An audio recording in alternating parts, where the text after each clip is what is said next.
Chapter 1. Entering the Mansion. On the 5th day of the 6th lunar month, Su Yuan bid farewell to her parents amidst their 4 smiles. Accompanied by her 2 maidservants, Green Pearl and Lan Ji, she sat in a jade-colored sedan chair, making her way to the residence of the Prince of Qin. As she gently lifted the corner of the sedan curtain, she gazed at the gradually receding gates of the Su residence and her family standing at the entrance, her heart awash with tumultuous emotions. It was only when the sedan chair turned the street corner, rendering the Su residence out of sight, that she finally lowered the curtain, letting out a deep sigh as she resigned herself to the fate of becoming a concubine to this day. She remained perplexed as to why she had been chosen for such a destiny. After a sudden demise in her previous life, she had been reborn into the Dasheng Dynasty as the legitimate second daughter of a minister of revenue. In this life, she had grown up with a fair complexion and a plump figure, endearing herself to her elders. She had anticipated a graceful transformation into slenderness as she matured, yet fate had left her round and radiant.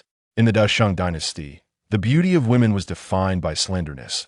Thus, despite her delicate and exquisite features and her supple, luminous skin, she was not regarded as a beauty in the eyes of society. 4 months prior, an imperial edict had been issued to select young ladies from noble families within the capital, mandating that those aged 14 to 17 and unbetrothed must participate in the selection. The Ministry of Rights registered the candidates, who would then enter the palace for consideration 2 months later. Su Yuan had thought her participation merely a formality, a fleeting visit to the Grand Palace. Yet unexpectedly, she had been selected to become the consort of Prince Pei Jingxuan. The prince's harem was meticulously structured, with 1 primary wife, 2 secondary wives, and 4 titled ladies, while the rest were unacknowledged concubines. Today marked her entrance into the mansion. There were no elaborate coronets or splendid bridal attire, only a simple pink palace gown and 32 carts of dowry. It was a pity that her mother had devoted nearly a decade to prepare her dowry, which amounted to over 108 loads. With another sigh, Su Yuan mused that being a consort was still an honor, as it granted her a title and a place in the royal annals, distinguishing her as a legitimate mistress of the mansion, far superior to being an unnamed concubine in a society that esteemed slenderness. Her voluptuous figure had hindered her matrimonial prospects for nearly 2 years. Now, as she entered the Qin prince's residence, her parents would no longer need to fret daily over her future. Should the prince find her unappealing, she could retreat into her own world, believing that troubles would not seek her out. If the prince possessed discerning eyes and granted her some dignity, she would respect him, endeavoring to be a companion of understanding, patiently awaiting the right moment to bear a child. The Qin prince had few heirs, making both sons and daughters exceedingly precious. Even if she were to fall from favor in the future, she could still lead a dignified and tranquil life with her child. After experiencing the exhaustion of her previous life, she yearned only to rest and live healthily until the age of 88. After an indeterminate period, the sedan chair came to a gentle halt. "Madam Su, please disembark," called a voice from outside. Supported by attendants, Su Yuan stepped out of the sedan, and once she steadied herself, she was guided through the mansion. After traversing corridors and passing through several doors, they arrived at the main hall of the Princess Xiaoyan Hall. Kneeling on a prayer mat, Su Yuan received a cup of tea from a maidservant and, with utmost respect, presented it to the person clad in a dark red robe before her. "This humble servant, Su, pays her respects to your highness." Despite the absence of festive decorations and the lack of joy throughout the mansion, she was pleasantly surprised to see Pei Jingxuan adorned in a thoughtful dark red robe. Upon reflection, Su Yuan realized that ever since her engagement was arranged, her expectations had diminished significantly, and she had become increasingly adaptable. In the past, she had envisioned a day when her groom would arrive in a resplendent red robe, mounted on a magnificent steed to fetch her. The wedding hall would be festooned with vibrant decorations and adorned with crimson silks, allowing her to fully experience the jubilant fervor of an ancient wedding. Now, the Qin Wangfu was stark and desolate, and the sight of the Qin Wang clad in a dark red robe was a surprising delight, a source of quiet satisfaction. As his long, elegant fingers, reminiscent of jade, accepted the tea, Su Yuan patiently awaited the words of her future husband, but was met only with the rustling of fabric and the Sound of retreating footsteps. A maid approached with another serving of tea, and Su Yuan offered a cup to the Wang Fei, Lady Lin, a T24. She was 3 years younger than Pei Jingxuan and hailed from the esteemed Duke of England's family. Lady Lin possessed striking beauty, with exquisite makeup and attire that exuded an air of dignified elegance, perfectly embodying the regal demeanor befitting a Wang Fei. After taking a delicate sip of tea, she spoke softly. "We shall be sisters from this day forth. The ladies in the palace have remarked on your fine appearance, saying you will bear children well. It is essential that you serve His Highness diligently and ensure he bears offspring soon." Su Yuan lowered her head slightly to mask her astonishment, replying in a gentle tone, "Yes, I shall remember your words." It dawned on her that her selection had stemmed from the palace's belief in her suitability for childbearing, leading to her being chosen for the Qin Wang. Having been married for 7 years, the Qin Wang had a primary consort, a secondary consort, 2 wives, and 2 maidservants in his household. The Wang Fei had no children, while only Lu, the secondary consort, had borne a son. Despite years of seeking medical remedies, the Wang Fei had been unsuccessful. One could only wonder what thoughts lay hidden beneath her words. As she poured tea for the secondary consort, Lu, the latter, smiled warmly, saying, "Sister, you have finally entered the palace. You are truly a delightful presence." At 23, Lu was delicate and graceful, her voice soft and gentle, presenting an image of a seemingly fragile woman. "Your praise is unwarranted, secondary consort," Su Yuan replied with a modest smile, feigning shyness. She had not missed the hint of mockery that flickered across Liu's face as she surveyed her. Given that Lu had borne the Qin Wang's only son, she could not be as harmless as she appeared. It would be wise to maintain a safe distance. Following this, Su Yuan exchanged pleasantries with the 2 wives, Li and Song, before the 2 maidservants, Zhao and Sun, approached to pay their respects. The 4 women were each stunning in their own right, particularly Sun, who was a rare beauty. Su Yuan couldn't help but marvel at the quality of the women in the Qin Wang's inner court, though their numbers were few. Was the Qin Wang adhering to the principle of valuing quality over quantity? Among this slender and graceful assembly, her presence felt oddly out of place. If the Qin Wang favored delicate women, then she would have to resign herself to her fate. The tea ceremony concluded smoothly, without incident, and Su Yuan exhaled softly in relief. Regardless of what lay ahead, at least her first day in the palace had commenced on a positive note. Seeing that Su Yuan had greeted everyone, Lady Lin smiled and said, "Since you have met everyone, today is your auspicious day, so we shall not keep you any longer.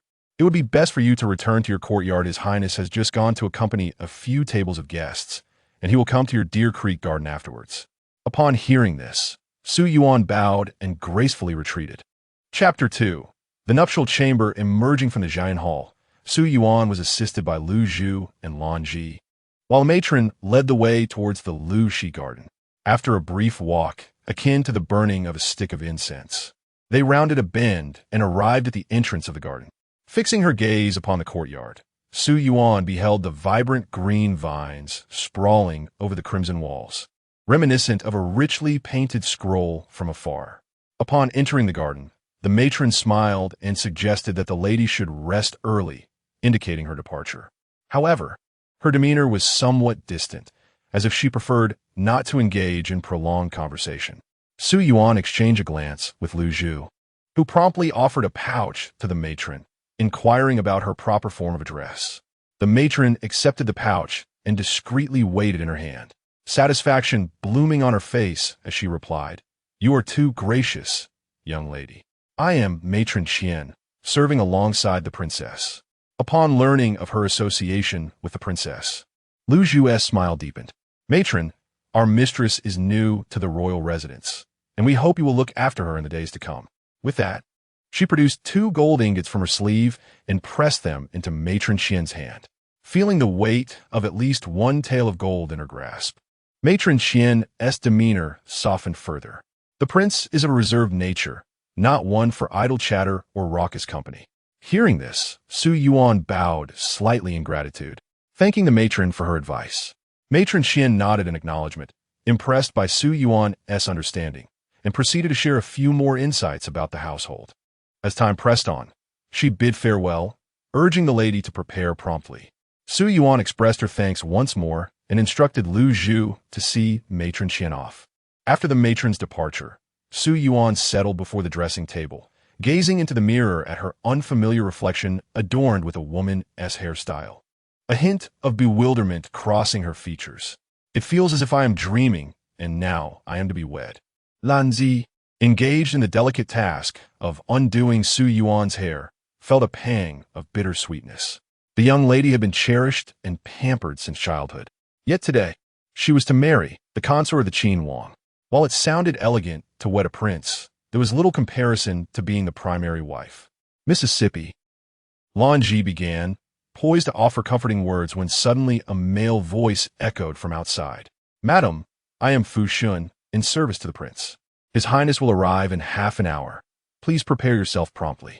The voice was somewhat high-pitched, startling both Su Yuan and Lan Ji. Lan Ji hurried to respond, and shortly after, accompanied by the returning Lu Zhu, they swiftly brought in hot water, efficiently attending to Su Yuan's ablutions and ensuring she was immaculate and fragrant. Once everything was in order, Su Yuan perched on the bed, awaiting the arrival of Prince Pei Jingxuan, her heart fluttering with trepidation. She was apprehensive. In her previous life, she could never have imagined engaging intimately with a man she had never met before. Suddenly, the voices of Lu Zhu and Lan Ji could be heard at the door, tightening her chest as her fingers unconsciously entwined. The prince was here. With a creak, the door swung open, revealing a tall, imposing figure striding into the room.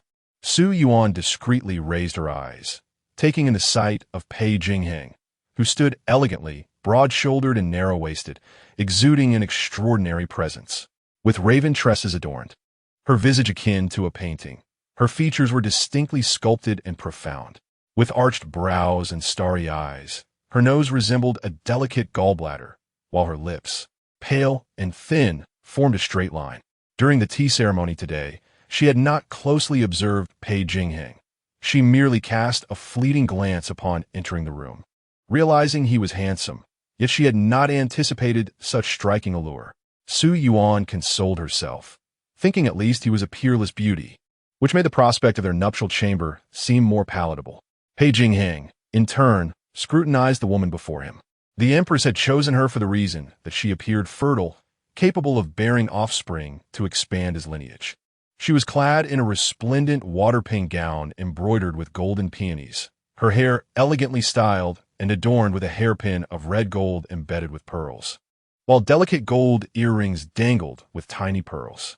Her originally fair and tender face, enhanced by her attire and jewels, appeared even more charming. Her features were commendable. Had she conformed to the contemporary preference for slender beauty, she would be deemed exquisite. However, as he observed the woman, it seemed she lacked the intention to rise and serve. Pei Jingxuan furrowed his brow, perceiving her as someone who had been pampered at home, insufficiently versed in propriety. Suddenly, a deep male voice resonated, startling Su Yuan, who quickly stood and bowed, saying, "Your servant humbly greets His Highness, wishing you boundless fortune. Rise and assist this prince in changing attire." Taking a breath, Su Yuan stepped forward lightly, extending her slightly trembling hands to begin unfastening Pei Jingxuan's robe. She silently thanked her mother for insisting she learn needlework. Although it was her first time undressing a man, she knew where the ties were, and after some effort, she successfully removed his outer robe. Hanging it on a rack, Su Yuan commenced with his inner garment. A faint floral fragrance emanated from her, enveloping Pei Jingxuan's senses, and he could catch a glimpse of her fair skin as she moved. Time was fleeting. It was best to proceed. Pei Jingxuan's gaze deepened, and he effortlessly lifted the woman before him, striding toward the bed. "Your Highness!" Su Yuan exclaimed in surprise, quickly wrapping her arms around his neck to steady herself. The crimson curtains before the bed gently fluttered down. Warm breaths brushed against Su Yuan's neck, igniting a tingling sensation. Clenching her fists tightly, she shut her eyes, daring not to gaze upon the handsome face so near. Yet, Pei Jingxuan did not advance further. Instead, he caressed her cheek with his long fingers, eventually resting them upon her ruby lips. Moments later, He lowered his head and claimed her lips with a forceful and commanding kiss. Su Yuan found it nearly impossible to breathe, yet she could not resist his fervent demands. The crimson-embroidered curtains swayed before her eyes, and waves of passion enveloped her. Chapter 3. Early morning at the break of dawn, the first light of day began to illuminate the horizon, casting a gentle glow.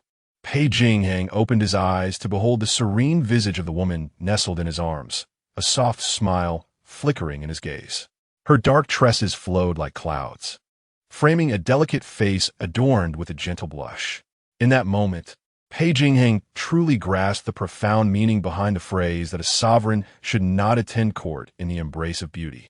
His fingers unconsciously brushed against her crimson lips. Though he had never kissed another, the allure of her rosy mouth had captivated him the night before, compelling him to indulge in a kiss for the first time, which he found delightfully tender and sweet. Su Yuan furrowed her brow, startled awake by the unfamiliar sensation on her lips. As she instinctively glanced around, reality dawned upon her, and upon lifting her gaze, she found Pei Jingxuan's eyes fixed upon her. Their eyes locked, and her cheeks instantly flushed a deep crimson. "Your Highness," she murmured softly, her voice barely a whisper. The events of the previous night flooded her mind, causing her immense embarrassment. She wished fervently for a hole to hide in. Pei Jingxuan remained silent, merely observing her blushing face, a glimmer of intrigue dancing in his eyes. This woman, with her rounded figure and ample curves, possessed a beauty reminiscent of Yang Fei. Her skin was as smooth as warm jade, exuding warmth and fragrance beneath his touch. He turned over, covering her entirely, stifling her surprised gasps with his lips. When Su Yuan awoke again, Pei Jingxuan had long since departed. Recollecting the previous night, a sense of satisfaction washed over her. It seemed that Pei Jingxuan could indeed appreciate the beauty of voluptuousness, untroubled by her figure. He was truly a connoisseur of beauty. Deep down, she never considered herself overweight. Rather, she possessed a curvaceous form, graceful and alluring. In her past life, such beauty would have mesmerized many. Hearing a rustle outside, Lu Zhu inquired softly, "Madam, are you awake?" With her body aching, Su Yuan weakly replied, "What time is it?" "It is 1/4 the hour of Chun." "Soon. You must proceed to Jiayan Hall to pay your respects. Madam should rise quickly," Lu Zhu said, lifting the curtain. "When did His Highness leave?" "At the hour of the evening, His Highness instructed that you not be disturbed," Lu Zhu replied excitedly. "Madam, His Highness truly cherishes you. Whether he cherishes me or not, I cannot say. I only know that my back feels as though it is about to break and my whole body aches. Quickly, Lu Zhu, assist me in rising to bathe. I need a warm soak to ease my discomfort." As Su Yuan moved, she felt as though she had been run over by a cart, silently cursing Pei Jingxuan for his beastly behavior. Hearing her, Lu Zhu hastily called for Lan Ji to assist, and together they helped Su Yuan to the bathing chamber. The bathing room was already prepared with fragrant warm water. Lu Zhu ladled some hot water from a nearby tub, adjusting the temperature to her satisfaction before assisting Su Yuan into the bath. Submerged in the soothing warmth, her aches began to fade, prompting a contented sigh from Su Yuan. "You must be exhausted from last night, and this morning," Lu Zhu remarked with a playful smile, her eyes crescent-shaped with mirth. "How shameless," Su Yuan retorted, her tone light yet indignant. "A maiden yet to be wed dares to jest with me." As she spoke, she accepted a damp, warm towel from Lan Ji, using it to pat her face and neck. "The servants are merely delighted for Madam. His Highness adores you, which is why he treats you with such care." Lan Ji gently wiped Su Yuan's hair with a warm towel, her face radiating joy as she gazed at Su Yuan, her eyes brimming with delight. "Two thick-skinned girls," Su Yuan teased with a smile. Pei Jingxuan showed no disdain for her, which marked a promising beginning. Her aspirations were modest. If she could bear a child and live a peaceful life, that would suffice. After her bath, Su Yuan chose a high-waisted dress adorned with cloud smoke and floral patterns, complemented by a moon-white overcoat. She styled her hair into a crossbun, adorned with a gold hairpin inlaid with jade. Gazing into the mirror, she nodded to herself, appreciating the understated elegance that was fitting for today's visit. Once she confirmed that she was properly prepared, Su Yuan stepped out with Lu Zhu, only to be startled by the figure waiting at the door. "Is that you, Masterful?" Su Yuan exclaimed in surprise. "I wouldn't dare trouble you. A maid would suffice." The person awaiting outside to guide her was none other than Fu Shan, a trusted attendant of Pei Jingxuan. Upon seeing Su Yuan, Fu Shan approached with a broad smile and performed a respectful bow. "Madam, as you're newly arrived and unfamiliar with the estate, His Highness has instructed me to escort you to Zhaoyan Hall." Upon hearing this, Su Yuan nodded appreciatively, saying, "Then I must trouble you, Master Fu." She exchanged a knowing glance with Lu Zhu, who smiled and handed over a purse. Fu Shan graciously accepted it, maintaining his cheerful demeanor, his expression unchanged. Su Yuan was unconcerned. As Pei Jingxuan's personal servant, Fu Shan had seen many things. A purse weighing 2 taels of gold was trivial to him. Exiting Lu Shi courtyard, Su Yuan and her maid followed Fu Shan towards the princess's Zhaoyan Hall. Su Yuan had brought only her 2 childhood maids, Lu Zhu and Lan Ji, into the estate yesterday. Lan Ji, diligent and composed, remained in the courtyard to organize her dowry, while Lu Zhu, quick-witted and lively, accompanied her to pay respects. As they walked, the servants of the Qin Wangfu displayed exemplary decorum, silently attending to their tasks without forming idle clusters for conversation. Upon noticing her, they all bowed their heads in greeting. Su Yuan, devoid of any airs, acknowledged them with a gentle nod. Fu Shan was attentive, quietly narrating various matters concerning the estate throughout their journey. Chapter 4. Upon entering the residence, it was evident that the esteemed prince held his offspring in high regard. Presently, the only child born within the estate was a son from concubine Lu, which consequently elevated her standing in the princess' eyes. Fu Shan's words were laden with implication, and Su Yuan subtly nodded in acknowledgement, yet chose not to respond. It was rumored that concubine Lu's eldest son was in frail health, prompting a contemplative stir within her mind.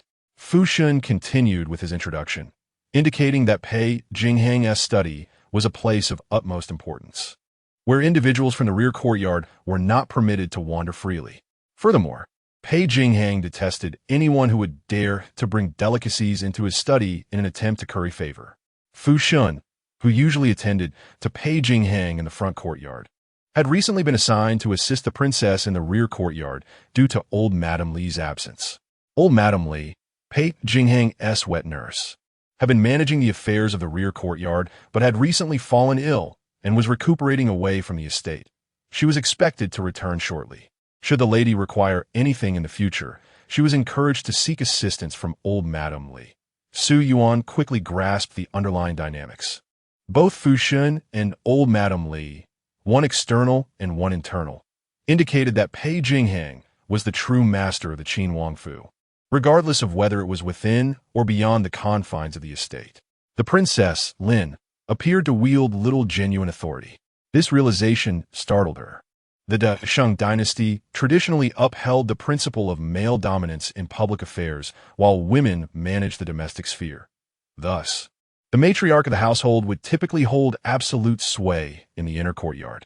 Yet, for reasons unknown, the Qin Wangfu seemed to be entirely under the control of its male head. Was this a manifestation of Pei Jingxuan's overwhelming desire for control, or perhaps a sign of distrust towards Lin? Nonetheless, regardless of the motivations behind this dynamic, Su Yuan found comfort in the fact that Pei Jingxuan was the true sovereign of the rear courtyard, as opposed to Lin. After all, she was his woman, and any child they might bear would be his legitimate heir. Even the fiercest of beasts do not harm their young. Thus, she felt assured that he would protect their offspring. In contrast, the Princess Lin, despite her rank, had her own lineage to consider.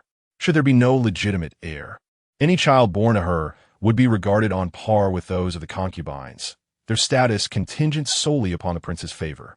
As Fu Shan spoke, he observed Su Yuan's demeanor, noticing her composed expression and attentive listening, occasionally nodding in understanding. He felt a stir of intrigue and quietly remarked, "A few days ago, the eldest son suffered from a cold and cough. Although he has since recovered, the concubine remains apprehensive, keeping him confined indoors. It is likely that the lady will not have the opportunity to meet him today." The eldest son? Su Yuan pondered, as merely a lady of the household. It was not surprising that she would not see this singular prized heir during her visit.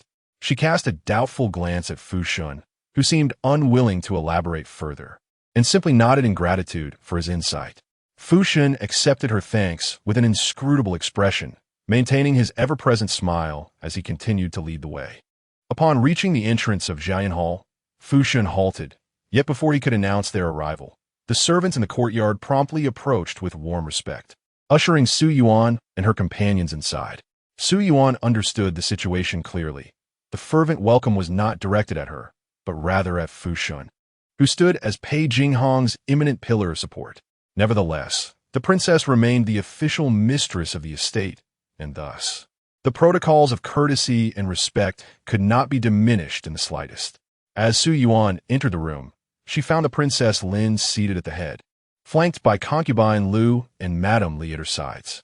To her astonishment, all the members of the rear courtyard had already assembled. She was the last to arrive. In her heart, Su Yuan felt a slight pang of regret. It was all due to Pei Jingxuan's influence that she had risen late, and on her first day at the residence, she had become the last to arrive for the morning greetings. Upon entering, she was greeted with a beaming smile from Lin, who called out, "Sister Su has arrived." Fu Shun had already paid her respects and withdrawn. Suppressing her inner grievances, Su Yuan composed herself, slightly adjusted her skirt, and knelt down properly to perform the grand greeting. This humble Su requests to pay her respects to the princess. May the princess enjoy boundless fortune. Lin seemed quite pleased with her display of respect, her tone imbued with a subtle satisfaction and pride. "Sister, there is no need for such formalities among us. Today is an exception. In the future, simply perform the customary bow as the other sisters do, without such elaborate gestures. Thank you for your kindness, Your Highness." Su Yuan expressed her gratitude. If she could kneel less, she certainly would. She was no masochist who relished in subservience. Moreover, with everyone else bowing, what did it signify if she alone performed the more elaborate kneeling? Was it an attempt to burden others? It was as if she were intent on hastening her own demise. After thanking Lin, Su Yuan rose and took her seat. As she settled down, the proximity to others became markedly apparent. Su Yuan was startled to realize that she appeared significantly plumper than the slender song beside her. This was rather awkward. By all that is just, it was not her weight that was the issue. Rather, it was Song's excessive slenderness, reminiscent of that delicate Lin sister, swaying like a willow in the breeze, ready to topple with the slightest gust. With her own ample figure, curvaceous and pronounced, standing next to Song only accentuated her robust appearance. The others in the hall also noticed this and began to stifle their laughter. When they heard that a new lady was to join the household, regardless of her favorability, a sense of unease and irritation had settled among them. The prince was notoriously aloof and preoccupied with official duties, leaving scant energy for the women in the rear courtyard, leading to a scarcity of affection. With one more person to share the limited attention, it was indeed troubling. However, after a hasty glance the previous night, their worry subsided. They had noted Su Yuan's ample figure and, with today's stark comparison, it was even more evident. Such a corpulent state. Surely the prince would not take a liking to her. The young Su, having just entered, would likely find herself alone in an empty chamber after 3 days. The others reveled in her misfortune, their expressions betraying their schadenfreude. Internally, Su Yuan rolled her eyes, yet she maintained a facade of enduring shame, refraining from casting another glance at Song. Under the eaves, one must bow their head. Perhaps this was for the best. The women of the courtyard would disdain her bulk and avoid her, allowing her to live her days in peace and leisure. Suddenly, Song let out a derisive snort. Turning her face towards Su Yuan, nostrils flaring slightly, a smirk of contempt playing on her lips. Su Yuan inwardly rolled her eyes again. This woman was simply intolerable. Well, she had to admit that Pei Jingxuan had discerning taste, a gathering of women blind to beauty and ugliness.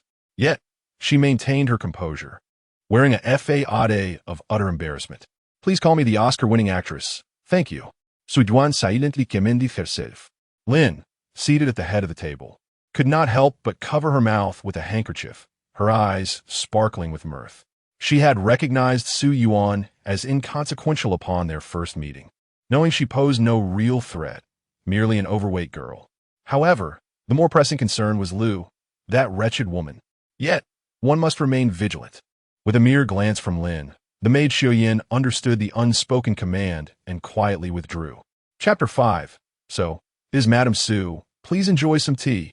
Su Yuan entered the room, respectfully placing a cup of tea on the small table beside Su Yuan.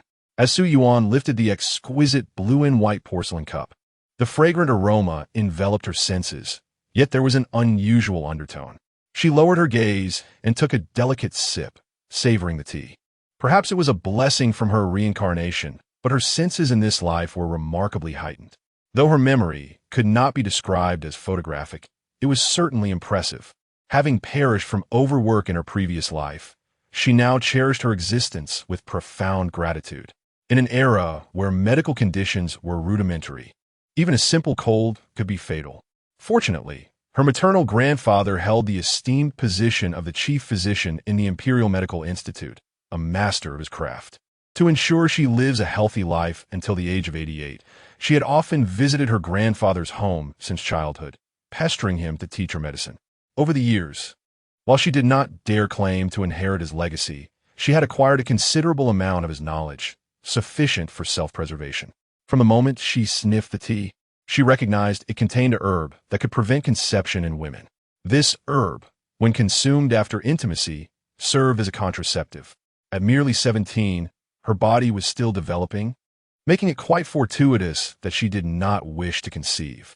It was indeed a timely gift, akin to a pillow provided when one feels drowsy. As for the herb side effects, she could simply brew some medicinal tea later, rendering any potential issues negligible. Her dowry contained an abundance of medicinal herbs, weighing at least 400 pounds, all treasures accumulated by her grandfather.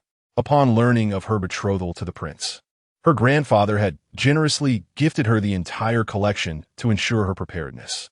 Seeing Su Yuan drink the tea without a hint of suspicion, the women present felt a wave of relief. The prince abhorred foolishness. Such a dim-witted and corpulent individual was destined to receive no favor, wasting her exquisite complexion that resembled the finest cream.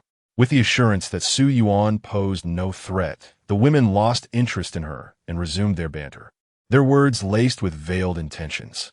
Su Yuan held her tea, silently observing the women of the prince's residence gathered in lively conversation. Although she had seen them briefly during the tea ceremony yesterday, she had not taken the time to truly observe them. Now, in the tranquility of the moment, she discerned the underlying currents of rivalry and factionalism hidden beneath the surface of their joviality. Madame Song and concubine Zhao followed the lead of side consort Lu, occasionally echoing her sentiments. Madame Li, however, aligned herself with Princess Lin, subtly praising Lin while disparaging Song and Zhao, careful not to provoke Lu. Concubine's son sat quietly, her head bowed, exuding a serene beauty that resembled a painting. The enchanting son, whom her elder sister had once chosen for the prince, was indeed captivating. Look at how entranced Su Yuan appeared, her eyes wide with admiration. Lu covered her mouth with a light laugh, though the mirth did not reach her eyes. Before Su Yuan could fully grasp the scene, Concubine's son suddenly knelt on the ground like a startled rabbit. What is there to fear? Lu approached her, lifting her chin with a hand, her smile taking on a somewhat frosty demeanor. Such a captivating face you possess.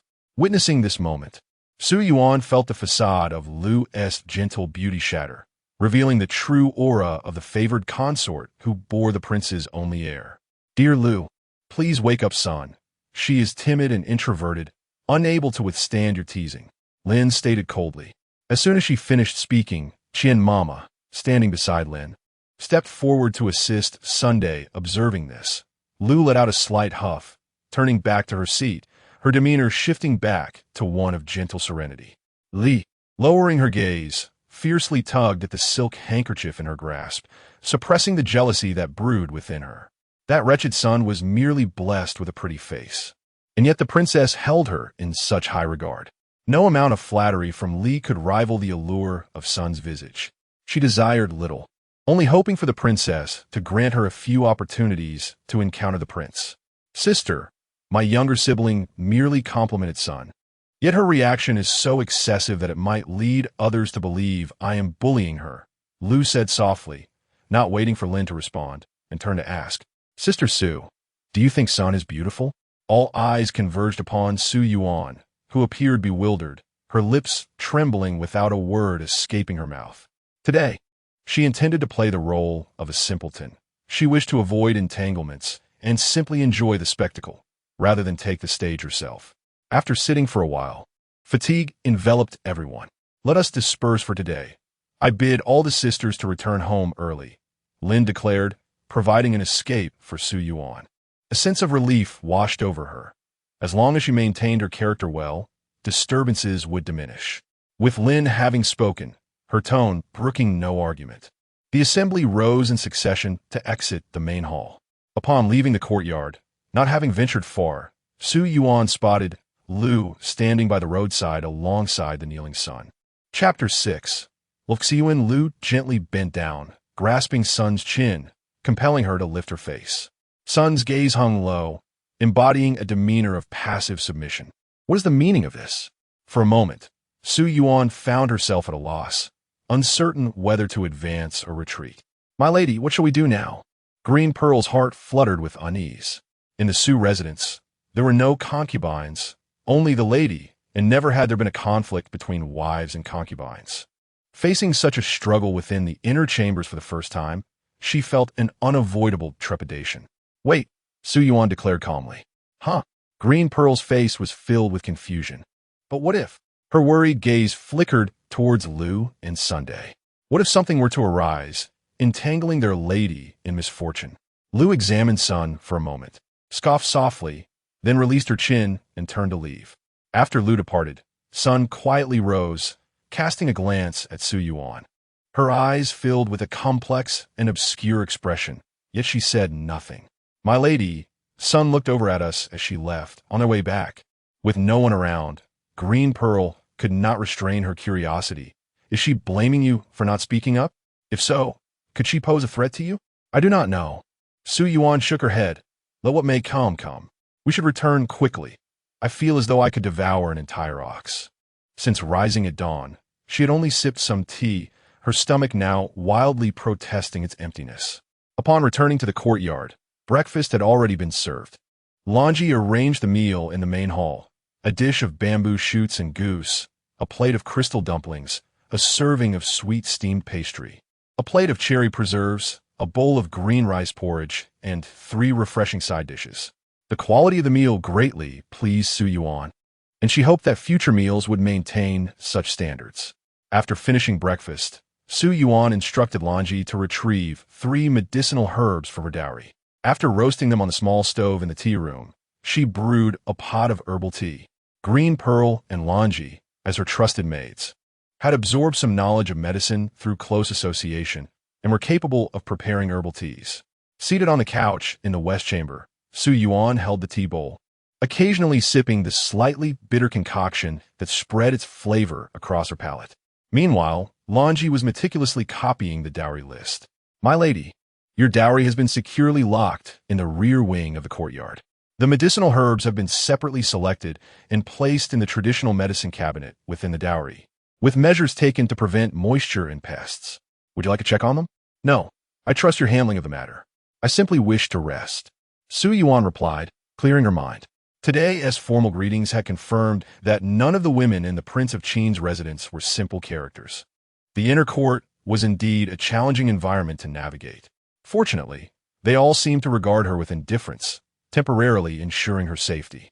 After finishing the last sip of herbal tea, as Su Yuan intended to take a brief nap on the couch, Lanji lifted the door curtain and entered. My lady, the servants in the courtyard wish to pay their respects to you.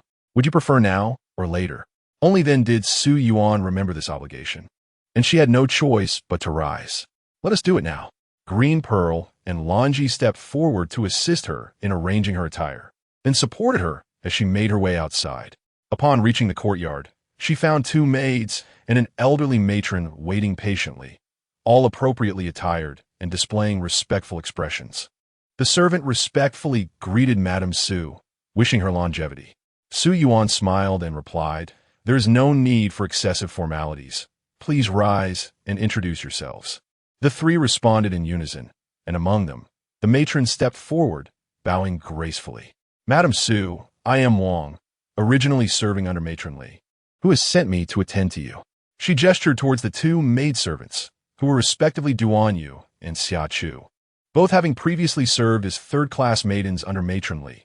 Su Yuan nodded slightly, her gaze resting upon Matron Wang, appearing to be just over 30. She possessed an ordinary visage, yet stood tall, with a demeanor that exuded composure and grace. Su Yuan mused inwardly. Truly, as a matron of the Wang family, her presence is markedly superior to that of the common household servants. Her attention drifted to the two maidservants standing nearby, who displayed an air of reverence. Their heads bowed in solemnity, and their postures poised. The fact that both the matron and maidservants hailed from Matron Li's household filled Su Yuan with satisfaction. As Matron Li was the wet nurse of Pei Jingxuan and managed the inner quarters, those under her tutelage would naturally evoke greater trust than servants drawn from other households. "Matron Wang, from this day forth, you shall be the head matron of Lucy Courtyard, while Duan Yu and Xia Chu will be promoted to second class." "Yes, thank you, madam." Upon hearing this, Matron Wang, Duan Yu, and Xia Chu were filled with joy, bowing in gratitude. They were acutely aware that, in comparison to the esteemed Lu Zhu and Lan Ji, whom Madame Su had brought into the household, their standing remained humble. Yet, the immediate elevation in rank bestowed upon them by Madame Su signified her regard for their potential. "Well then, I shall trouble you, Matron Wang, from henceforth." Su Yuan nodded with a smile, pleased by Matron Wang's perceptiveness. She then instructed Lan Ji, "Bestow 20 taels of silver to Matron Wang, and 10 taels to the others." "Thank you, madam." The group chorused in unison, expressing their heartfelt gratitude. Chapter 7. The Game of Chess after the rewards were distributed. Su Yuan instructed Lady Wang to escort Duan Yu and Xia Chu away, while she strolled through the courtyard with Lu Zhu and Lan Ji. The previous day had been consumed by her grooming, and this morning she had been preoccupied with paying her respects, leaving her little time to truly appreciate the beauty of her residence. The Lushi garden was square in shape, facing south with a main house consisting of 3 rooms and 2 side rooms, flanked by east and west wing rooms. The courtyard was spacious, tidy, and immaculate, with several crabapple trees blooming vibrantly in the northeast corner, their blossoms a striking red against the lush greenery of summer. To the west of the main house, a serene pool glimmered, adorned with floating lotus flowers and a few koi fish swimming leisurely. Beside the water stood a tall plum tree, exuding an air of elegance and tranquility. On this sweltering summer day, a rocking chair placed beneath the plum tree, complemented by exquisite tea and fruits, created an enchanting scene of comfort and leisure. "This courtyard is truly beautiful," Lu Zhu remarked with a smile, "not inferior to the one at your home. Indeed, it is a splendid place for retirement." Su Yuan Dynasty. Lu Zhu's lips twitched as she glanced at her mistress, sensing an oddity in her words. How could one already be contemplating retirement upon entering the residence? Am I not right? Su Yuan turned to Lan Ji for affirmation. Lan Ji responded with a gentle smile. "Yes, madam is quite right. Lao Zi." Lu Zhu glared at Lan Ji in exasperation. Su Yuan burst into laughter. The afternoon sun filtered through the window frames, casting dappled shadows within the hall. Upon awakening from her nap, Su Yuan felt refreshed but had nothing to occupy her time. So she ordered a chessboard to be set up and began to play against herself. As the game progressed, she sensed a presence nearby and caught a glimpse of a figure clad in a dark brocade robe, a jade belt hanging from his waist, none other than Pei Jingxuan. Su Yuan quickly rose to pay her respects. "Your Highness, I am honored to see you." Pei Jingxuan offered a gentle gesture to his sister, replying nonchalantly, "You may rise." His gaze fell upon the chessboard, a flicker of surprise crossing his features. "Is this a position from the 9 Treasures chess manual?" Su Yuan nodded in affirmation. Pei Jingxuan's eyes lingered on the chessboard for a moment, intrigued. The in-game positions from the 9 Treasures chess manual were renowned for their complexity. He often studied them, Yet few could unravel their intricacies, especially women. To his astonishment, Su Yuan was indeed a skilled player, having already deciphered a significant portion of the puzzle. Moved by curiosity, he proposed, "Su Yuan, would you care to engage in a few matches with me?" Su Yuan, naturally, could not decline and readily agreed. They sat opposite each other, the black and white pieces alternating in a fierce contest, neither side yielding easily. Su Yuan's style was unpredictable and clever, while Pei Jingxuan's approach was steady and experienced, countering each of her moves. Ultimately, Su Yuan triumphed by a narrow margin. Pei Jingxuan, however, showed no signs of disappointment. Instead, he laughed heartily. "What a delightful match. Your skills are remarkable, and I acknowledge my defeat." Though he had lost, his expression radiated a sense of exhilaration rather than despondency. Seeing this, Su Yuan felt a quiet relief and a touch of delight. It was a rare occasion to find an equal in chess, and, as she immersed herself in the game, she had succeeded in besting Pei Jingxuan. Fortunately, he bore no ill will over the loss. At present, it seems she has triumphed over him, yet she has also provided him with a reason to seek her out for another game of chess. She cannot believe that when Pei Jingxuan next desires to play, he will not think of her. Pei Jingxuan gazed at the faint blush that adorned Su Yuan's cheeks from her victory, stirred by an unexpected emotion. Suddenly, he reached out, drawing Su Yuan closer, and whispered, "Su, come a little nearer." Confused yet obedient, Su Yuan stood and approached him. In the next moment, she found herself enveloped in a warm embrace. Pei Jingxuan's kiss, imbued with a subtle scent of sandalwood, descended upon her with a blend of dominance and tenderness.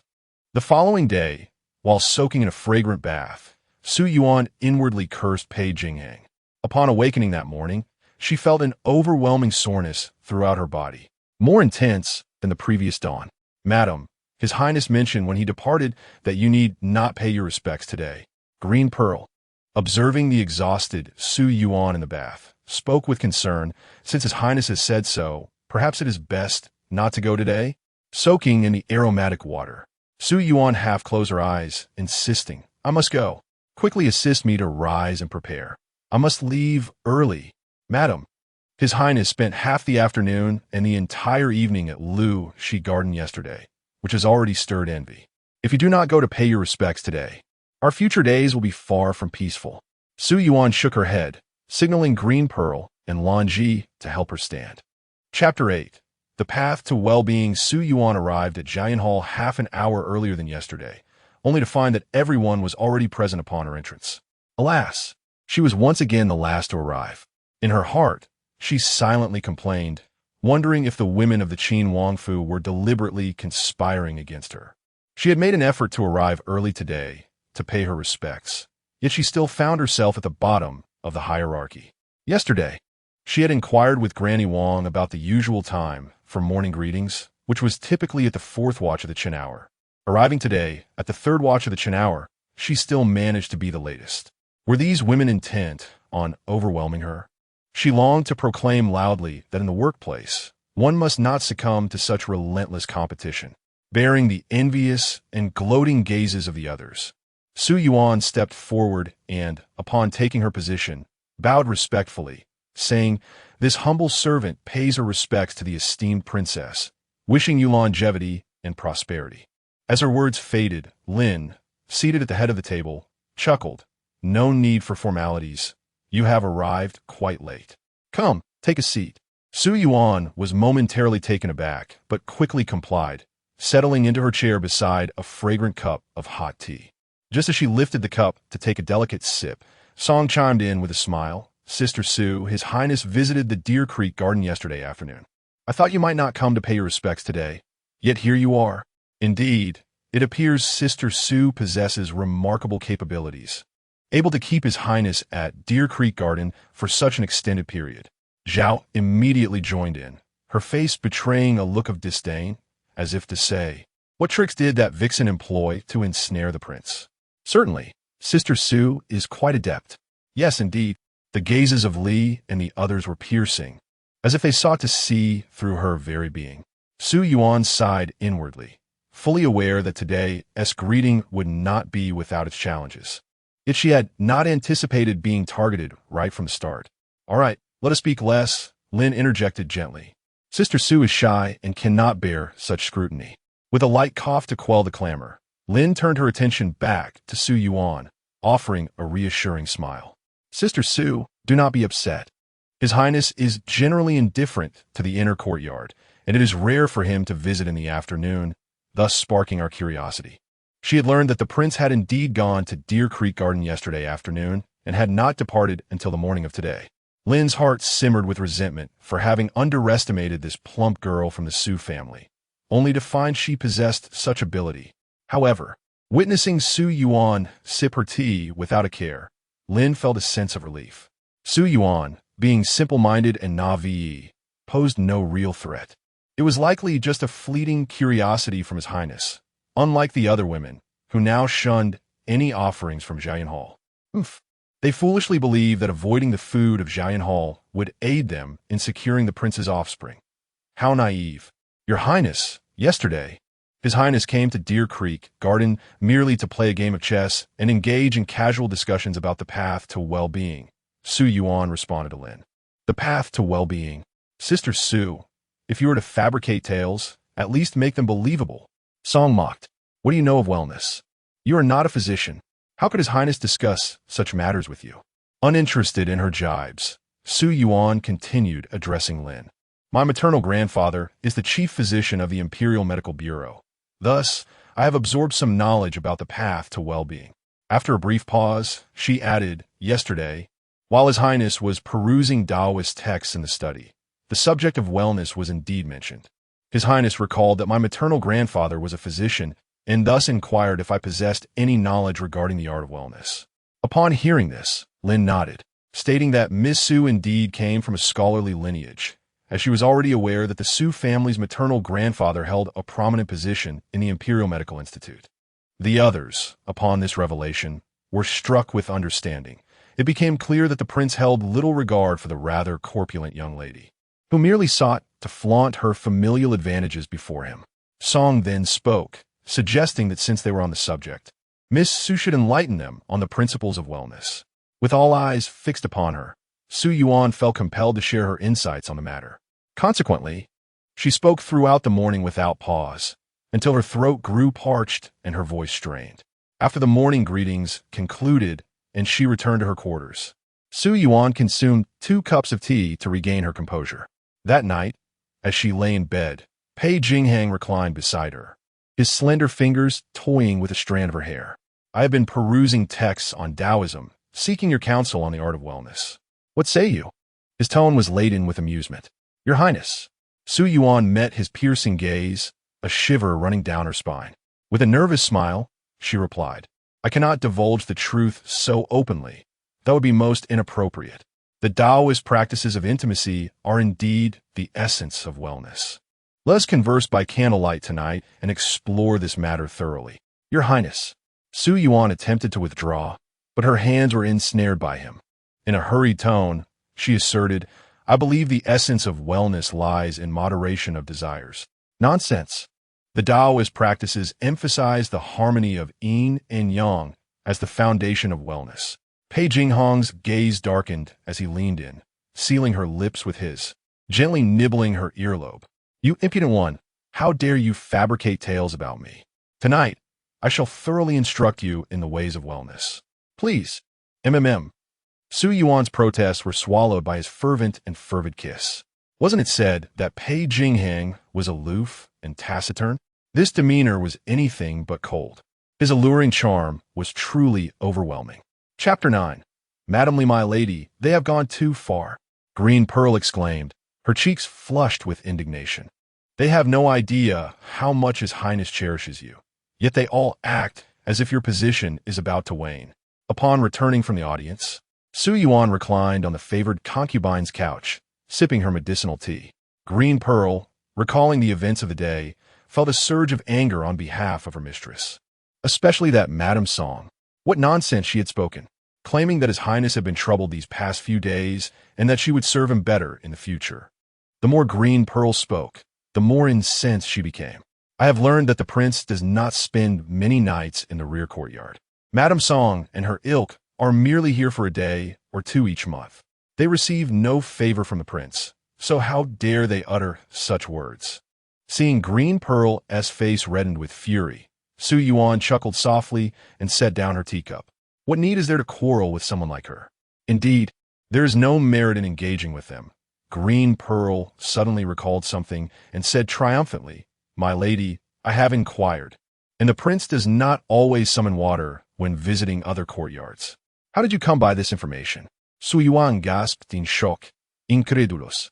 "We are not even wed yet, and you speak of such things shamelessly."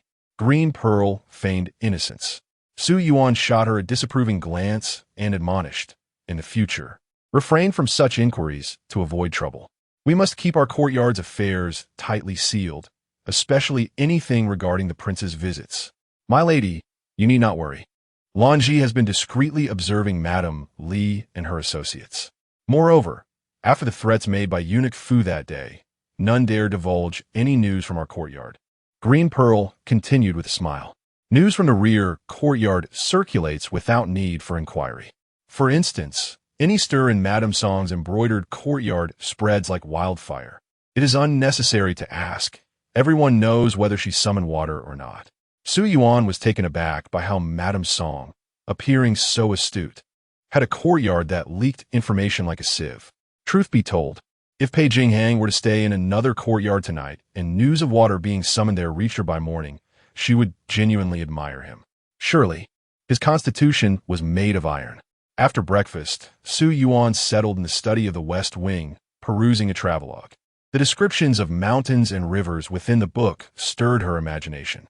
Just as she became engrossed, Lanji entered. "My lady, Madame Li requests an audience. May I invite her in?" "Quickly, please bring Madame Li in," Su Yuan instructed without delay. Madame Li was Pei Jingxuan's wet nurse and the actual overseer of the rear courtyard. As the saying goes, the county official is not as effective as the current overseer. It would be advantageous to maintain cordial relations with Madame Li. Lanji complied and exited. Moments later, a plump woman dressed in a blue embroidered gown entered. She appeared to be in her 40s, her hair fashioned into a smooth bun, secured with a simple silver hairpin. Her features were rather unremarkable, exuding an air of decorum and wisdom. However, her sharp gaze hinted at a shrewdness that was not to be underestimated. "Svant li greets Madame Su. Wishing you longevity and prosperity," the woman said respectfully as she bowed. Su Yuan promptly rose to support her, saying, "Madame Li, there is no need for such formalities. Please take a seat." She then instructed Lanji to bring tea. Once Madame Li was settled, she discreetly observed the charming woman before her. Dressed in a soft green brocade skirt adorned with subtle patterns of bamboo, and with a jade hairpin styled like a bamboo joint perched upon her head, she exuded both elegance and simplicity. At that moment, she smiled gently at Madame Li, her face graced with a soft, tender expression. Though not delicate in stature, her features were exquisitely captivating, particularly her enchanting peach blossom eyes, which sparkled with a mesmerizing allure. Her skin was as fair as freshly fallen snow, resembling the finest mutton fat jade. Her figure was voluptuous and graceful, with every movement radiating an enticing charm. Madame Li mused silently, what a stunning beauty. No wonder the prince dotes on Madame Su. Upon returning to the estate today, Fu Shan had informed her that the prince had commanded her to take special care of Madame Su, ensuring that she would not be bullied by anyone. Initially, when she learned that Madame Su was to enter the residence, she had paid little mind, merely arranging the quarters and the maids in accordance with protocol. However, after hearing Fu Shan's words, Madame Su now occupied a special place in her thoughts. "This servant's body is uncooperative. I fell ill a few days ago, which delayed my greetings to you, madam. I hope you will forgive me," Madame Li said respectfully. Su Yuan shook her head. "What do you mean, Madame Li? You have worked diligently in managing the household, and it is only natural for your health to be affected." After a pause, she continued, "If it were not for your efforts, the household would not be so orderly." Madame Li humbly replied, "Since your highness trusts me, I must not betray that trust. Is Madame accustomed to life in the residence lately? If there is anything I can assist you with, please do not hesitate to command me. Your highness has specifically instructed me to take good care of you." Su Yuan was momentarily taken aback, then smiled. "Thank you for your concern, Your Highness. I am well in the residence. If anything arises in the future, I shall trouble you, Madame Li." She had not anticipated that Pei Jingxuan would entrust Madame Li with her care, and her heart warmed at the thought. The diligent service she had provided these past few days seemed to bear fruit, proving that her efforts were not in vain. "It is merely my duty," replied Madame Li with a smile, and after exchanging a few more pleasantries, she took her leave. Chapter 10. Pei Jingxuan's journey south after bidding farewell to Grandma Li. Su Yuan stood by the window, gazing at the koi swimming in the pond, lost in thought.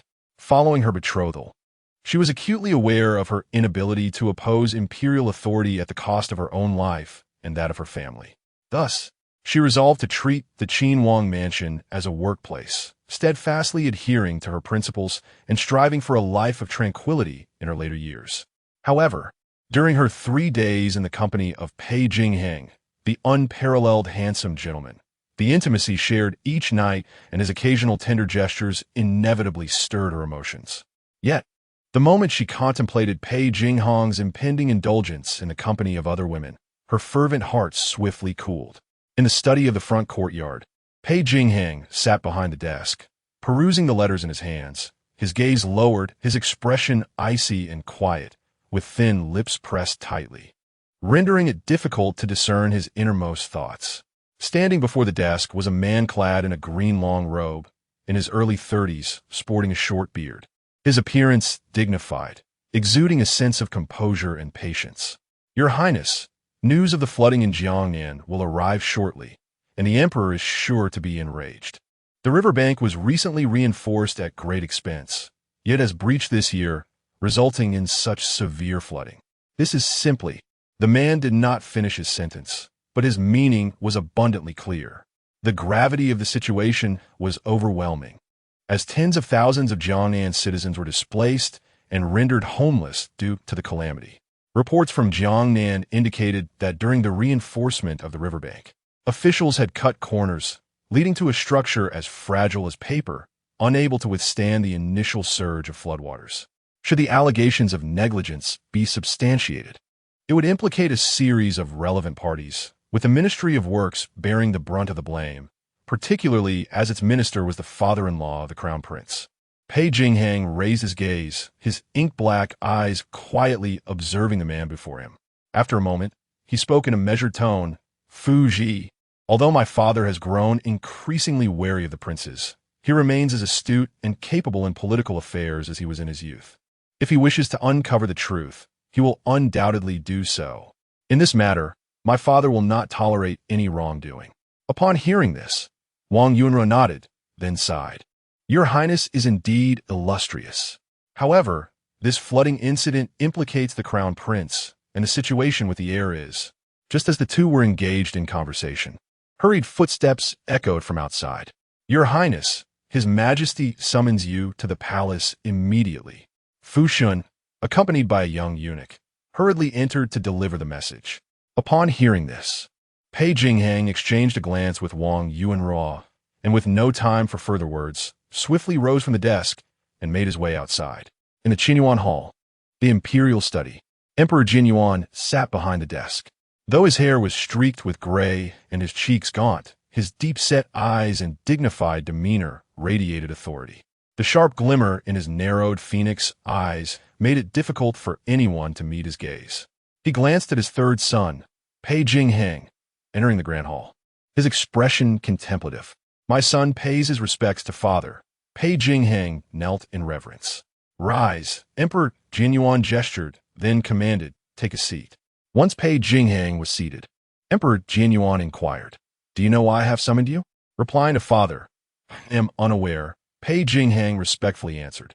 Emperor Jin Yuan sighed softly, raising his hand to gently pinch the bridge of his nose with his thumb and forefinger.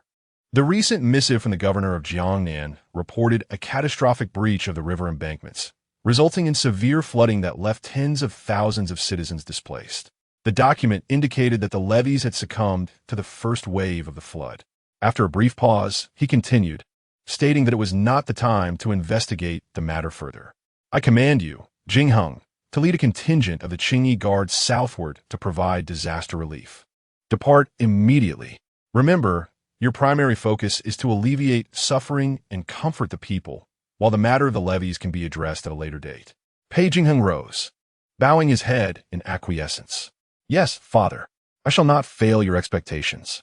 Indeed, with the news of the flood in Jiangnan, the emperor displayed a lack of trust in his elder brother, the Prince of Yin, and the Crown Prince. Without waiting for the Moro's court discussion, he entrusted the relief efforts to Jingheng, indicating that the future investigation into the levies would also fall under his purview. This act signified both trust and regard for him, while seemingly intending to diminish the influence of the Prince of Yin and the Crown Prince in Jiangnan. After all, under heaven, all lands belong to the sovereign. While the emperor reigns, he shall not tolerate others coveting imperial power. Very well. Emperor Yuan nodded, gesturing for him to withdraw. Prepare yourself. Yes, I take my leave. Pei Jingxuan responded as he exited. Once he departed, the emperor turned to the elderly eunuch standing beside him. Dihai, do you believe Jingxing is capable of managing this task?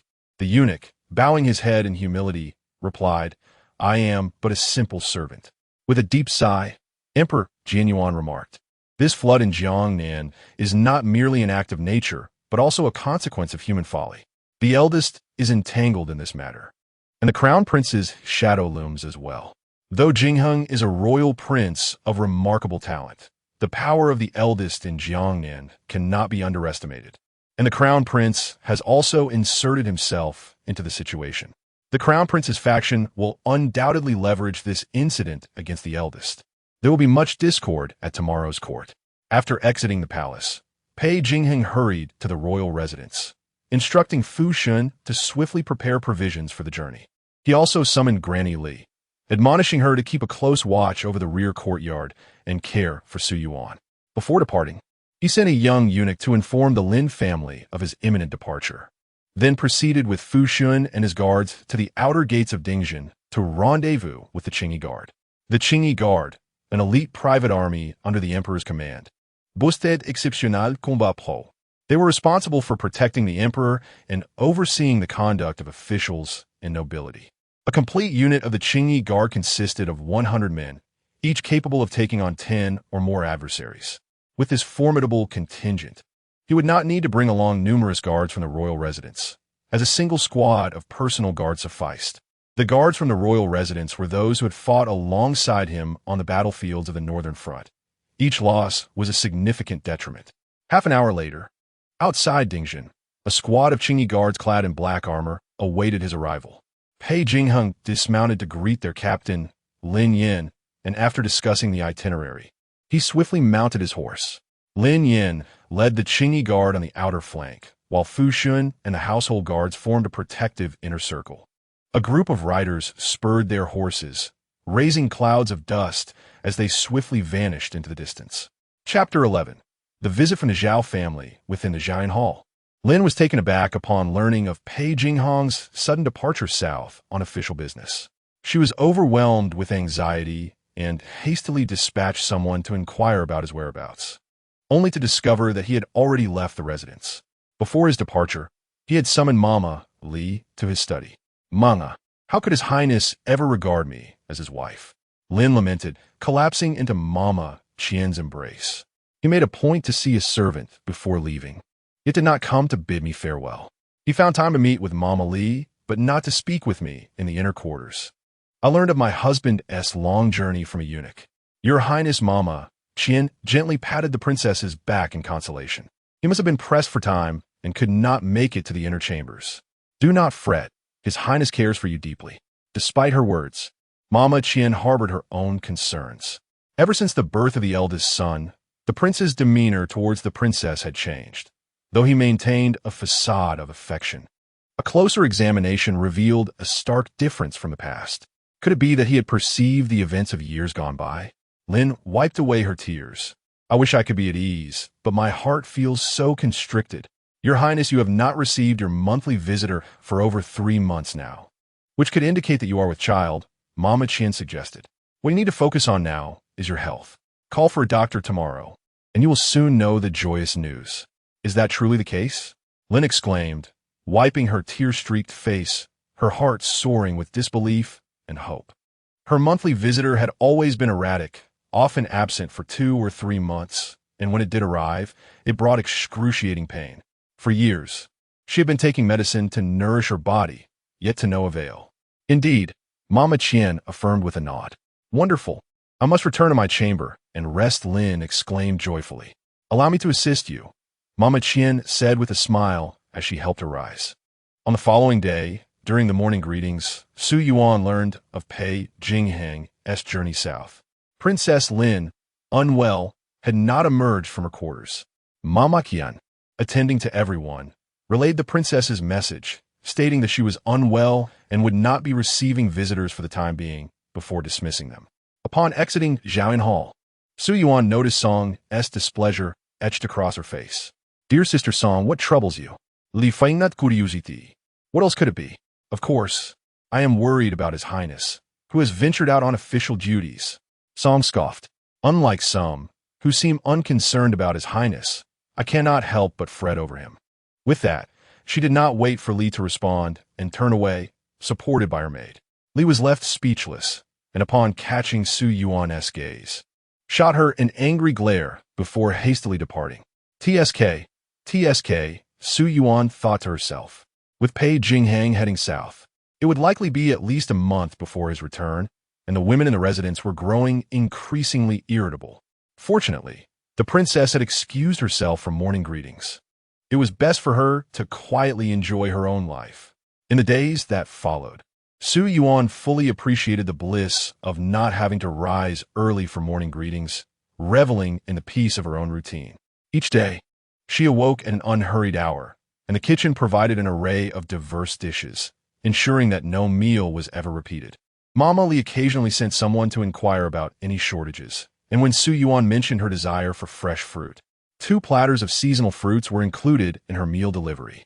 In her leisure time, Su Yuan would indulge in travelogues, pen her thoughts, practice yoga, or simply set up a reclining chair beneath the plum tree to feed the fish and enjoy a nap. She spent her days nestled in the courtyard, relishing a life of tranquility and ease. "Sister Su, why do you sleep here?" A melodious voice interrupted Su Yuan's afternoon repose. Upon glancing up, she saw Zhao Shi stepping into the courtyard, a cheerful smile adorning her face. Su Yuan rose and greeted her. "Ah, Sister Zhao has come. I find myself with nothing to do and thought I might engage in conversation with you." Zhao Shi approached her with a beaming smile. "Sister, you would dare say you're unwelcome, would you?" "How could I?" "Come in, sister," Su Yuan replied as she led Zhao Shi into the main room, where they settled down. Lan Ji served tea and snacks. Zhao Shi surveyed the room, noting its simple yet elegant decor, which exuded a sense of comfort. With a smile, Zhao Shi remarked, "Sister, your room is arranged beautifully. It's clear you possess a knack for creating a pleasant living space. It feels so inviting." Su Yuan, blushing at the praise, responded modestly, "Oh, it's merely a haphazard arrangement, hardly worthy of such compliments." Zhao Shi cast her a doubtful glance, seemingly unconvinced by her modesty. "Sister Zhao, do you have something on your mind?" Su Yuan asked, noticing Zhao Shi's lingering gaze. Zhao Shi retrieved her attention, saying, "Not particularly. I simply wish to chat with my sister and pass the time." Seeing her intent, Su Yuan smiled and offered her tea. "Since you entered the manor, have you encountered the eldest son?" After sipping her tea, Zhao Shi continued her discreet appraisal of Su Yuan. Su Yuan shook her head. "No, I have not." At this, Zhao Shi's eyes flickered with intrigue. "Sister Su, do you know why the consort often regards Lady Sun with such disdain?" Su Yuan shook her head again. "It is tied to the eldest son's frail health, which is connected to Lady Sunday. She was brought into the manor specifically for the consort during her pregnancy. Lady Sun is exceptionally beautiful and has captured His Highness's favor. Before her arrival, the consort was the most favored, and upon witnessing Lady Sun's rise, she was incensed, fearing for her own pregnancy and nearly suffered a miscarriage. Fortunately, the physician was adept and managed to save the child. Yet the eldest son was born weak as a result." After finishing her explanation, Zhao Shi lifted her teacup and sipped slowly. Su Yuan nodded in understanding, her expression revealing a sense of clarity, while internally she mused, no wonder Lu Shi consistently harasses Sun Shi, persistently complicating her life. Chapter 12. The Qixi Festival. Fortunately, the noble consort has been safeguarding concubine's son. Otherwise, she would have long succumbed to the relentless torment of the side consort. Zhao lamented. The kind-hearted lady is indeed a blessing for us. Su Yuan nodded in acknowledgement, yet inwardly perplexed, as she pondered how Zhao, being affiliated with the side consort Lu, could express such sentiments. Upon hearing her words, Zhao cast a knowing smile at Su Yuan, affirming, indeed, the noble consort's benevolence is a fortune for us all. It is only the side consort who has been fortunate enough to bear His Highness's sole heir. She continued, the side consort's fortune is undeniable. His Highness and the noble consort are equally blessed. A legitimate son shall surely come to pass. Su Yuan responded with a smile, sisters, as long as His Highness is present, we shall all share in this fortune, and good news is bound to arrive. Embracing a diplomatic stance, she refrained from offending anyone, recognizing that uttering kind words required no financial cost. Zhao's smile faltered slightly before she shifted the topic. Alas, with His Highness journeying south for several days, the noble consort has been unwell and has not made an appearance for quite some time. The side consort also seldom leaves her quarters. The rest of the sisters, like you, Miss Su, have been confined indoors. The household feels rather desolate. In the past, we would often stroll through the gardens, enjoying the flowers and tea together. This new reality is truly unsettling. At this, Su Yuan's heart sank. The sudden withdrawal from social interaction hinted at something amiss. Zhao leaned in conspiratorially, whispering, do you think someone might be in seclusion to nurture a pregnancy?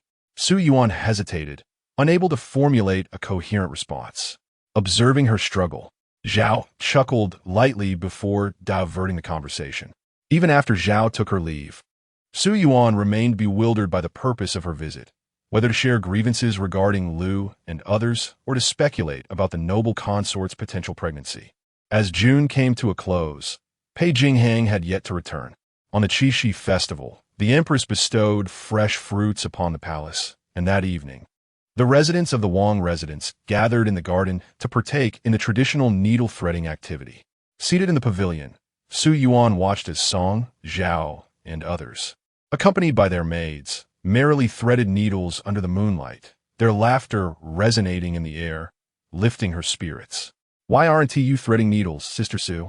Lin gently waved her fan. You are young. You should indulge in some merriment. Feeling a bit shy, Su Yuan smiled and replied, Your Grace, I'm not skilled in needlework, so I wouldn't want to embarrass myself. Just threading a needle, Lu, seated beside Lin, scoffed. Sister Su, surely you can manage even that. Internally rolling her eyes, Su Yuan maintained a polite smile, responding, My eyesight isn't quite up to par. Not quite up to par. Lin chuckled softly, remarking, Sister Su, you truly have a knack for humor. Lu huffed, choosing to remain silent thereafter. Mother, look at the fireflies, exclaimed the eldest son, Pei Jingxuan, as he rushed toward them, hands covering his face. This night marked the first occasion since her arrival at the Wang residence that Su Yuan laid eyes on the eldest son of the Qin Wangfu. The 7-year-old boy appeared somewhat pale, his cheeks flushed from running. Lu smiled warmly, calling out for him to slow down, while Lin maintained a smile that failed to reach her eyes as she observed the approaching Pei Jingxuan. As Pei Jingxuan was about to rush towards Lu's side, his foot suddenly slipped. The radiant smile of the young boy had not yet faded when he plunged directly towards Lin. A startled cry shattered the tranquility, and chaos ensued. Lin, taken aback by the unexpected turn of events, instinctively recoiled to the side, only to find herself tumbling to the ground. Aunt Qian, witnessing the scene, was struck with alarm. Your Highness, Anna! Lu cried out, and the maid next to her dashed forward, reaching out to catch the falling Pei Jingxuan. Su Yuan swiftly stepped in, shielding the approaching Pei Jingxuan and simultaneously supporting Lin as she began to fall. The entire episode transpired in the blink of an eye, and by the time those around had reacted, calm had been restored. Su Yuan placed one hand on Lin's shoulder and the other on her wrist, gently assisting her to sit down. Thank you, Sister Su, Lin said, her face pale beads of sweat forming on her forehead. "Your Highness, you are too gracious." "It is merely my duty," Su Yuan replied. Aunt Qian stepped forward, her voice laced with concern. "Your Highness, are you unhurt?" Lin shook her head. "Anna?" Lu, holding Pei Mingyan tightly, asked anxiously. "Mother, I am fine," Pei Mingyan replied, shaking his head as he regained his composure. "Anna." Lin exhaled in relief, then turned to Lu and bowed. "Your Highness, Anur acted recklessly and startled you. I hope you will forgive him." Lin's expression was somewhat displeased, yet she refrained from saying much, simply waving her hand for Lu to rise. Lu expressed her gratitude to Su Yuan, saying, "I must thank Sister Su again, otherwise Anur would have collided with your Highness." After saying this, she attempted to bow in thanks.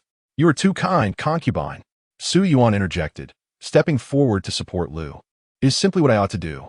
After resuming her seat, Pei Mingyan, perhaps still shaken by the earlier incident, leaned against Lu, with only her gentle voice soothing him in the pavilion. Su Yuan lingered for a moment longer before finding an excuse to leave the pavilion, joining Song and Zhao among their group. At long last, when the gathering came to a close, Su Yuan, accompanied by Lu Zhu and Lan Ji, made a swift exit. Upon entering Lu Shi courtyard, Su Yuan summoned old Madame Wang. "Madam, in the days to come, ensure the people in the courtyard are well managed. Without permission, no one is to venture outside. From now on, secure the courtyard doors and be wary of any disturbances." Old Madame Wang, taken aback by the usually gentle and amiable Su Madame's stern demeanor, felt a twinge of unease. "Yes, madam, but what has happened?" "Nothing, merely that a storm is brewing." Chapter 13. Pei Jingxuan returns to the manor in the days that followed. Su Yuan resolutely barred the courtyard door, only opening it for essential matters such as meals, and thereafter it remained shut. On this particular day, Elzhu once again declined Lady Zhao's visits on the pretext of Su Yuan engaging in Buddhist prayers. "Madam, why do you not receive Aunt Zhao? With so many refusals, rumors may soon circulate within the manor," Elzhu inquired after escorting Zhao away. "Peace within the manor is soon to be disrupted. Such trifles will be of little concern," Su Yuan replied without lifting her gaze from the travelogue in her hands. "In any case, let us keep our doors closed and avoid inviting trouble." On the day of Qi Qiao, while assisting Lin Shi, she seized the opportunity to take her pulse and discern that she had been with child for at least 3 months. Recalling Zhao's mention of Pei Jingxuan's departure to the south, and noting that everyone had shut themselves in, she took the chance to examine the pulses of Lu Shi and others. To her astonishment, she discovered that Lu Shi was 2 months pregnant, while Li Shi was not yet 3 months along, and both Song Shi and Sun Shi exhibited faint pulses, indicating about a month of pregnancy. After concluding her examinations, Su Yuan was utterly astonished. Among the 6 women in the manor, 5 were pregnant. Clearly, the effects of the tea that Lin Shi had drugged had long since worn off. She found herself intrigued by how Pei Jingxuan, known for his sparse progeny, would react upon learning that 5 women in the manor were expecting. Currently, the 5 pregnant women were keeping their conditions concealed, and the atmosphere in the rear courtyard of the Qin Wangfu was rife with impending turmoil. She resolved to tread carefully, lest she be swept up in the storm-ass aftermath. In late July, Pei Jingxuan returned to the capital from Jiangnan. In the imperial study, he meticulously reported on the disaster relief efforts. "Jingxuan, you have performed admirably in this relief endeavor." The Jianyuan emperor nodded in satisfaction. "You have worked hard. Take a few days to rest. The governor of Yingui has recently presented 6 exquisite flowers. You have always had a fondness for such flora since childhood. Be sure to take them back to the manor for your enjoyment." Pei Jingxuan bowed in gratitude. "Yes, thank you, Father Emperor." Upon returning to the manor, Pei Jingxuan first went to the study to refresh himself. "Your Highness, the masters of each courtyard remain secluded, and all is tranquil within the manor. Only on the night of Qixi did the eldest son nearly collide with the princess while falling. Fortunately, Madame Su supported the princess and prevented the incident," reportedly Mama in a hushed tone. Additionally, the other day, the eldest son experienced a slight fever, but after seeing a doctor and taking medicine, he has improved. The concubine still keeps him confined to the house. Pei Jingxuan responded lightly while perusing the records of recent happenings in the manor. With damp hair cascading down his back, Fu Shun and two young eunuchs were gently drying his hair with cloths. An heir was frail, frequently falling ill every few days. Yet fortunately, these ailments have been minor in recent years. The physician had stated that once an heir turned 12, his health would strengthen. And Pei Jingxuan hoped the physician's words would prove true. Pei Jingxuan flipped through the papers, noting that since his departure to the south, Su Yuan had only left the courtyard on the first day to pay her respects and on the night of Qiqiao. Otherwise, she had remained indoors. Others, aside from Zhao, seldom ventured out, but would occasionally stroll through the gardens. "How has Su been of late, Your Highness, during this time?" The princess has excused the other ladies and concubines from their morning greetings. Madame Su rises at the third watch every day. After enjoying breakfast, she practiced calligraphy and fed the fish, exchanging laughter with the maids. Following lunch, a brief nap ensued, and she retired to bed at the hour of the pig, adhering to a remarkably regular routine. Lady Li then remarked, "Madame Su has a hearty appetite and delights in fresh fruits. The kitchen delivers seasonal fruits daily to the Deer Creek garden." Upon hearing this, Pei Jingxuan chuckled softly, noting her ability to indulge in both food and rest. Living a life of comfort. Due to his recent endeavors in disaster relief, he had been tirelessly traversing Jiangnan, engaging with the seasoned officials of the region, laboring both mentally and physically. Meanwhile, she enjoyed a life of ease and comfort. Lin announced to everyone that a family banquet would be held at Zhao Yun Hall to welcome Pei Jingxuan back, which was when Su Yuan learned of his return to the residence. In the floral hall of Zhao Yun, Lu and others adorned themselves in vibrant attire, their faces embellished with makeup, presenting a refined appearance. Lin, at the head of the table, was also elegantly dressed, though her complexion appeared somewhat pale. Yet the joy radiating from her eyes was unmistakable. Su Yuan donned a pale blue dress, her long hair styled into an understated bun with a jade hairpin, exuding a quiet elegance. As Su Yuan waited in a state of ennui, Pei Jingxuan finally strode into the floral hall. Lin and the others promptly stepped forward to pay their respects, their melodious voices resonating throughout the hall. "I humbly salute Your Highness. May you enjoy all blessings." Pei Jingxuan's cool gaze swept over Su Yuan, who appeared rosy-cheeked, causing a smile to linger in his heart. This woman had truly taken good care of herself. "Please rise," he commanded, and everyone stood up. Pei Jingxuan confidently crossed over and took his seat at the head of the table, ordering the banquet to commence. Su Yuan observed him in his dark brocade robe, silently marveling at how attire could elevate one's presence. The robe accentuated his tall and slender frame, exuding an air of nobility and innate grandeur befitting someone of royal lineage. Pei Jingxuan typically maintained silence during meals, thus the banquet was enveloped in a serene quietude. However, Su Yuan noticed that all eyes were subtly directed towards him. Even Lin was no exception. With Pei Jingxuan just returned and Lin hosting a banquet, it seemed likely he would spend the night at Zhaoyun Hall. Yet, she pondered whether Lin would broach the subject of pregnancy with him. Curiosity piqued within Su Yuan as she wondered who would be the first to announce the news. Would it be Princess Lin or one of the others? Chapter 14.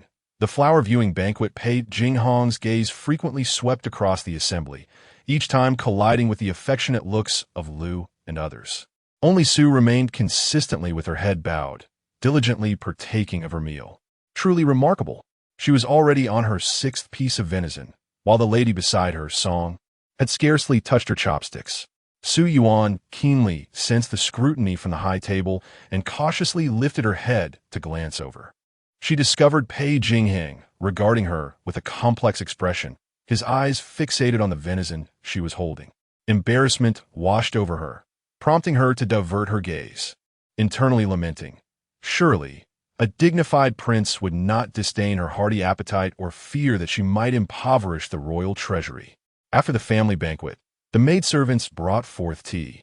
Once Pei Jingxuan had finished, he addressed the assembly, stating, "Today my father has bestowed 6 exquisite pots of flowers.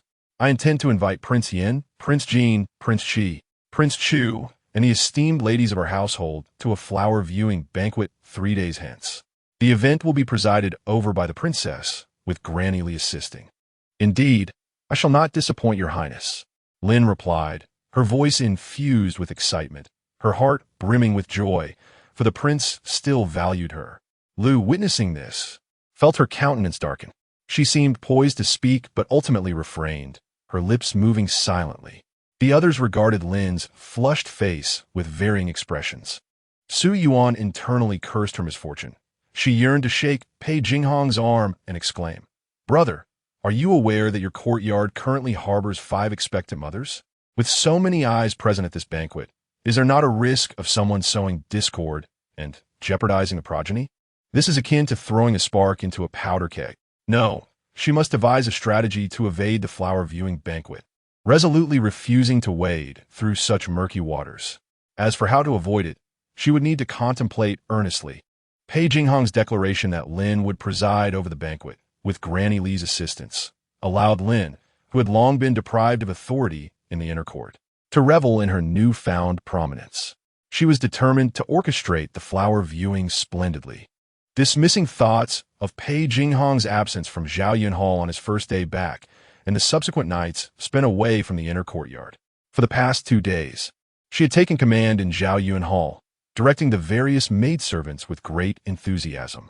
All of this was of little concern to Su Yuan. On the second day after Pei Jingxuan's return, she had developed a skin condition, rendering her unfit for company. Lin seized the opportunity to excuse her from the customary morning greetings, allowing both to gain from the arrangement, one enjoying her freedom, the other cultivating a favorable reputation. "Madam, would you like to apply more of this ointment?" Lanji inquired quietly, concealing a box of salve in her hands. "Madam, the redness on your face has diminished somewhat. I estimate it will dissipate in a day or 2. Su Yuan accepted the ointment, opened the box, and delicately applied a thin layer with her fingertip. The salve was a concoction of her own making, intended for skin rejuvenation, though one ingredient would cause her skin to react adversely, resulting in redness akin to the condition she now feigned. After ceasing its use for 2 days, the redness would fade, making this salve perfect for her ruse. On the first day of her feigned illness, Pei Jingxuan came to visit her. She felt a surge of anxiety, fearing he might discern the truth. Hiding behind screen, she insisted that her appearance was unfit for his eyes, claiming it was an old ailment that would resolve in 3 days. Pei Jingxuan nodded, his gaze lingering on her for a moment, complex emotions flickering across his face before he turned and departed. Before long, Su Yuan delivered an assortment of exquisite trinkets from Jiangnan, round fans, floral note papers, fragrant sachets, and a few travelogues. With a sense of leisure, she had been lounging in the courtyard these past few days, perusing the travel writings with great delight. Today marked the day of the flower-viewing banquet, and Su Yuan could faintly hear the melodious sounds of silk and bamboo instruments wafting from the garden of Luxiyuan.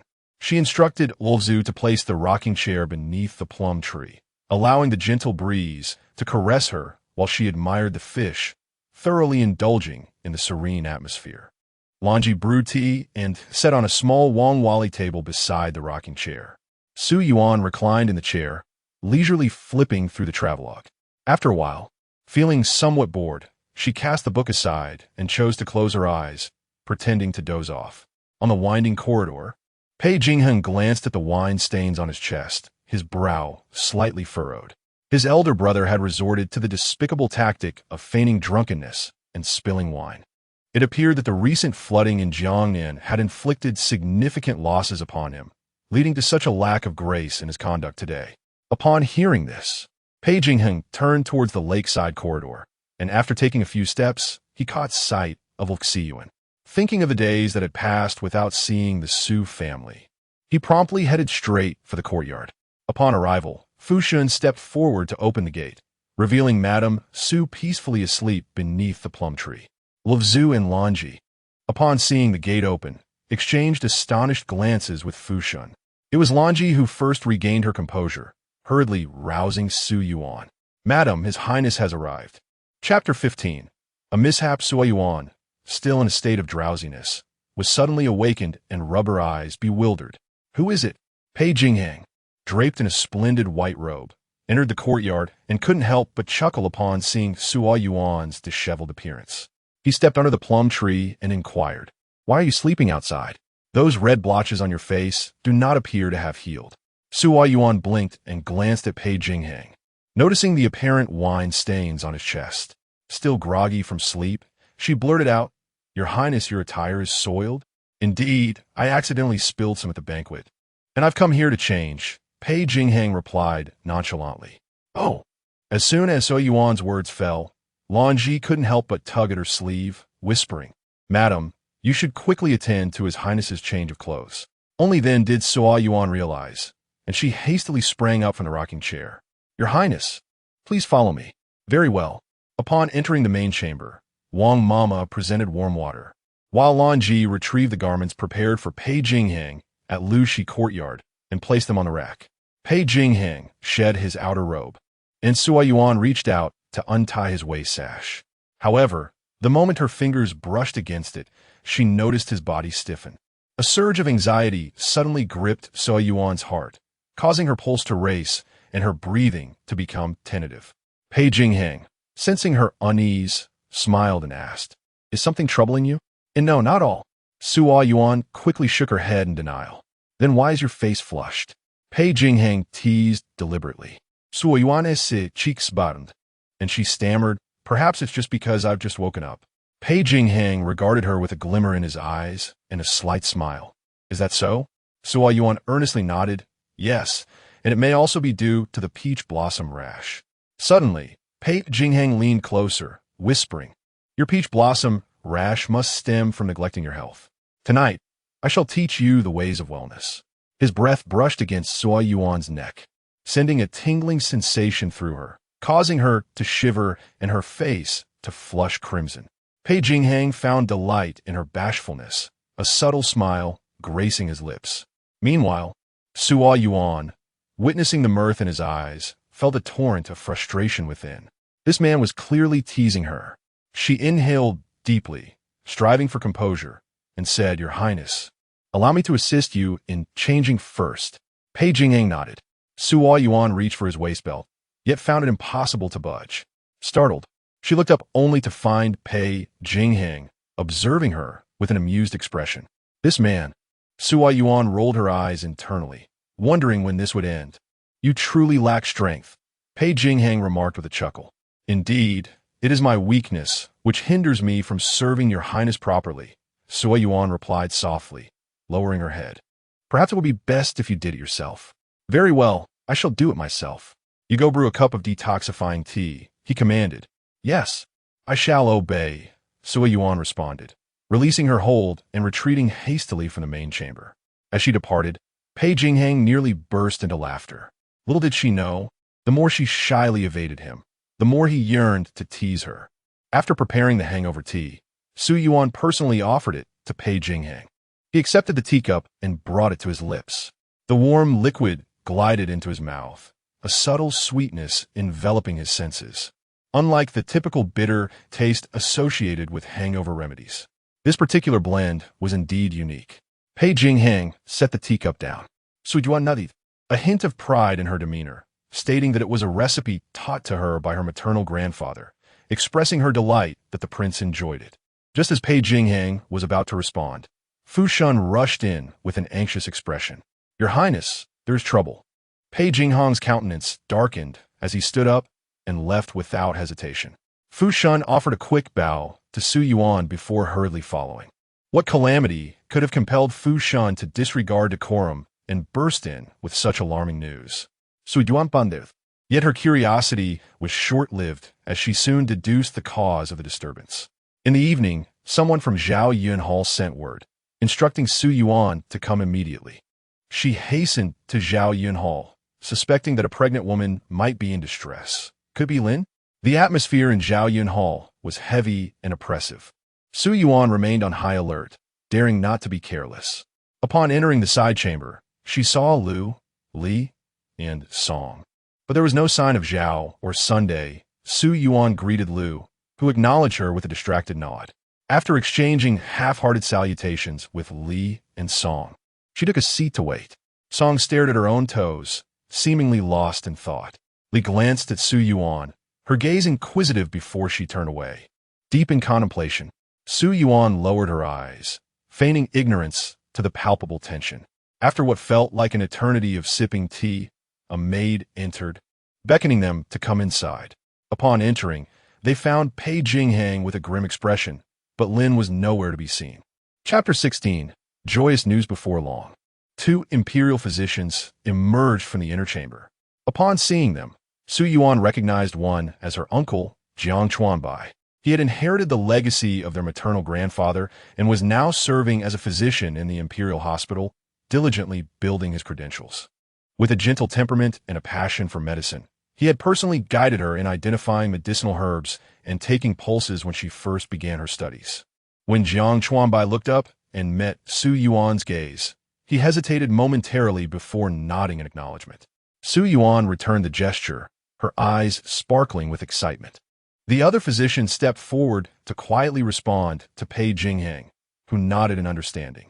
After a brief silence, Pei Jingxuan addressed both physicians, requesting them to check the pulses of the womenfolk in the household for peace of mind. Jiang Chuanbai and his companion promptly agreed. The expressions of Lu and the others turned pale, yet they dared not voice any objections. Lu, as a concubine, was the first to have her pulse taken, examined by an older physician. Next came the three ladies, but neither Song nor Li were willing to go first, prompting Su Yuan to extend her hand.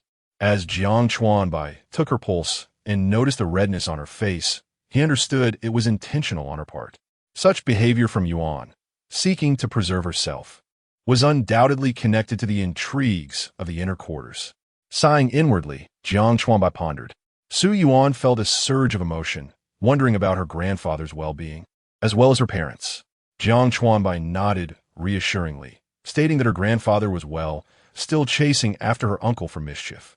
Her parents were also in good health, with her mother occasionally bringing her sister Yu back to visit, often engaging with her grandfather in reprimanding her uncle. "Are you well in the household?" he inquired.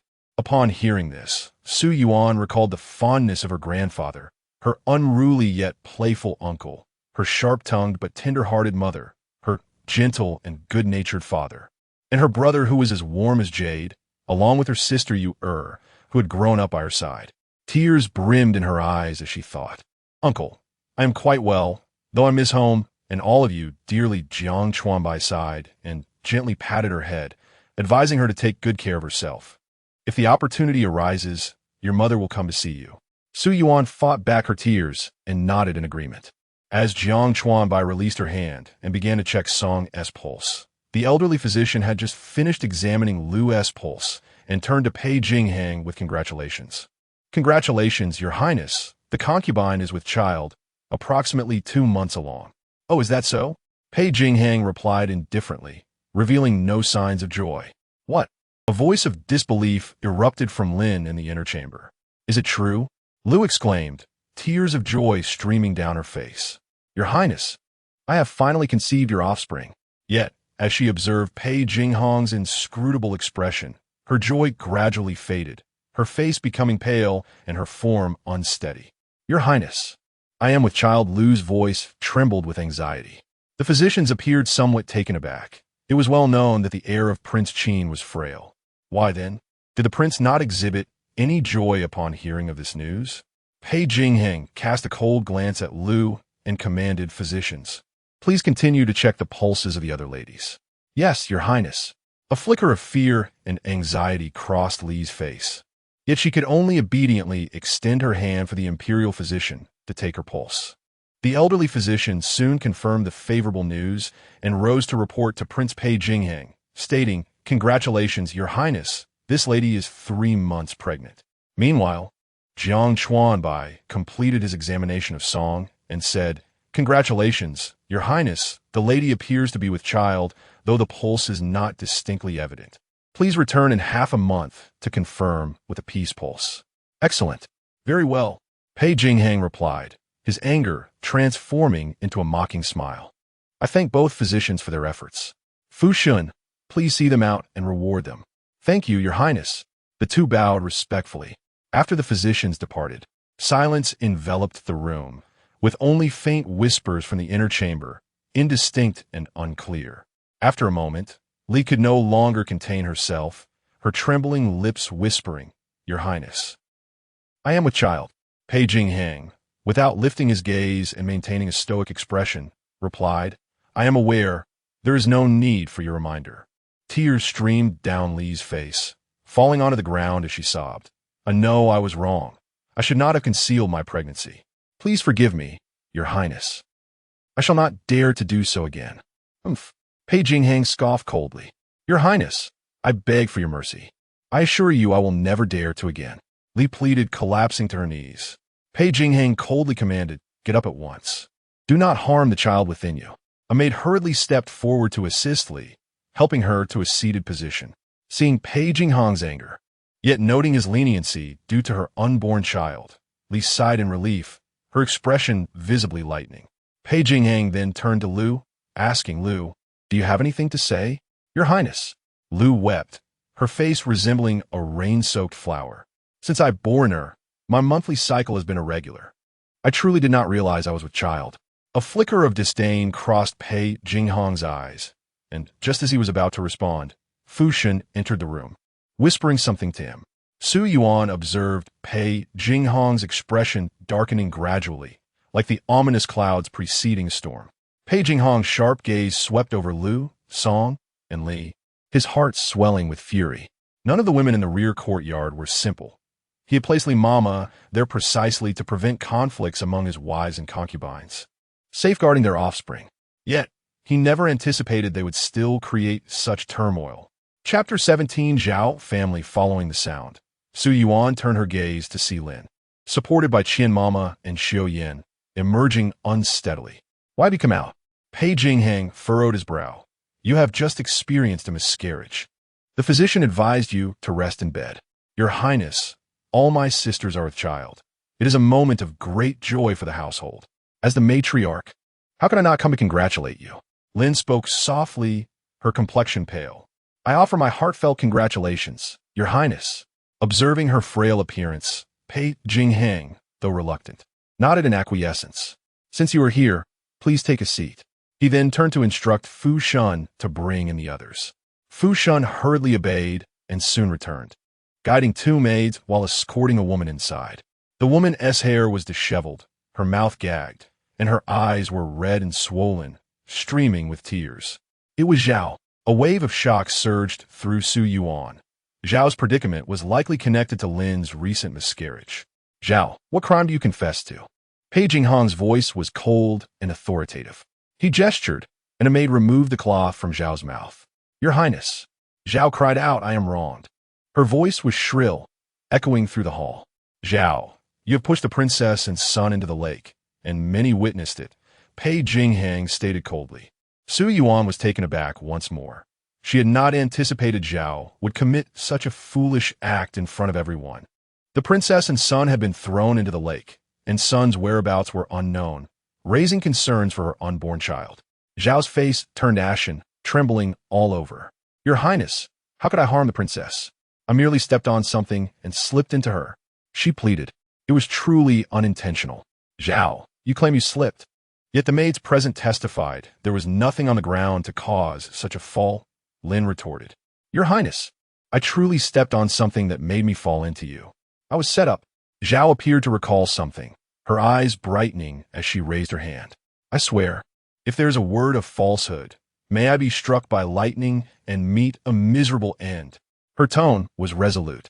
At this declaration, silence enveloped the hall. Su Yuan furrowed her brows. The people of the Dasheng Dynasty placed great significance on oaths and would not utter them lightly. This indicated that Zhao might indeed have stepped on something. Pei Jingxuan snorted coldly. Zhao, what was that object? Your Highness, I do not know. Zhao shook her head, her face pale, cold sweat beading on her forehead, her gaze frantic. But it was that object that caused my fall. Someone has conspired against me, plotting against the princess and her unborn child.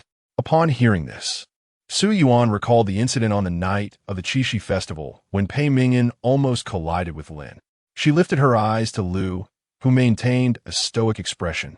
Yet a flicker of panic crossed her eyes. Enough! Zhao, what nonsense are you spouting? Pei Jingxuan shouted in anger. I am not speaking nonsense. Someone truly conspired against me. Zhao insisted. Zhao, as if grasping a lifeline, cried out in desperation. alleging that someone sought to harm the princess and her child, thus framing her unjustly.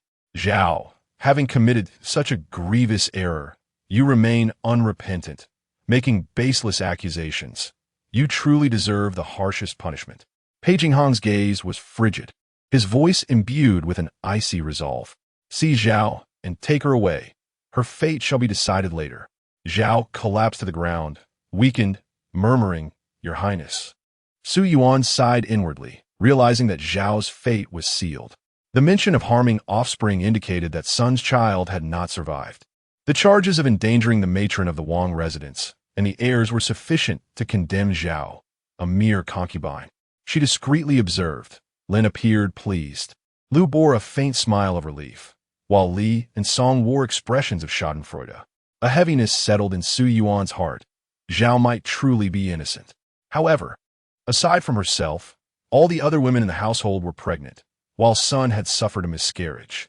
Pei Jingxuan evidently preferred to cease further investigation, sacrificing Zhao instead.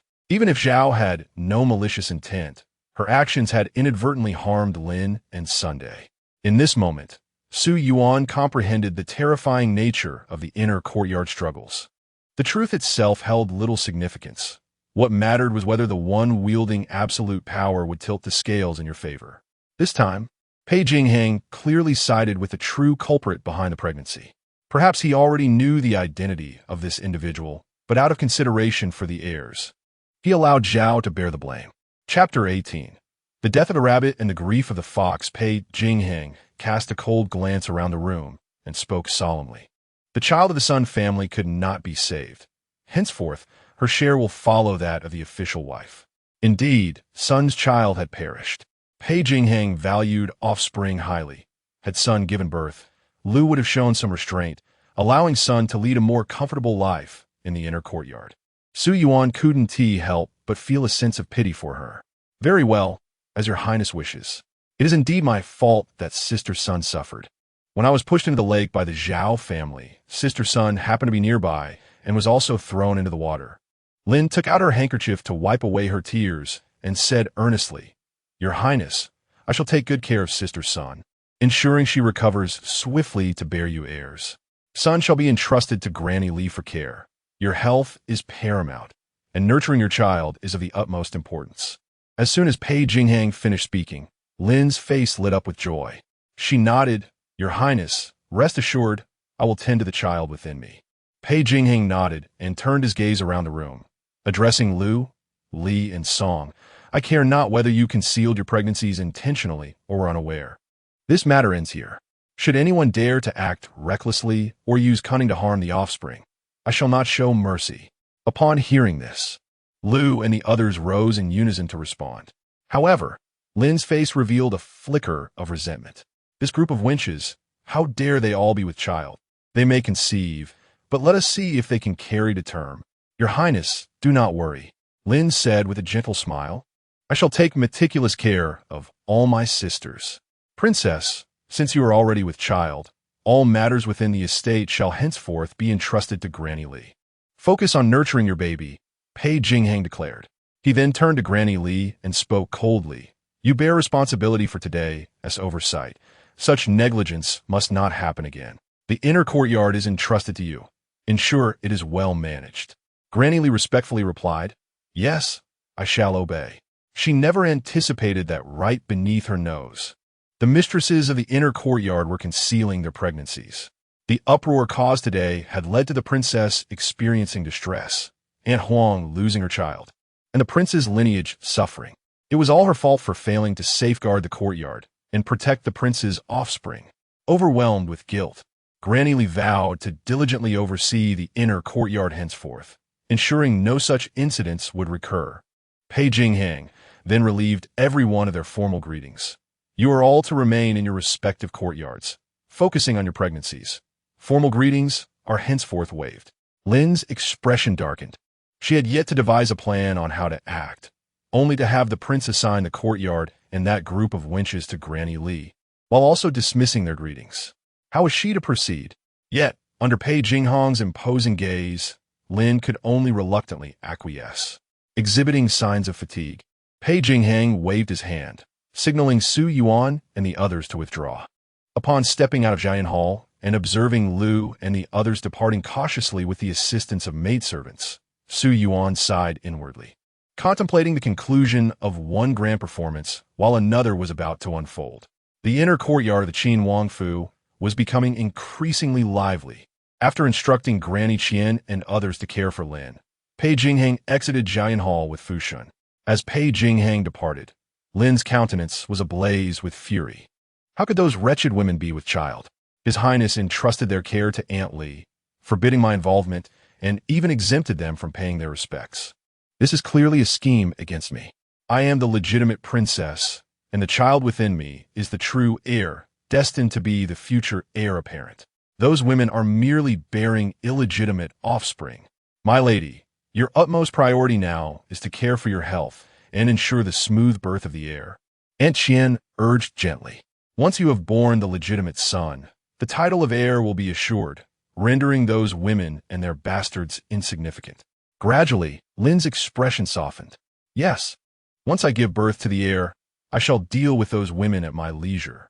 Upon returning to Lucy Courtyard, Su Yuan was beset by a myriad of thoughts. In her estimation, the true culprit behind the Zhao affair was likely Lu, while the incident involving Sun, who fell into the water, seemed too simplistic to merely be a consequence of Lin's machinations. However, lacking sufficient information and evidence, Su Yuan could only speculate for an extended period. What fate awaits Zhao? Pei Jingxuan spoke of future measures. What precisely does that entail? Lin experienced a fright during her pregnancy, resulting in the loss of Sun's child. Will Pei Jingxuan demand Zhao's life as retribution? Yet, this matter remains shrouded in ambiguity, and to conclude it so hastily. Chapter 19. Crisis? The turmoil in her mind left Su Yuan unable to find solace throughout the night, and upon awakening, dark circles shadowed her eyes, leaving her in a rather poor state. Madam, Green Pearl noticed Su Yuan's pallor and called out to her with concern. Su Yuan rubbed her temples and replied, I am fine. Please go prepare a bowl of revitalizing soup for me. Green Pearl promptly obeyed, while Su Yuan sat before the mirror, slowly untangling her long hair. What troubled her most throughout the night was the sudden realization that she was the only woman left in the rear courtyard of the Qin Wangfu capable of attending to the princess' needs. Lin, Lu Li, and Song were all in confinement for their pregnancies. Sun was still in her early confinement, and Zhao had been locked away awaiting her fate. Su Yuan felt overwhelmed. Did this mean she would have to bear the burden alone for at least the next 7 months? Such a scenario would certainly lead to unparalleled favoritism. How could Lin and the others allow this to happen? They would surely seek to devour her whole. Yet, if Pei Jingxuan were to come to her courtyard, could she really turn him away? She pondered in silence for quite some time, but could not devise a strategy. Never mind. I shall cross that bridge when I come to it. Surely Lin would not wish to see her monopolize his affections and would arrange for new arrivals to the estate. Days passed, and, instead of news of newcomers from Lin, Su Yuan found herself receiving Pei Jingxuan. During dinner, he arrived at Su Yuan. Su Yuan steeled herself and greeted him with a radiant smile. Though the jealousy of Lin and the others was daunting, it was far less terrifying than offending Pei Jingxuan, the true arbiter of life and death within the household. Pei Jingxuan's eyes flickered with a hint of confusion, perceiving a stiffness in the woman-esque smile that was uncharacteristic of her usual demeanor. He recalled the moment of interrogating Zhao when she had averted her gaze, revealing her fear. Was she afraid of him? A sense of discomfort welled up within Pei Jingxuan. Let us eat, he said, extending a hand to assist Su Yuan, guiding her to sit beside him at the round table. Tonight's feast was bountiful, an array of exquisite delicacies laid out before them. Su Yuan first served Pei Jingxuan with dishes and soup, then diligently arranged his meal. As she tended to him, the tension in Pei Jingxuan dissipated, a smile creasing his lips, filling him with immense joy. His handsome visage shimmered in the candlelight, captivating all who beheld him. Do not dally. You should eat as well. Yes, Your Highness, Su Yuan replied. Yet, as she observed the smile at the corners of his lips, a wave of insecurity washed over her, and she silently chastised herself for being so easily swayed. How could she lose her composure over a mere smile? After the meal, Pei Jingxuan settled onto the heated Kong in his study, and Su Yuan presented him with a cup of tea. He took a delicate sip before setting it down on the table. "Come, sit and talk." As Su Yuan prepared to take a seat on the opposite side of the table, Pei Jingxuan suddenly pulled her into his embrace. "Your Highness," she murmured softly, struggling to rise. Pei Jingxuan gently pressed her shoulders, his voice tender. "Do not move. Allow me to hold you for a moment." Reluctantly, Su Yuan ceased her struggles and nestled into his embrace, yielding to his warmth. In the dim light of the flickering candle, Pei Jingxuan rested his chin on Su Yuan's shoulder, inhaling her delicate fragrance, momentarily entranced. The soft, voluptuous form of the woman in his embrace felt as comforting as ever, rendering him utterly captivated. Indeed, he had been longing for this woman in his arms throughout these past days. Su Yuan, acutely aware of the warmth radiating from the man beside her and the taut muscles of his thighs, felt her cheeks flush as memories of their passionate nights together resurfaced. Pei Jingxuan turned his head, gazing at the rosy profile of the woman within his grasp, a gentle smile gracing his lips as he softly inquired, "What troubles you?" "There is no need for such restraint between us." His deep, husky voice resonated in her ear, sending a shiver through Su Yuan, her blush intensifying as she lowered her gaze, rendered speechless and motionless. "Last time, I promised to teach you the ways of health preservation. Yet I failed to uphold my word," he continued, tightening his hold around her waist. "Tonight, let us delve into this matter thoroughly." In Jian Hall, Lin Shi finished her dose of nourishing medicine, setting down the bowl and delicately wiping her mouth with a handkerchief. "Mama, has His Highness gone to the Deer Creek Garden?" she inquired. "Indeed," replied Mama Qian in a hushed tone. Lin Shi narrowed her eyes, a cold smile playing on her lips. Although Su Yuan was plump and rather simple-minded, presenting no real threat, she could not permit Su Yuan to monopolize the prince's affections in the coming months. Having never had the prince to herself, she would not allow any woman to do so. Currently, only Su Yuan was permitted to serve the prince, which was a grave injustice for him. "Mama, you shall return to the earl's residence tomorrow and inform my mother." The following day, after Pei Jingxuan departed, Su Yuan rose from her slumber only at the hour of Chun. As Lu Zhu styled Su Yuan's hair, she whispered, "Madam, I overheard the kitchen servant say that concubine Zhao has been sent to the Huangjue Temple." Huangjue Temple, Su Yuan exclaimed. For this temple was a place of penance for noble women of the royal family and esteemed houses who had committed grave offenses. The temple enforced strict regulations, demanding that the women labor for every morsel of food. Could a frail woman like Zhao endure such hardship? Indeed, Lu Zhu nodded. The prince has shown mercy by allowing concubine Zhao to bring along her personal belongings. Personal belongings? What use are they at Huangjue Temple? Can they perhaps persuade the abbess for a more comfortable existence? Su Yuan pondered, but after some reflection, she decided it was best to cease her musings. Perhaps, for Zhao, being sent to Huangjue Temple was the most favorable outcome at present, far better than losing her life. Chapter 20. Journey to the South in the following days. Pei Jingxuan visited Lu Shi Yuan each night.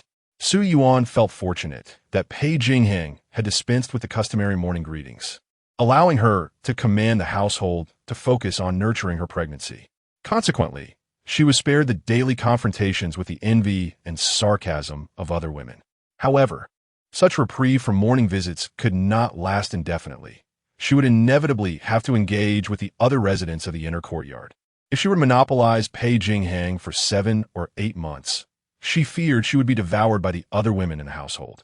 After breakfast, Su Yuan sat on the warm Kong, contemplating how to subtly decline Pei Jingxuan's visits, hoping to see him less frequently. "Madam, I truly do not understand the appeal of this tea you insist on drinking daily. Sister Lanji's health tea is far superior," Green Pearl complained as she handed over the teacup. "You should have seen the haughty demeanor of Granny Qian when she delivered the tea the other day. TSK, TSK. As if she had never seen anything of quality before. Why bother comparing with her? Life is merely a matter of perception. One should embrace joy and happiness. The princess's tea is indeed a fine thing. Refrain from speaking carelessly if you do not comprehend its value." Su Yuan smiled and nodded at Green Pearl. downing the tea in one swift motion before setting the cup down. Please ask Lanji to brew another pot of medicinal tea. This tea had been sent by Granny Qian at the behest of Lady Lin the day after Pei Jingxuan's arrival, ostensibly because she had expressed a fondness for it. She graciously accepted the offering, enjoying a cup each morning. At this moment, she was not inclined to conceive. She wished to avoid the complications that lay ahead until her body was more robust. In the evening, Su Yuan leaned against the warm Kong, perusing travelogues as she awaited Pei Jingxuan's arrival. At the hour of the dog, Fu Shun dispatched the young eunuch Shila to inform her that Pei Jingxuan would join her for dinner that evening. At the hour of the rooster, Shila returned with a report. Madam, Her Highness requests that His Highness come to Zhaoyan Hall, and His Highness has asked that you dine first. Su Yuan nodded slightly, acknowledging the message. You may return now. She turned to Green Pearl and instructed, please give Sheila a pouch. It is kind of him to run this errand. Thank you for your generosity. Madam, Sheila replied respectfully as he accepted the pouch and withdrew. With a gentle sigh, Su Yuan felt a sense of relief. The matter was settled. Lady Lin had intervened. Lanji softly suggested, Madam, allow me to assist you with your meal. It is well past your usual dining hour. Very well, Su Yuan responded, placing her book aside and moving to the main room to partake in the silver ear and lotus seed porridge, savoring it at a leisurely pace. Later that evening, after washing up, Su Yuan lay down in bed, preparing to sleep. Noticing this, Green Pearl grew anxious. Madam, will you not wait for His Highness? He did not say he would not come tonight. Close the courtyard door. I'm going to sleep. It is late. His Highness will not be coming. Su Yuan rolled herself in the thin silk quilt, lowered the curtain, and extinguished the lamp. In recent nights, Pei Jingxuan had kept late hours. Tonight, she had finally found an opportunity for an early rest, and she intended to cherish it. Moreover, once asleep, she could escape the tangled thoughts that plague her. Understood. Green Pearl, seeing her mistress was already asleep, could only respond in agreement, drawing the bed canopy and extinguishing the lamps in the room. In the darkness, Su Yuan heard Green Pearl's soft footsteps and the sound of the door closing. She was unaccustomed to having anyone keep vigil at night, as she had never permitted anyone to sleep at her feet during such hours. Every time Pei Jingxuan arrives, she has grown accustomed to her own way of coping. Alone within the confines of her tent, she dares to confront her tumultuous heart. She fears his arrival, yet dreads his absence equally. Upon hearing that he had been summoned by the Lin family this evening, she felt a sense of relief mixed with an inexplicable ache. Uncertain of when she had drifted into slumber, a sudden commotion in the courtyard startled her awake, followed by the sound of approaching footsteps. Soon, a tall figure stepped into her inner chamber. Your Highness! Su Yuan sat up, gazing at Pei Jingxuan, who had drawn aside the bed curtains and whispered his name softly. Pei Jingxuan took a seat at the edge of the bed, gently caressing her cheek, and inquired with a tender tone, Why have you retired so early tonight? I thought you wouldn't be coming. Your Highness, Su Yuan replied, casting her eyes downward to avoid his gaze. She had anticipated that he would remain at Zhaoyan Hall this evening. But to her surprise, as her words trailed off, Pei Jingxuan leaned closer, his voice low and slightly somber. You do not wish for my company, hmm? Su Yuan hastily shook her head. I did not mean that, Your Highness. It is just Pei Jingxuan lifted her chin, compelling her to meet his gaze. Just what? His voice was gentle, yet there was an undeniable pressure in his eyes. Su Yuan swallowed hard, her heart racing, and quickly clarified, I merely thought you would stay at Zhaoyan Hall tonight. Foolish girl, the princess is unwell, and I was summoned merely to share a meal and exchange a few pleasantries. Pei Jingxuan playfully pinched her petite nose. Little jealous one. Staring at Pei Jingxuan's suddenly affectionate expression, Su Yuan felt utterly bewildered. How did I become the jealous one? I'm not envious. I will wash up first and return shortly. Pei Jingxuan patted her shoulder, signaling her to rest. Su Yuan blinked in surprise, then obediently lay back down. I will wait for your return. Pei Jingxuan tousled her hair affectionately before turning toward the screen. As she watched his retreating figure, an inexplicable sentiment blossomed within her heart, leaving her at a loss for words. Waiting in silence, her mind swirling with countless thoughts, Su Yuan decided to rise and find a travelogue to peruse, seeking distraction. When Pei Jingxuan returned to the inner chamber after freshening up, he found Su Yuan nestled against the headboard, engrossed in her reading. He shed his outer robe and climbed into bed beside her, propping himself up on one side, while gently taking her hand that rested on her lap. Pressing a kiss to it. What book captures your interest? Su Yuan attempted to withdraw her hand but failed. It is the travelogue of Jiangnan that you brought back. Oh, Pei Jingxuan raised an eyebrow, his gaze falling upon her book. Observing her earnestness, a smile crept onto his lips. It seems you have a fondness for travelogues. Do you enjoy Jiangnan? Indeed, Su Yuan replied with longing. Everyone speaks of Jiangnan's beauty. It is a land where travelers find solace. The Jiangnan towns of this era are the water towns depicted by poets and scholars, incomparable to modern-day ancient towns. I wish for the chance to visit and explore. Pei Jingxuan chuckled, reaching out to close the book. He enveloped her in his embrace. If you desire to visit Jiangnan, there is an opportunity at hand. Chapter 21. The pig team, remember your highness? Su Yuan's eyes instantly sparkled with excitement. Really? What opportunity? Oh my, such good fortune. She could travel to Jiangnan and avoid the current powder keg that was the Qin Wangfu's backyard. Pei Jingxuan raised an eyebrow in silence, lightly tapping his thin lips with his finger, his eyes twinkling with amusement. Noticing this, Su Yuan, forgetting her shyness, immediately pouted and offered her crimson lips. Making a soft moue, Pei Jingxuan chuckled at her antics, ruffling her hair as he said, I will be heading south on official business soon, and this journey will likely last for more than half a year. Your Highness, will you bring someone to attend to you? Do you think I could be of service? Su Yuan boldly volunteered. Just Fu Shen to attend would suffice. At this, Su Yuan felt a wave of disappointment wash over her, burying her face in his chest. You rascal, are you just toying with me? You speak of opportunities, yet refuse to take me along. The following day, beneath the plum tree, Su Yuan reclined on a lounge chair, idly flipping through a travelogue. With Pei Jingxuan gone for at least half a year, she would be left alone in the Qin Wangfu's backyard, facing the Lin, Lu, Song, and Li families. By the time he returned, she would surely be in a dire state, and in a worst-case scenario, the grass on her grave would be tall. After all, with Pei Jingxuan away, she did not believe that the likes of Lin would remain so obedient. They would undoubtedly disregard Li Mama's arrangements. As the princess, Lin's intrinsic authority could easily suppress Li Mama. Even if Li Mama sent a letter to Pei Jingxuan, requesting his intervention, the back-and-forth correspondence would take at least half a month, ample time for Lin to execute her schemes. The Lu family and others would not remain passive. They would certainly retaliate. The future power struggles in this backyard would be utterly riveting. As a lady who entered the household last, surrounded by sisters who had been there far longer, she was likely to become a casualty in their battles. It infuriated her. That scoundrel Pei Jingxuan had the audacity to refuse to take her south. Fuming internally, Su Yuan tightened her grip on the book in her hands, as if squeezing the flesh of Pei Jingxuan himself. Madam Green Pearl's voice cut through Su Yuan's thoughts.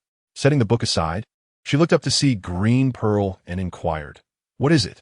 Madam, I heard that His Highness was quite furious last night in Jiayan Hall. Green Pearl exclaimed, her tone filled with excitement. How can that be? Su Yuan asked in disbelief. The princess had recently become pregnant. How could Pei Jingxuan possibly direct his anger toward her? Seeing Su Yuan's skepticism, Green Pearl explained, I heard it from Sheila. The Duke of England recently sent 2 maidservants to the household. Last night, the princess introduced them to His Highness, suggesting they serve him. His Highness's face darkened immediately, and he refused. However, the princess persisted, urging him to accept them as concubines, which provoked His Highness's anger. Is it really just because of this that he became furious? Su Yuan pander perplexed. Pei Jingxuan was known for his composed demeanor. It seemed unlikely that he would erupt in rage simply because the princess, in her delicate state, opposed his wishes and encouraged him to take concubines. Not entirely, as it was more likely due to the identities of the 2 maidservants. Sheila mentioned they were famed beauties from Yangzhou, procured at a great price by the Duke of England's heir, who intended to take them as concubines. The princess returned to her residence and summoned people, and the young master's wife promptly dispatched them to the Qin Wangfu. Su Yuan was perplexed as to whether the young master's wife was acting out of affection for her daughter, Lin Shi, or if she intended to harm her. How could she so brazenly present Pei Jingxuan's father-in-law's intended concubine to him? Such absurdity was beyond comprehension. It was no wonder Pei Jingxuan was infuriated. Did Lin Shi have any inkling of the true identities of the two maidservants? As for those maidservants, Fu Shun had taken them back to the British Duke's residence overnight. His Highness even instructed Fu Shun to congratulate the young master on acquiring a beautiful concubine. It was said that the young master was overjoyed at the news, while the young master's wife fell ill with anger and is now bedridden. After relaying this, Lu Zhu added that Fu Shun remarked that those who left the royal residence were even more precious and hoped the young master would cherish them dearly. Su Yuan smiled. With Fu Shun's words, the young master's courtyard would surely become lively in the days to come. It was uncertain whether this notion originated from Fu Shun himself or was a directive from Pei Jingxuan, but it was indeed quite cunning. The young master's wife had thought to rid herself of two enchanting maidens while simultaneously aiding her daughter, a perfect plan that ultimately backfired, causing harm to Lin Shi instead. The entire situation left one at a loss for words. That night, Pei Jingxuan arrived at the Lu Shi courtyard, where Su Yuan attended to him with great care. Pei Jingxuan, smiling, savored her gentle attentions when suddenly he grasped her waist and pulled her into his embrace.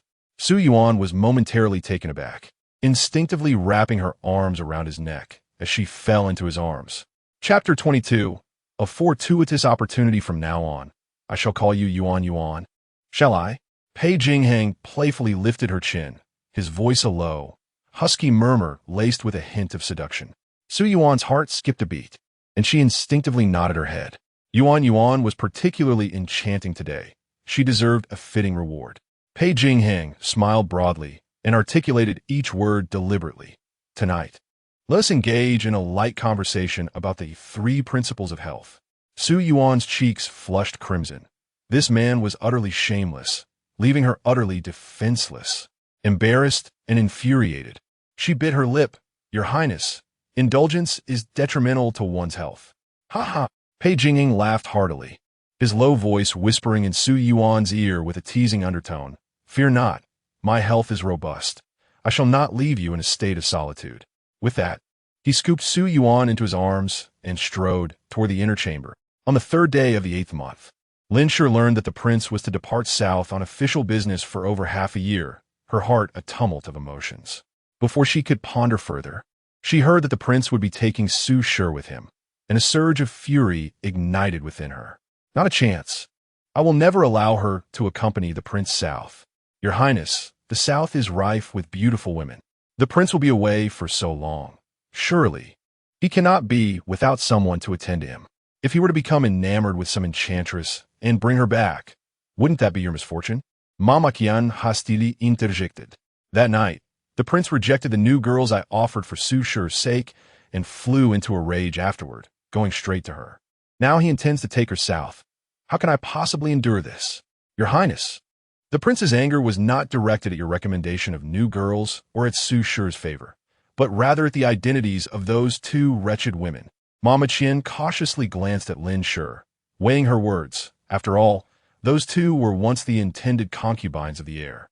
If news were to spread that a son-in-law had taken his father-in-law's concubines, it would be a scandal of monumental proportions, hence the prince's furious reaction. Lin Shi furrowed her brow, a pained struggle crossing her face. After a long pause, her voice cracked with emotion. Oh, my dear mother, this has brought me such suffering. Her mother, in an effort to prevent her father from taking a concubine, had sent those two wretched women to her, causing her to lose face before the prince. Why must she only think of herself, bringing me such misfortune? Mama Qian comfortingly embraced the distressed Lin Shi, gently patting her back.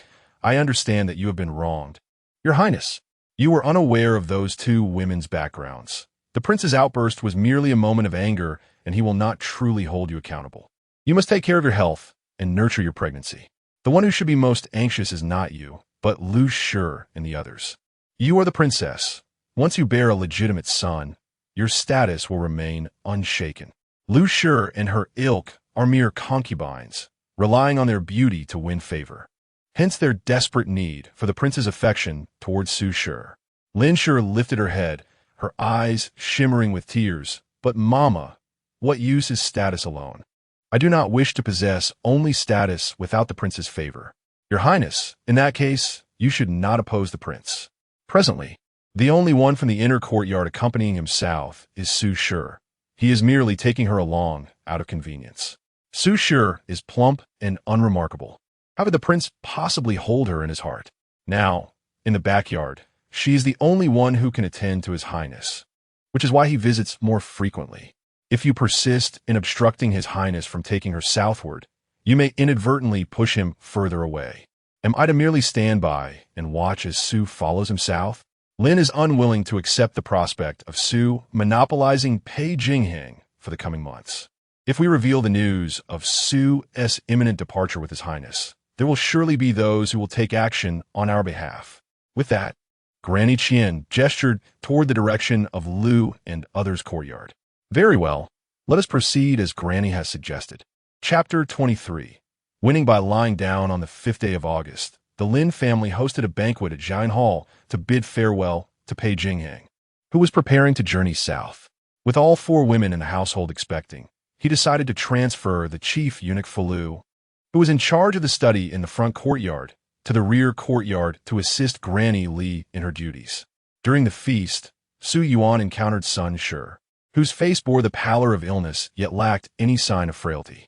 Instead, she exuded a delicate beauty tinged with vulnerability that evoked sympathy. Sun Shi gazed longingly at Pei Jingxuan, her eyes brimming with tender affection that seemed capable of drowning anyone in its depths. However, Pei Jingxuan maintained a solemn demeanor, calmly partaking of his meal without so much as lifting his gaze, entirely disregarding the alluring glances directed at him. Su Yuan mused to herself that if such a stunning beauty were to gaze upon her with such ardor, she would undoubtedly be able to have the stars and the moon at her disposal.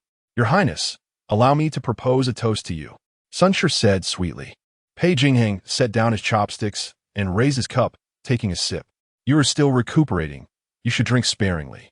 Upon hearing this, tears welled in Sun Shi's eyes, her expression one of pitiable fragility. Your Highness, Sister Sun has been feeling quite down lately. Why not take her along when you head south? It might help her to alleviate the sorrow of her recent loss. Lu Shi interjected, seizing the opportunity as Pei Jingxuan's expression softened.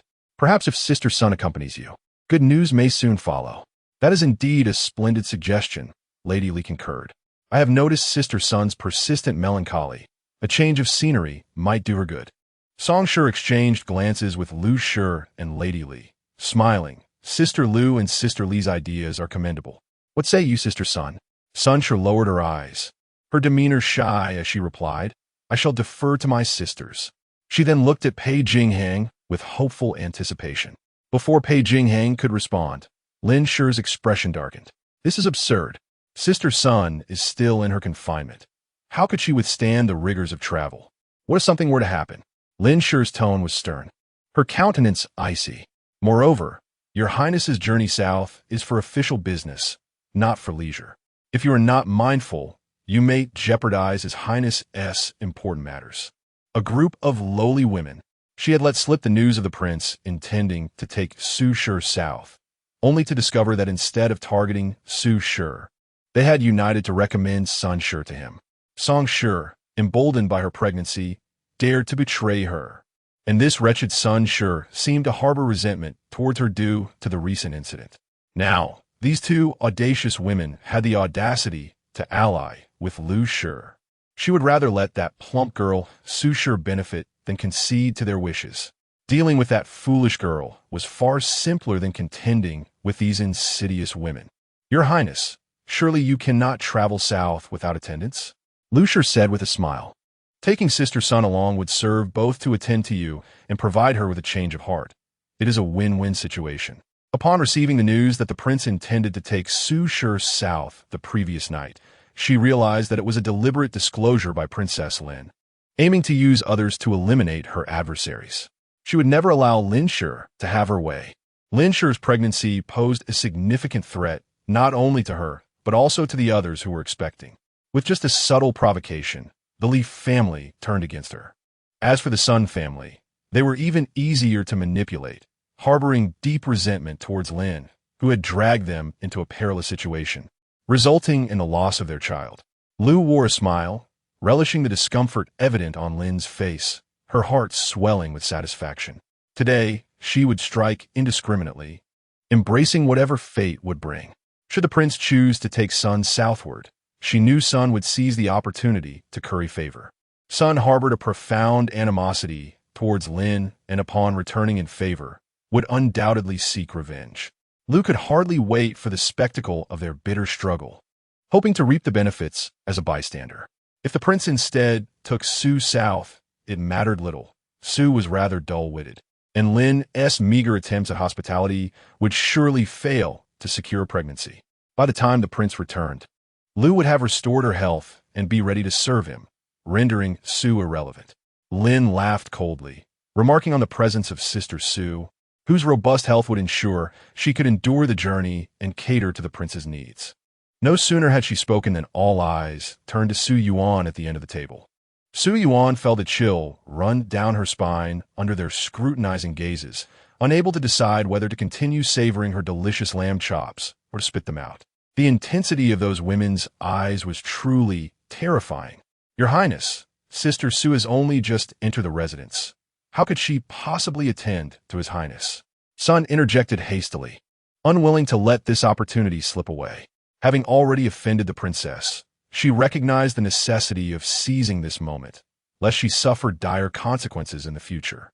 With reddened eyes, she cast a fleeting glance at Pei Jingxuan and murmured, "I merely wish to enough." Pei Jingxuan's deep voice interrupted, "Son, you have just suffered a miscarriage. It would be prudent for you to rest. Let Su accompany us on this journey." His tone left no room for argument. At this pronouncement, Su Yuan was momentarily taken aback, her eyes widening in surprise. She witnessed Sun's complexion pale, her form swaying as if about to collapse. Lin wore a look of triumph, while Lu appeared perplexed, and Li and Song were visibly filled with envy. Su Yuan had not anticipated that this evening's family gathering would lead Pei Jingxuan to relent.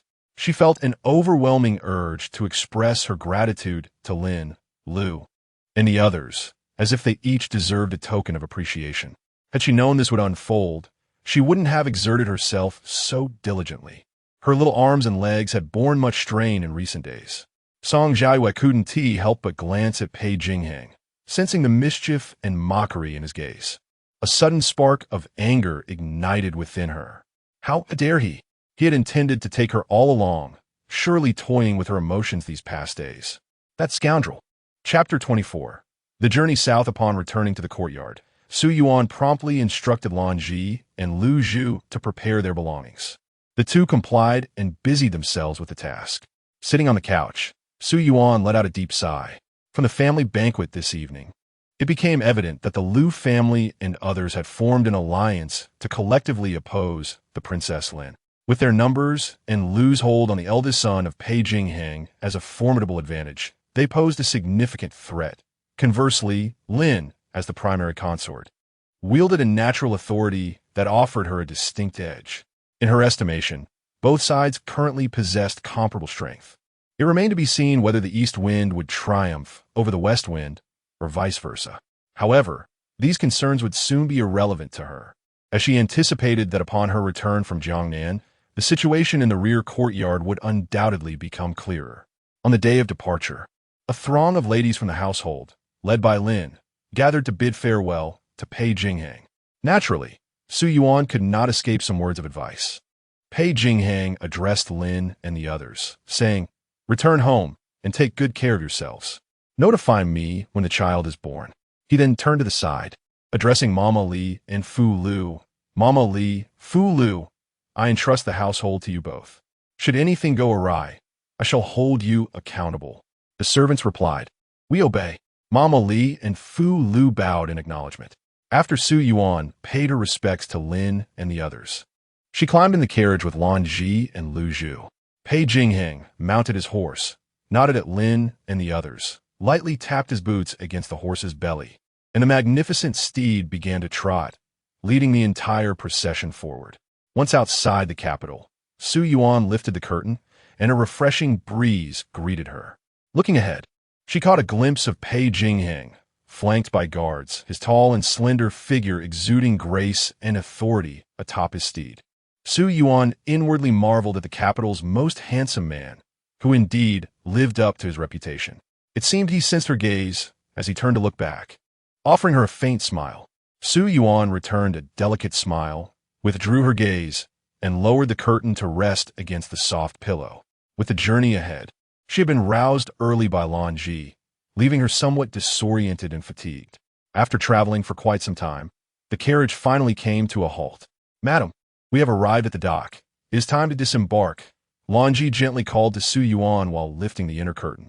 Su Yuan opened her sleepy eyes, stretched, and with the support of Lan Ji and Lu Zhu, stepped down from the carriage using the footstool. The group boarded one of the 3 large ships making the journey south. Su Yuan occupied the middle vessel, with her cabin situated adjacent to Pei Jingxuan's. After boarding and having lunch, Pei Jingxuan retreated to the ship's study with his aides, presumably to discuss matters related to this southern expedition. Meanwhile, Lan Ji and Lu Zhu were busy organizing their luggage in the cabin, which was in disarray. Su Yuan wished to assist, but they firmly urged her to step outside for a stroll, as they genuinely did not wish to express disdain for their mistress. Yet, her attempts to help often proved counterproductive. Reluctantly, Su Yuan left the cabin and wandered for a while before settling in a waterside resting area to admire the scenery. A gentle breeze wafted through the room, invigorating her spirit. What thoughts occupied her mind? As I contemplate such exquisite scenery, I find myself alone.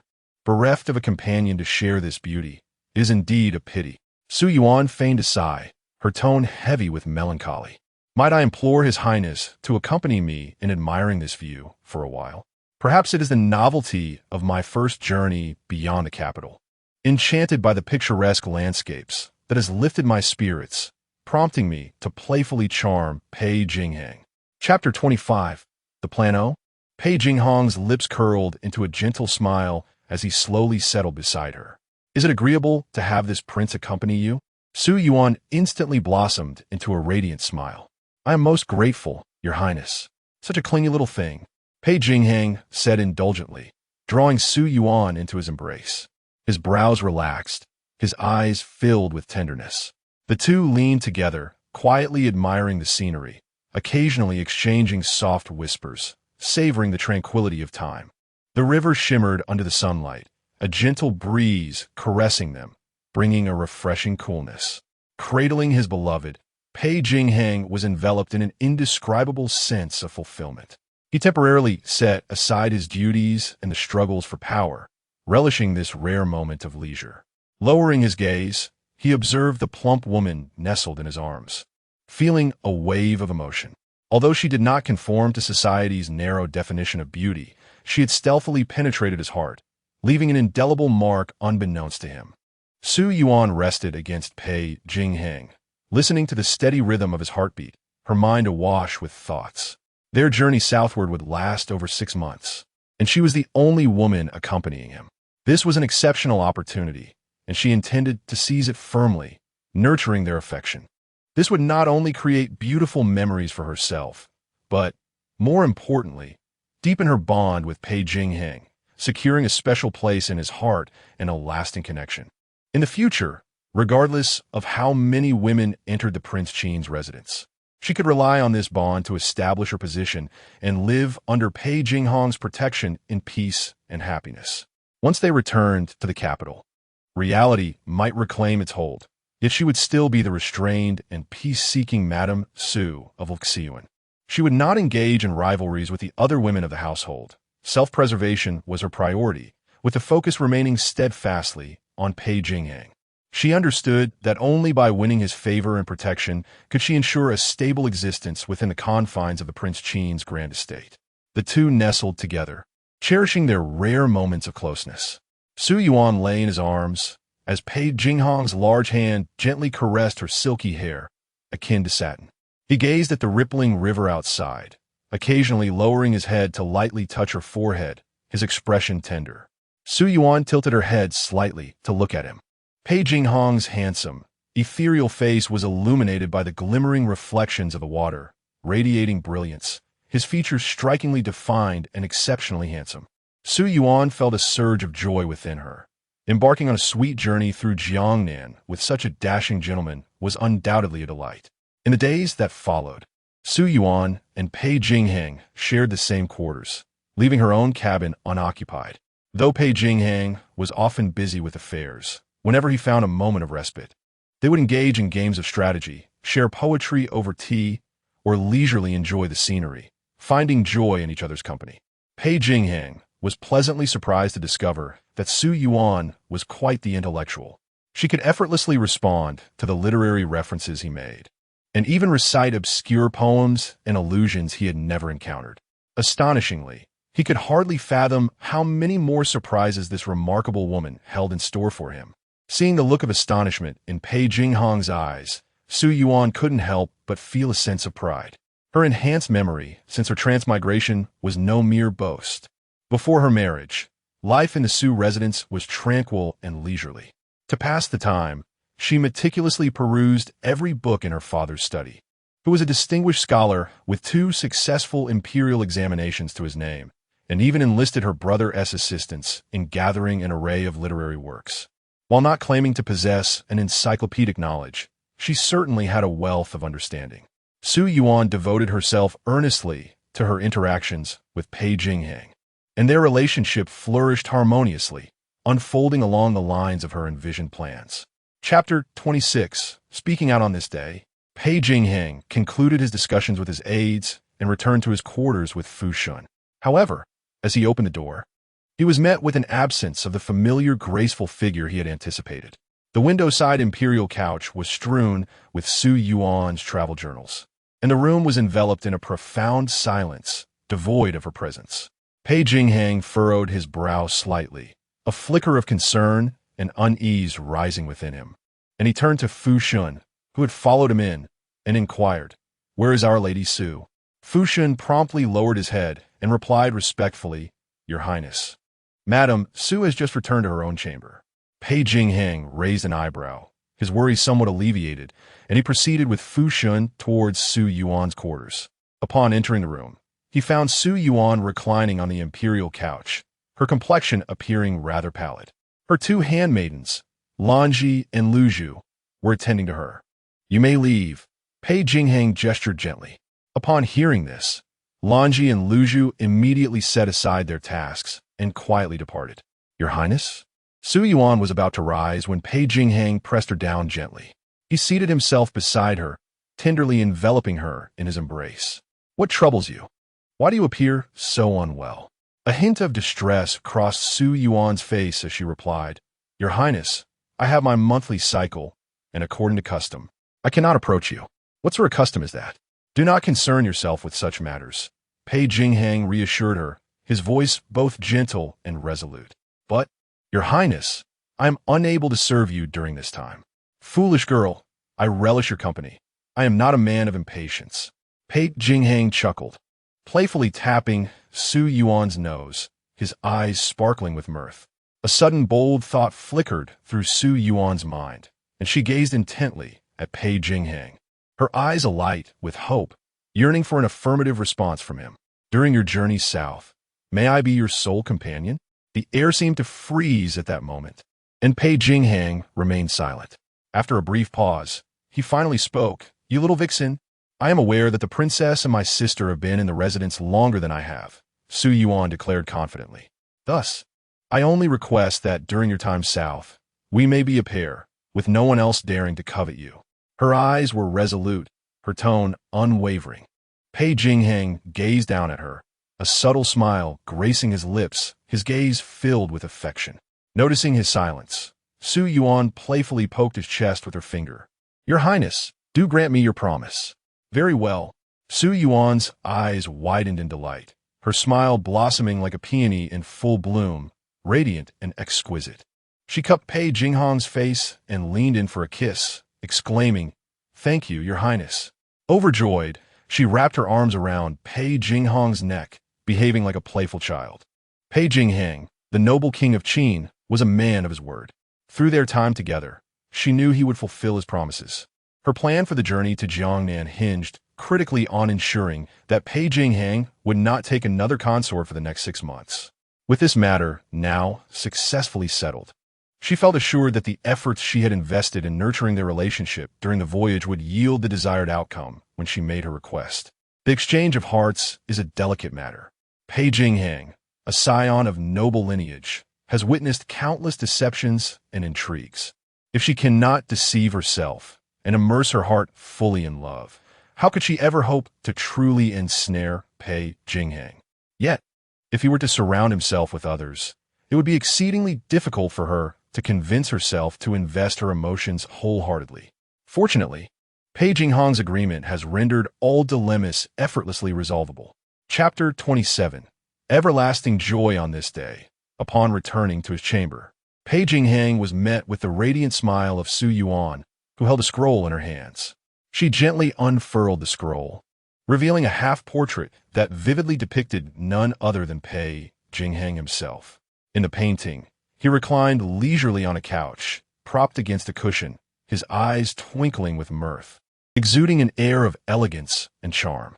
Pei Jingxuan had never envisioned himself possessing such a dashing demeanor.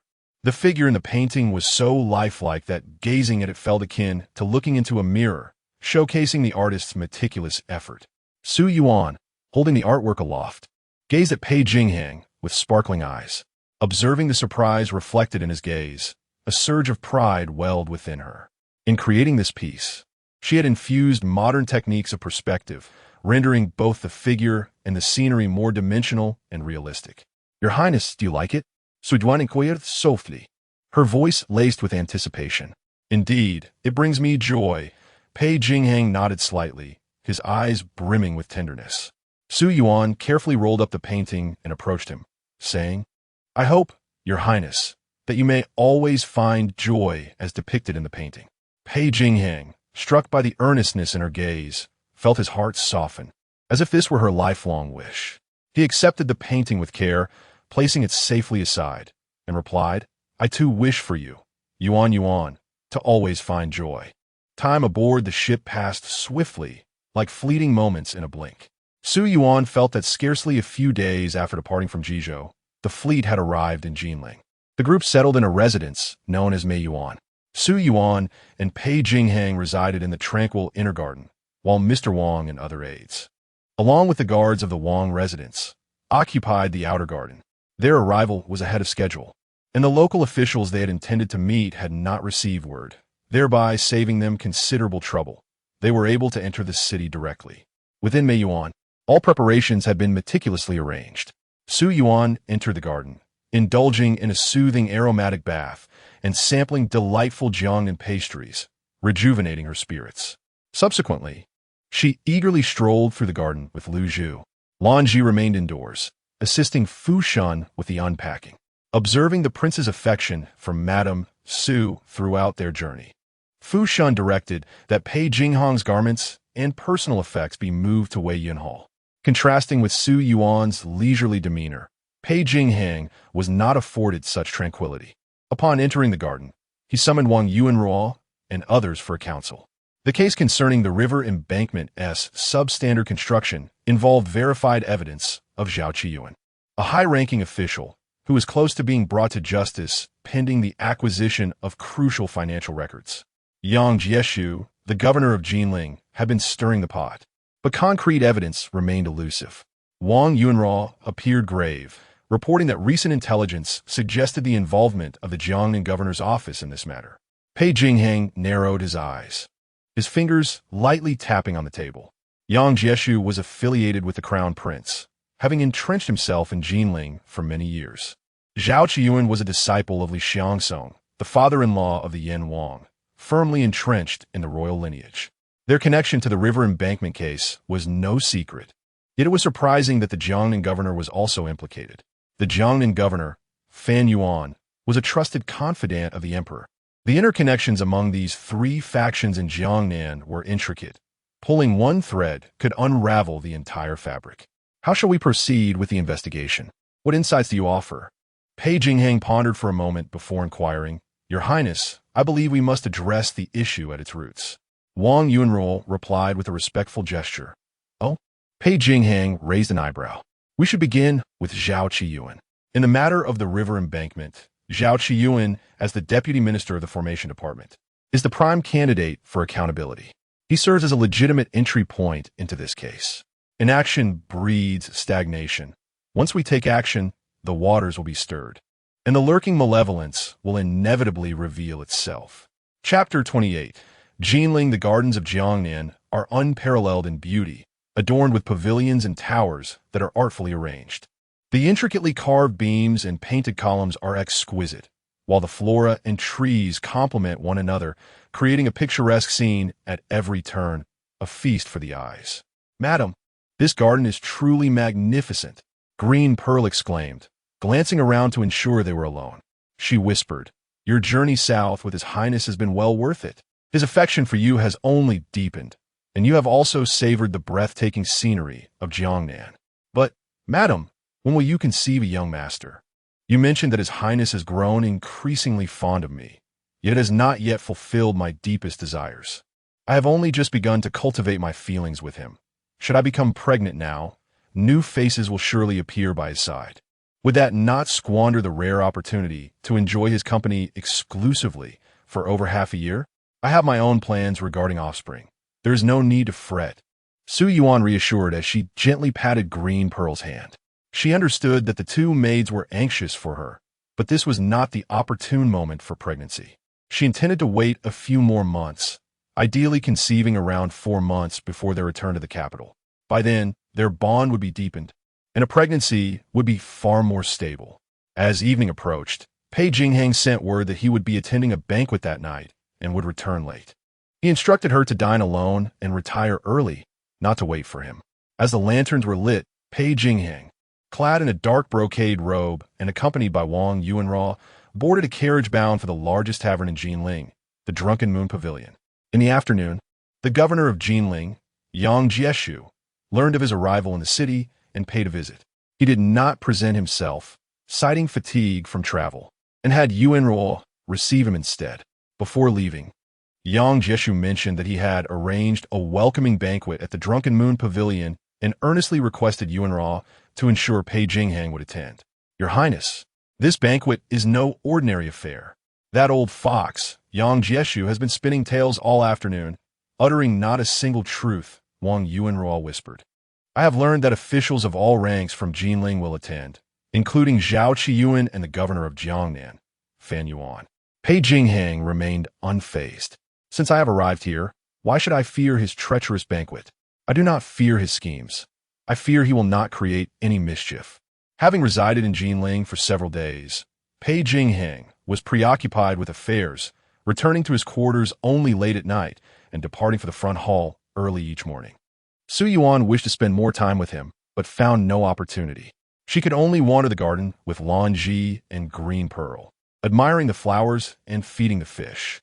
Yet, no matter how grand or beautiful the garden, its charm wanes with daily visits, and soon she grew weary of it. After finishing her calligraphy practice, Su Yuan put down her brush and, feeling despondent, remarked, having arrived in Jiangnan, being confined to the garden all day is dreadfully dull.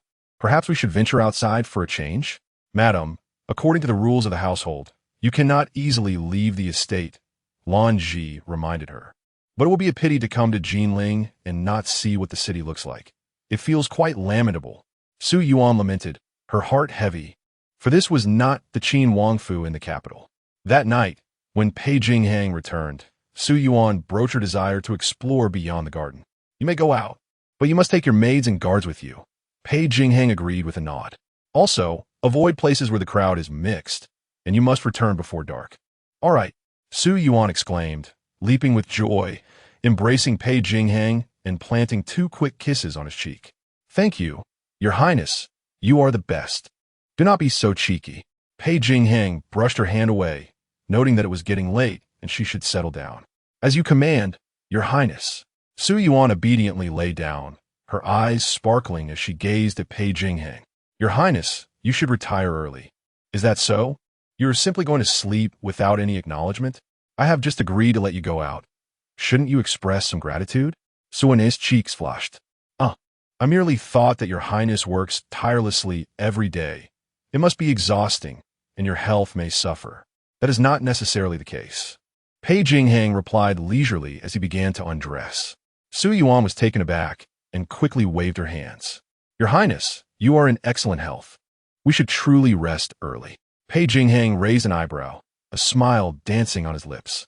How would you know I am in good health if you do not give it a try? He then leaned down to caress her delicate cheek and pressed his lips gently against her rosy ones. Chapter 29. Shopping on the following morning, Su Yuan, accompanied by her maid and guards, made her way directly to the most bustling area of Jinling City. After indulging in a breakfast rich in the local flavors at Qianwei Pavilion, she packed a few signature delicacies and began her excursion.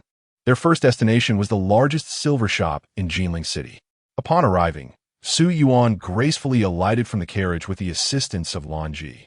Slightly tilting her head, she beheld the resplendent characters of Jin Xiaoge. Elju softly remarked, I have heard that Jin Xiaoge is the premier silver shop in Jiangnan, with branches in various other locations. Su Yuan smiled and nodded, then stepped over the threshold. The interior of Jin Xiaoge was adorned with exquisite decorations, radiating opulence. An array of intricate gold, silver, and jade ornaments dazzled the eye. Noticing the esteemed guest, the shop attendant rushed forward to greet them. After exchanging pleasantries, he escorted Su Yuan to a private room. Before long, the shopkeeper entered, bearing a collection of exquisite jewelry, each piece a rare treasure. Su Yuan selected a sheep-fat jade hairpin, a ruby ring, a pair of gem-studded bangles, and a pair of white jade hoops, one large and one small, both radiating a pure and gentle whiteness. Madam, you have a discerning eye, the shopkeeper praised. Each item you have chosen is a unique masterpiece, with no duplicates available. He elaborated on the names, meanings, and craftsmanship of these exquisite pieces, while Su Yuan listened with great interest, ultimately paying with alacrity. Leaving Jin Xiaoge, Su Yuan felt thoroughly satisfied, and then took Lan Ji and Elju to a rouge and powder shop. The cosmetics of Jiangnan were highly sought after by the women of the capital, and they were determined not to miss out. Miss, the rouge from Fuchun Fong is quite renowned in the capital, boasting a variety of colors and excellent application, Elju remarked. Lan Ji chimed in with a smile. I think it looks splendid. Su Yuan replied, since you both are fond of it, let us purchase a few more. Earlier at Jin Xiaoge, Lan Ji and Elju had only dared to choose 2 pieces each in the main hall, claiming the jewelry presented by the shopkeeper was too precious. However, cosmetics, regardless of their price, were more accessible, allowing them to freely select what they desired. As they entered Fuchun Fong, a delicate and refreshing fragrance enveloped them. Madam, what would you like to see? The elegantly attired proprietress warmly welcomed them. We have introduced several new types of rouge. Would you care to take a look? Su Yuan nodded and turned to Lan Ji and Elju, saying, you need not concern yourselves with me. Go ahead and choose what you like. Yes, madam. Lan Ji and Elju joyfully nodded in agreement. After emerging from Fuchun Fong, laden with boxes of various sizes, Su Yuan then led Lan Ji and Elju to a fabric shop, where the accompanying guards witnessed the prowess of women shopping. At noon, they dined at Zui Yulu, savoring the house specialties, crab roe tofu, crab meat lion's head, and Zui Ba Xian. Content with their meal, Su Yuan eagerly made her way to the theater to enjoy a performance. Suddenly, the carriage came to a sudden halt, causing Su Yuan to lurch forward unexpectedly. Had it not been for Elju's quick reflexes in catching her, she would have surely collided with the front. Madam, are you all right? Elju asked in a flustered tone. I am fine, Su Yuan reassured her. Su Yuan shook her head and called out, what has happened? The attendant replied, Madam, a deranged woman suddenly emerged and blocked our carriage, refusing to yield. I was about to drive her away, but she wouldn't budge and nearly got hurt in the process. Upon hearing this, Su Yuan furrowed her brows. What is the matter? Madam, I shall go and investigate, Lan Ji said as she lifted the curtain. Su Yuan raised her gaze and beheld a disheveled woman sitting on the ground, her hair unkempt and her clothing in tatters. She wore a tattered cotton coat and straw sandals, her arms tightly wrapped around her knees, too frightened to move. As the curtain was drawn back, the woman's eyes sparkled with desperation. She sprang to her feet and rushed towards the carriage, only to be halted by the guards. "How dare you approach my lady?" Lanji exclaimed as she jumped down from the carriage. The woman, however, paid her no heed, instead pleading with Su Yuan, "Madam, please save me. My husband is innocent." Su Yuan regarded her with a cold, assessing gaze. The woman fell to her knees, repeatedly bowing her head. "Madam, he is wronged. He's been unjustly accused. I implore you." Before Su Yuan could respond, one of the guards barked, "Where did this lunatic come from? Be gone at once. Or do not blame me for being unkind." "No, I am not mad. I truly am not," the woman cried, tears streaming down her face as she choked out. "My husband is innocent, unjustly accused, by the riverbank." Chapter 30. The madwoman, as the guards were about to drag the woman away. Su Yuan commanded, "Who is this madwoman, daring to disturb me? It is truly displeasing. Bring her back for a proper reprimand." "Yes." The guards promptly seized the deranged woman from the ground, binding her hands and feet before placing her in a carriage at the rear. Bystanders shook their heads in sympathy, lamenting the poor woman's lost sanity as she had dared to confront a noble, putting her life in jeopardy. As the carriage continued on its way, nearing a crossroads, Su Yuan, citing her displeasure, ordered a return to the estate. Upon entering the garden, she instructed the guards to deliver the woman directly to Mr. Wang. She had distinctly heard the woman mention the words riverbank, albeit faintly, but it had registered in her mind. Pei Jingxuan's journey south was indeed related to the matter of the riverbank. The woman's cries of injustice and her mention of the riverbank could be intrinsically linked to this case. Handing her over to the aides, they would conduct an investigation. Should there be any grievances, they would be addressed. If not, the aides would surely find a suitable resolution for the woman. Such matters ought to be entrusted to those with expertise. She merely wished to lead an unremarkable life, like a languid fish in still waters. As night fell, Pei Jingxuan entered the inner garden, the moonlight draping over him like gossamer. Su Yuan sat by the window, deftly crafting a knot, her fingers dancing like a swift swallow skimming the water, gradually forming an intricate wanfu knot. "Yuan, Yuan." Pei Jingxuan's voice suddenly resonated, laced with unmistakable excitement. "You have been of tremendous help to me today." Su Yuan set aside her work and turned to him with a gentle smile.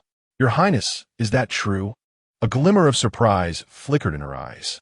Indeed, her suspicions were confirmed. The woman was connected to the riverbank case.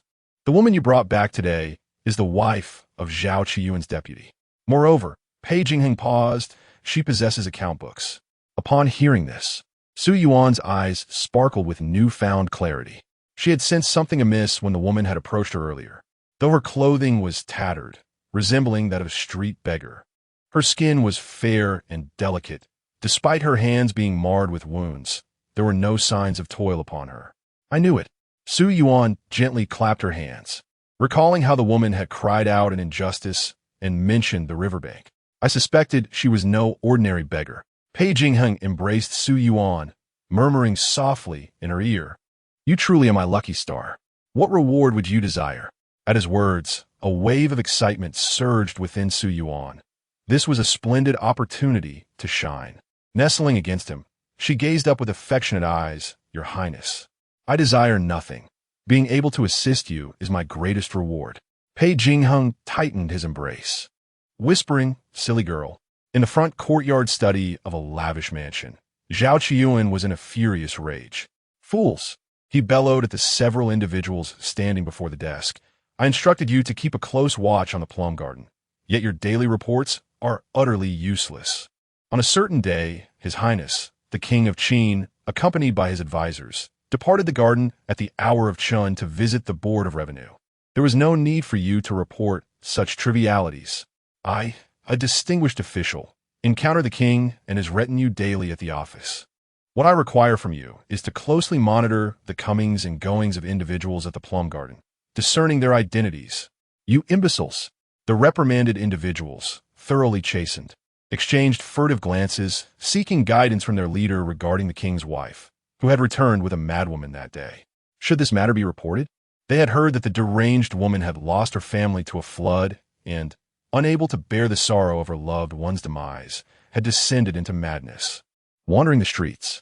Yet, they had not confirmed this information and feared another scolding if they spoke prematurely.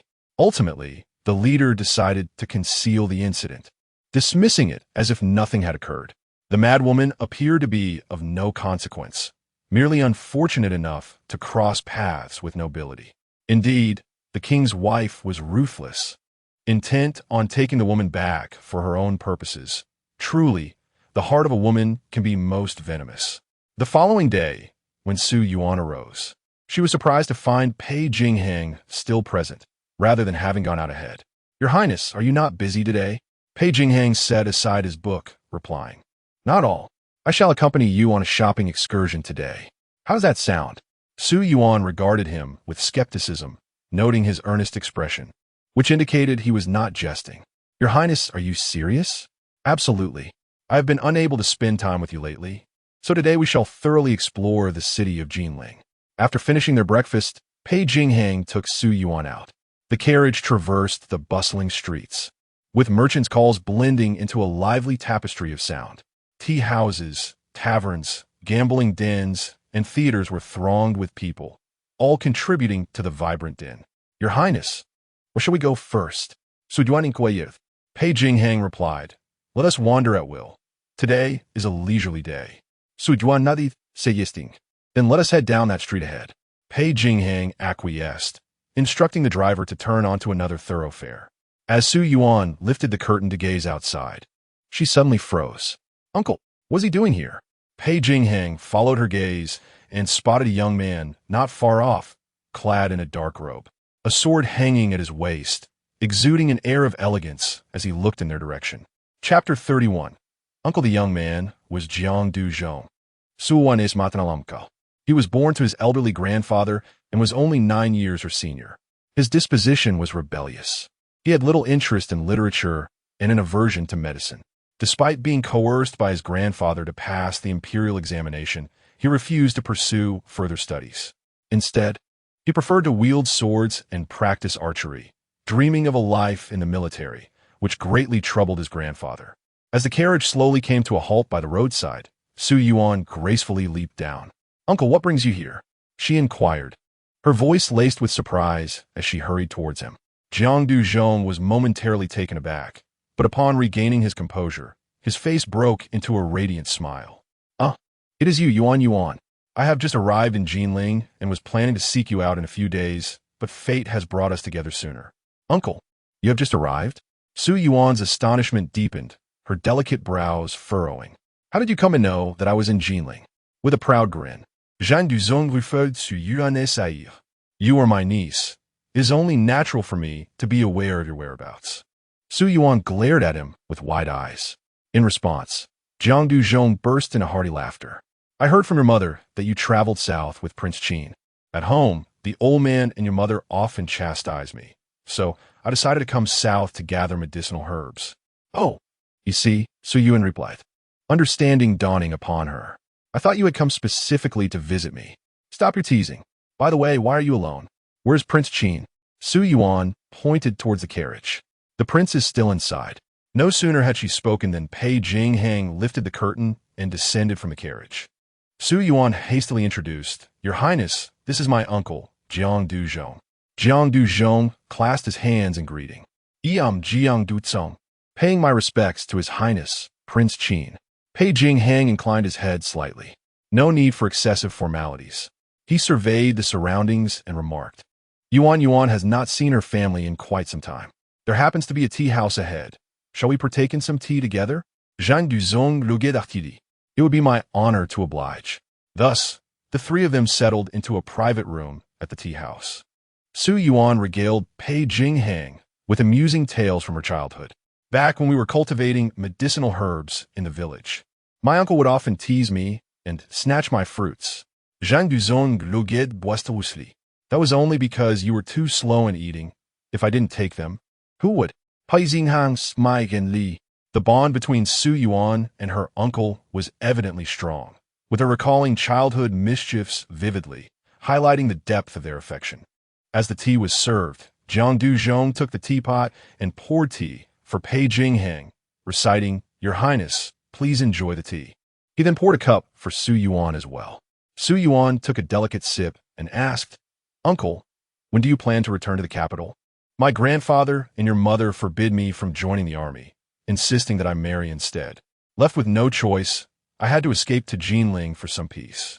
Once they cease their relentless matchmaking, I shall return." Upon mentioning his marriage prospects, Jiang Duzhong sighed deeply, a look of distress crossing his face. "I have no desire to marry. My heart yearns to fight against the Tartars in the northern frontier, yet my grandfather and your mother vehemently oppose it, as do my elder brother and sister-in-law. Alas!" Su Yuan.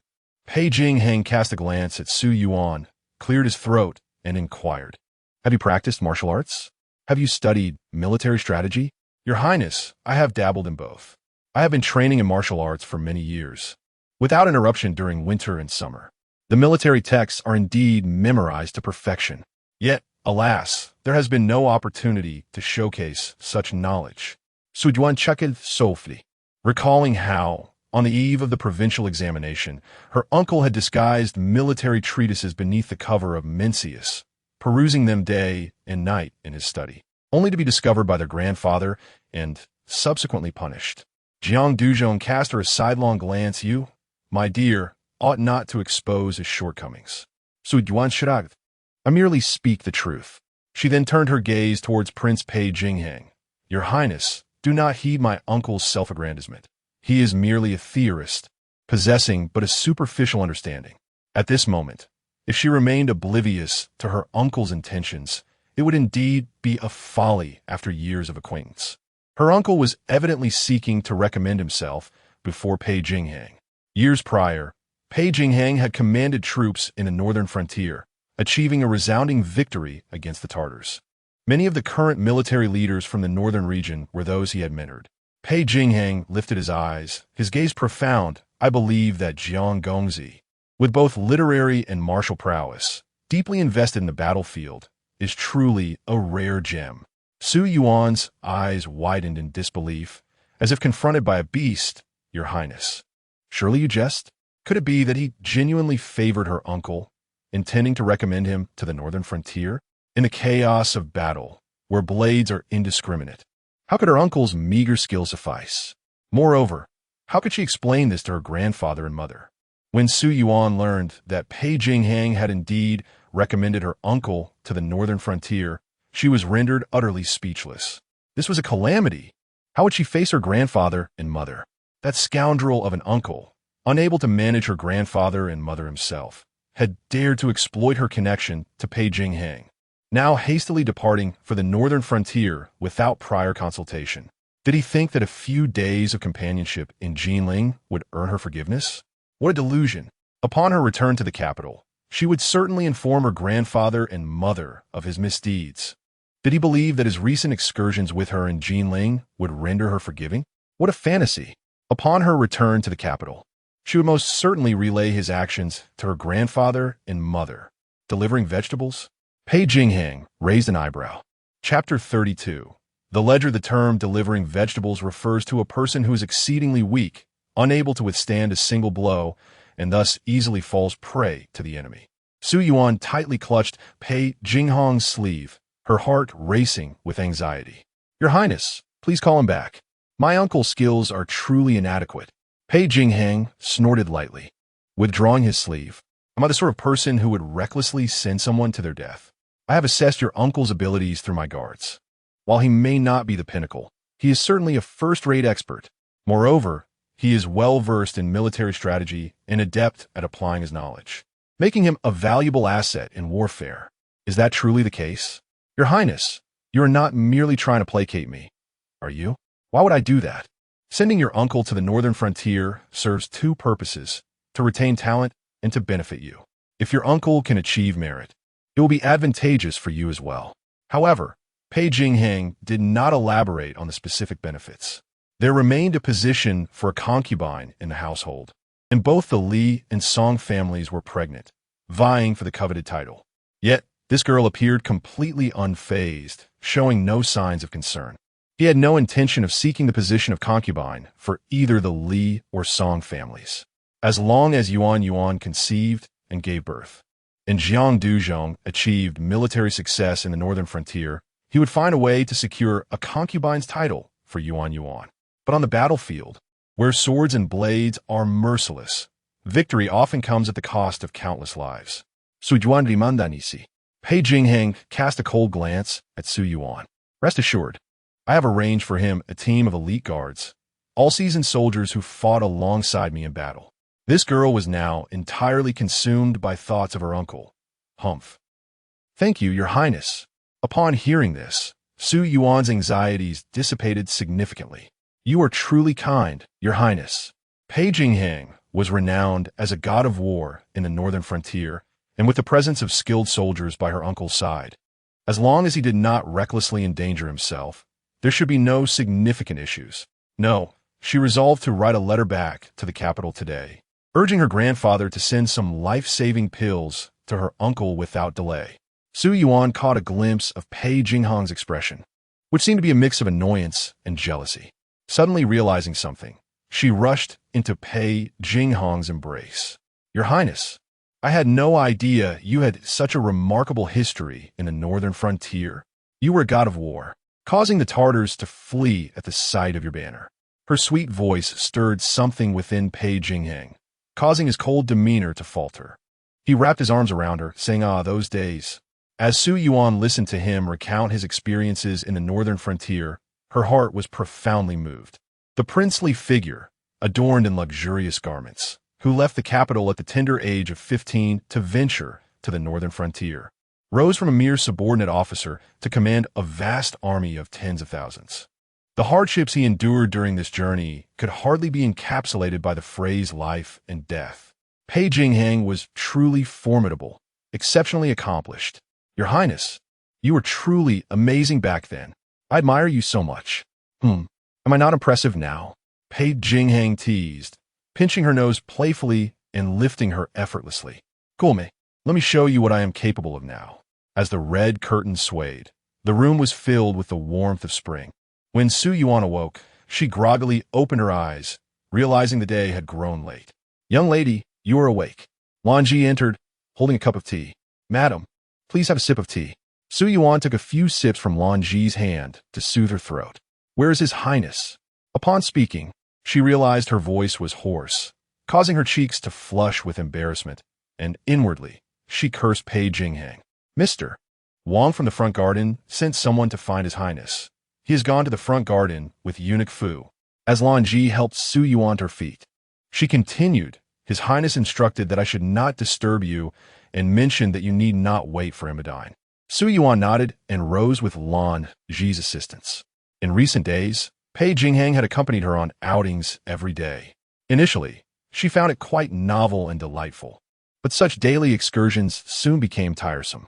She had intended to rest for a day, yet upon seeing Pei Jingxuan's determination to continue their outings, she resigned herself to accompany him. Pei Jingxuan, not attending to official duties and spending each day in leisure with her, surely had ulterior motives, using this pretext to mislead others.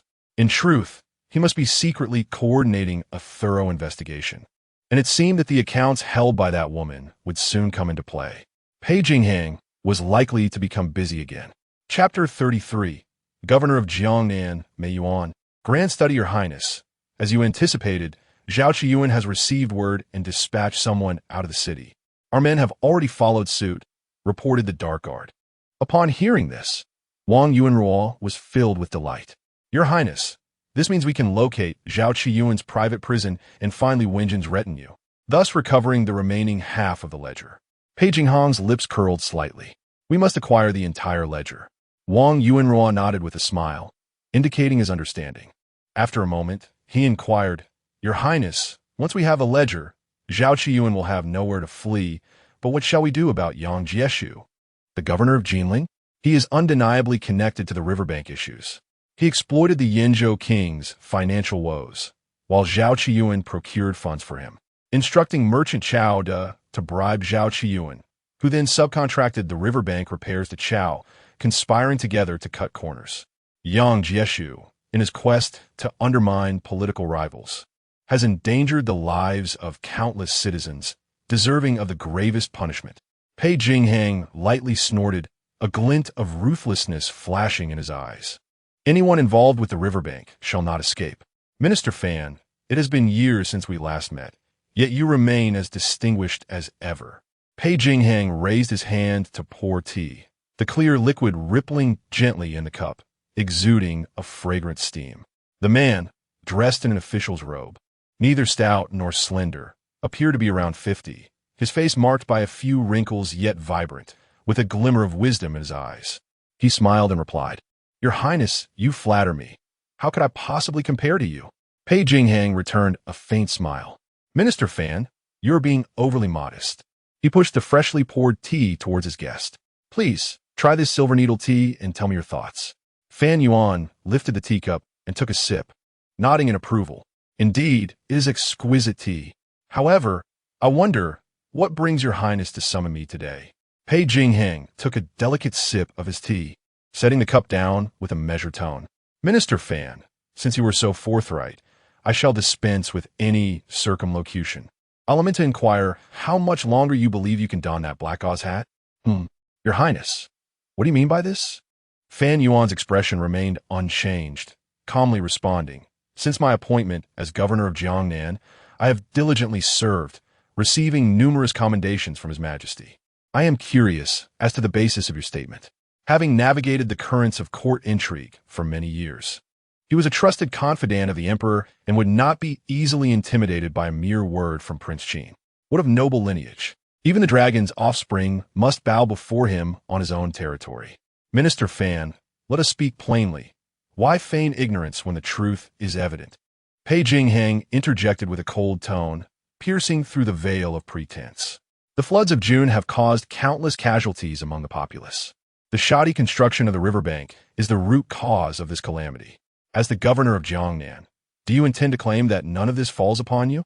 Your Highness, as the adage goes, one may eat recklessly, but one must not speak carelessly." Fan Yuan narrowed his eyes. "If there is no evidence, I implore you to tread carefully with your words." "Evidence?" Pei Jingxuan scoffed. "As the governor of Jiangnan, it is your duty to oversee the officials of Jiangnan and care for the people. Such a significant disaster has occurred. Is it not sufficient to hold you accountable for negligence without the need for further evidence?" He paused for a moment. "Moreover, regarding the matter of the riverbank, you surely understand the situation. Your Highness, I indeed failed to oversee the flooding and the riverbank issue." Fan Yuan's expression shifted slightly, his brow furrowed. "I have failed the imperial grace, and I humbly request permission to submit a memorial of repentance to your Majesty." "This prince wishes to inquire, Minister Fan. Has your memorial received a response from Father Emperor?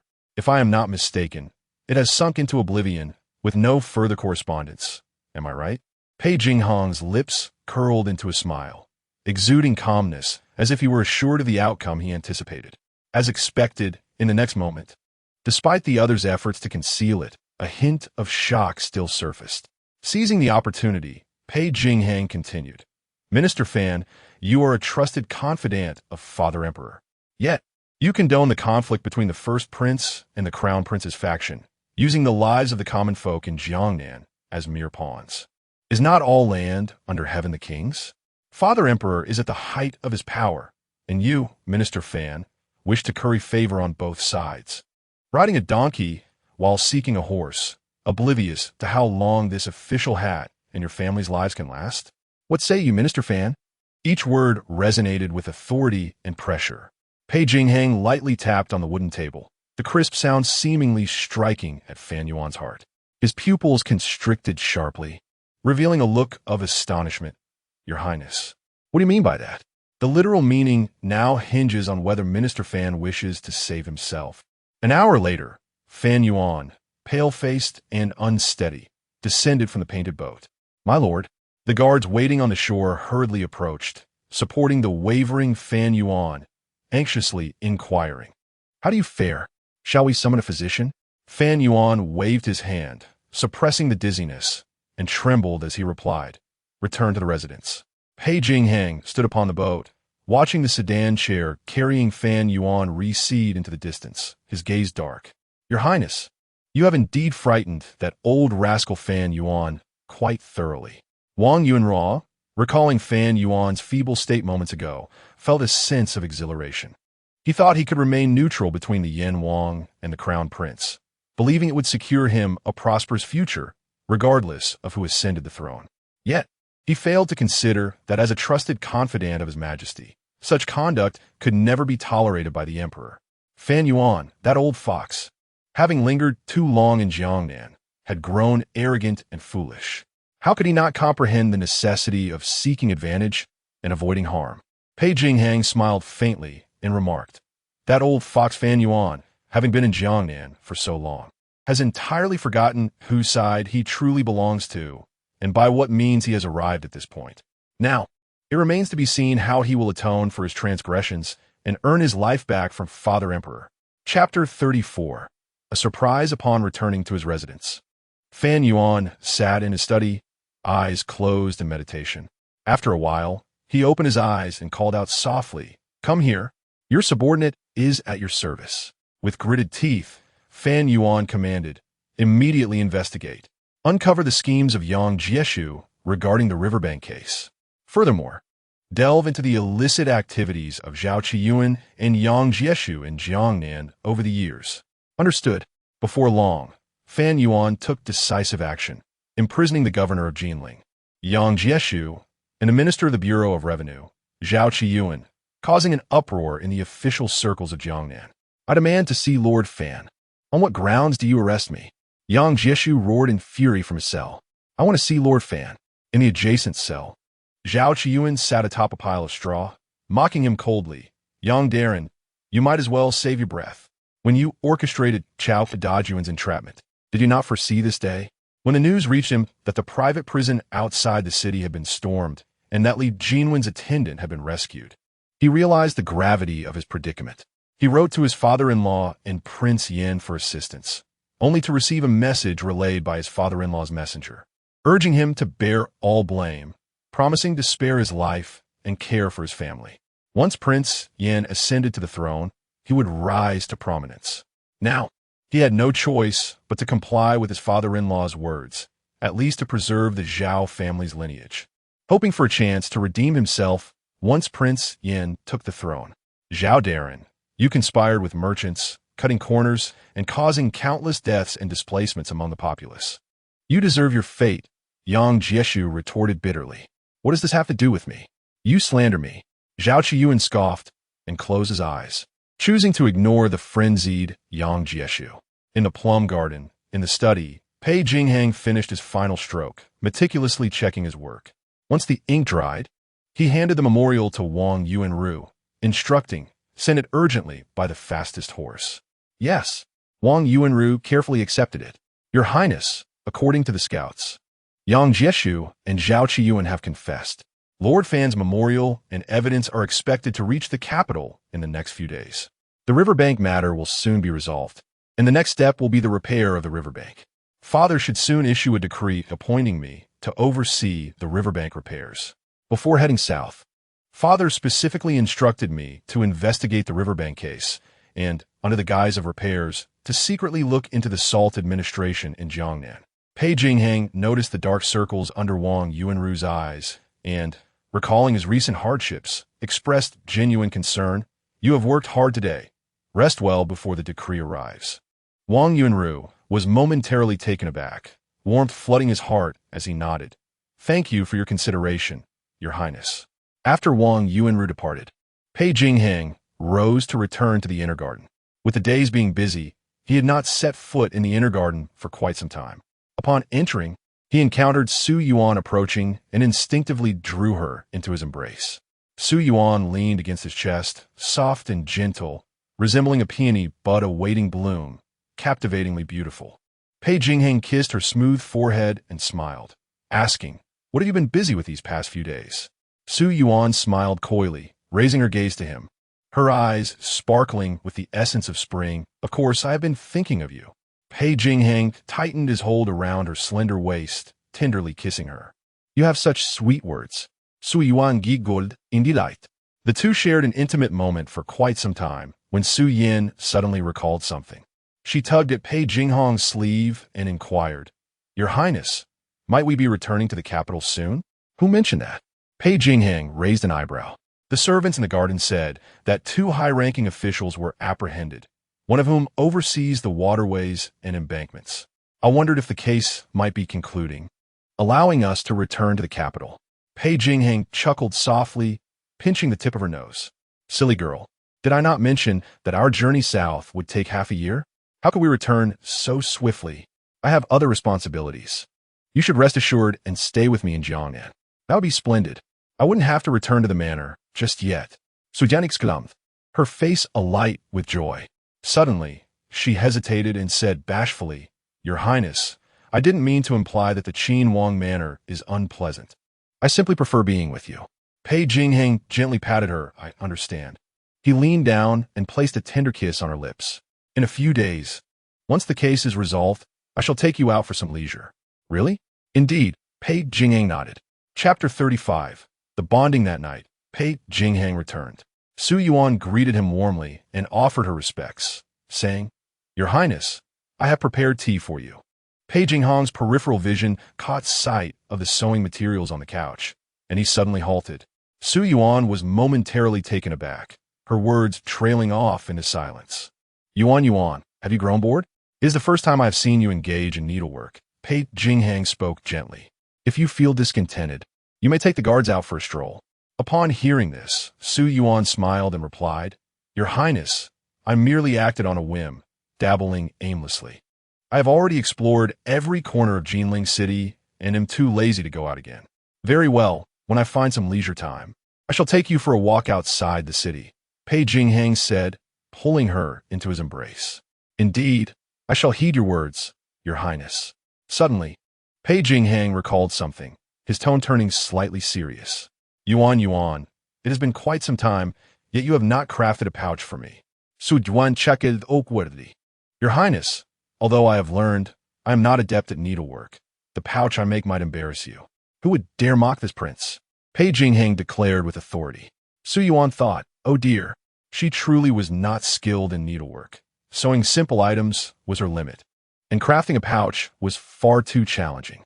Fortunately, she had the jade rings prepared. "Your Highness, I have something I wish to present to you," she said, hastily returning to her inner chamber to retrieve a Zeton wood box. Upon opening the box, a pair of jade rings, one large and one small, lay atop dark red brocade. Their smooth, lustrous white surface delicately etched with simple cloud motifs. An intricately crafted cord hung from them, exquisite and enchanting, exuding a breath of vitality. Su Yuan took the larger jade ring and handed it to him, saying, "This cord is crafted by my own hands. I hope you do not find it lacking. I am only capable of making cords and nothing more. I cherish all that you give me." Pei Jingxuan replied, his gaze resting on the intertwined knots nestled within the many blessings. Su Yuan presented him with one, saying, "This is a pair. You shall wear one, and I shall wear the other." Pei Jingxuan regarded her with a deep look. Please help me put it on." Su Yuan hung the jade ring around Pei Jingxuan's waist and then adorned herself with the smaller one. Observing the two rings, one large and one small, which clearly formed a pair, her heart swelled with sweetness. This could indeed be considered a token of their bond. She wondered how much this jade ring might sway Pei Jingxuan's feelings and enhance her standing in his heart. Each day, she diligently endeavored to win Pei Jingxuan's affection, hoping to secure a place in his heart before their return to the capital. Lost in her thoughts, Pei Jingxuan leaned down and kissed her gently. "What are you pondering?"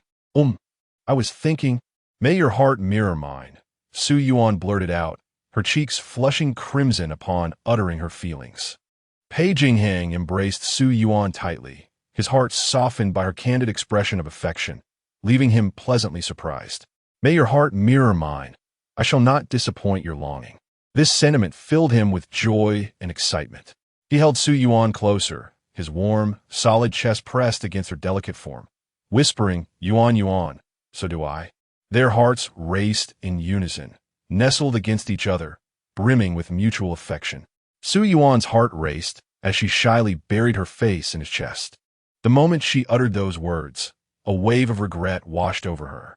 She wondered if it had been too soon, if their feelings had not yet been sufficiently nurtured, and if her impulsiveness was misplaced. Fortunately, Pei Jingxuan responded, and everything flowed seamlessly from there. Perhaps this could be considered the solidification of their bond. Chapter 36. New Year on the day of Yang Jieshu and Zhao Qiyuan's escort to the capital. The streets of Jinling were filled with a multitude of onlookers, creating a spectacle of immense proportions. Clods of earth and rotten vegetable leaves fell upon them like raindrops. "Vile beasts, return the lives of my parents," cried a ragged man, his eyes ablaze with fury. "This scoundrel, the corrupt official, shall not die a good death." How many lives have been lost to the flood? A young woman, cradling her child, let tears stream down her face as she trembled with rage, uttering curses. The populace hurled insults at the two prisoners in the cart, their collective wrath seemingly capable of igniting the very sky. They yearned to skin Yang Jieshu and Zhao Qiyuan alive to assuage their deep-seated hatred. Clad in tattered prison garb and shackled, their attire was stained and worn beyond repair. Their hair was disheveled, and their faces were marred with dirt, rendering them utterly wretched. Yang Jieshu closed his eyes, leaning against the railing, his countenance gaunt, as if he had grown numb to it all. He remained motionless, allowing the clods and leaves to strike him, seemingly awaiting the final judgment of fate. In contrast, Zhao Qiyuan clenched his fists tightly, veins bulging at his temples. His eyes filled with terror and ire. He awkwardly dodged the incoming debris, his mouth continuously spewing curses. At this moment, he could only hope that His Highness, the Prince of Yin, would spare his life in recognition of his years of loyalty. Otherwise, he would not withstand the torture and might reveal something regrettable. Within a private room of a riverside tavern, Pei Jingxuan stood by the window, observing the unfolding scene outside, a sardonic smile curling at the corners of his lips, imbued with both mockery and coldness. "Your Highness, with these two being escorted to the capital, the Crown Prince and the Prince of Yin will soon have much to dispute," a subordinate remarked softly. "Send some shadow guards to monitor them. They must arrive in the capital alive." Pei Jingxuan's tone was indifferent, his gaze frigid enough to freeze anyone in place.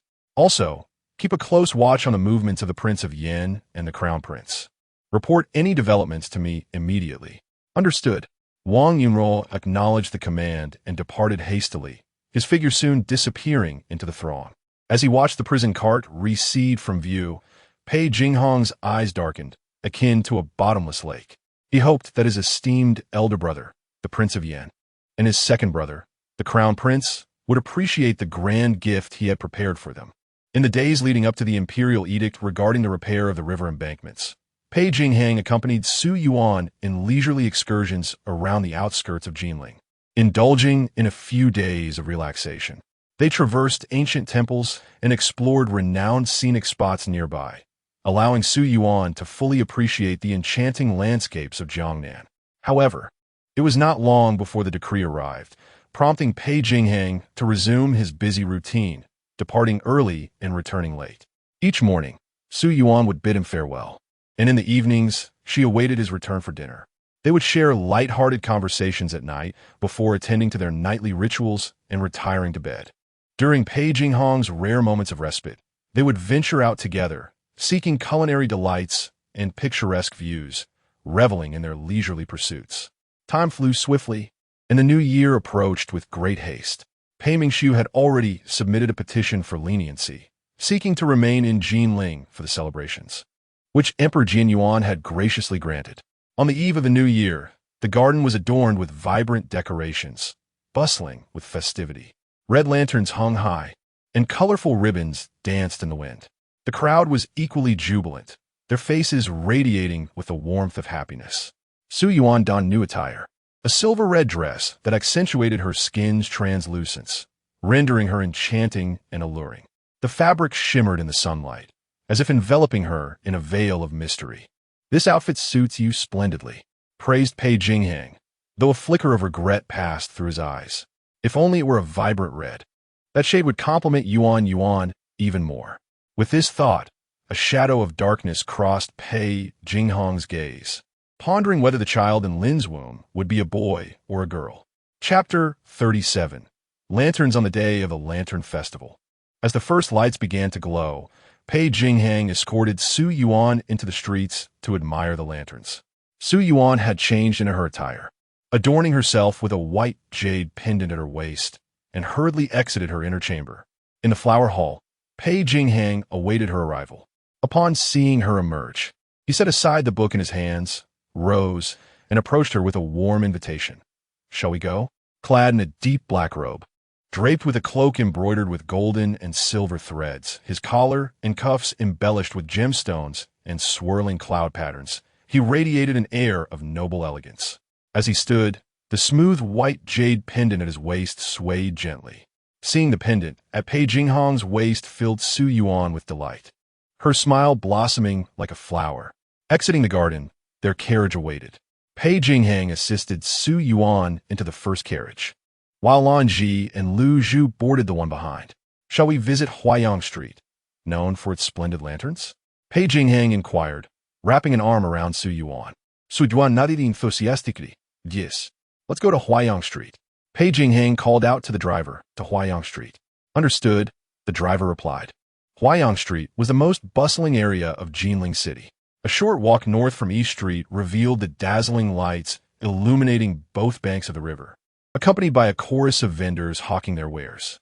The lively atmosphere was a tapestry of shouts from street vendors, laughter from children at play, the playful banter of women, and the conversations of men, all intertwining to create a vibrant and festive ambience.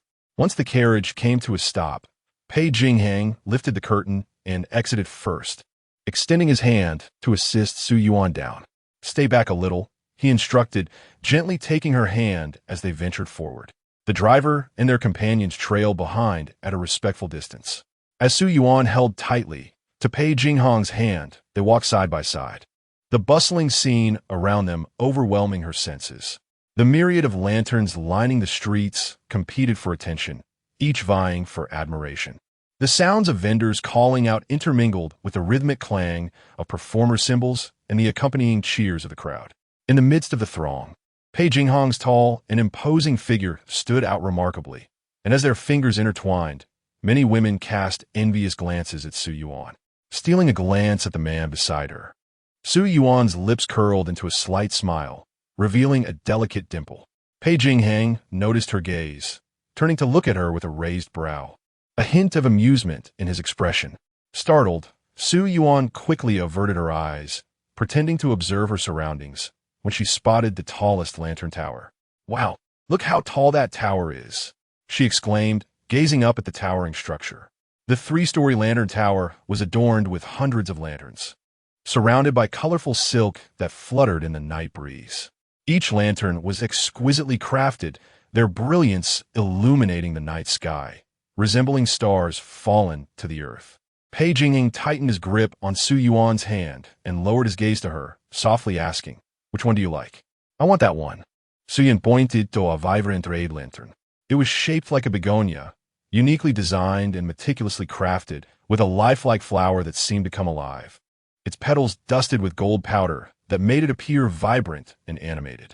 Pei Jingxuan nodded in agreement. "Very well." Hand in hand, they walked toward the lantern tower. At this moment, a slender young maiden stepped forward timidly and spoke. "Esteemed sir, your bearing is majestic, unmistakably marking you as a paragon among men. I too desire a lantern from the lantern tower. Might you assist me in winning one?"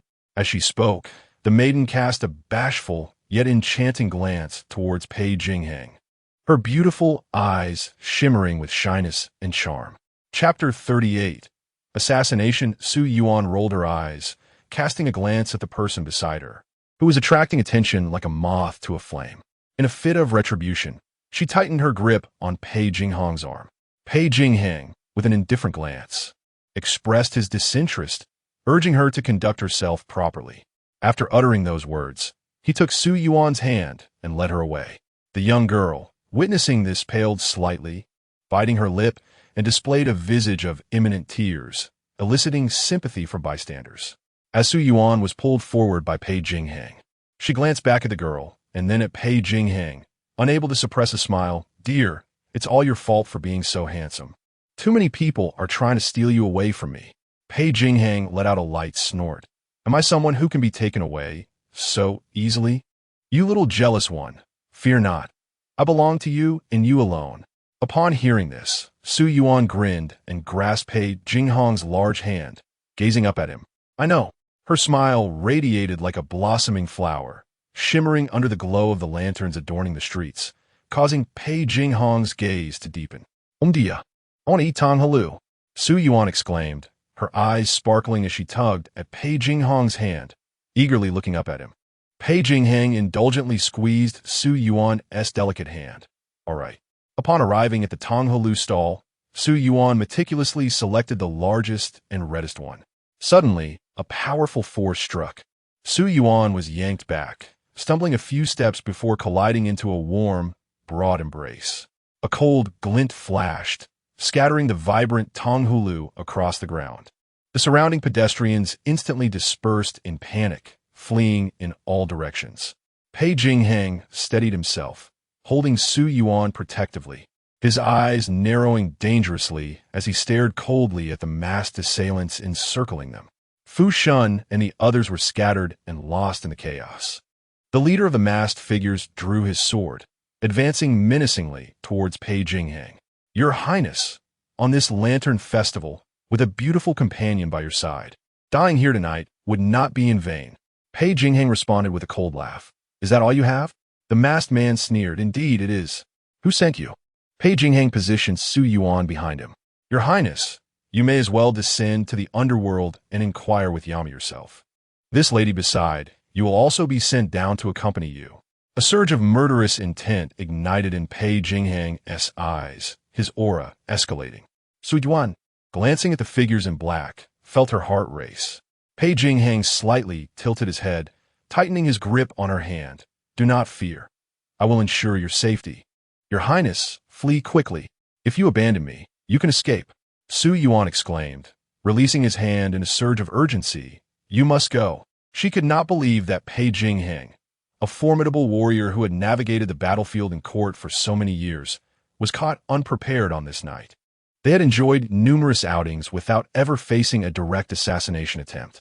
While there had occasionally been disturbances or minor incidents, they were swiftly dealt with by the royal guards, never escalating to their attention. She had once inquired about any troubles, and Pei Jingxuan had merely brushed it off, stating it was nothing more than a group of inept ruffians, unworthy of concern. Tonight, however, the masked assailants had so easily cornered them, which left Su Yuan filled with doubt.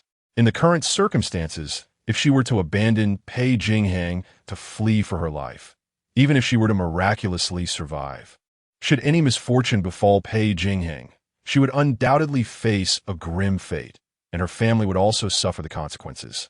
She resolved to take a gamble. Wealth and prosperity lie in peril, to strive for a chance, transforming a bicycle into a motorcycle. Su Yuan positioned herself in front of Pei Jingxuan, exerting all her strength to push him outward. Chapter 39. Expecting I will never abandon you. Pei Jingxuan gripped Su Yuan's shoulders firmly, his gaze penetrating as he stared into her eyes. "I promised I would keep you safe." "No, Your Highness, I cannot allow you to be in danger." Tears streamed down her face. "Please just go." "Huh?" The masked man laughed derisively. "I never imagined, Your Highness, that your wife would be so devoted to you. You two are truly affectionate, and how fitting it is to send her down to accompany you on the road to the underworld." With that, he swung his blade at Pei Jingxuan, and the other masked figures rushed forward in unison. Pei Jingxuan pulled Su Yuan back a few steps, shielding her behind him as he drew his flexible sword, instantly engaging in a fierce battle with the assailants. Su Yuan, shaken and alarmed, realized they were encircled and felt a growing urgency. "Your Highness, let me go. It will be more perilous if you take me with you." Before she could finish her plea, several anguished cries pierced the air. As she looked up, she saw several of the masked men collapsed around them, their fates uncertain. Su Yuan's mouth fell agape in shock. "Do not be afraid." Pei Jingxuan's deep voice resonated beside her, infused with a calming charm. He glared at the remaining assailants. "Who sent you?"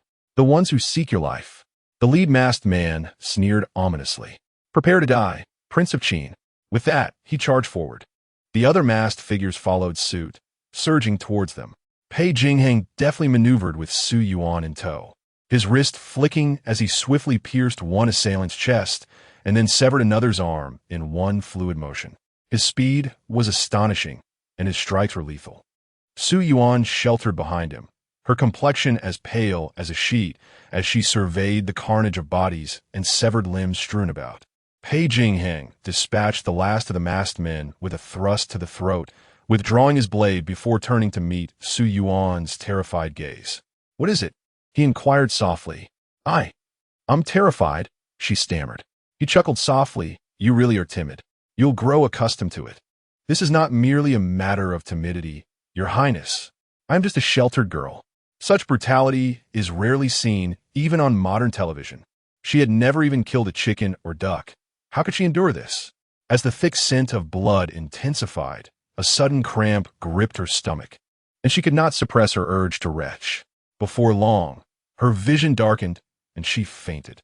Pei Jingxuan was taken aback, swiftly catching her limp form in his arms. Yuan, Your Highness." Pei Jingxuan looked up to see a group of his personal guards rushing towards him. "Quickly, bring the carriage," he ordered urgently, adding, "Find a doctor. Hurry." The guards complied, and soon returned with the carriage.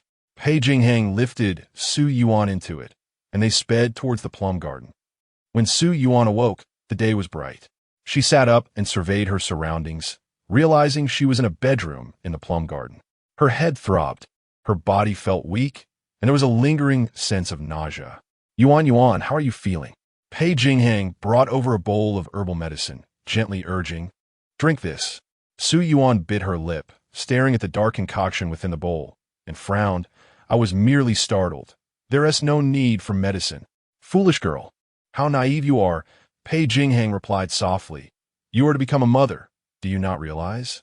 This is a remedy to stabilize the pregnancy. The doctor mentioned that your fright has disturbed the fetus."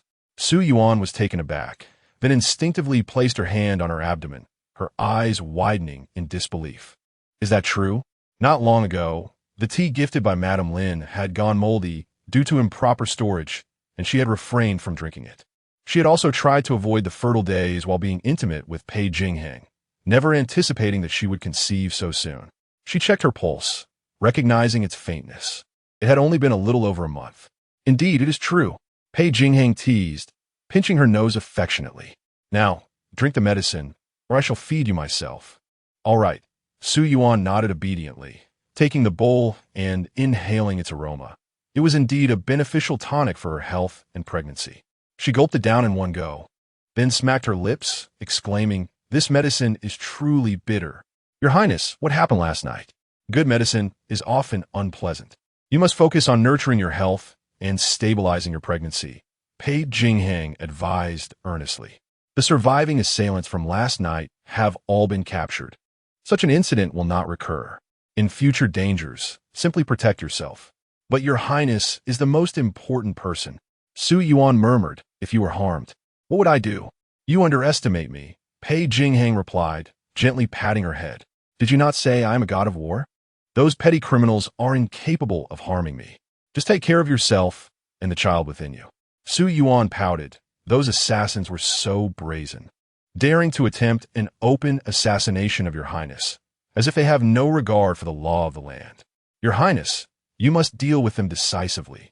Rest assured, I shall uncover the truth and ensure they pay the price," Pei Jingxuan replied solemnly.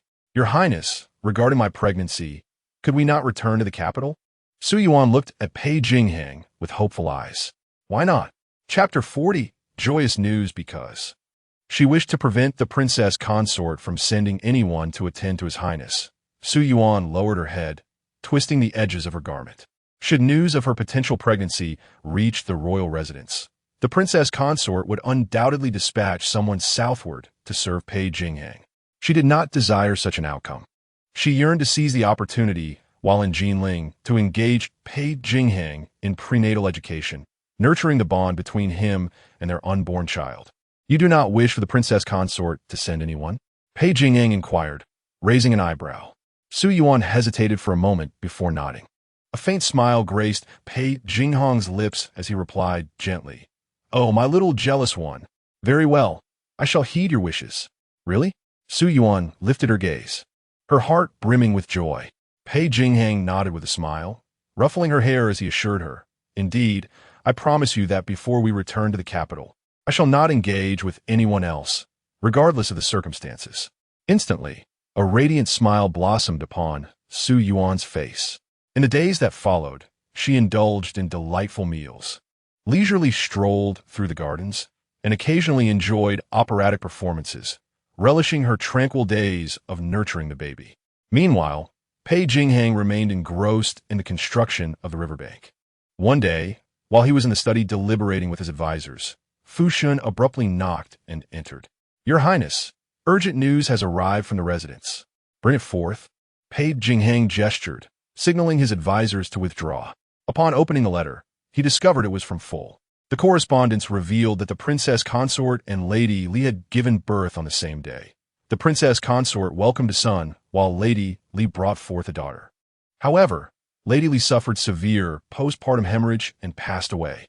The princess consort, feeling pity for the newborn girl who lost her mother, decided to raise the child in her own courtyard. At that time, Lady Li had been conversing with the princess consort in the Jiayan Hall when an unfortunate fall led to her premature delivery, startling the princess consort into labor as well. Given the urgency of Lady Li's situation, she was unable to be moved and thus delivered in the Jiayan Hall. Subsequently, Pei Jingxuan and Nurse Li meticulously investigated the events surrounding Lady Li's delivery, finding only the fall to be suspicious, with no other issues identified. Their inquiries continued. After reading the letter, Pei Jingxuan furrowed his brow, his countenance darkening. After a prolonged silence, he instructed Fu Shun, "Have Full continue the investigation regarding the day of delivery. Arrange for Lady Li's posthumous affairs to be handled according to the standards for a secondary consort. The young princess shall be raised in the princess consort's courtyard, and ensure that Nurse Li remains attentive." "Understood," Fu Shun acknowledged before withdrawing. Pei Jingxuan pressed his fingers to his temples, rising to gaze out the window towards the courtyard, lost in contemplation. Following the incident from years past, he had entrusted the rear courtyard to Nurse Li to safeguard against Lin's interference.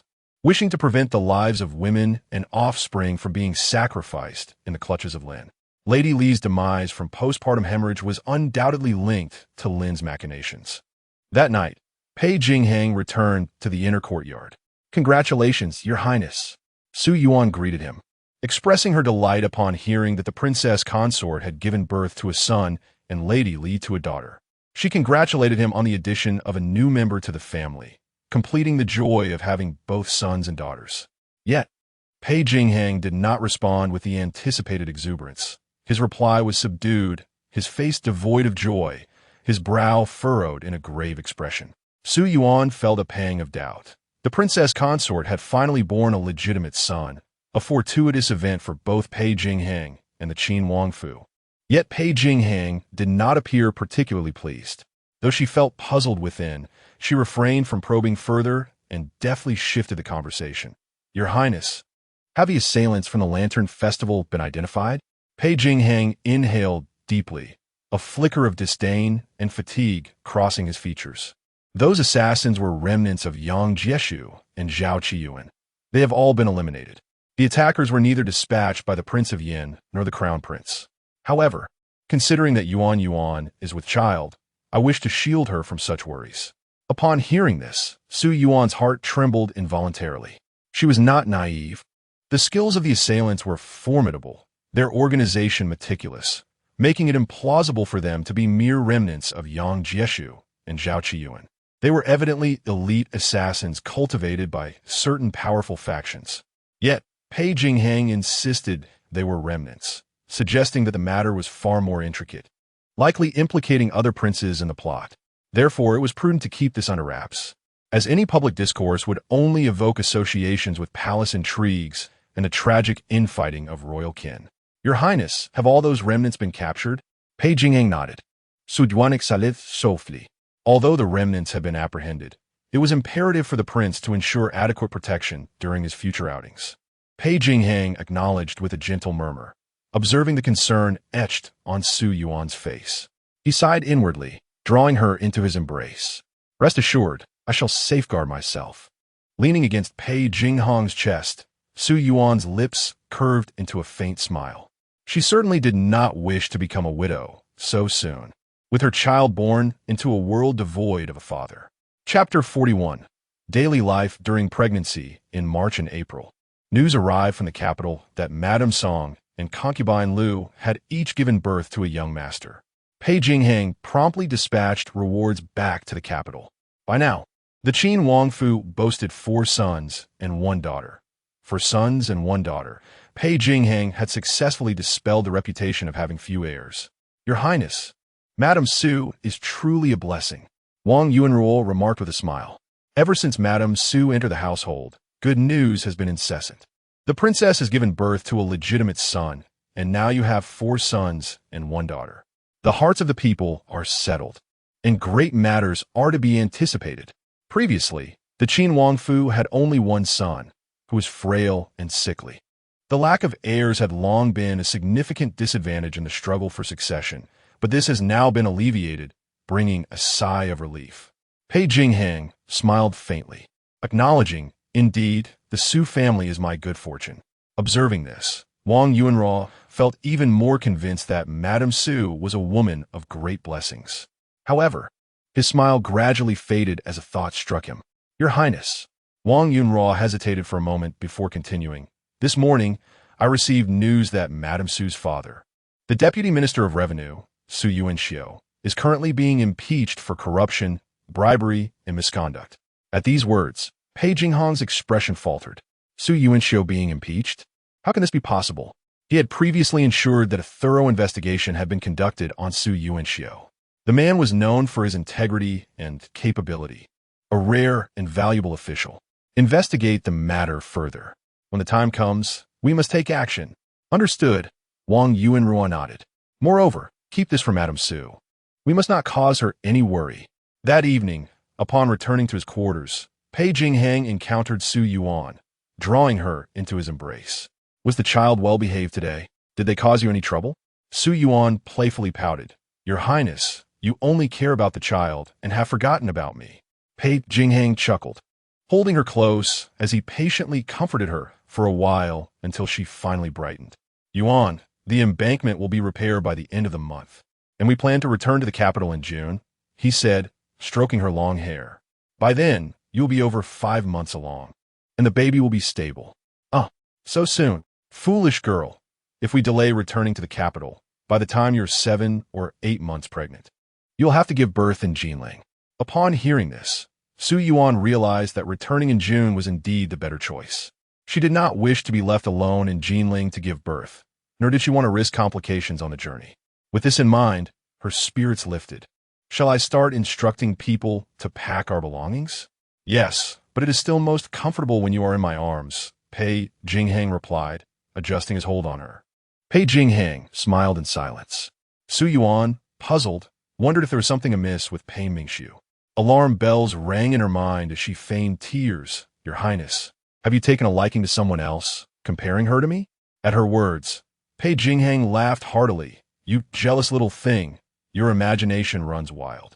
I simply love holding you, as it brings me peace and security. Really? Su Yuan looked at Pei Jingxuan with suspicion. Pei Jingxuan extended his long finger and gently flicked her forehead, laughing. Silly girl, of course it's true. I have never failed to keep my promises to you. Each time I hold you in my arms, a profound sense of security envelopes me. It is only natural that I relish the act of embracing you. The following day, after Pei Jingxuan's departure, Su Yuan finally grasped that he had been teasing her about gaining weight.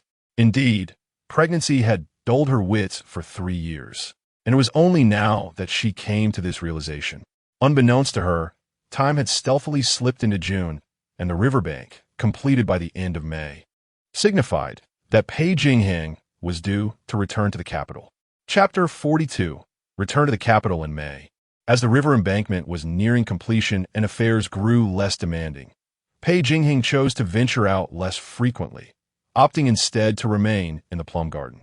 During this period, He undertook a brief journey, departing for approximately half a month. Su Yuan was unaware of his activities, merely instructing those around her to maintain silence and refrain from divulging Pei Jingxuan's absence from the plum garden to outsiders. Upon his return, Fu Shun began to busily prepare their belongings. By mid-June, the group finally set sail from the Jinling dock. With diligent care throughout the journey, Su Yuan enjoyed ample nourishment and rest, her complexion becoming increasingly rosy, and they arrived safely in the capital. At the Qin Wangfu, upon receiving news of the prince's return, anticipation grew daily. When the guards returned with word that the prince's party had entered the city and was en route to the estate, Princess Lin gathered the ladies-in-waiting to await his arrival at the grand entrance. As she beheld Pei Jingxuan approaching on horseback, her heart surged with excitement. "Your humble servant pays her respects to His Highness. May you be blessed with longevity." Pei Jingxuan dismounted and, seeing the waiting princess and her entourage, commanded, "No need for formalities." He assisted Lin to her feet and gestured for the young eunuch attending them to help Lu rise as well. "Your Highness has returned. We can now rest easy. Let us go inside," Lin said with a gentle smile. "Oh, where is Sister Su? She is just behind us and will arrive shortly," Pei Jingxuan replied. No sooner had he spoken than a carriage approached and halted before them. Lan Ji and Lu Zhu carefully assisted Su Yuan down, her pronounced belly drawing the gaze of Lin and the others, strikingly evident. "When did Sister Su become pregnant? Her belly is quite pronounced," Lin exclaimed, surprise flickering in her eyes. Her words seemed to trigger a reaction among those stunned by Su Yuan's condition, prompting a chorus of inquiries. Sister Su has joyful news, yet chose not to share. Who is she guarding against?" Lu quipped with a raised brow. "It seems Sister Su has forgotten us during her prolonged absence." Before Su Yuan could respond, Pei Jingxuan interjected, "Let us proceed inside. Su, please return to your quarters." "Yes," Su Yuan replied softly. Upon returning to Xiuan, she refreshed herself before retiring to bed. Lying on the soft, comfortable mattress, she exhaled deeply, fatigue washing over her brow. With her eyes closed, she swiftly drifted into slumber, her mind rehearsing how to navigate the various situations awaiting her at tonight's welcoming banquet, a gathering that, for her, promised no merriment. Su Yuan slept soundly, and when she finally opened her eyes, the night had fully descended, and the room was illuminated by a dim yellow light. She turned to the side and rang the bell beside her bed to summon assistance in rising.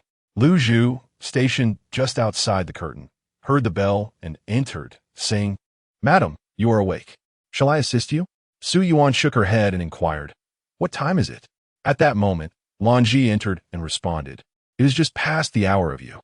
A messenger has come from Jian Hall, stating that the princess has arranged a banquet there, commencing at the hour of you. However, given your condition and the fatigue from travel, it would be best for you not to attend." "Not attend?" Su Yuan exclaimed in astonishment. When did Lin become so accommodating? Today shall I truly so easily let myself off the hook? Lan Ji nodded, affirming that it was indeed the little maid from Jian Hall who conveyed this message. Lu Zhu had discreetly inquired, and it seemed that the words originated from His Highness. Upon hearing this, Su Yuan gently responded, a wave of warmth blossoming within her heart. "Madam, although you need not attend the banquet, you should still rise and partake in some supper." Su Yuan inclined her head, allowing Lu Zhu and Lan Ji to assist her in getting up to freshen up, preparing for the meal. Yet, unbeknownst to her, the gathering at Jian Hall had been thrown into disarray, leaving the scheming Lu family members utterly frustrated due to her absence. Chapter 43.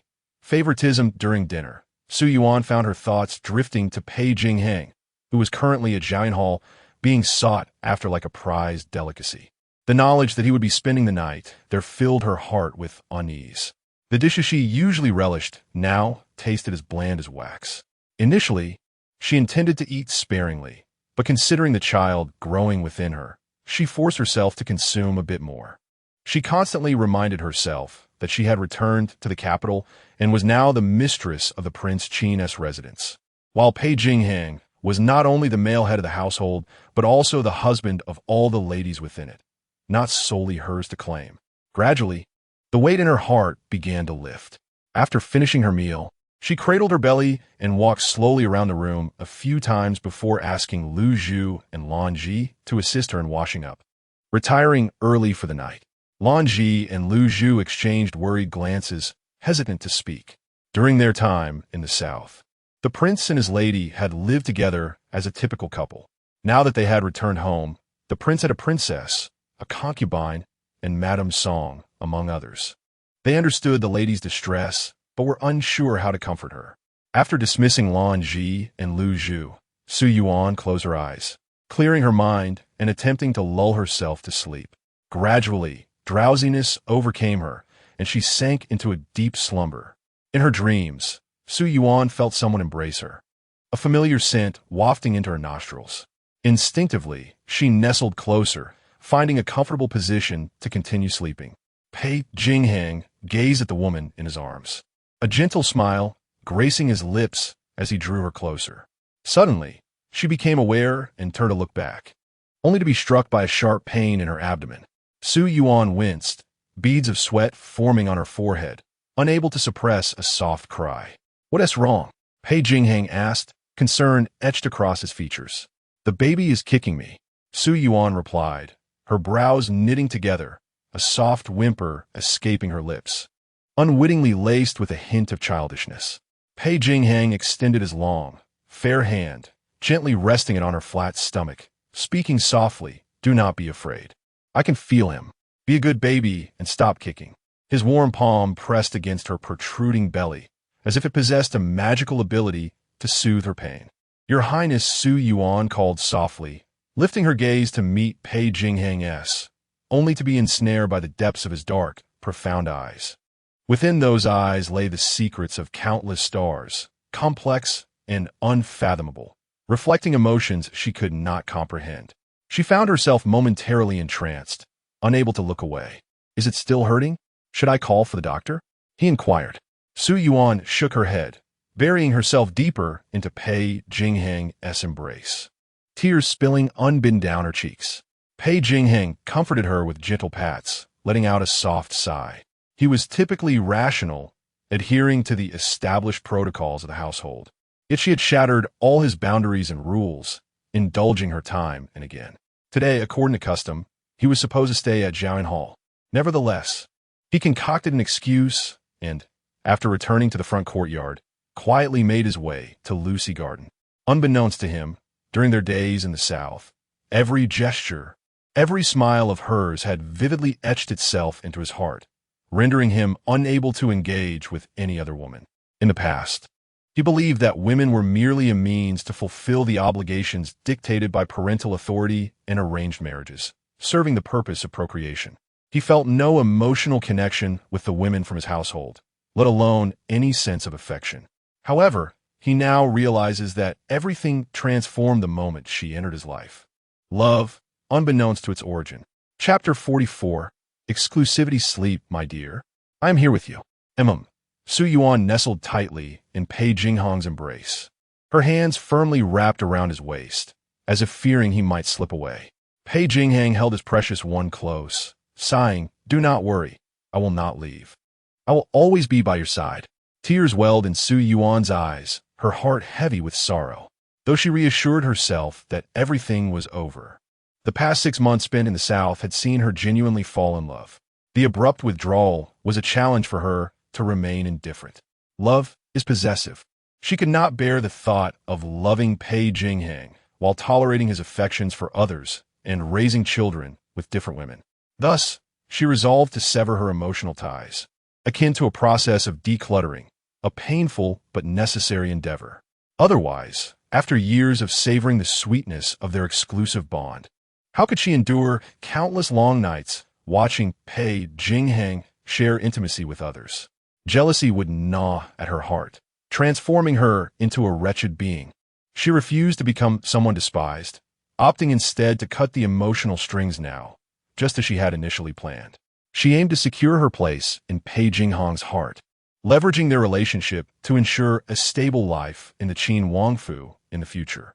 Yet, the essence of love undeniably inflicts pain, but enduring it would lead to healing.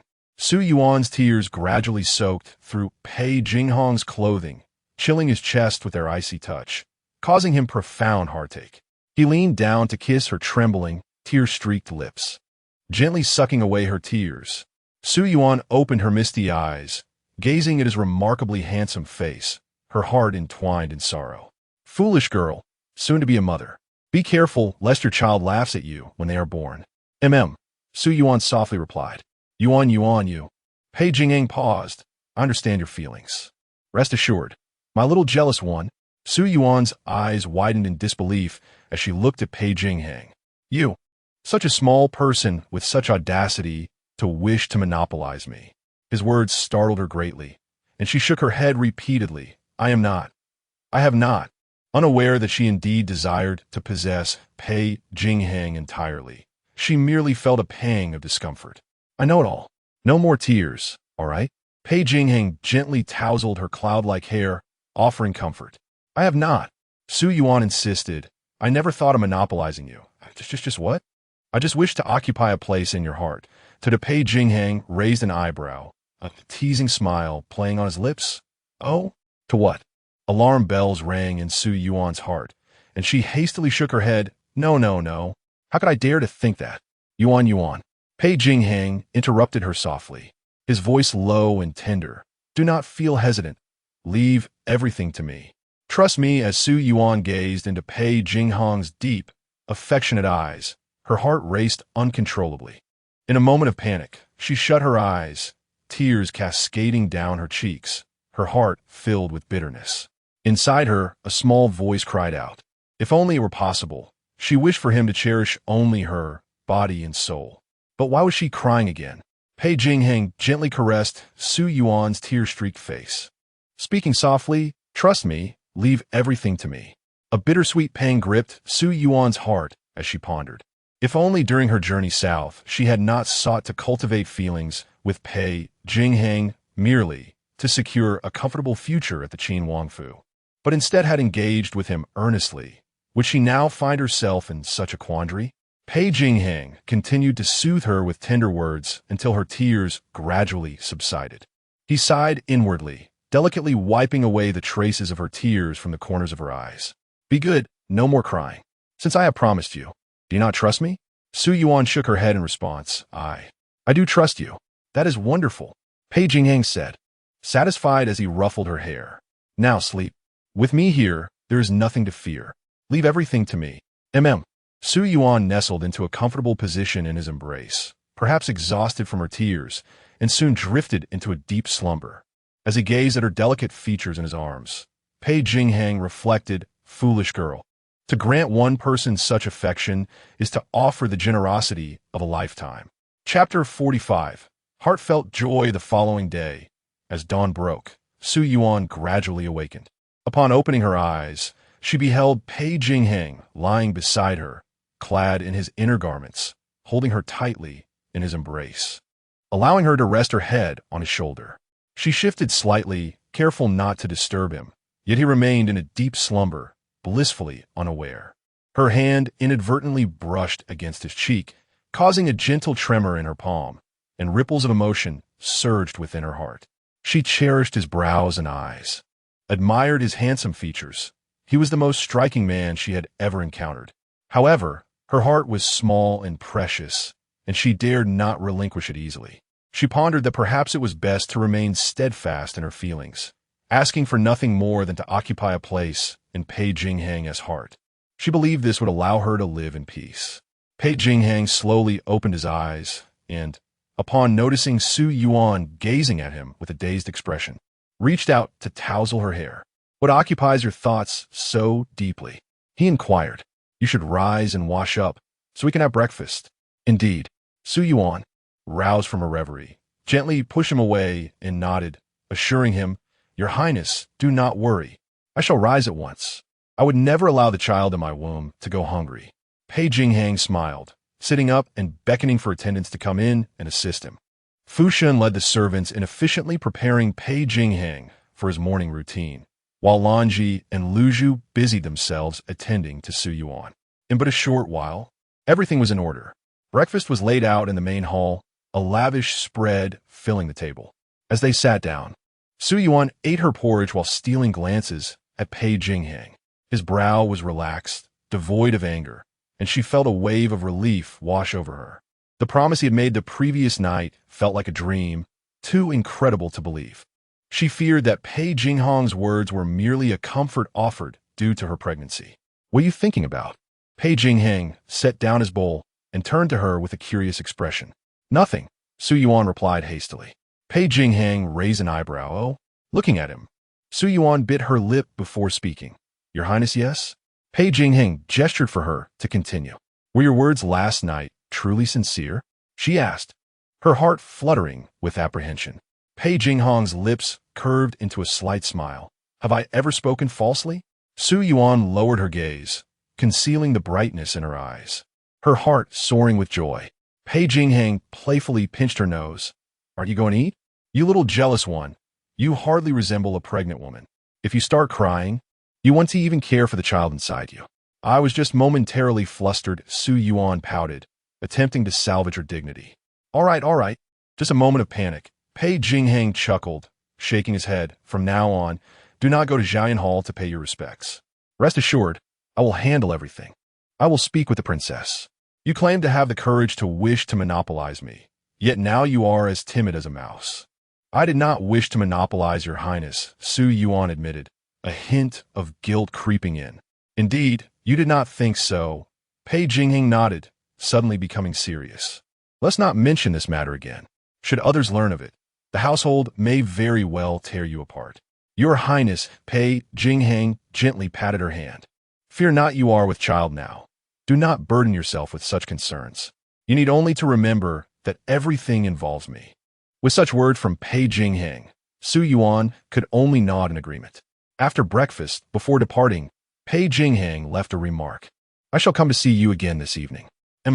Su Yuan gently inclined her head, her eyes sparkling with delight as she watched Pei Jingxuan's retreating figure. Once away from the Deer Creek courtyard, Pei Jingxuan recalled the moment when he mentioned returning in the evening and the instant illumination of Su Yuan's eyes, which elicited an involuntary smile within him. Chapter 46. The Dragon and Phoenix Twins. In the days that followed, certain individuals within the household began to stir restlessly, attempting to disturb Su Yuan. However, Su Yuan remained indifferent to their machinations. She settled comfortably in the Deer Creek garden, neither paying her respects at the Jian Hall nor accepting any visits, devoting herself entirely to nurturing her pregnancy. Pei Jingxuan was exceedingly busy, yet he managed to carve out time every few days to visit Su Yuan in the Deer Creek garden. Unconcerned with the affairs of the outside world, Su Yuan greeted him with a cheerful smile upon his arrival. When he departed, she entertained herself, diligently caring for both herself and the child within her. As her heart grew light and her spirit flourished, her complexion became increasingly radiant and her belly swelled like a balloon. Before long, it was early August. With over a month remaining until her delivery, Su Yuan was approaching 8 months of pregnancy, her belly impressively large. Given that she was expecting twins, there was a possibility of premature labor, prompting everyone in the Deer Creek garden to be on high alert, protecting her as if she were a precious gem.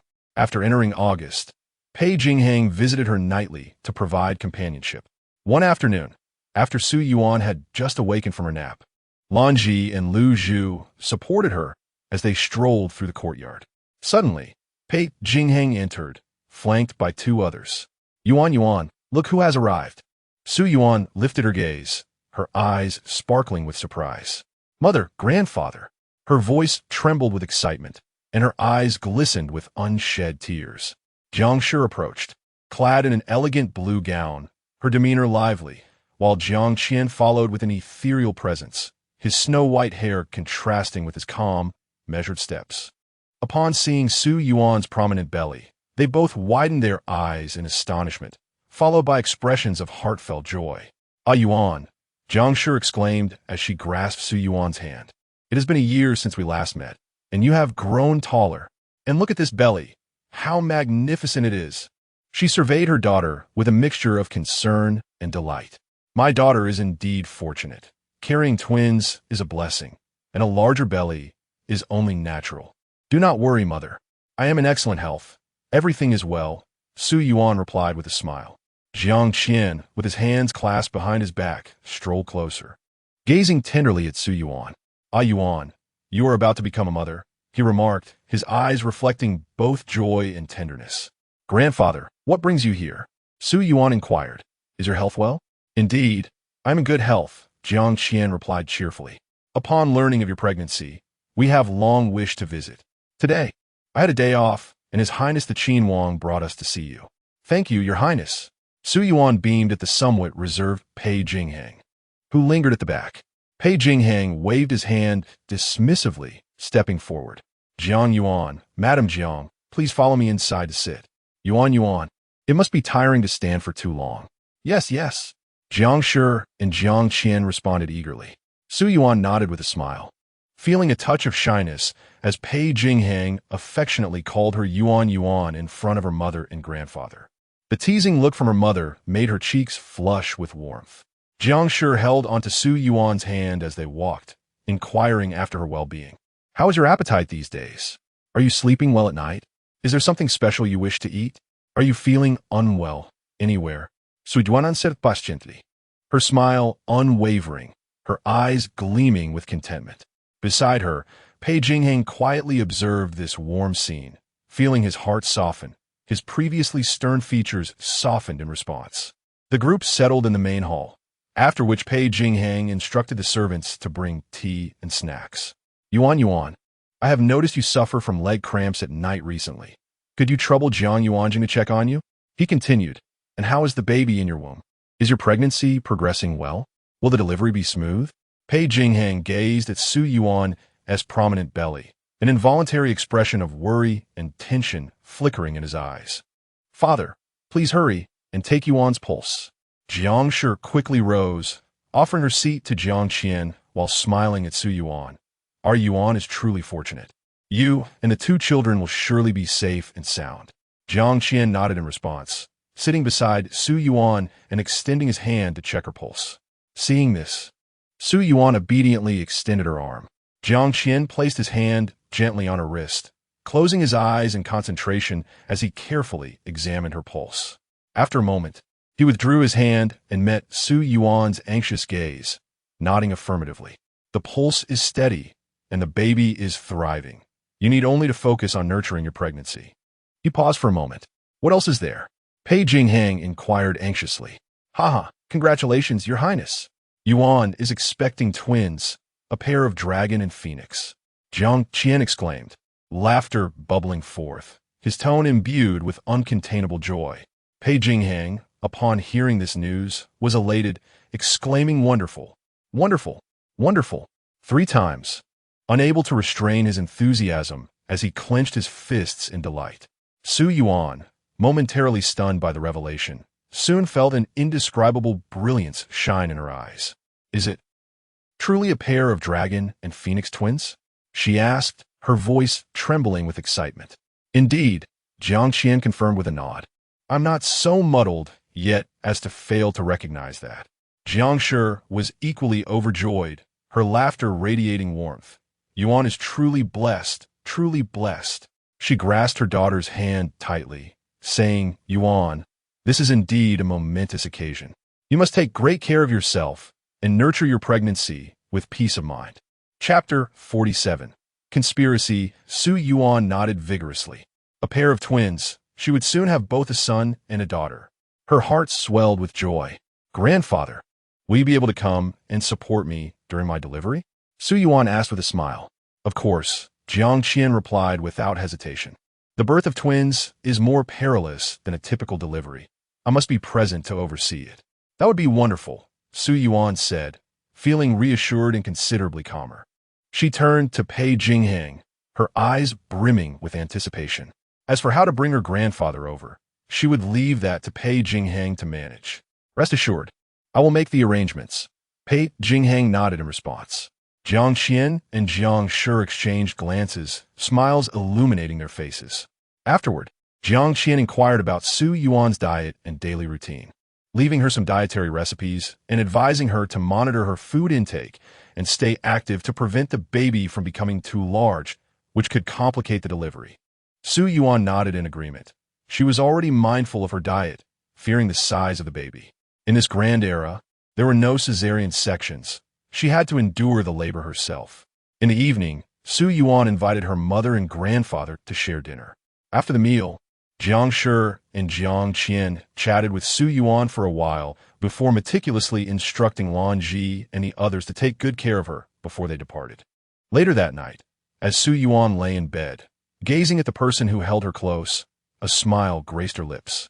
"Your Highness, I am very happy." Pei Jingxuan looked in her eyes. "Silly girl, is it really that easy to make you happy?" "Also, thank you." Su Yuan leaned against his chest. Pei Jingxuan caressed her cheek. "There is no need for thanks. But I am truly happy today," Su Yuan replied, wrapping her arms around his waist. "Your Highness, you are wonderful." Pei Jingxuan lowered his head, gently kissing her forehead. "Ah Yuan, silly girl." Within the Zhaoyan Hall, Lin Shi swept the ornaments from the table to the ground with a crash. "Good, truly good. That wretched woman."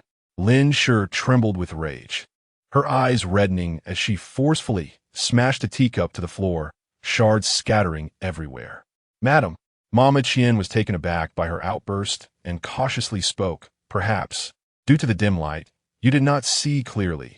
Su's belly may appear larger, but it does not necessarily mean she is expecting twins." "Oof."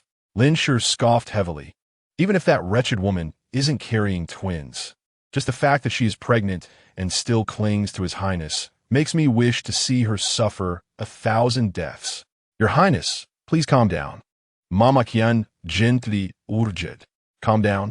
Lin Shi laughed coldly. "How can I calm down? That loathsome woman has ensnared His Highness, disregarding all propriety, to stay overnight at her Deer Creek garden. Look, since His Highness returned, he has never spent the night at Zhaoyan Hall or any other place, except for Deer Creek garden. Could it be that he intends to favor that wretched woman?" Mama Qian, equally furious, murmured that Su is utterly shameless, monopolizing His Highness even while pregnant. If she truly is expecting twins, it will be the best outcome. The perils of giving birth to twins are daunting. "Who knows if she possesses a fortune to endure it?" Lin sneered, affirming that even if she were blessed with such fate, she would ensure the demise of a child. "She desires to monopolize the prince. I shall thwart her ambitions."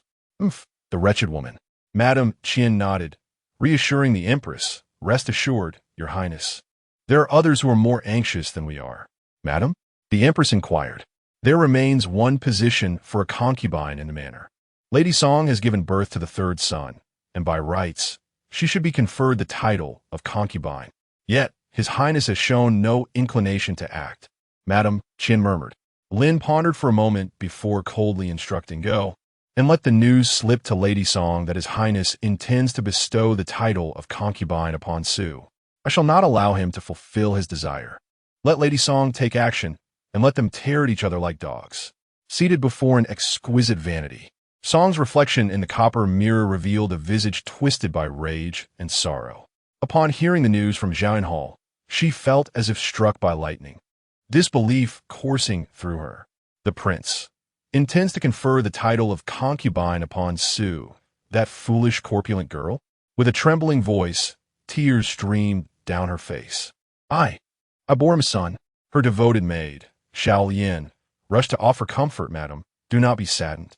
The prince must have been swayed by the words of others, which is why he is considering bestowing the title upon Madame Su.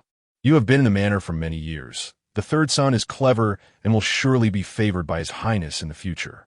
Song wept more violently, sending the items on the vanity crashing to the ground. "What does it matter that I have been here for years? Has the prince ever regarded me? I bore him a son, yet he wishes to grant the position of concubine to that wretched woman. Madam, please temper your anger. It is not good for your health." Xiao Yin stepped forward to support Song, only to be forcefully pushed away in the next moment. Chapter 48. The initiation. Xiao Lian gently patted Song's back, urging, "Madam, please do not be angry. Such emotions are not good for your health. We shall find a way for His Highness to recognize who truly deserves his affection." "Do not touch me." Song suddenly brushed Xiao Lian away, her eyes filled with a fierce, murderous intent. I will not allow that wretched Su to succeed." Xiao Lian fell onto the shattered pieces on the ground. momentarily rendered speechless by the pain. Song's complexion turned pale, her fury ignited by the thought of that vile woman who, with the prince's protection, dared to act with such arrogance. She wishes to usurp my position as concubine. I shall see if that wretched creature has the fortune to achieve it. My lady, what are you planning to do? Xiao Yin swallowed hard, enduring the pain as she cautiously inquired. With a cold snort, Song commanded, "Have someone keep a close watch on Su's courtyard." "Yes, madam." A chilling smile crept across Song's face. Since His Highness intends to elevate her to concubine after her childbirth, then I shall ensure she meets a fate of dual demise. Let us see how he will bestow honors upon a corpse. What she cannot possess, no one else shall either. As September approached, the anticipated delivery date drew nearer, and the atmosphere of Su Yuan became increasingly tense. Even Pei Jingxuan found himself unconsciously on edge, having already selected a midwife to be sent to Su Yuan. Madame Li also kept a watchful eye on Su Yuan, ready to assist when Su Yuan initiated labor. Yet, Su Yuan remained unperturbed, eating and sleeping well, and each night she would pull Pei Jingxuan to perform prenatal education for their unborn child. "Your Highness, what shall we read for the children today?" Su Yuan nestled in Pei Jingxuan's embrace, gently caressing her belly. Pei Jingxuan reached for a book nearby. "Today, we shall read this collection of poems." His deep voice resonated, and listening to him recite poetry was a delightful experience. After finishing a poem, Su Yuan could not help but chuckle. "Your Highness, your voice is truly delightful. The children will surely enjoy listening to you." Pei Jingxuan chuckled softly. "Is that so?" "Indeed. Su Yuan nadi mistri. Your voice is lovely. Everything you say is pleasant to hear. Therefore, the task of educating the children shall be entrusted to you. They will surely be eager to listen to your teachings." Pei Jingxuan laughed, bemused by Su Yuan's peculiar reasoning. Your Highness, I think I felt the baby move." Su Yuan suddenly grasped Pei Jingxuan's hand and placed it on her abdomen. Pei Jingxuan was taken aback, his face revealing unrestrained joy. "Really? The baby is moving?" He gently rested his hand on Su Yuan's belly, wondering if it was truly them. "Yes, Your Highness," Su Yuan beamed. "Look, they're moving again." Pei Jingxuan watched in awe as the bulge under his palm shifted downwards, then suddenly rose again to another spot, the movements becoming increasingly pronounced. "Your Highness, feel it. Can you sense their movements?" Under Pei Jingxuan's hand, he distinctly felt a gentle flutter, and his heart resonated with the rhythm of the baby's movements. Su Yuan smiled brightly. "It must be that they are happy to hear Your Highness reading. I shall continue to recite poetry collections to them daily." Pei Jingxuan chuckled softly, suggesting that they first listen attentively, and when they mature, he would instruct them in the art of poetry. The back courtyard was not solely occupied by the Lin and Song families. Others also covertly observed Lu Yuan. It was anticipated that the Su family would soon give birth. It remained uncertain whether the princess and the Song matriarch had indeed meddled in Lu Yuan's affairs. Lu, fiddling with her armor, remarked to her personal maid, that if matters did not unfold favorably, she could lend assistance. "Your Highness, given that both the prince and Nurse Li are closely monitoring Lu Yuan, it would be prudent for us to refrain from wading into these murky waters." He continued to counsel, "Rest assured, the princess and Madame Song have been the residents for many years. They will undoubtedly manage to act when the time is right, allowing us to reap the benefits. Indeed, when Su ultimately faces calamity, the prince will certainly investigate, and that wretched Lin cannot evade justice." Lu smirked with satisfaction. She eagerly awaited Su to descend into irretrievable despair. "Humph, that wretched Su, who has somehow captured the prince's affection, deserves nothing less than a tragic fate. Born into the esteemed general's family of Zhaoda, with a mother of noble lineage, her standing was hardly inferior to that of Lin. Yet she was betrothed as a concubine to the Prince of Qin, subservient to Lin. This had long been her deep-seated resentment. She despised being referred to as a concubine. Thus, in her own quarters, all in attendance were instructed to address her as Your Highness. One day, she vowed to eradicate the title of concubine and ascend to the position of princess. Su, the current object of the prince's affections, presented a splendid opportunity to topple Lin. On the evening of the 15th of September, As Su Yuan partook of her evening meal, she suddenly felt a sharp pain in her abdomen, followed by a warm sensation. As a rush of warmth surged forth, Your Highness, I am about to give birth." Chapter 49. The birth Pei Jingxuan was taken aback and immediately rose to embrace Su Yuan, hastening towards the delivery room. Do not fear, I am here. Quickly lie down. I shall summon your mother and Dr. Jiang." Gently, he placed her on the birthing bed, wrapping his arms around her to help her recline. Su Yuan was drenched in cold sweat from the pain, gritting her teeth as she exclaimed, "Your Highness, it hurts terribly." Pei Jingxuan felt a tightening in his heart and quickly called for the midwife, commanding someone to ride swiftly to fetch Madame Su and Dr. Jiang. Fu Shun directed the others in the courtyard to busy themselves, each attending to their designated tasks. "Your Highness, you ought to step outside. I must examine Madame Su." A courageous midwife, Yang, requested, urging Pei Jingxuan to leave. In such moments, it was indeed inappropriate for a man to remain present. Pei Jingxuan shot her a cold glance, rendering Yang silent as a mouse. Sweat beaded on Su Yuan's forehead, her complexion pale. Seeing Pei Jingxuan unwilling to exit, she grasped his hand, saying, "Your Highness, please step outside. Do not worry, I will be fine." "Very well, I shall step out," he replied, sitting beside the bed, holding Su Yuan's hand. "Do not be afraid. I will remain just outside." As Lan Ji and Lu Zhu were unmarried, they could not enter the delivery room. Upon Pei Jingxuan's exit, it was old Madame Wang who entered to assist the midwife. Outside, the sky gradually darkened, yet Lu Xun was ablaze with light. As night fell, Lu Yuan shone brilliantly, illuminating the hurried silhouettes within. Pei Jingxuan paced anxiously outside the delivery room, each groan from Su Yuan twisting his heart like a knife. Jiang Shi and Jiang Qian arrived promptly, hastily bowing to Pei Jingxuan before rushing into the delivery room. Inside, the midwives had prepared Su Yuan, and Jiang Qian swiftly checked her pulse, noting the vigorous fetal heartbeat. He turned to the anxious Jiang Shi and old Madame Wang, reassuring them, "It is good news." Jiang Shi sighed in relief, sitting beside her daughter and grasping her sweat-drenched hand. "Yuan, mother is here. Jiang Shi held her daughter's hand, whispering, "I am here. I will always be by your side." Su Yuan's forehead was slick with sweat, and in her agony, she cried out, tightly clutching her mother's hand. Gritting her teeth, "Mother, I feel unwell." "Yuan, endure a little longer. Mother is right here. Once you have given birth, it will be over." Jiang Shi tenderly patted her hand, offering comfort. "Madam, do not worry." The midwife Yang spoke up to reassure her. "You are a blessed woman." Outside the delivery room, Pei Jingxuan stood in the courtyard, gazing at Jiang Qian as he emerged, a sense of unease creeping into his heart. How is the situation?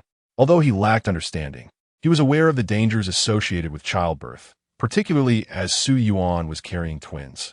"Rest assured, Your Highness, a Yuan's pulse is normal, and the fetuses are vigorous." Jiang Qian replied. "That is good." Pei Jingxuan exhaled slightly, yet he could not help but pace back and forth. Jiang Qian glanced at him and advised, "Your Highness, please take a seat. Childbirth does not proceed rapidly, especially with twins." Pei Jingxuan remained silent as he settled into the chair Fu Shun had brought over. With the anguished cries emanating from within, his expression grew increasingly somber. In the courtyard of the Qin Wangfu, others also noticed the commotion at the Lucy courtyard, each observing with keen interest. "My lady, will you not go and take a look?" Qin Mama asked, her heart filled with unease as she watched the princess cradling the second prince, concerned that her reluctance might provide fodder for gossip. "What for?" The princess teased her son, her tone nonchalant.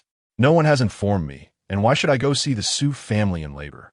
"But," Qian Mama hesitated, "His Highness is at Lucy courtyard now." The princess shot her a sidelong glance. "Oof. His Highness has been at Lucy courtyard every night lately."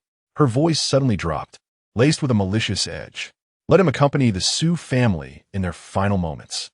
Meanwhile, Song and Lu were also fixated on Lucy courtyard. Song was a bundle of nerves, both excited and frightened, though the latter was completely overshadowed by her exhilaration at the impending dual tragedy of the Su family. "Lu, on the other hand, was closely monitoring the situation, anxious that Song and Lin might falter and miss this golden opportunity to eliminate the Su family. Inside the delivery room, Su Yuan was drenched in sweat from the pain, gripping her mother's hand tightly. She wanted to utter something but found herself utterly voiceless. She bit down on a piece of cork, large droplets of sweat cascading down her face. Yuan. Zhang's eyes glistened with tears. Just a little longer. The cervix is already 8 fingers dilated. The atmosphere in the delivery room was thick with tension and urgency. The muffled cries of Su Yuan intertwined with the encouraging words around her. As the cervix gradually opened to 10 fingers, Su Yuan felt her strength ebbing away. As if it were being siphoned from her, she could no longer summon the energy to push. What was happening? Even with the cervix fully dilated, she lacked the strength to bring forth her child. It's almost over. Young Mama reached out to wipe the sweat from Su Yuan's brow. Madam, hold on. You will soon give birth. A faint medicinal scent wafted through the air, subtle amidst the overwhelming stench of blood, yet Su Yuan detected it. This odor emanated from Yang Mama's sleeve. Spitting out the cork, Su Yuan grasped Zhang's hand and exclaimed, Mother, quickly seize Yang Mama. There is something wrong with her sleeve. A ripple of shock spread through the room. Realizing the gravity of the situation, Jiang swiftly grabbed Yang Mama, while another midwife assisted in restraining her. Yang Mama's eyes were filled with panic, her mouth opening to protest. Enduring the pain, Su Yuan urged, Take her out and present her to His Highness. Let my grandfather verify whether the medicine in her sleeve is the soft muscle powder. Hurry, I lack the strength. Jiang was taken aback, and with the midwives, she dragged Yang Mama outside. There, Pei Jingxuan and Jiang Qian, upon seeing Yang Mama being restrained, felt a jolt in their hearts and rushed forward. Jiang brought her before Jiang Qian. Father, please ascertain whether this wretched maid's sleeve contains the soft muscle powder. A yuan has been poisoned. Father, please prepare the medicine. Jiang's face was filled with urgency, overwhelmed by guilt that her daughter had been harmed right beneath her nose. Jiang Qian nodded, immediately kneeling to examine the medicine on Yang Mama's sleeve. It is indeed the soft muscle powder, without a doubt. After confirming, he hastily requested paper and a writing utensil, swiftly penning the prescription. Quickly, gather the ingredients and prepare the medicine to send in. Hurry! Fu Shun seized the prescription and dashed out like the wind. Pei Jingxuan's expression darkened ominously as he fixed a terrifying gaze upon the crumpled figure of Granny Yang, forcing a bloodthirsty smile as he commanded, Take her away. I want to uncover the mastermind before dawn. Your Highness, spare me. Granny Yang trembled at the sight of Pei Jingxuan's fury, repeatedly bowing her head in supplication. Your Highness, please have mercy. In a fit of rage, Pei Jingxuan delivered a swift kick, sending her sprawling to the ground. Be quieter, lest we alert the enemy. He instructed. Yes, Your Highness. Guard approached, muffling Granny Yang's cries and dragging her away. Your Highness, a yuan's condition is critical, and the medicine will not take effect immediately. I implore you to allow my father to enter and administer acupuncture to her, Jiang Shi said, her face etched with anxiety. Very well, Pei Jingxuan replied, bowing respectfully to Jiang Qian. Thank you, Jiang Yuanzheng. Your Highness, my granddaughter is in peril. I shall do my utmost to assist her, the elderly man vowed. Within the delivery room, after Granny Yang had been taken away, Su Yuan endured the pain, asking Wang Momo to help her press on the designated acupoints to counteract the poison and restore her strength as much as possible.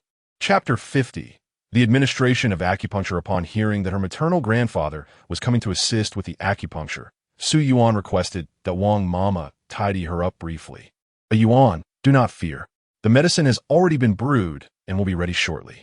Your grandfather will administer acupuncture to help restore your vitality. Jiang Qian reassured while skillfully placing the needles. Observing her daughter's pallid complexion, Jiang Shi felt tears uncontrollably well up, burdened by guilt. She lamented her inability to safeguard her daughter, allowing her to endure such great suffering right before her eyes. As each needle was inserted, Su Yuan sensed her strength gradually returning. Once the acupuncture concluded, she realized her vitality had improved by about 30 to 40%. Just as the medicine was being brought in, She drank the concoction in one go, patiently awaiting her recuperation. During this time, Jiang Qian meticulously examined the remaining midwives and the items in the delivery room, finding no issues.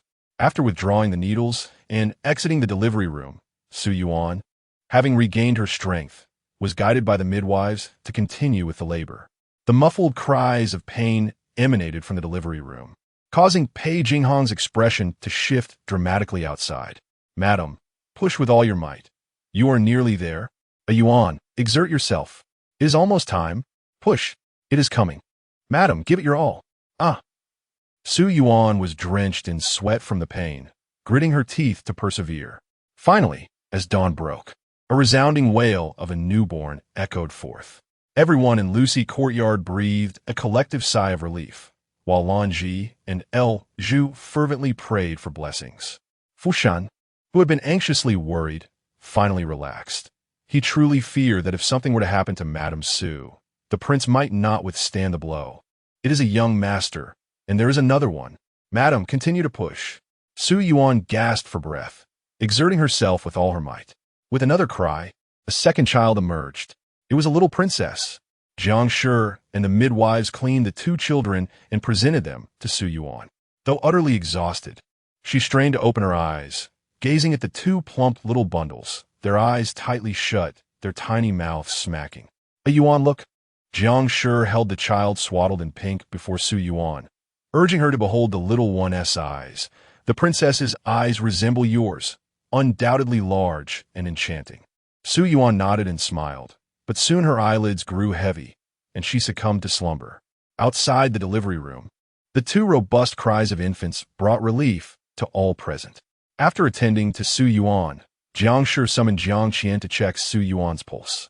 Confirming that she had merely exhausted herself and fallen asleep, they felt reassured. They also examined the two infants, finding their pulses strong and their health robust. Having completed these tasks, she and Jiang Qian each cradled one of the swaddled infants and approached Pei Jingxuan to offer their congratulations. "Congratulations, Your Highness. It is a young master and a young princess. Both mother and children are safe." "And where is Yuan Yuan?" "Your Highness need not worry," Jiang Qian replied. "Yuan Yuan is simply fatigued and has fallen asleep." At these words, Pei Jingxuan finally exhaled in relief, a smile gracing his lips as he accepted the pink swaddle from Jiang Shi. "Thank you for your hard work, Madame Su and Director Jiang." "Not at all," Jiang Shi replied, receiving her grandchild from her father's arms. "It is my duty." At that moment, a young maid approached to report that the medicinal concoction was ready. Pei Jingxuan promptly entrusted the swaddled infant to Jiang Qian, took the medicine, and entered the delivery room, leaving Jiang Shi and Jiang Qian exchanging glances. Just then, Fu Shun approached with a smile, urging, "Madame Jiang, Madame Su, this way please. The wet nurse is all prepared.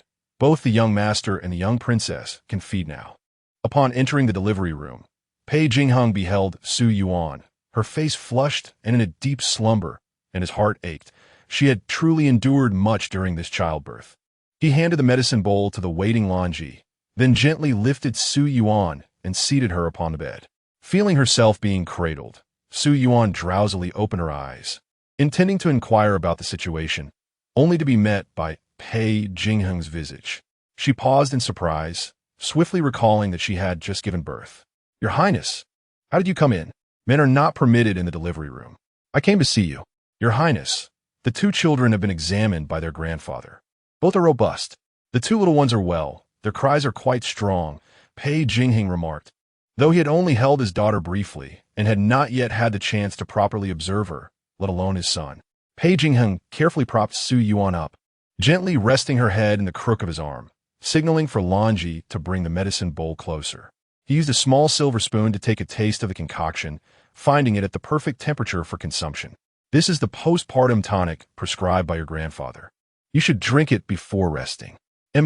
After Pei Jingxuan helped Su Yuan finish the medicine and arrange her comfortably in bed, he tucked her blanket snugly. "Now rest well." "Your Highness, you should also get some rest soon." Once Su Yuan had fallen into a deep slumber, Pei Jingxuan rose quietly and instructed Lan Ji, "Stay here and keep a close watch over the madam." "Yes." Leaving the delivery room, Pei Jingxuan proceeded to the eastern wing to check on the two children. Jiang Shi, eager to return to the residence to inform her husband of the joyous news of their daughter's twin births, departed shortly after the infants had finished their feeding. She had arrived at the royal residence the previous night, with her entire family anxiously awaiting her return, wishing they could have accompanied her. Jiang Qian was also in a hurry to return, as he had duties to fulfill in the palace that day. Chapter 51. The Aftermath in the East Chamber. Fu Shun and the wet nurse were vigilantly watching over the two little bundles of joy, who were sleeping soundly. Pei Jingxuan gazed at them, his eyes brimming with tenderness. These two children had been nurtured in Yuan's womb, growing gradually under his watchful eye. Each time he read to them, they would stir within her belly. The little one, swathed in a pink swaddle, seemed to have dreamt a beautiful dream, breaking into a smile. "Your Highness, look! The little princess is smiling," Fu Shun whispered excitedly. Pei Jingxuan smiled indulgently, bent down, and gently poked his daughter's tiny hand with a finger, only to have it grasped firmly. As his finger was enveloped by her soft little hand, his heart felt as though it were immersed in warm water, radiating a comforting heat. This was his and Yuan's daughter, a child of their blood. He wished to cradle her in his hands, cherishing her dearly for a lifetime. Pei Jingxuan turned to glance at his son beside him. Though they shared the same appearance, the son was certainly not as adorable as his little sister. He would need to be sternly guided in the future, ensuring he could protect his sister. In the early morning, when Lu and others gathered in Jian Hall to pay their respects, the news of Su Yuan's safe delivery of twins, a dragon and a phoenix, had already spread throughout the residence. "Your Highness, why does your complexion appear so pale?" Lu inquired with concern, noticing Lin's heavily made-up face, which failed to conceal her exhaustion. "Did you not rest well last night?" Before Lin could respond, Lu continued, "Sister Su went into labor suddenly last night. It seems you must have kept vigil, which explains your fatigue." Lin's expression darkened as she suppressed her anger. "Last night, the second young master was crying. I was entirely focused on calming him and was unaware of Sister Su's delivery. Sister Su is truly fortunate to have given birth to twins, a rare omen of good fortune. You vile woman, you will know she did not go to Lucy Garden last night, yet you say such things on purpose. Humph, with one set of twins. How could her precious, illegitimate eldest son still be considered valuable?" She awaited the moment Lu would witness the prince's indifference toward her sickly son. And that song, truly foolish, to miss such an excellent opportunity. Indeed, Lu smiled without mirth. Sister Su is truly blessed. She then turned to Song beside her, exclaiming, "Sister Song, why does your complexion appear so haggard? Did the third young master disturb you last night?" "Why, yes, last night. The third young master had some indigestion." Song stammered, her mind seemingly elsewhere. Sitting quietly beside them, Sun raised her eyes and cast a glance at Song, noting her evident fear and surprise. Ripples of concern stirred within her. In recent days, the princess had frequently criticized her, punishing her for the glances exchanged with the prince during the welcoming banquet. The prince had not stepped in her courtyard, and without offspring by her side, these days had become unbearably difficult. "Is that so?" Lu's tone was laced with amusement, her gaze flicking from Song to Lin. As Lin met Lu's gloating eyes and was about to speak, she suddenly saw a tall figure stride into the room. "Your Highness?" Lin quickly regained her composure, hastening to pay her respects. "I extend my salutations to your Highness. May you enjoy boundless blessings." As the others regained their composure, they all bowed in greeting, except for Song, who stood in a daze until Sun pulled her back to reality. Pei Jingxuan waved his hand, signaling everyone to rise. Taking his seat at the head of the table, he surveyed the assembly, his gaze lingering momentarily on Song before shifting to Lin. "Su has given birth to twins, a dragon and a phoenix. I have already sent someone to the palace to convey the good news. Congratulations, Your Highness. I beg Your Highness's pardon.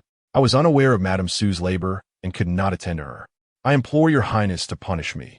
Lin hastily stood and bowed in apology.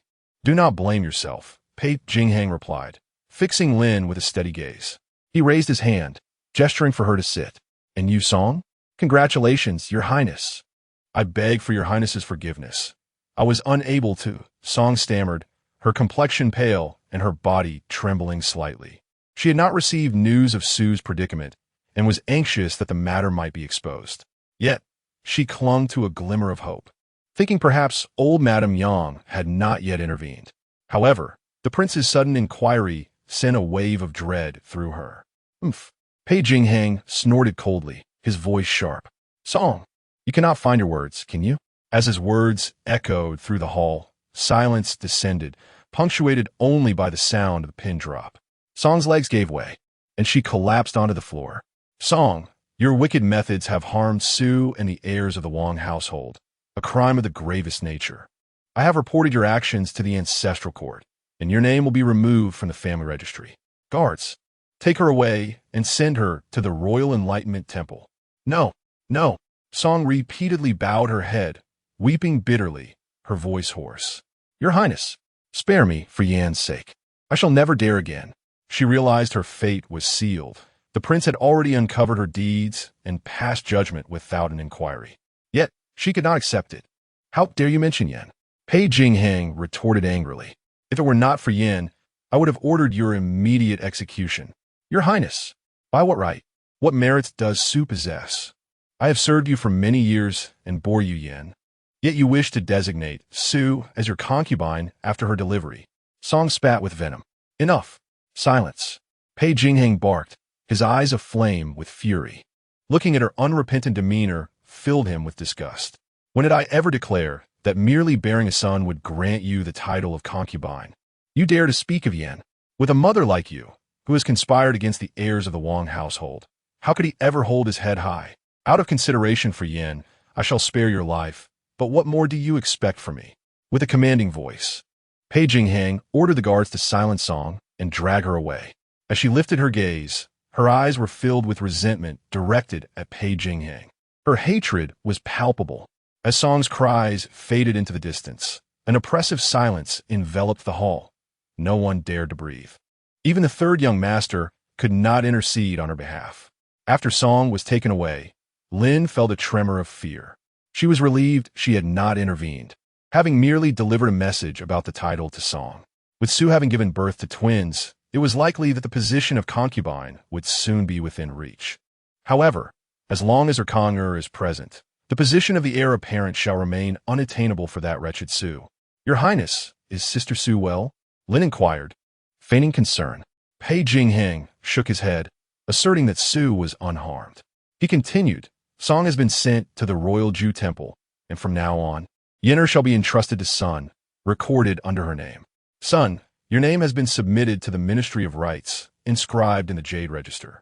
Henceforth, you shall be the lady of the Wang residence. Your Highness, Sister Sun has yet to bear children.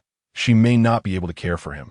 It would be better for him to stay with me, where he can be companions with Kong'er and Zhu." Lin interjected in a bid to dissuade him.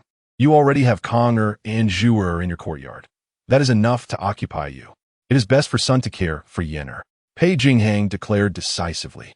Sun was overjoyed, rising promptly to express her gratitude. This unexpected windfall left her in disbelief. She pinched her palm to assure herself that she was not dreaming. She was now the lady inscribed in the Jade Register, with a son to care for. Regardless of future favor, her days would not be difficult. She had security now. Meanwhile, Lin's expression darkened. She had intended to raise Song's son close to her, thereby securing her position with 2 sons and a daughter in the residence. Unexpectedly, the prince had given Song's son to Sunday. Lu was indifferent, as it was impossible for him to be raised in her courtyard anyway. Having Song's son entrusted to Sun was far better than being cared for by the princess. She now felt fortunate that she had heeded Biha's advice and refrained from intervening. Otherwise, she too would have faced considerable consequences today. Chapter 52. The Third Washing Ceremony Under the Cover of Night. Pei Jingxuan visited Su Yuan to see Su Yuan and the children, bringing up the matter of the soft muscle powder. This incident was orchestrated by the Song family. In light of her having given birth to Yenner, I spared her life, removed her from the Jade Register, and sent her to the Royal Ju Temple, from which she shall never emerge. Yenner will be raised by the Sun family. Song family. Su Yuan murmured the name, pondering why she would wish to harm her. I have no grievances with her. It is due to the position of the concubine. The concubine's position? Yes. Song family was aware of my intention to confer upon you the title of concubine after your delivery. She felt that you had usurped her rightful place, and thus her heart harbored resentment, prompting her to commit such a heinous act. Pei Jingxuan continued to elucidate. Nanny Yang is the elder sister of your wet nurse, separated for many years until they recognized one another just before her entry into the manor. Yet she concealed this truth. The two of them did not have regular contact, and our previous investigations failed to uncover this connection, allowing her to exploit the opportunity. Su Yuan, did she mention who informed her of your intention to bestow upon me the title of concubine? She could not fathom the depths of Song family's malice, willing to jeopardize the lives of both mother and child over a mere title. She did not disclose that. She merely inferred it from my delay in conferring the title. Your Highness, if I had not entered the manor, hypothetically, had Song family born a son, would you still have conferred upon her the title of concubine? No. The royal household only permits 2 concubine positions. Lu family's title was established upon their marriage, and the remaining position would not be easily granted. It is unfathomable to grant a concubine title simply because of childbirth. Upon hearing this, Su Yuan found herself at a loss for words. Yet, she cast a reproachful glance at Pei Jingxuan, feeling that had he clarified this matter earlier, she might have avoided such tribulation. Misinterpreting her gaze, Pei Jingxuan hastily reassured her. Do not fret. I have already submitted the memorial for your concubine title. I reported the joyous news to the emperor today, and he was greatly pleased. The memorial has been approved. The decree and ceremonial attire will be delivered before the child's first month. Thank you, Your Highness. Su Yuan expressed her gratitude without pretense. Having narrowly escaped death, she felt no hesitation in accepting the title of concubine.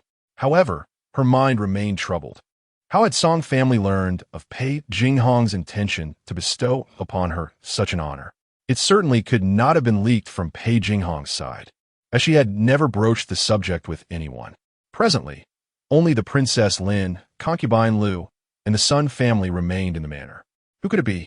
On the day of the 3rd washing ceremony, the arrival of guests was abundant, owing to the birth of twins.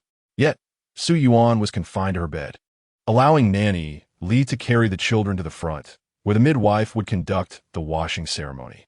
Once the ceremony concluded, Jiang family and Nanny Li returned with the children. A Yuan, during the washing ceremony, both children were startled, much to His Highness's distress, Jiang family recounted. Placing the 2 bright red swaddles side by side before Su Yuan, recounting the events of the ceremony, the princess appeared rather displeased. You must be cautious not to attract her ire. Yes, I understand. But mother, having given birth to twins, it will be impossible to maintain a low profile. Su Yuan sighed in agreement. Indeed, that is true. Ensure that your fence is secure and take good care of your own yard. The companions of the young master and the young princess must be carefully chosen. Do not engage those of uncertain background, Jiang advised. Indeed, mother, rest assured. I shall do so. Moreover, His Highness will also be vigilant, came the reply. The Empress had also sent someone. It was the Empress's trusted aunt, who brought 2 longevity locks as gifts from the Empress. The Empress is ever benevolent, Su Yuan acknowledged. Pei Jingxuan's mother had passed away early, and he had been raised in the Empress's palace for a time. Thus, she could be considered a half-mother to him. Given that the Empress is the biological mother of all the princes, it was only natural for her to send a trusted confidant today and bestow longevity locks upon him. Later that night, Pei Jingxuan visited to see the children. The emperor had bestowed names upon them. The son is named Pei Mingyan, and the daughter Pei Mingle. Pei Mingyan, Pei Mingle, such splendid names. Su Yuan nodded, immensely pleased. At that moment, the 2 little ones awoke, gazing at the couple with wide eyes. Su Yuan and Pei Jingxuan playfully engaged with the children, filling the room with laughter and joyous chatter. Chapter 53. Full moon after the birth of Yenner and Lele. The Lu Shiyuan residence welcomed an influx of attendants. With so many eyes watching, Su Yuan felt a sense of unease and instructed Lan Ji and Lu Zhu to be particularly vigilant. As Duan Yu and Xia Chu remained obedient and free of ulterior motives, she decided to assign them to her side for assistance. Wang Mama continued to serve as the housekeeper of the courtyard, aiding in the management of the Eastern Wing's affairs. Go check whether Yenner and Lele have finished their feed. If they have, let the wet nurse bring them over, Su Yuan said, her smile growing ever brighter. During her confinement, Pei Jingxuan visited her and the children daily, and she felt increasingly comfortable and sweet in his company. Upon entering, Pei Jingxuan saw Su Yuan sitting at the bedside, her long, jet-black hair cascading behind her, accentuating her snow-white complexion and picturesque features. He swiftly approached, seated himself beside her, and gently embraced her, softly inquiring, "How are you feeling today?" "All is well. The children are also behaving. The wet nurse just took them to feed," Su Yuan replied, leaning against him, her eyes brimming with happiness. "It's good that the children are well-behaved and not causing you trouble," Pei Jingxuan said with a smile. At that moment, footsteps were heard from outside. Lanji entered, accompanied by 2 wet nurses carrying the children. "Greetings, Your Highness. We pay our respects," Lanji said with a bow, while the 2 wet nurses knelt, offering their salutations. Pei Jingxuan hurriedly gestured for them to rise, his gaze falling upon the 2 cherubic infants, his face softening into a tender smile. Both children were awake, their bright, dark eyes scanning their surroundings, their delicate, fair faces adorned with long eyelashes resembling tiny fans, and their small, exquisite noses and rosy lips adding to their undeniable charm. "Bring the little princess and little prince to me," Pei Jingxuan said, extending his arms to receive the children. The wet nurses promptly handed them over, and he cradled one in each arm, enveloping them with affection. Gazing at the adorable pair, his smile grew ever more gentle. "Your Highness, today the children had their bath, and they were so delighted in the water," Su Yuan remarked with a chuckle from beside him. "It seems they enjoy playing in the water. When they are older, we shall take them to the hot springs outside the city, and I will teach them to swim. I can swim as well. I can teach them." Su Yuan and Pei Jingxuan conversed joyfully about their son and daughter until the children grew weary, at which point he instructed the wet nurses to take them out. Before they knew it, the day of the children's full moon banquet arrived. As the royal family was graced with rare dragon and phoenix twins, it heralded a sign of great fortune. Emperor Jian Yuan specifically bestowed longevity locks and gold necklaces, urging Pei Jingxuan to host a lively celebration for the full moon banquet. Thus, on the day of the banquet, the Wang residence was adorned with lanterns and decorations, bustling with guests and exuding an atmosphere of festivity. Su Yuan, donning exquisite attire and a floral crown, radiated the elegance of a noble woman. She held her daughter close, stepping half a pace behind Pei Jingxuan, who cradled their son, standing shoulder to shoulder with Lin Shi as they graciously received the congratulations of the assembly. Once the feast commenced, as the mother of the dragon and phoenix twins, many were eager to extol Su Yuan's good fortune, praising her for giving birth to such auspicious children and noting the prince's abundant affection for her, evoking envy among the onlookers. Amidst a flurry of compliments, Su Yuan found herself blushing, overwhelmed, and unable to withstand the praise heaped upon her. Just as she was at a loss for how to respond to the accolades, Jiang, with a smile, interjected, urging the crowd to cease their flattery. Indeed, the fortune of this dragon and phoenix twins belongs to the prince and princess. Upon hearing this, the crowd promptly turned their congratulations toward Lin, alleviating Su Yuan's embarrassment as she exchanged a sweet smile with Jiang. Jiang discreetly gestured for her to embrace the children, suggesting she retreat from the spotlight. Seated nearby, Lin and Lu wore strained smiles, particularly Lin, whose heart simmered with resentment. She struggled to maintain a dignified demeanor as she accepted the crowd's well wishes, her teeth nearly grinding in frustration. In contrast, Sun remained composed, seemingly detached from the commotion, content as a lady of the house with her son Yan at her side. At that moment, a clamorous announcement erupted from outside the door. The imperial decree had arrived. The assembly promptly stood and knelt to receive the edict. By the grace of heaven, the emperor proclaims, Su, the side consort of the Qin Wang, is gentle, courteous, frugal, and of virtuous character.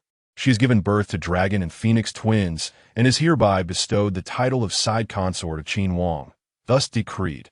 As Su Yuan accepted the decree, her heart raced with excitement.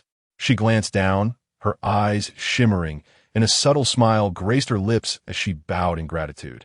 Congratulations, Su-side consort. Truly fortunate indeed. Indeed, it is remarkable that the side consort has born twins within less than 2 years of her marriage to the Qin Wang. Such extraordinary fortune. The crowd echoed their congratulations, and Su Yuan graciously acknowledged each one, her face adorned with a fitting smile. She had ascended to the esteemed position of side consort. Pei Jingxuan gazed at her, his eyes brimming with affection and tenderness.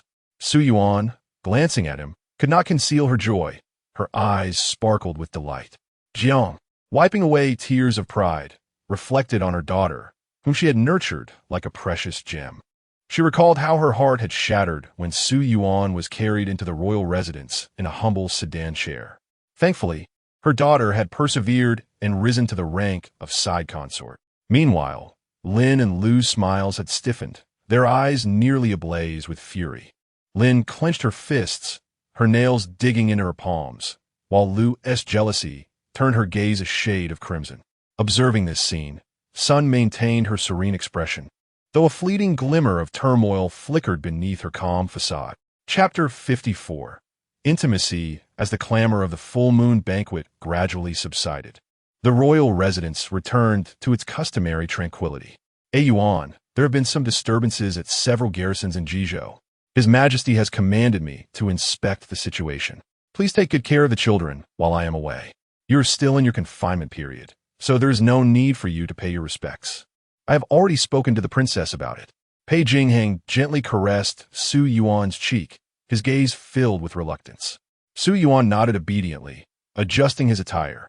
Your Highness, do not worry. I shall take good care of myself and the children. The autumn winds rustled, sweeping up a flurry of fallen leaves.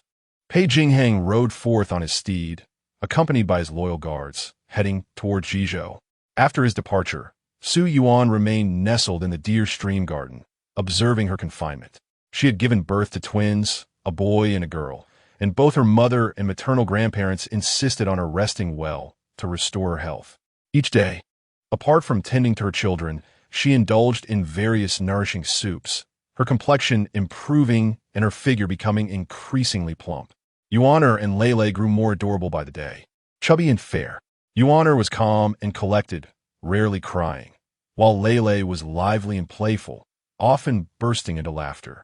Watching her children grow each day filled Su Yuan's heart with joy and contentment. She frequently cradled them in her arms under the sun, basking in the warmth that enveloped her, her heart steeped in tranquility.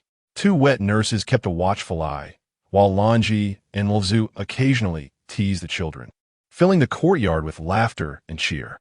Time flew swiftly, and soon Su Yuan's confinement period came to an end. At last, I can take a proper bath. She sighed with relief, her face aglow with joy.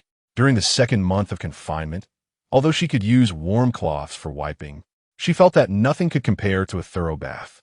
Quickly, Lanji, Duanyue, prepare the water. I long to bathe. Su Yuan's voice brimmed with excitement, akin to a bird finally breaking free from its cage. Yes, my lady, the maids replied with smiles, their steps light as they hurried to prepare the warm water. Before long, the bathing chamber was filled with steam, the fragrant scent of soapberry wafting through the air.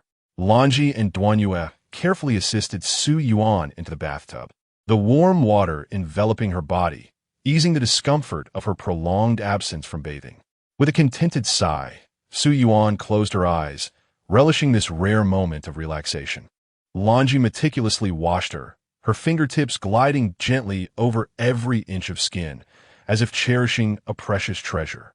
Duanyue assisted nearby, occasionally adding hot water to ensure the temperature remained pleasant. Su Yuan's thoughts drifted with the steam, pondering Pei Jingxuan's whereabouts. She imagined he would soon return, a smile of happiness unconsciously gracing her lips. After her bath, she donned a light sleeping gown, feeling rejuvenated as if she had been reborn. Standing before the bronze mirror, she admired her radiant reflection, exclaiming, "At last, I feel alive again." Once she dismissed Lanji and Duanyue, Su Yuan lowered the bed curtains and began practicing yoga. After childbirth, A woman's figure inevitably changes, making postnatal exercise essential. Fully absorbed in her yoga practice, she remained blissfully unaware of the commotion outside. Pei Jingxuan lifted the bed curtain and was greeted by a breathtaking vision. The lady, clad in sheer garments, revealed her snow-white arms and thighs. Her unusual pose only accentuated her graceful curves. "Your Highness, you have returned." Pei Jingxuan's gaze darkened, his voice a low rasp. "What were you doing just now? Shall we give another try?" As their playful antics came to an end, darkness enveloped the sky. Su Yuan, utterly exhausted, could hardly move a finger, her body limp, gasping for breath. This man, who had been so restrained for over half a year, was truly a force to be reckoned with. "All right, I shall no longer tease you. Let us bathe first and then have our meal." Pei Jingxuan observed the woman's feeble state in his embrace, his spirits lifted. Watching the man whose eyes sparkled with smug satisfaction, Su Yuan silently shed tears within. The disparity in their stamina was overwhelming. How could she withstand it? After dinner, Su Yuan summoned the wet nurse to bring the child. "Your Highness, look at Lele. She is noticeably plumper than Yinner," Su Yuan inquired, cradling her chubby, fair daughter. Pei Jingxuan set down his son and took his daughter in his arms, gently tapping her round face. "Where is she plump? She is simply adorable, round and smooth. Blessed with good fortune." He glanced at Su Yuan, leaning closer and lowering his voice. "Just like her mother, round and smooth, a delight to hold, as if lying on a cloud." The last four words were spoken in a deep, suggestive tone. Su Yuan's ears burned, her cheeks flushed. She shot Pei Jingxuan a glare, her eyes swirling with a captivating allure. Upon witnessing this, Pei Jingxuan's mood brightened. Su Yuan turned her face away, refusing to look at him, inwardly cursing him as a rogue. The next morning, when Su Yuan rose, Pei Jingxuan had already departed. She went to the east chamber to check on the children, and, seeing them soundly asleep, she quietly slipped out, leaving Lanzi and the wet nurse to tend to them. Returning to the main house, she was attended to by LV Zhu as she dressed and groomed herself. Once everything was in order, she stepped out of Su Yuan with LV Zhu. Today marked the first day she would pay her respects after giving birth. Considering the time that had passed, it had been over a year since she last visited Jian Hall for such a purpose. Initially, it was due to the pregnancies of Lin and others that Pei Jingxuan had excused everyone from the formalities. Then she had gone south for nearly a year, and upon her return, Pei Jingxuan had again spared her from the customary visit due to her condition. Today's visit would likely prove to be a challenging affair. Chapter 55. The turmoil of peace. As Su Yuan arrived at Jian Hall, an observant maid promptly rushed forward to greet her, exclaiming, "Your Highness, I pay my respects to the noble consort. May you have a long life." Su Yuan nodded slightly and casually inquired, "Has Sister Lu arrived yet?" She recalled that upon her initial entry into the residence, Pei Jingxuan had once spent an entire afternoon and evening at Su Yuan. The following morning, everyone had arrived half an hour earlier than usual, leaving her as the last to arrive. She wondered if today would unfold similarly. In response to the noble consort's inquiry, the maid replied with her head bowed, "Yes, both noble consort Lu and Madame Song are already here."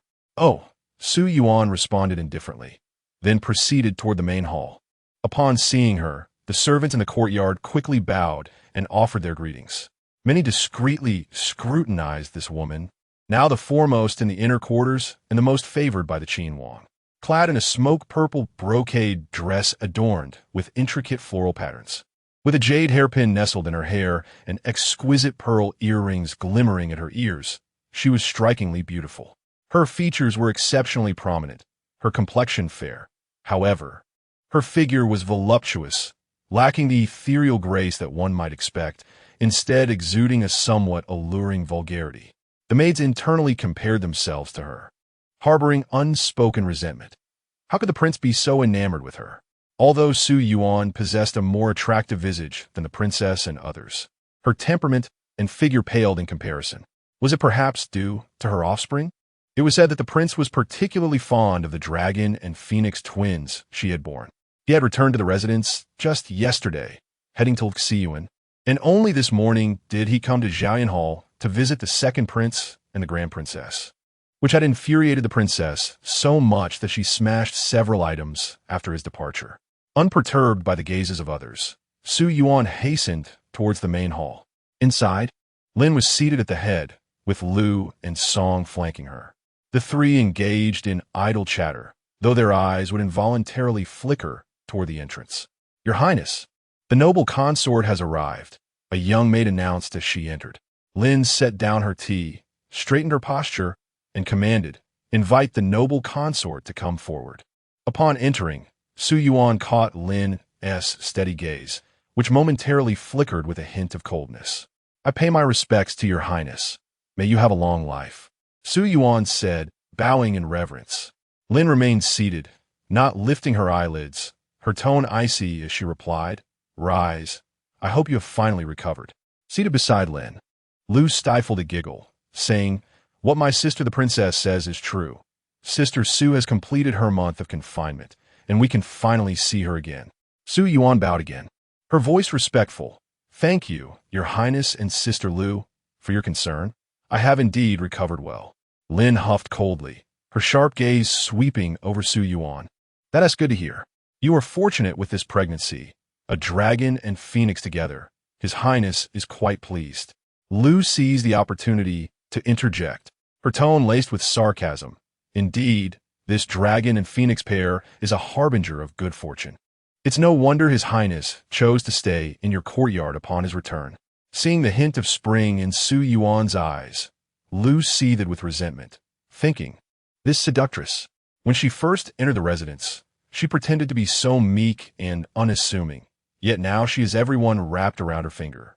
Who would have expected that the dog that bites would remain silent, employing some beguiling stratagem to capture the prince's favor? With a single act, she bore twins, ascending to the position of a favored concubine, and now she revels in her newfound glory." Su Yuan maintained her composure, offering a faint smile. "Sister Lu, you jest. His Highness is merely considerate of my recent recovery. You are truly modest, dear sister. The affection His Highness holds for you is well known throughout our household." Lu chuckled lightly, her tone laced with mockery. Su Yuan smiled faintly, choosing not to respond, her gaze fixed on the teacup in her hands. Lin's voice cut through the silence as she slammed her teacup onto the table, producing a sharp sound that shattered the stillness of the hall. "Sister Su, your manners have become exceedingly lax. When Lu speaks to you, you ought to acknowledge her. After all, she has been in the household longer than you. You should at least address her as Sister Lu." Lin's tone was icy, tinged with irritation. Su Yuan inwardly scoffed. Lin was truly adept at finding fault, nitpicking like a hen scratching for grains. "I understand, my lady, and I appreciate your guidance," Su Yuan replied, rising to offer a respectful bow to Lu. "Sister Lu, please do not take offense. I arose early today and am rather fatigued. I hope for your understanding." I suspect you are being deliberate," Lu retorted, refusing to relent, intoxicated by her recent triumph of bearing twins. Su Yuan rolled her eyes internally. Lin and Lu, typically at odds, had joined forces today to target her. Their seamless coordination was indeed an eye-opener. "Sister Lu has misunderstood. I harbor no such intentions," Su Yuan replied with a composed demeanor, her tone respectful. Lin sneered, then turned to a nearby maid, instructing, "Go, bring a cup of tea, so that concubine Su can offer her apologies to concubine Lu." The maid swiftly returned with a cup of tea, presenting it before Su Yuan. All eyes in the hall turned to her, eager to see if this new concubine, basking in her recent glory, would submit gracefully, following the lady's command to apologize to concubine Lu. Chapter 56. Entering the palace, Su Yuan took a deep breath, suppressing her dissatisfaction, and with both hands cradling the teacup, approached Lu. "Sister Lu, I apologize sincerely. Please enjoy this tea." Lu glanced at Su Yuan with a sense of pride, accepting the cup with a smile and taking a gentle sip. "You are thoughtful, sister." Seeing Su Yuan's willingness to be conciliatory, Lin could not voice any further objections. "Su sister, do be mindful in the future and avoid such rudeness as today." Su Yuan lowered her head in response. "Thank you for your guidance, your Highness. I shall take heed." As she observed the submissive demeanor of Su Yuan, Lin felt a surge of frustration. She yearned for Su Yuan to display some defiance, for then she would have reason to punish her. In the aftermath, the prince could not fault her actions. The official wife had the authority to discipline errant concubines, and a side consort remained merely a concubine before the princess. What fault lay in punishing a side consort who had erred? Regrettably, Su Yuan's docility rendered Lin devoid of any justification to act. Otherwise, she would have surely imposed a penalty today. While Lin simmered in her anger, a flurry of footsteps echoed from outside, followed by the voice of Mama Li. "Greetings, Your Highness. I have matters to report." Lin frowned, responding with annoyance. "What is it?" Mama Li hastened to Lin's side and whispered, "Your Highness. Someone from the palace has conveyed a message that the Emperor and Empress wish to see the fifth master and the little princess. They request that you and side consort Su bring the two children into the palace." "And the second master?" Lin inquired.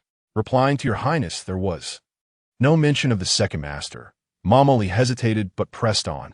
The palace only specified the fifth master and the little princess. Upon hearing this, Lin's expression darkened instantly as she cast a glance at Su Yuan, a flicker of resentment flashing in her eyes. How could the Emperor and Empress only wish to see the dragon and phoenix twins born of Su Yuan? What place did her own Kong or hold in their eyes? Did they truly regard her son as lesser than Su Yuan's offspring? The more she contemplated, the more her indignation swelled. Were it not for a shred of rationality, she would have relished the thought of ending Su Yuan's life to alleviate her grievances. Gritting her teeth, her eyes glinting with malice, she steeled herself for the future of herself and Conger. With a cold demeanor, she addressed Su Yuan, "In that case, prepare yourself to enter the palace in half an hour." Su Yuan replied. Meanwhile, Lu, clutching her handkerchief to the point of ruin, felt a surge of injustice. She had not anticipated the blatant favoritism of the Emperor and Empress, only inviting Su Yuan's children into the palace. Was not Ner the eldest son of the prince? Did the Emperor and Empress not wish to see him? And Lin, what a useless individual. She had assumed Lin would unleash her frustration upon Su Yuan to vent her rage, yet Lin remained composed. Lu glared at Su Yuan, her desire to tear her face apart palpable. Beside them, Song, who had been as silent as a ghost since Su Yuan's arrival, tightened her grip on her handkerchief, her eyes reflecting her resentment.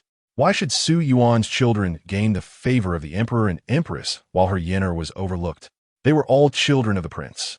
The dragon and phoenix twins were a harbinger of luck, yet her Yener was no less remarkable, possessing great intelligence. As Song's gaze dimmed slightly, she accepted her own lack of favor, but was unwilling to see Yener overlooked and similarly neglected. Upon returning to Luxiuan, Su Yuan noticed that the two children were awake and promptly summoned Lanji, instructing her to fetch the new garments she had prepared for Yener and Lele, so they could change into them. Lanji complied and departed, while a faint smile graced Su Yuan's lips. Regardless of the circumstances, since the Emperor and Empress wished to meet the children, it was only fitting that she adorned them beautifully. Winning the favor of the Emperor and Empress would indeed be a splendid outcome. Half an hour swiftly elapsed. Su Yuan, accompanied by the nurse and Lanji, held the two children as they converged with Lin at the entrance. The two women entered their respective carriages and set off towards the palace. The carriage halted before the gates of Kuan-Ning Palace, where the nurse first descended with the children, followed by Su Yuan.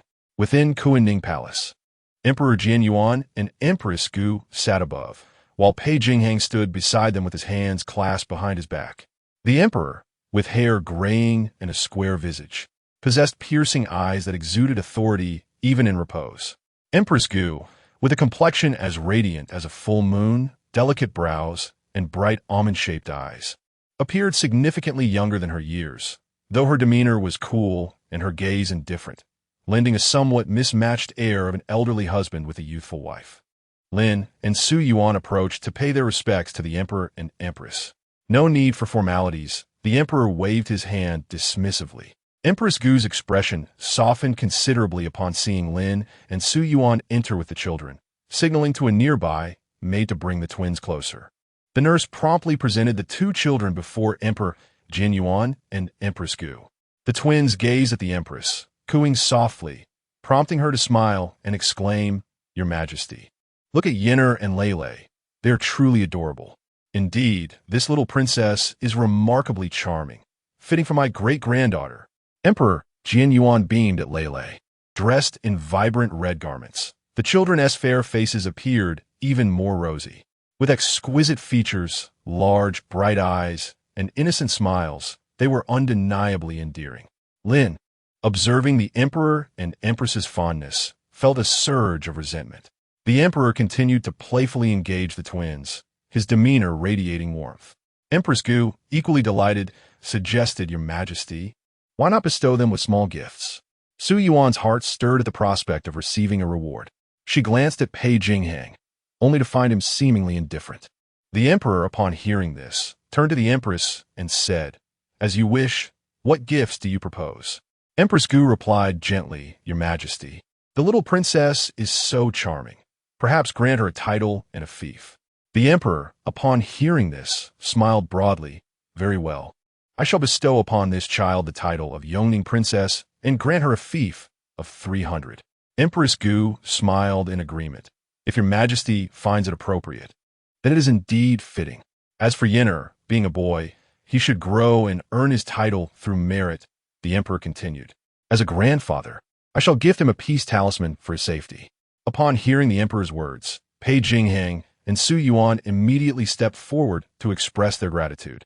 Lin suppressed her indignation and expressed her gratitude. Emperor Jian Yuan gestured for them to rise and, pointing at Su Yuan, remarked to Empress Gu, "Your Highness indeed has an eye for talent. Presenting the daughter of Su Qin to the third prince is truly commendable." Empress Gu smiled gently and replied, "Your Majesty, you flatter me. I merely recognized her fortunate countenance. Indeed, she possesses a remarkable fortune." Emperor Jian Yuan nodded in agreement. Su Yuan quickly knelt to express her thanks, saying, "Your Majesty, the Empress is overly gracious." "Rise," Emperor Jian Yuan spoke softly. "Nurture these two children, Yenner and Lele, well. I take great delight in them." "Thank you, Your Majesty. I will certainly care for them with all my heart." Lin felt as though her heart had been struck by a hammer. She had anticipated that the dragon and phoenix twins would be favored by the emperor and empress, but she never expected that even Su Yuan would be praised for her fortune. After a while of playfulness with the children, Emperor Jian Yuan and Empress Gu noticed their fatigue and instructed Pei Jingxuan and Lin to take them away. Pei Jingxuan and Lin walked ahead, with Su Yuan following behind, carrying the two children with their nurse. Just as they were about to exit the palace gates, a male voice called out. Chapter 57. A storm is brewing. Wait, third brother. A coarse male voice resonated from behind, laced with scorn and disdain. Pei Jingxuan halted his steps and turned to see Prince Qin, Pei Jingxuan, striding towards them with several attendants. He paused, his gaze icy as it fell upon the approaching figure of Pei Jingxuan, a faint smirk gracing his lips. Dressed in a princely python robe, adorned with a jade belt and a golden crown, Prince Qin exuded an air of arrogance, his face twisting into a mocking smile as his eyes lingered on the two children behind Pei Jingxuan. "Oh, third brother, have you brought your precious dragon and phoenix twins to the palace to curry favor?" Prince Qin taunted, his tone suffused with jealousy and derision. Su Yuan's heart tightened. Instinctively clutching the child in her arms a little closer, her gaze wary of Prince Qin. Pei Jingxuan maintained his composure, replying coolly, "Brother, you jest. I merely brought my wife and children to pay respects to our father and mother." "Pay respects? I see you are here to seek favor." Prince Qin scoffed. "Dragon and phoenix twins, indeed a harbinger of good fortune. Third brother, you truly are blessed." Pei Jingxuan raised his eyes, casting a dispassionate glance at Prince Qin, responding with indifference, "Thank you for your kind words, brother." At this, Prince Yan's expression darkened instantly. This wretched spawn, after all these years, remained as insufferable as in youth. "Do not rejoice too soon, third brother," Prince Yin hissed, his voice low and sinister. "While these twins are indeed auspicious, be forewarned. Their great fortune may bear a heavy cost, as fragile lives cannot bear such weight." Pei Jingxuan's demeanor shifted, his eyes sharpening with a fierce glint. Su Yuan, standing beside him, felt a surge of indignation, wishing desperately to confront Prince Qin. Lin Shi, observing Su Yuan's fury, secretly smirked within, thinking that these two little ones deserved a short-lived fate. In a voice as cold as ice, Pei Jingxuan retorted, "What do you mean by that?" His expression darkened, eyes glinting with menace. "What do I mean?" Prince Qin laughed heartily. "Third brother, I mean no harm, merely offering a friendly reminder. Is that so?" Pei Jingxuan's expression grew even more frigid, a murderous intent flickering in his gaze. "Allow me to return the favor with a reminder. I hear that next month marks the 60th birthday of your esteemed father-in-law. You should be prompt in presenting your gifts. Otherwise, Lordly may find himself with no opportunity to receive them." "What do you mean?" The color drained from Prince Yan's face, his eyes ablaze with fury. Pei Jingxuan regarded Prince Qin coolly, a mocking smile playing on his lips. "No hidden meaning, merely a friendly reminder." "You." Prince Qin's face turned pale with anger. "What are you truly trying to say?" Seeing Prince Qin fuming, Su Yuan could hardly contain her amusement, stifling a laugh before quickly regaining her composure. Once he had sufficiently provoked his adversary, Pei Jingxuan let out a cold chuckle. "Just a reminder, my brother. Yang Jieshu's disciples have uncovered some intriguing matters, which were just delivered to the capital a few days ago." He paused deliberately, not allowing Prince Qin to interject, and continued, "Brother, the hour grows late. I must take my wife and children back home. I shall take my leave." After speaking, Pei Jingxuan cupped his hands in salute and turned away, leading his companions out. Prince Qin gazed at Pei Jingxuan's retreating figure, his face ashen with anger. Upon returning to the Qin Wangfu, he found the two children already asleep. Pei Jingxuan instructed Su Yuan to take the children back to Lucy Courtyard while he accompanied Lady Lin to Jiayan Hall. Today, only Yenner and Lei Lei were summoned to the palace, which would surely displease the princess, requiring some soothing words. With a tumultuous season fast approaching, he sought to stabilize the inner chambers and avert any disturbances. Inside Jiayan Hall, the wet nurse was cradling the second young master to sleep. Upon seeing the prince and princess enter, she hastily bowed. Lady Lin hurried forward, taking the child from the wet nurse's arms, her face radiating maternal affection. "My dear child, do you miss your mother?" The child, with wide, curious eyes, surveyed Lady Lin and burst into giggles. Softening at the sight, Lady Lin gently swayed the child and began humming a lullaby. Pei Jingxuan observed from the side, a complex emotion flickering in his eyes. He understood the princess's sentiments and was aware of her animosity towards Su Yuan, yet he knew in his heart that Su Yuan and the children were his utmost priorities. As for the princess, he would not treat her unfairly once his ambitions were fulfilled. However, regarding Kong, "Your Highness, look, Conger is smiling at you," Lady Lin exclaimed, her eyes filled with anticipation as she gazed at Pei Jingxuan. He smiled faintly, replying, "Indeed, you have raised Conger well." He reached out to take the child, who seemed to recognize him, nestled in Pei Jingxuan's embrace while grinning broadly, revealing a set of tiny white teeth. Witnessing this, Lady Lin's face lit up with joy as she exclaimed, "Your Highness, Conger seems to favor you." Pei Jingxuan gently rocked the child before allowing the wet nurse to take him away, inquiring about his eldest daughter. "Your Highness, the eldest princess has just finished her milk and fallen asleep," the wet nurse respectfully replied. Pei Jingxuan nodded and made his way to the west chamber where his daughter, Zhu'er, resided, with Su Yuan hastily following behind. Inside the west chamber, Mama Qian hurried forward to greet the master upon his entrance. Pei Jingxuan waved his hand dismissively, moving closer to gaze at his slumbering eldest daughter. She appeared noticeably smaller than Conger, her little face lacking the rosy hue of her younger brother. Stirring a pang of pity within him, unable to restrain himself, he spoke firmly, "Princess, since Zhu'er is under your care, you must pay her more attention." "Your Highness, Zhu'er is nurtured as if she were my own," Lady Lin began, but was interrupted by Pei Jingxuan. "You have worked hard caring for the two children. However, Zhu'er is even more frail than Conger, so I implore you to be diligent in her care. I shall rely on you henceforth." "Of course," Lady Lin replied, her heart blooming with joy at Pei Jingxuan's rare tenderness. "I will do my utmost to ensure both children grow up healthy." Pei Jingxuan nodded, reassured by her words.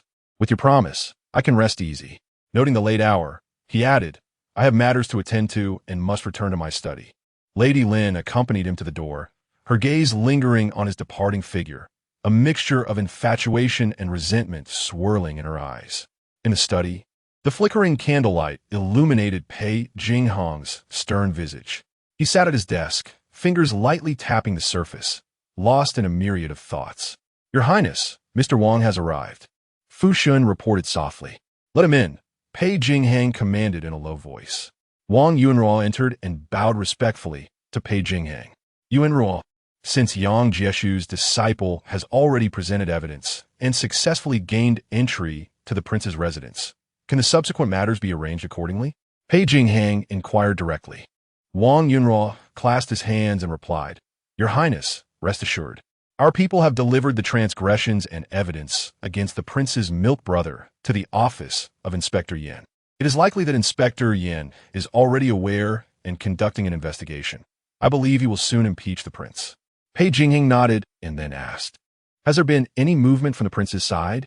There has been no activity from the prince's residence. He may still be deliberating, concerned that this is not the opportune moment to completely suppress Prince Yin. Then we must escalate matters. We need the prince and Prince Yin to engage in a fierce confrontation, one from which neither can emerge unscathed. A glimmer of cold determination flickered in Pei Jingxuan's eyes. Time is of the essence. If we cannot incite a deadly struggle between the prince and Prince Yin swiftly, it may soon be too late. Chapter 58. The Lin families returned to their ancestral home within the tranquil confines of Lushi Garden. Su Yuan cradled her daughter, tenderly pinching her chubby little cheeks and smiling as she said, Lele, do you know? You will soon be Princess Yongning, with your own fief, a little heiress. The little one, seemingly understanding her mother's words, giggled heartily, waving her plump hands in a playful attempt to grasp Su Yuan's hair. Su Yuan deftly evaded her, gently patting her back before turning her gaze to her son, who lay in the cradle. With a smile, she encouraged Yinner, You must strive to be diligent. One day, you shall be a man of great stature, much like your father, and protect your sister. Do you understand? Yinner appeared to comprehend, shaking his tiny fists and babbling in response, as if echoing Su Yuan's sentiments. Observing her two children, Su Yuan felt an overwhelming sense of happiness and contentment. After the evening meal, as the sky darkened, Pei Jingxuan had yet to arrive at Lushi Garden. Your Highness, is there a chance that? Lanzi hesti da. Concerned that Su Yuan might overthink the situation. Do not worry, Your Highness. The prince must have been delayed by pressing matters, Green Pearl reassured her. Su Yuan offered a faint smile, responding, I am not troubled. Do not let your minds wander. The prince is often engrossed in affairs, and it is not unusual for him to return late. She had faith in Pei Jingxuan.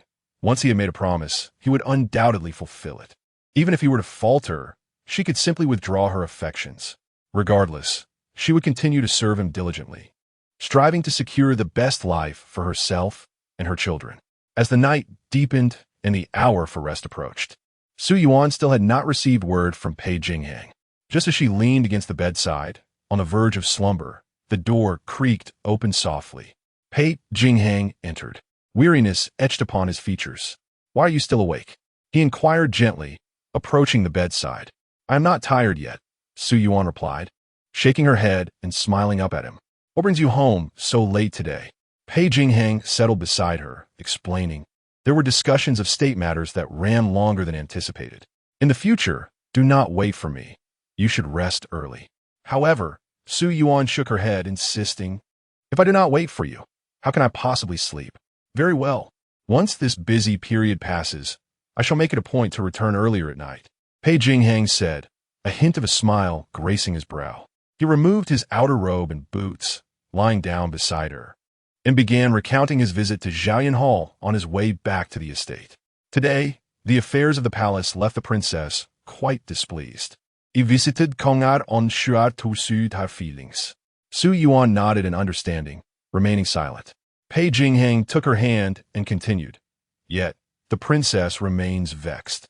The capital will soon experience unrest, and I will have little time to return to the rear courtyard. During this period, I must ask for your patience.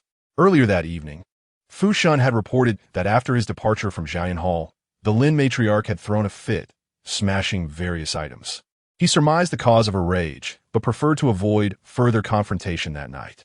Should he not stay at Jiayan Hall, Lin would likely harbor even more resentment. If he did stay, Su Yuan might become anxious. Feeling a tightening in her chest and a sense of unease, Su Yuan spoke softly. I understand. I will not burden you, Your Highness, as you have weighty matters to attend to. I will be cautious in my dealings with the princess. She nestled in Pei Jingxuan's embrace, savoring his warmth. However, she paused and said, Your Highness, please take care of your safety and bring more guards when you travel. Rest assured, I shall, he replied, patting her shoulder. My personal guards are the valiant ones who accompanied me through life and death situations in the northern frontier. They are worth 10 men each.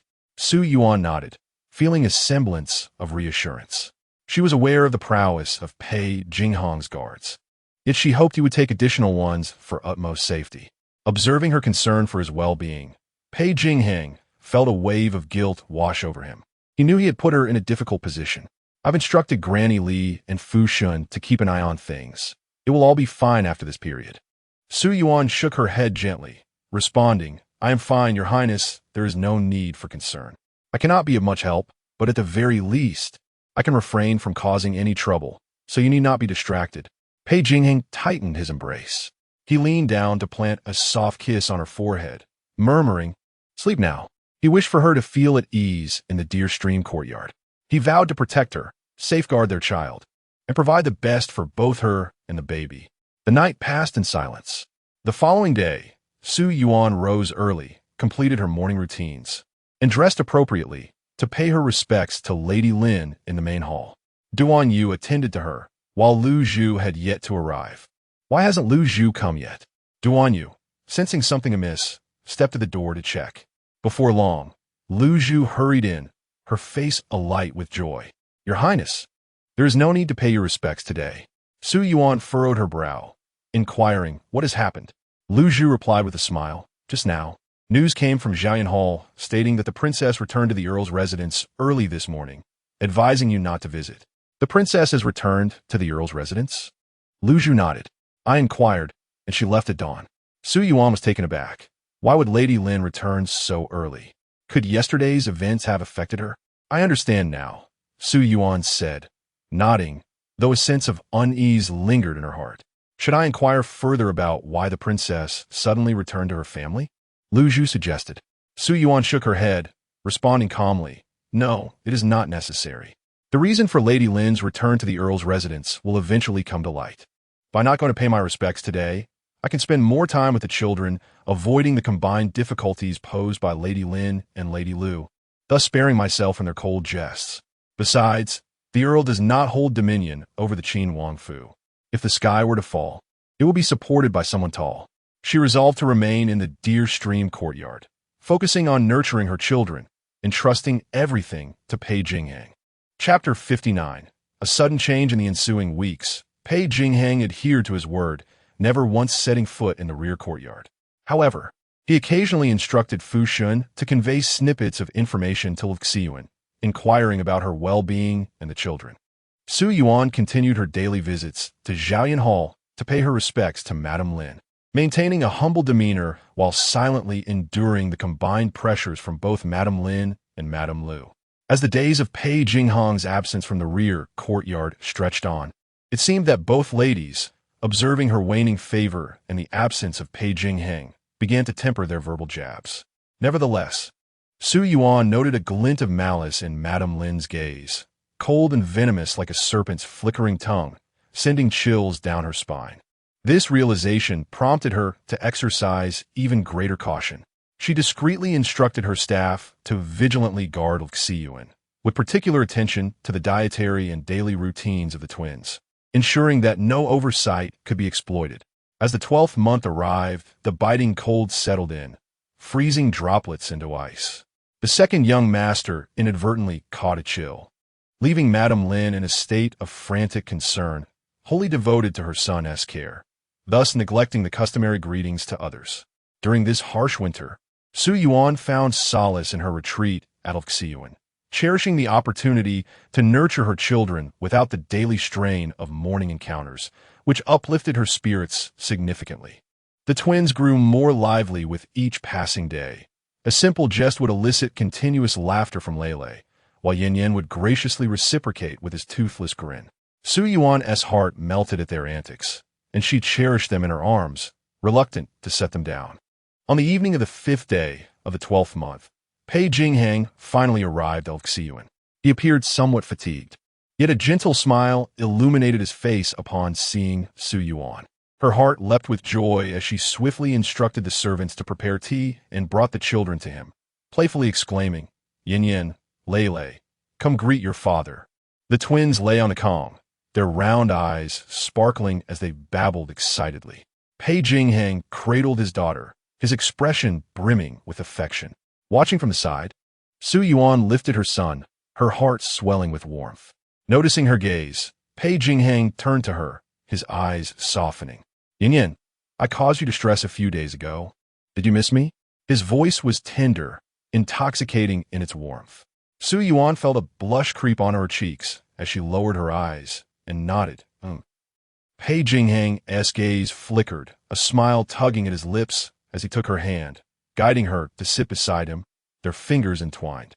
"I missed you too. I couldn't sleep well at night without your company." Su Yuan's cheeks flushed, and she allowed him to hold her hand, a sweetness blooming within her.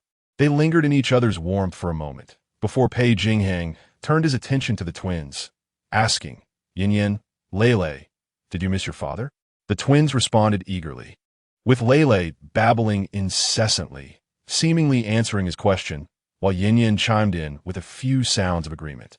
Su Yuan couldn't suppress her laughter, and Pei Jingxuan's lips curled into a fond smile as the playful sounds of the little ones filled the room, bringing joy to both parents. Just as the atmosphere was filled with warmth and laughter, an urgent sound of footsteps broke the tranquility. Fu Shen burst into the room, his expression grave and beads of sweat adorning his forehead. "Your Highness, someone from the palace has arrived, requesting your immediate presence." Pei Jingxuan's expression shifted, a serious demeanor overtaking him. "What has happened?" The servant was unaware that it was Grand Eunuch Lu who bore the message, merely stating that you should enter the palace at once.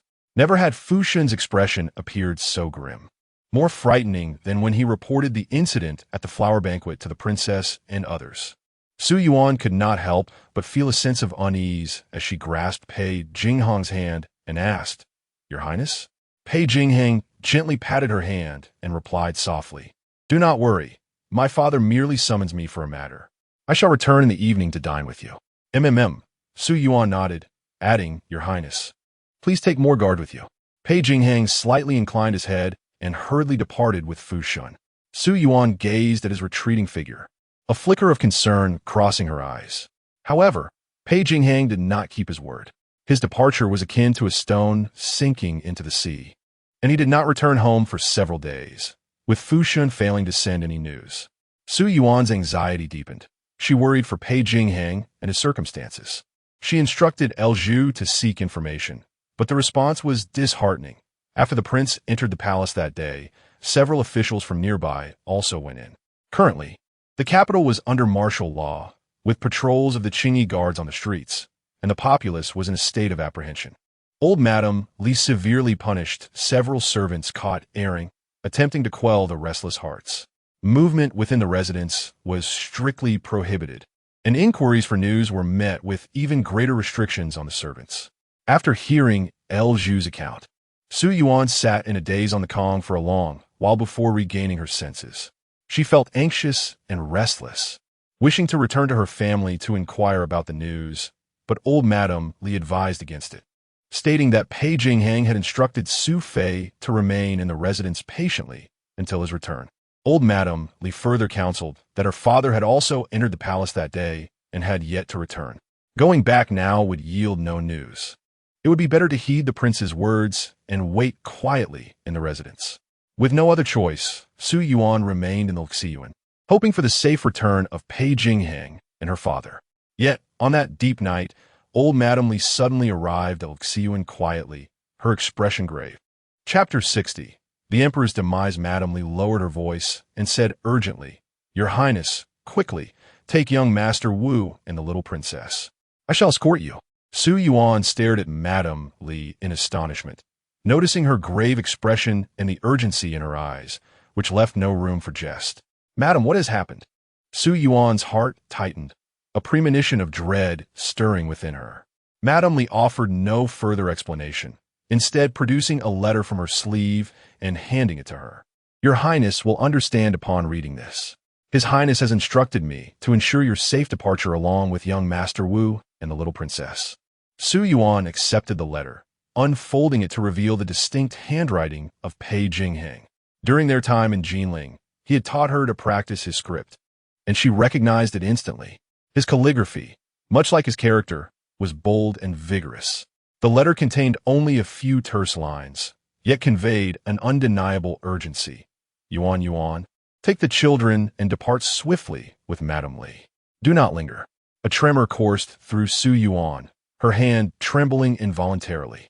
"Your Highness, we cannot afford to delay. Madame Ali insista. You may only take your 2 maidservants. The others have been given different arrangements." "Very well."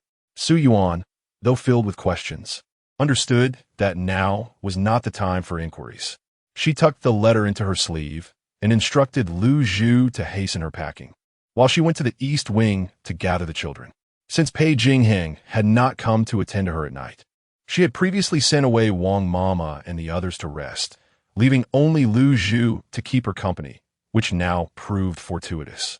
Upon reaching the east wing, she told the wet nurse to rest, and with Lanji, she gathered the children's belongings, packing a bundle before cradling the 2 sleeping children and returning to the main hall. By this time, Lu Zhu had also finished gathering their things, and the group followed Madame Li towards the exit of Su Yuan. Not long after stepping outside the courtyard, a series of somber bell tolls echoed from the direction of Dasheng Palace. The sound reverberated, starkly clear in the stillness of the night, sending chills through their hearts. Su Yuan and Lanji gently patted the children in their arms, their brows furrowing at the sound, only to gradually relax and continue sleeping. Listening to the mournful toll of the palace bells, Su Yuan found it hard to believe. The emperor had passed? Just moments ago, when she had entered the palace with the children, the emperor had appeared to be in good health. How could everything change in the blink of an eye? What had transpired within the palace? And what of Pei Jingxuan and her father now? She forced herself to regain composure and asked Madame Li, "Madam, what has occurred within the palace?" As they hurried along, Madame Li lowered her voice. "I do not know the details. Only that Fu Shun conveyed that His Highness instructed me to take you, young Master Wu, and the little princess away." "And what of the others in the estate?" Su Yuan inquired anxiously. "His Highness has dispatched others to inform them. There are alternative arrangements," Madame Li replied. "The place I am taking you is not the same as where the princesses are." Understanding dawned on Su Yuan, and she nodded hastily. "Thank you, madam." Her heart swelled with gratitude for Pei Jingxuan's meticulous planning, and her concern for him deepened. In this tumultuous period of royal succession, uncertainty reigns, and it is all too easy for opportunists to exploit the chaos. It would be perilous for her and the children if she were to remain with the princesses, particularly if one of them were to take advantage of the situation. Thus, it would be wiser to divide into 2 groups, ensuring their safety. As the chimes ceased, distant sounds of conflict echoed, sending a shiver through Su Yuan, prompting her to quicken her pace. Li Mama's expression shifted, and she urged in a hushed tone, "Hurry. There is no time." Leading Su Yuan and her companions, she maneuvered through the corridor and arrived at an inconspicuous rock formation by the lakeside. After a few moments of searching, Li Mama revealed a narrow gap of 2 feet wide in the rock, exposing a dark entrance. A secret passageway? Su Yuan was taken aback, surprised to discover such an underground route. Li Mama nodded, urging, "Quickly, Your Highness, enter." Without hesitation, Su Yuan bent down, clutching Lele, and slipped into the passage. Lanji, carrying Yin'er, and Lu Zhu, with a bundle on her back, followed suit. The entrance to the secret passage slowly closed, leaving no trace of their presence from the outside. Inside, darkness enveloped them, rendering visibility impossible, and a damp, musty odor pervaded the air. Li Mama ignited a match and proceeded ahead, guiding the way. With Lei in her arms, Su Yuan felt a surge of anxiety.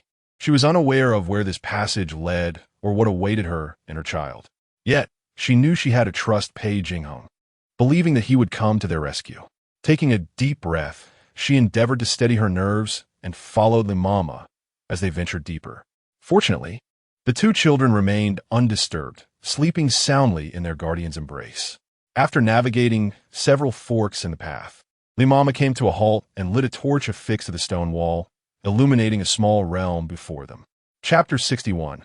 Mutual scheming. It was a dim chamber. "Your Highness, we have arrived," said Granny Li.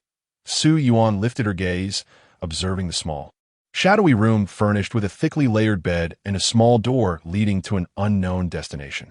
Apart from these, there was nothing else. Su Yuan and Lan Ji carefully laid Lei and Yin on the stone bed, covering them with the small quilt they had brought. Sitting at the edge of the bed, Su Yuan gazed at the sleeping children, her heart finally finding a semblance of peace. Much like Su Yuan's response to the sound of a funeral bell, Lin's disbelief quickly transformed into urgency as she called for Granny Qin. "Hurry! Bring Kong, Enju here." Granny Qin complied and hurried away. Lin sat on the couch, her eyes glinting with an unsettling fervor, devoid of sorrow, consumed by a reckless madness. "Your Highness, the second young master and the Grand Princess have been brought." Granny Qin and Xiao Yin rushed in, each cradling a child, interrupting Lin's increasingly frenzied thoughts. The menacing expression on Lin's face softened as she swiftly took her son into her arms, a tender smile gracing her features. She then instructed Xiao Yin to fetch several sets of servant-s clothing without delay. Xiao Yin hurriedly placed the Grand Princess down and dashed off.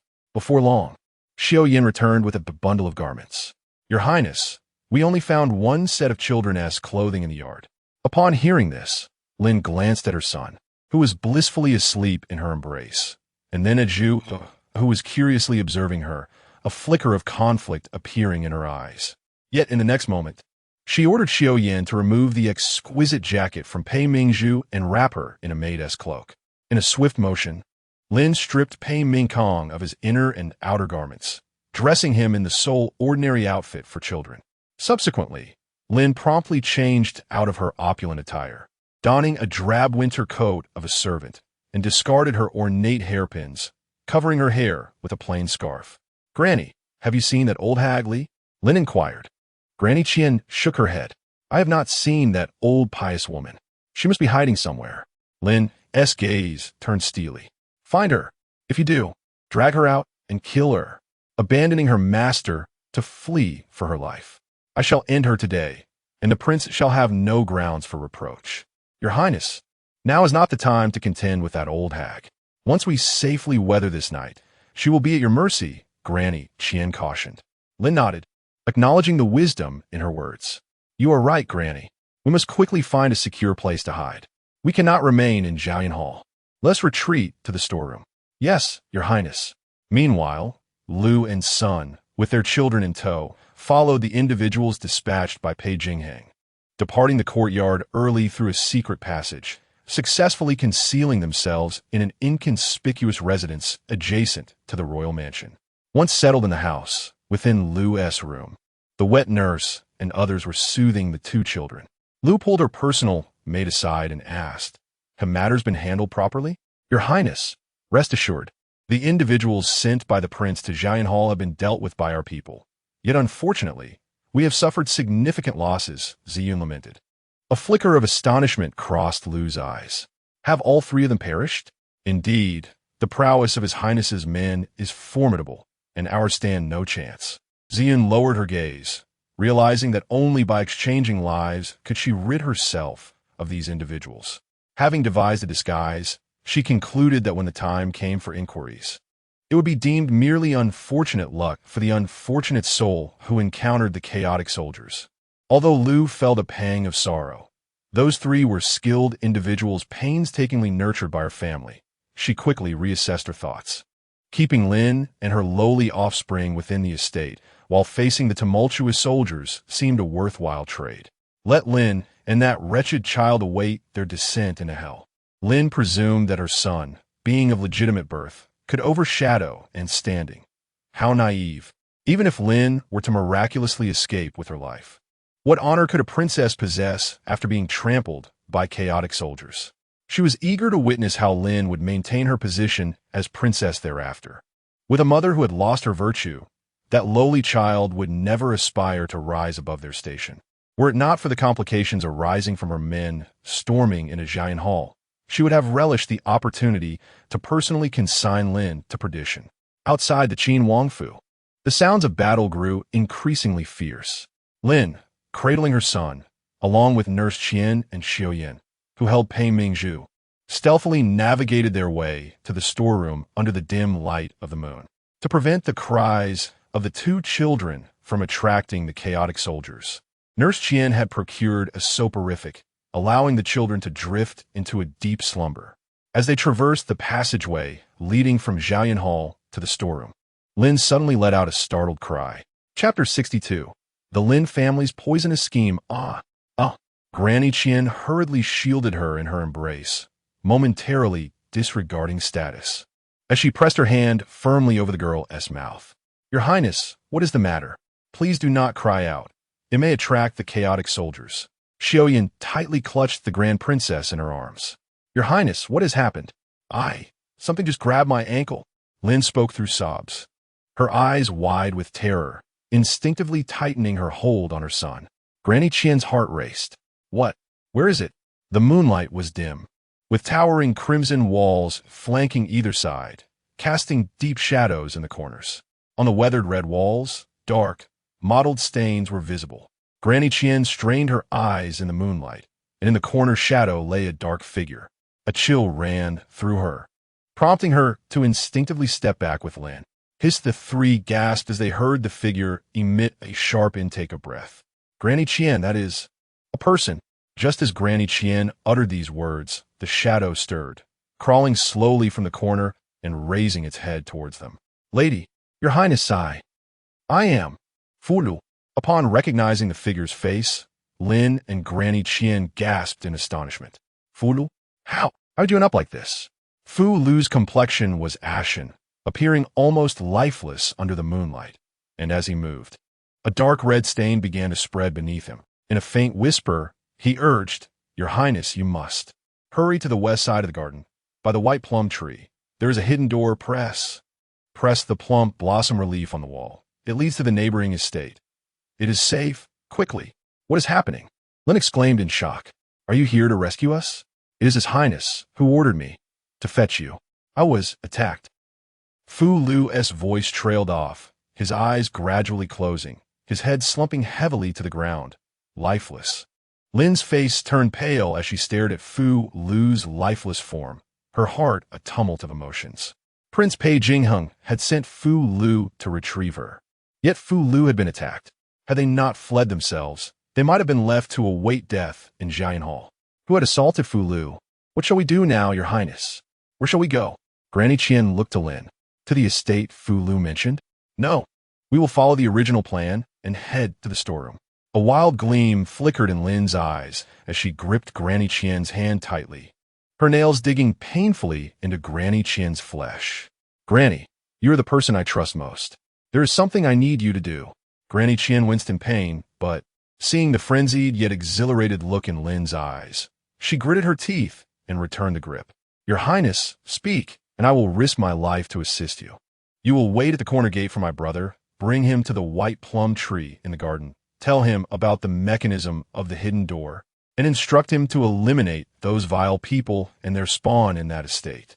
Upon hearing this, Granny Qian was taken aback, yet she acquiesced, saying, Yes, I shall go at once. Your Highness, you must quickly seek refuge in the storeroom and exercise utmost caution. After issuing her instructions, she urged Su Yuan to look after the princess and the young masters before hastily departing. Lin Shi, along with Su Yuan and the two children, proceeded towards the storeroom. In the great prosperity palace, within the Qian Yuan Hall, Pei Jingxuan earnestly bowed thrice in reverence to the late Emperor Jin Yuan, tears cascading upon the golden bricks, gradually blurring their luster. After a moment, he inhaled deeply, clutching the green-clad edict bestowed upon him by the late emperor, commanding the emperor's most elite private army, now entirely at his disposal. Rising, he strode away resolutely, not once glancing back. Outside the hall, Lin Yin, the commander of the 10,000 green-clad guards, had been waiting for some time. Upon Pei Jingxuan's emergence, he respectfully saluted, exclaiming, "Your Highness." Pei Jingxuan revealed the green-clad edict, his voice icy as he inquired, "What is the current situation in the capital?" Today, he learned that Lin Yin, who had accompanied him to the south, was not merely a captain of the green-clad guards, but their true commander. His father had arranged for Lin Yin to connect with him, providing an opportunity to win him over. Lin Yin respectfully clasped his hands, reporting after the Prince of Yin executed the deposed crown prince. He led his men out of the palace, uniting with the rebellious left and right guards of Yanshan, marching towards the Great Prosperity Palace. He then stood with hands lowered, awaiting Pei Jingxuan's orders. Pei Jingxuan merely nodded, raising his gaze towards the approaching Fu Shun, asking, "What news?" Fu Shun nodded, relaying the recent intelligence. General Gu and Master Wang have already stationed 10,000 troops in ambush at the palace gates. Upon hearing this, Pei Jingxuan turned to Lin Yin, declaring, "Green-clad guards he my command. Swiftly eradicate the traitors. Any resistance shall be met with lethal force." This minister obeys. Lin Yin immediately responded with a salute, departing with a resounding affirmation. "Let us go." Pei Jingxuan seized the sword handed to him by Fu Shun, a sardonic smile gracing his lips. "Let's pay a visit to my dear elder brother." Standing atop the Dan throne of Qianyuan Hall, at the pinnacle of the Great Prosperity Palace, Pei Jingxuan coldly observed the flickering flames igniting throughout the capital, his ears attuned to the distant sounds of battle.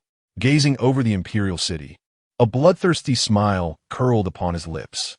Years of scheming had finally borne fruit this day. At the Qin Wangfu, as Granny Qian hurried towards the corner gate, it swung wide open, chaos erupting within as guards were felled by black-clad assailants. She concealed herself in the shadows, peering into the moonlight to witness the fearsome figures, their faces twisted in malice, brandishing long knives, striking down anyone in their path. Terror gripped her heart as she trembled, only to see the leader of the black-clad men advancing towards her, wielding a great knife. Chapter 63. The massacre as the figures in black drew ever closer. Granny Qian collapsed in terror onto the ground, her voice trembling as she pleaded, "I beg you, great hero, spare my life, spare my life." "Granny Qian, it is I." The figure in black lowered their mask, revealing a familiar face to Granny Qian. Her eyes widened in surprise and joy. "My lord, you have come. Where's the princess?" Lin Xingye asked urgently. "The princess is hiding with the young master in the storeroom. She instructed me to lead you to the place where the ladies of the manor are concealed." Granny Qian hurriedly replied. Hearing this, Lin Xingye let out a sigh of relief and insisted, "There is no time to lose. Lead me quickly." Granny Qian promptly took the lead, with Lin Xingye and his men following closely behind. Along the way, he frequently dispatched several men to charge into the courtyards they passed, creating an illusion of chaos within the estate. The sounds of battle and cries of despair echoed throughout the Qin Wangfu. Lin Shi clutched her son tightly, hiding in a nondescript room within the storeroom, her heart racing at the commotion. She was filled with both fear and excitement. Fear that the approaching individuals might not belong to her elder brother's faction, putting her and her child in grave danger. And excitement at the thought that if they were her brother's men, all the vile individuals and their spawn within the estate would be eradicated, especially Su Shi and her detestable children. Xiao Yan, holding the slumbering grand princess, stood guard outside the cabinet. After listening intently for a moment, she whispered, "Your Highness, I do not hear any footsteps approaching." Upon hearing this, Lin Shi felt a slight sense of relief.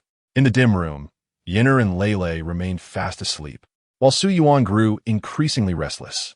She had faintly heard several cries of anguish, which made her heart tighten with anxiety. She stood up and turned to Granny Li, asking, "Granny, I believe I heard cries. Has something happened in the manor?" Granny Li frowned and replied, "It is likely so." Su Yuan's heart sank, and she quickly inquired, "Granny, What the guards in the manor? Most of the guards were taken away by His Highness, which is why he arranged for you and the two young masters to hide. Although the remaining personnel are few, each is skilled and should not be easily overwhelmed. Granny Lee said, her expression grim. However, the situation outside remains unclear, and the manor has undoubtedly descended into chaos. Su Yuan furrowed her brow and returned to her bedside. She glanced at Yin'er and Lei, a flicker of worry passing through her eyes. The two children were still young and could hardly endure the turmoil. And what of Pei Jingxuan and my father? I wonder how they are faring in the palace. In the small residence adjacent to the Qin Wangfu, the clash of blades and the roars of battle filled the air. Lin Qingye led the charge, his eyes filled with fierce determination, wielding a gleaming long knife. The guards of Qin Wangfu fought valiantly, yet they were vastly outnumbered and gradually fell into a disadvantageous position. Lu Shi cowered beneath the bed in the east wing, clutching the children tightly, trembling with fear. The maid Ziyun stood resolutely in front of the bed, prepared for any eventuality. The youngest, Pei Jingxuan, was terrified by the sounds of battle outside and cried out loudly, "Mother, I am scared." Pei Mingyan clutched Lu Shi's garment tightly, tears brimming in his eyes. Lu Shi held her youngest son with one arm while embracing Pei Mingyan with the other, forcing herself to remain calm as she comforted them. "Do not be afraid. Mother is here. I will protect you." "In the west wing, madam. What shall we do? What shall we do?" The maid, Shuangbai, trembled with fear, her face pale with terror. Sun's complexion mirrored her fright, her mind in disarray, uncertain of how to proceed. As she glanced around the room, she tightly clutched her child, pulling Shuangbai beneath the bed, where they dared not make a sound. Lin Qingye, with a swift motion, felled a guard from the Wang residence and seized the opportunity to dash towards the eastern wing of the house. The guards, intent on obstructing him, found themselves ensnared by other cloaked figures, helplessly watching as he kicked the door open and stormed inside, followed closely by several black-clad men. Lin Qingye's gaze was fierce as it landed upon Lu and the two children hiding beneath. A malicious grin spread across his face as he brandished his knife. Advancing towards them, in a moment of valor, Ziyun surged forward, her agility remarkable. She skillfully disarmed a black-clad man, wielding his large blade as a shield before Lin Qingye. "You shall not harm our lady and young master," Ziyun declared fiercely, swinging the weapon at Lin Qingye. Taken aback by the audacity of a mere maid to resist, Lin Qingye's temper flared, and he parried her strike with his own blade. Their weapons clashed, sparks flying from the impact. Ziyun fought valiantly to protect her mistress, executing each move with fierce intent, managing to fend off both Lin Qingye and his cohorts, though gradually succumbing to their relentless assault, sustaining several wounds as she was forced back to the foot of the bed. In the midst of the chaos, Pei Mingyan was yanked from beneath the bed, his cries piercing through the tension as he struggled to reach his mother. With swift reflexes, Lin Qingye seized Pei Mingyan, a sinister grin spreading across his face as he raised his knife, poised to strike the child. "No!" Chapter 64. Resolution. Lu emerged from beneath the bed, her spirit shattered, wailing in heart-rending despair. Ziyun, with eyes bulging in horror, exerted every ounce of strength to strike at Lin Qingye. However, it was all too late. Lin Qingye's blade plunged mercilessly into the child's neck, blood gushing forth, staining his face crimson and casting a shadow of despair over Lu's eyes. Just as Lin Qingye prepared to strike Lu next, a sharp whistle pierced the air from outside the courtyard. He hesitated momentarily, glancing at the child lying in a pool of blood and then at the heartbroken Lu. Ultimately, he shot Ziyun a fierce glare and turned to leave. "Withdraw," he commanded, swiftly retreating from the small residence. At Dasheng Palace, the entrance was stained with blood, the air thick with the metallic scent of carnage. Yin Wang, Pei Jingxuan, donned in battle attire and smeared with blood, fought desperately like a cornered beast. Beside him stood a mere 100 loyal guards, all wounded, encircling him protectively. The Qingyi guards and imperial army surged forth like a relentless tide, the encirclement tightening around them. "Pei Jingxuan, you despicable wretch, may you meet a terrible end," Pei Jingxuan bellowed, cutting down an adversary, his voice hoarse with rage. On the palace wall, Pei Jingxuan, clad in dragon scale armor, stood with his hands clasped behind his back, surveying the beleaguered Pei Jingxuan from above, his expression calm. "Brother, since you still possess the strength to utter such words, why not conserve your energy for your eventual penance before father and his second brother?" "Penance? What sin have I committed?" Pei Jingxuan spat, his voice dripping with venom. "The true sinner is you, you vile creature. You orchestrated all of this." With a furious roar, he charged at the encroaching Qingyi guards, sword in hand. His loyal guards followed closely, expending their last reserves of strength to defend their prince. Pei Jingxuan observed the fray with a cold, penetrating gaze. In the ruthless contest for the throne, there was no room for compassion. Since Pei Jingxuan refused to surrender, the estate he had prepared for his quietude would go to waste. With a chilling wave of his hand, he ordered the drums to sound, commanding the Qingyi guards and imperial army to launch another fierce assault. The encirclement grew tighter, Pei Jingxuan's loyal guards falling one by one, their battle robes stained with blood. In the end, only Pei Jingxuan remained, facing the ravenous Qingyi guards and imperial army. He threw his head back and laughed, his laughter echoing with desolation and despair. "Pei Jingxuan, even in death, I shall never yield to you." He drew his sword, pressing it to his throat, and with a decisive stroke blood gushed forth, staining the stone floor before the palace gates. At the Qin Wang residence, in a dim chamber illuminated by flickering candlelight, Su Yuan sat by the bedside, alternating between feeding her 2 children. Fortunately, she had secretly continued to nurse them, preventing a return of milk, thus allowing her to ensure the little ones were adequately nourished. After their fill, Yenner and Lele waved their tiny hands, their curious, glistening eyes exploring their surroundings. The 2 little masters are truly well-behaved. Observing the 2 children awakening calmly without a hint of fuss, Granny Lee let out a sigh of relief, a benevolent smile gracing her face. Watching the children frolic without a care in the world, Su Yuan felt a tumult of emotions within her. In these uncertain times, she was oblivious to what awaited her and her children. "Your Highness, please do not worry excessively. The prince is destined for greatness and will surely return safely." "Lanzigen Li this." "Indeed, Your Highness, you must have faith in the prince," Green Pearl chimed in. Su Yuan managed a faint smile and nodded. Suddenly, a faint noise echoed from the hidden passage. The sound of footsteps grew louder, approaching closer with clarity, evidently heading straight for the secret chamber. Chapter 65. The Closeness of Kinship. "It is I." A familiar voice resonated like a celestial melody. Su Yuan's voice erupted with joy. "Your Highness." Pei Jingxuan stepped into the secret chamber, hastening forward, first surveying her from head to toe, then fiercely enveloping her in his embrace. Yuan, I have come to fetch you." Su Yuan clutched tightly at Pei Jingxuan's garment, inhaling the familiar scent of sandalwood that enveloped him, her tears moistening his chest. "You had me so worried." Pei Jingxuan uttered not a word, merely holding her even closer. How could he not be concerned for her and the child? Yet, until the dust settled, he found himself unable to return. The child. Pei Jingxuan suddenly recalled the little ones. Where are Yenner and Lele? Unbeknownst to him, it was indeed the prince who had arrived, and I, along with Green Pearl and Lanji, had concealed the children in the secret passage, Su Yuan explained.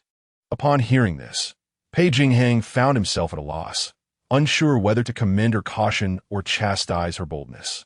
To commend her would imply acknowledging her wisdom in hiding the children.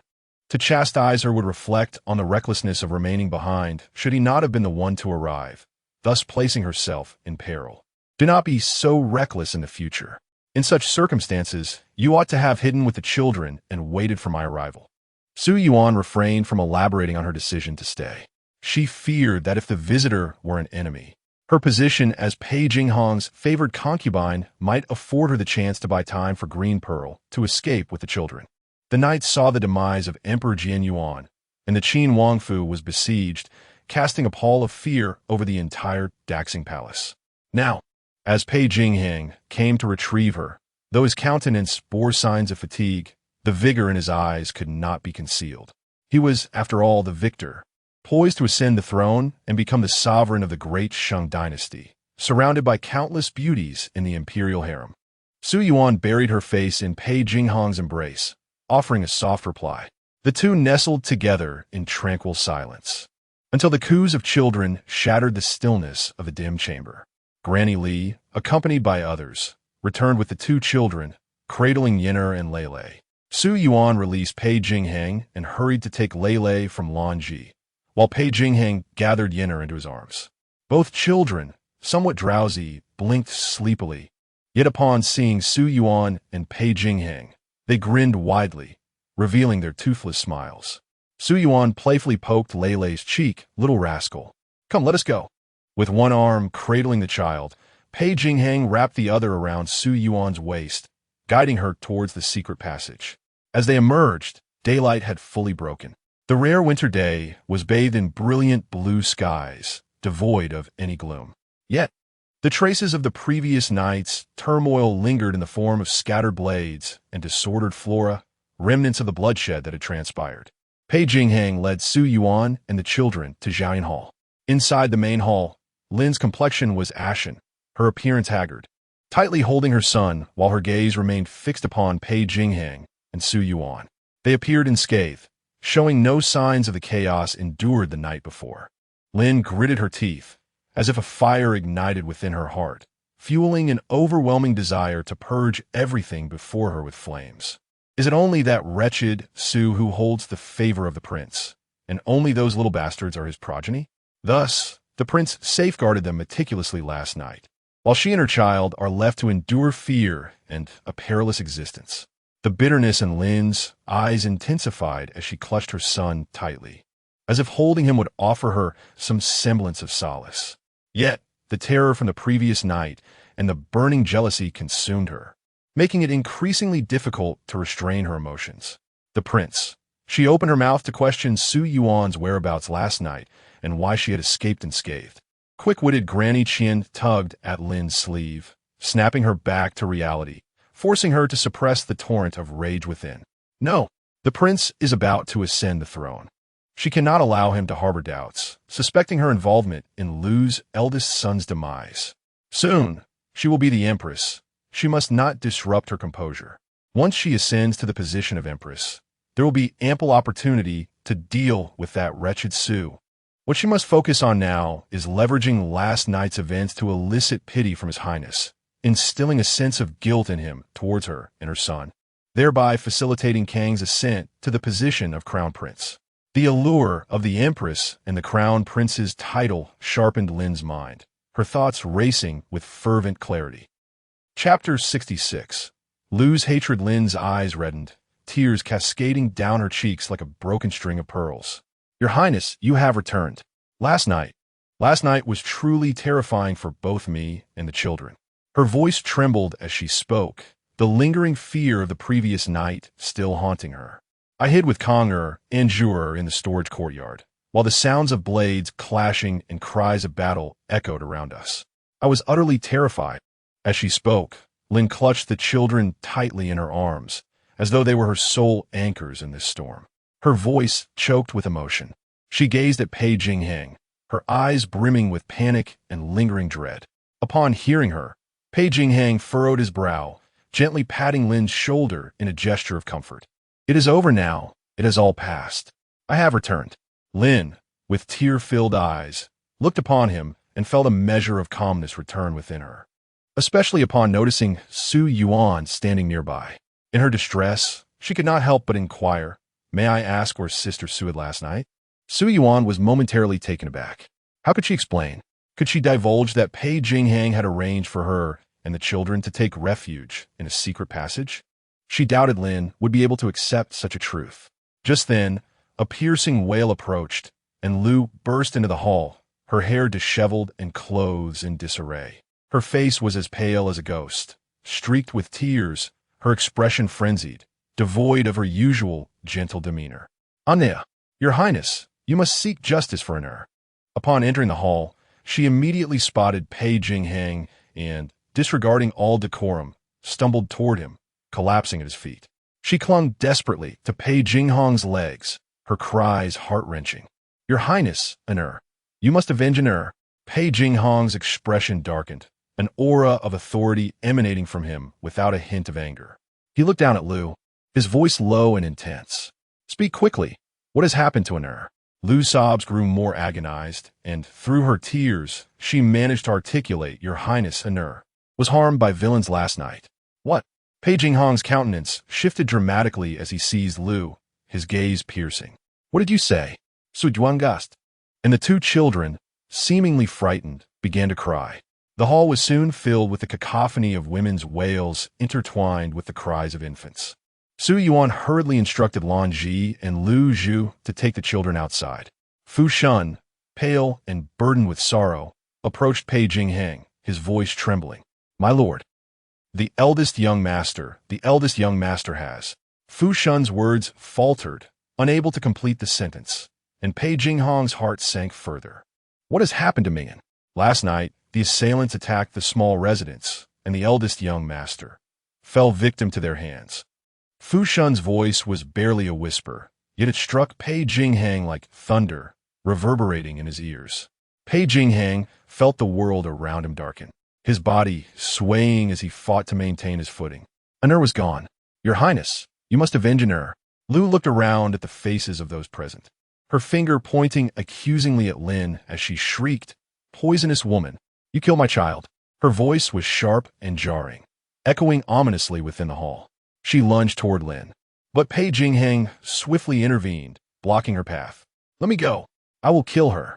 I will avenge my child." Lu struggled frantically, her cries echoing like those of a madwoman. "No, it cannot be," Lin exclaimed sharply. "Sister Lu, how can you slander us?" "When the thief invaded, I took Konger and Zhuer to hide in the storage yard, living in fear, our lives hanging by a thread." Lu, incensed by Lin's words, lunged toward her, exclaiming, "Nonsense! It was you who sent someone to kill Anur." Lin could not evade in time and was violently knocked to the ground by Lu. With a pained cry, she fell just as Lu was about to pounce on her, when Pei Jingxuan intervened, pulling Lu away with force. His expression was ashen, his gaze chillingly fixed upon Lin and Lu, a glint of icy fury flashing in his eyes. "Enough! Everyone return to your own courtyards. The truth behind Mingyan's death will be thoroughly investigated. The perpetrator shall face dire consequences." Lin, assisted by Mama Qian, exhibited a flicker of panic at his words, which quickly faded. Pei Jingxuan continued in a cold tone, "Fu Shun, escort Lu to rest." "Yes," Fu Shun promptly replied, moving forward to instruct the servants to help Lu up and forcibly remove her. Su Yuan cast a worried glance at Pei Jingxuan before silently bowing and withdrawing. In the grand study of the front courtyard, Fu Shun meticulously reported the events that had transpired the previous night. "Your Majesty, Falu has been murdered. Dark-clad assailants attacked the residence, and the first prince fell victim during that time." Pei Jingxuan stood expressionless, and upon hearing this, a mocking smile crossed his face. Falu had been killed, which explained why the princess had not moved to the small residence and had narrowly escaped the intruders, while the small residence itself had been attacked. And Mingyan had suffered a treacherous fate. Fu Shun, make the necessary arrangements. Chapter 67. The Wrath of Pei Jingxuan in the Dim and Damp Dungeon. A putrid odor pervaded the air, while the torches crackled, illuminating the somber visage of Fu Shun. He barked coldly. "What has Ziyan been up to outside?" "Master, I truly do not know," the maid replied, trembling. "I only know that Ziyan went out last night and returned shortly thereafter." Later, when the bell tolled, neither Ziyan, the side consort, nor the eldest and fourth young masters were in the courtyard. The maid, Ziyu from the Lu estate, was bound to a rack, tears streaming down her face in fright. "Master Fu, I genuinely do not know what Ziyan went out for. When she awakens, you may inquire directly with her. We have gathered sufficient information. You need not concern yourself further." Fu Shun waved dismissively, instructing the guards to take the maid away while he proceeded to the adjacent chamber. Upon entering, his cold gaze fixated on the quaking figure of Granny Qian, who sat paralyzed on the floor, trembling from the anguished cries emanating from other torture chambers. "Granny Qian, as a confidant of the princess, rest assured that I would never summon you here without certainty. What transpired last night must be truthfully disclosed to me, lest you endure physical torment." Fu Shun's voice dripped with a sinister softness that sent chills down Granny Qian's spine. She steeled herself, gritting her teeth as she responded. Master Fu, I safeguarded the princess and the two young ladies last night. Though I may have no merit, I certainly bore hardships. What do you imply by your words? What is it that you intend? Granny Qian, well aware of Fu Shun's formidable nature, understood that he would not have summoned her without reason. But how could he possibly know? Who had betrayed her? Was it Su Yuan? A wave of terror washed over her. Though you claim no merit, you have your burdens? Fu Shun's brow furrowed, his gaze turning more malevolent. He let out a cold snort. Granny Qian, are you unwilling to speak? If so, do not blame me for my ruthlessness. With that, he gestured for the guards to advance. Two of them stepped forward, seizing Granny Qian and binding her to the wooden frame, where the cold, glinting instruments of torture awaited ominously. The back of her head struck the frigid wooden frame with a resounding thud, eliciting a cry of pain as beads of sweat rolled down her cheeks. Whether from agony or fear, she could not discern. Granny Qian, consider your position carefully. Fu Shun's cold gaze, like that of a venomous serpent, bore into her. Should you choose to speak, perhaps His Highness will grant you a swift end. Granny Qian's body stiffened slightly. She closed her eyes, engulfed in despair. She cannot speak. She must not. The moment she divulged the truth, the princess would be doomed, and the second young master would forever lose his claim to the throne. Seeing Granny Qian's stubbornness, Fu Shun was about to signal the guards to commence the torture when a personal guard rushed in, whispering urgently in his ear. After listening, Fu Shun let out a cold snort. Granny Qian, do you remember the Li family of heir who from the village at the foot of Panshan in Tongzhou? Qian Mama's gaze suddenly froze, her body trembled, and her eyes widened in disbelief as she stared at Fu Shun. What did you say? How do you know? Her voice rose sharply. That was her son's family. During the years of famine, she lost contact with her son, and later, upon encountering the British Duke's estate and selling herself into service, she had been searching for news of her son. It was only a few years ago that she finally learned of his whereabouts. She had kept this matter secret from everyone in the estate. Even the princess was unaware. Fu Shun raised an eyebrow and chuckled lightly. Qian Mama, it seems you still care. The fate of Li Eru and his family now rests in your hands. I will count to 3. If you do not cooperate, we shall send the guards to escort them on their journey. 1, 2. I'll speak. I'll speak. Spare them. Qian Mama screamed in terror, her love for her son finally overcoming her loyalty. Trembling, she relayed the events of the previous night in fragmented sentences. Fu Shun's expression changed drastically. He dared not delay and hurried back to the study. Your Majesty, Lu's maid, Ziyun, mentioned that Ziyun went out last night, but returned shortly after. Ziyun was protecting her master and is now gravely injured and unconscious. Fu Shun paused, gritting his teeth before continuing. Moreover, Qian Mama has revealed that on her way to the Grand Kitchen, the princess encountered the critically wounded Fulu, who disclosed the location and mechanisms of the small residence, prompting Qian Mama to take the princess's brother there. Bang! Pei Jingxuan exploded with rage, kicking over the exquisite Zeton wood desk, which splintered into pieces. Lin, what audacity! How dare she? Pei Jingxuan ground his teeth, his eyes ablaze with fury as he stood up abruptly, storming out. He could no longer tolerate her.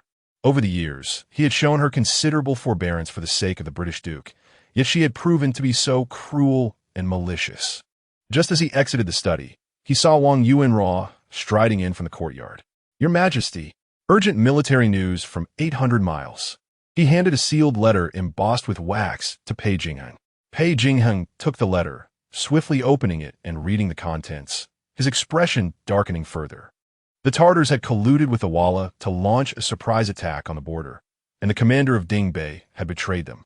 The Tartar and Walla coalition had reached Datong. Pei Jingxuan passed the letter to Wang Yuanruo. Wang Yuanruo's brows furrowed deeply as he read. Datong was a fortress.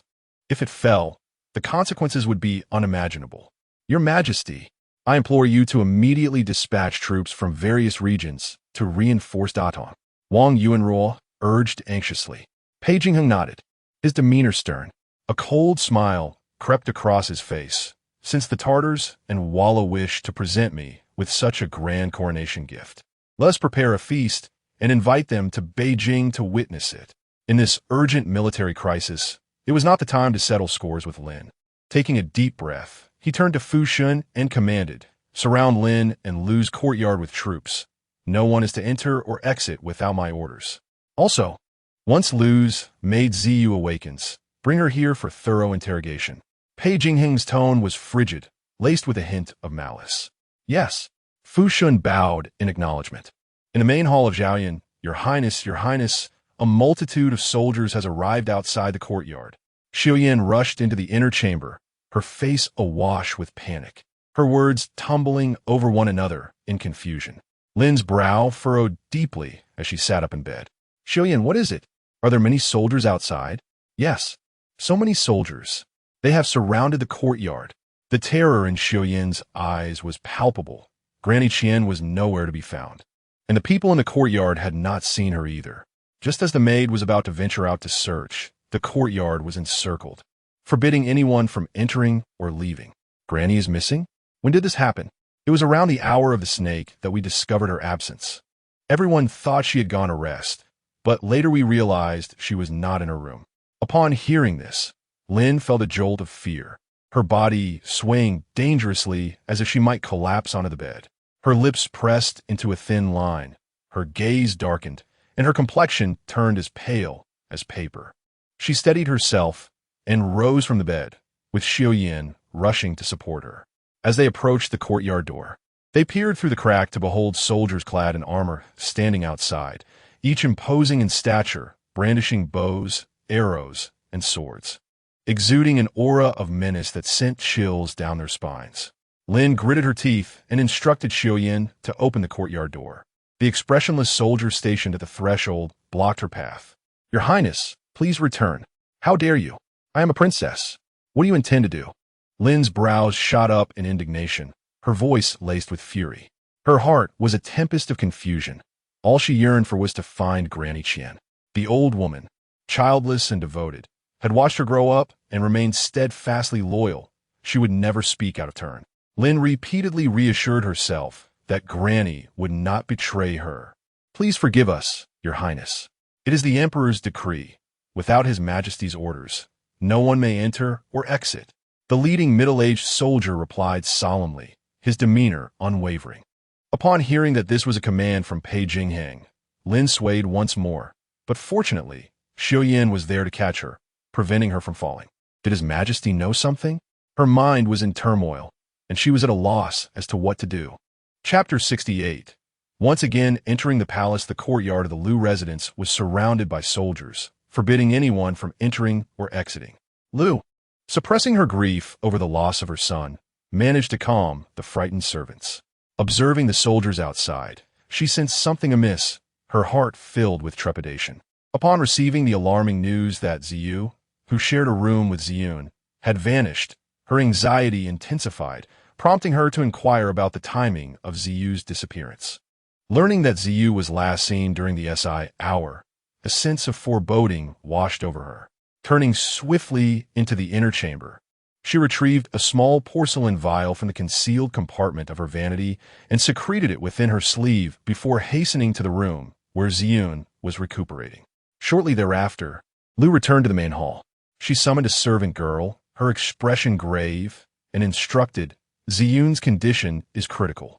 Go to the entrance and inform the guards to summon a physician to attend to her. It is imperative that we preserve her life."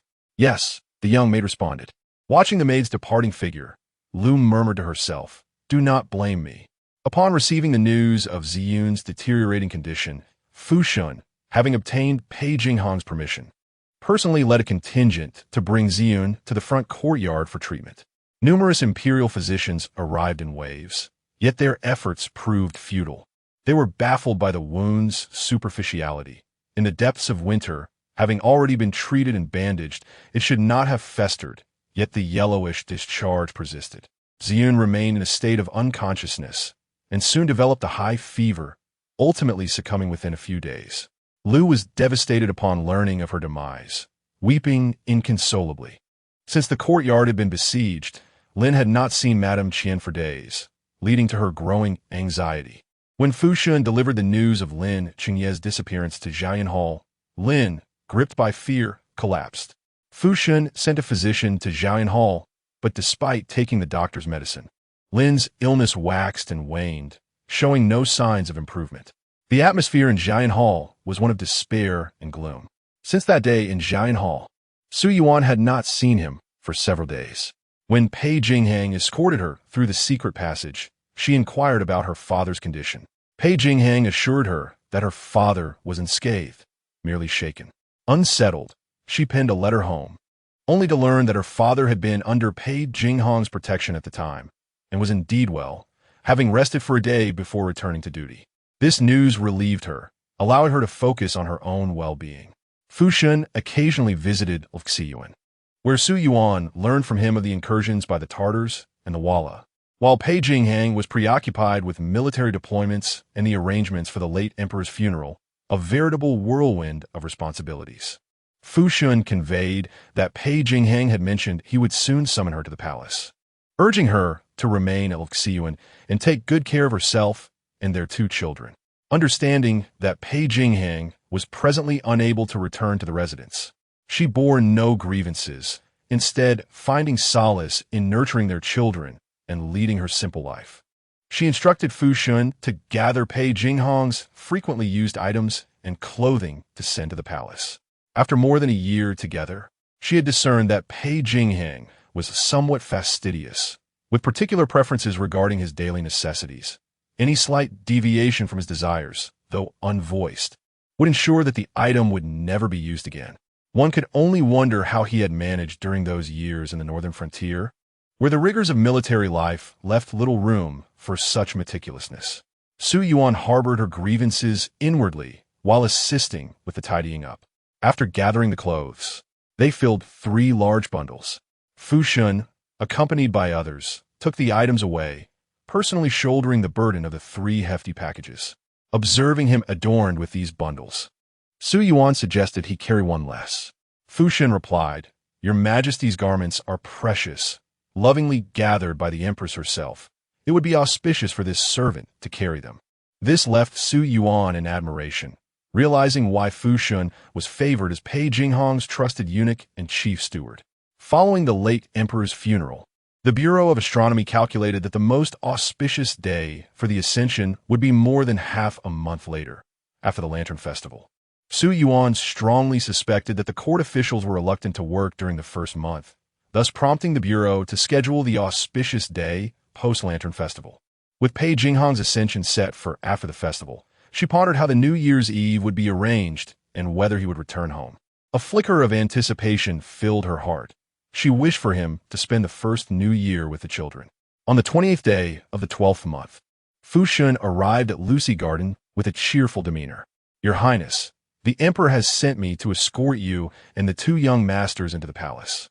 Please bring along what you and the young masters are accustomed to." Before Su Yuan could respond, Zhu excitedly pulled Lan Ji to help pack, busily instructing the wet nurse in the east wing to gather the children's clothes and toys. "What about the others?" Su Yuan Fu Shun replied, "The princess consort and consort Lu are unwell. The emperor has decreed that they remain in the estate to recuperate. We cannot be without a master in the residence, so Madame Sun will stay." Su Yuan nodded, a smile unconsciously tugging at her lips. Once everything was packed, Su Yuan, along with the 2 children, Lan Ji and Zhu, boarded the carriage to the Grand Qing Palace. Upon hearing that Su Yuan was bringing the children into the palace, Sun's hand trembled while trimming a branch of flowers, causing a camellia to fall to the ground. Gazing at the vibrant flower that had dropped, Sun suddenly threw her scissors to the floor with a sharp clatter, startling the maidservants in attendance. "Madam, what is the matter?" The maidservant Shuangbai hurriedly asked. Sun remained silent, instead instructing Shuangbai, "Quickly check if Yenner is awake. If he is, bring him to me." Shuangbai replied, "Yes." With the emperor's imminent ascension, Yenner would soon become a prince, a future that far surpassed that of a mere son of a noble house.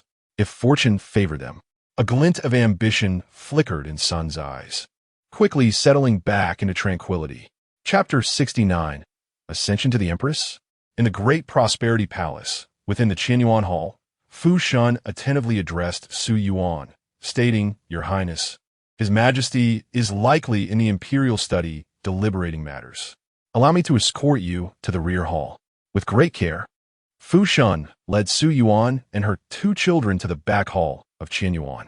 Su Yuan gently placed her children on the warm kong within the hall. Just as she settled beside them, a palace maid entered with tea, serving it before swiftly retreating. Soon after, a procession of palace attendants entered, taking the bundles brought by Lan Ji and Lu Zhu, handling the gifts with meticulous care as per their instructions before retreating to await further orders outside the hall. Everything proceeded with remarkable orderliness, devoid of any semblance of chaos. Such was the caliber of the palace maids, thoroughly trained. Su Yuan observed with a nod of approval. Lan Ji and Lu Zhu busied themselves at the kong, tending to the 2 children.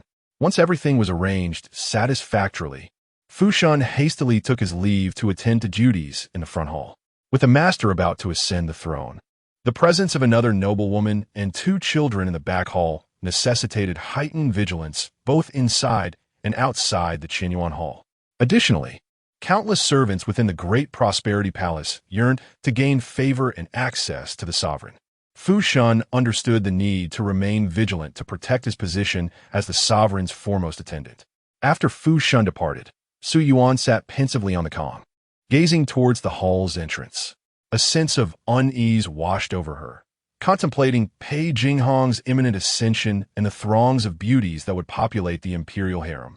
She pondered how she would navigate her relationship with him thereafter. If he were merely a prince, she believed he would honor his promise to her, ensuring that she remained his sole beloved. Yet, now as he was to become emperor, the court officials would surely oppose such an arrangement. The customary practice of a new emperor taking concubines was an expected occurrence. The thought of Pei Jingxuan taking a consort weighed heavily on her heart. Nevertheless, she resolved to maintain her demeanor towards him as before, even if her affections were reduced to a mere fraction. She would project an unwavering trust in him, ensuring he felt her love wholeheartedly. The remainder of her focus would be on nurturing her children and living a healthy life, aiming to thrive until the age of 88. Yet, she questioned how easily Pei Jingxuan could be swayed after his ascension. Su Yuan furrowed her brow, but reassured herself that little would change. After all, becoming emperor did not grant one omniscience. Could it be that his elevation to the throne would endow him with the ability to perceive everything? Besides, she had not deceived him. Her love was genuine, albeit somewhat guarded. In modern society, it was commonplace for women to engage in relationships without reservations. In the grand tapestry of the great Dasheng Dynasty, it was entirely reasonable for her to retain a modicum of discretion. There was nothing amiss in that. With her resolve fortified, Su Yuan successfully convinced herself to continue focusing her energy on Pei Jingxuan, providing him with emotional support while striving for a comfortable life for herself and her children. She also refrained from harboring ill will towards Lin and her associates, choosing not to engage in conflict with them. In Pei Jingxuan's harem, she would embody the innocent, cherished flower, or perhaps a resplendent blossom of fortune. As footsteps echoed, Su Yuan lifted her gaze to see Pei Jingxuan entering through the hall's threshold. His pace was unhurried, yet he exuded an undeniable authority. Lan Ji and Lu Zhu hastily knelt in respect, and Su Yuan quickly rose to greet him, bowing and inquiring, "Has His Majesty returned?" Yin Er and Lei Lei, still innocently unaware, echoed her in their playful babble. Pei Jingxuan stepped forward to assist Su Yuan in rising, his brow slightly furrowed. "Why are you dressed so lightly?" Su Yuan replied with a smile. "The warm chamber is quite cozy, not cold at all. Look at Yinner and Lei Lei. They have gained some weight and are wearing more layers. Holding them in my arms has become somewhat strenuous. Is that so?" Pei Jingxuan's gaze shifted to Yinner and Lei Lei on the kong, a smile gracing his lips as he gently caressed his daughter's rosy cheeks, playfully teasing his son beside her until the little one furrowed his brows tightly, prompting Pei Jingxuan to withdraw his hand. "Your Majesty, please do not tease Yinner. This little rascal has inherited quite the temper from someone. If provoked, he will surely cause an uproar," Su Yuan quietly complained as she cradled her son. Pei Jingxuan chuckled. With such a temperament, He shall undoubtedly be a source of concern for us in the future. Perhaps he will mellow with age, she suggested. Let us wait and see, he replied, lifting Yin'er and entrusting him to Lan Ji, who carried him away. Upon witnessing this, Lu Zhu took Lei and also exited the room. Once they were alone, Pei Jingxuan took Su Yuan's hand as they sat on the calm. After the Lantern Festival, it will be my Ascension Day.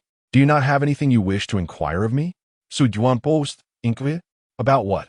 Did she wish to ask whether Pei Jingxuan remembered his promise to her, or whether he would continue to cherish her alone? She refrained from asking. If he truly cared, he would naturally fulfill his promises. If he lacked such intentions, her inquiries would only serve to irritate him. Shaking her head, she declared, I trust your majesty. Both I and the children belong solely to you. Pei Jingxuan held her hand firmly, nodding slightly. Very well. I have already selected your palace, and the Ministry of Internal Affairs is currently renovating it. You and the children shall reside with me in Qinyuan Palace for the time being. After saying this, he embraced Su Yuan and, after a moment, expressed with a hint of guilt, Yuan, I regret that I cannot yet bestow upon you the title of Empress. Su Yuan was taken aback, her pupils dilating in shock. Bestow the title of Empress upon me. Pei Jingxuan actually harbors such thoughts? But I never aspired to be Empress. After all, the princess consort is still present, along with her legitimate son. How could the title ever fall to me? To be named Empress would surely invite scorn from the court officials.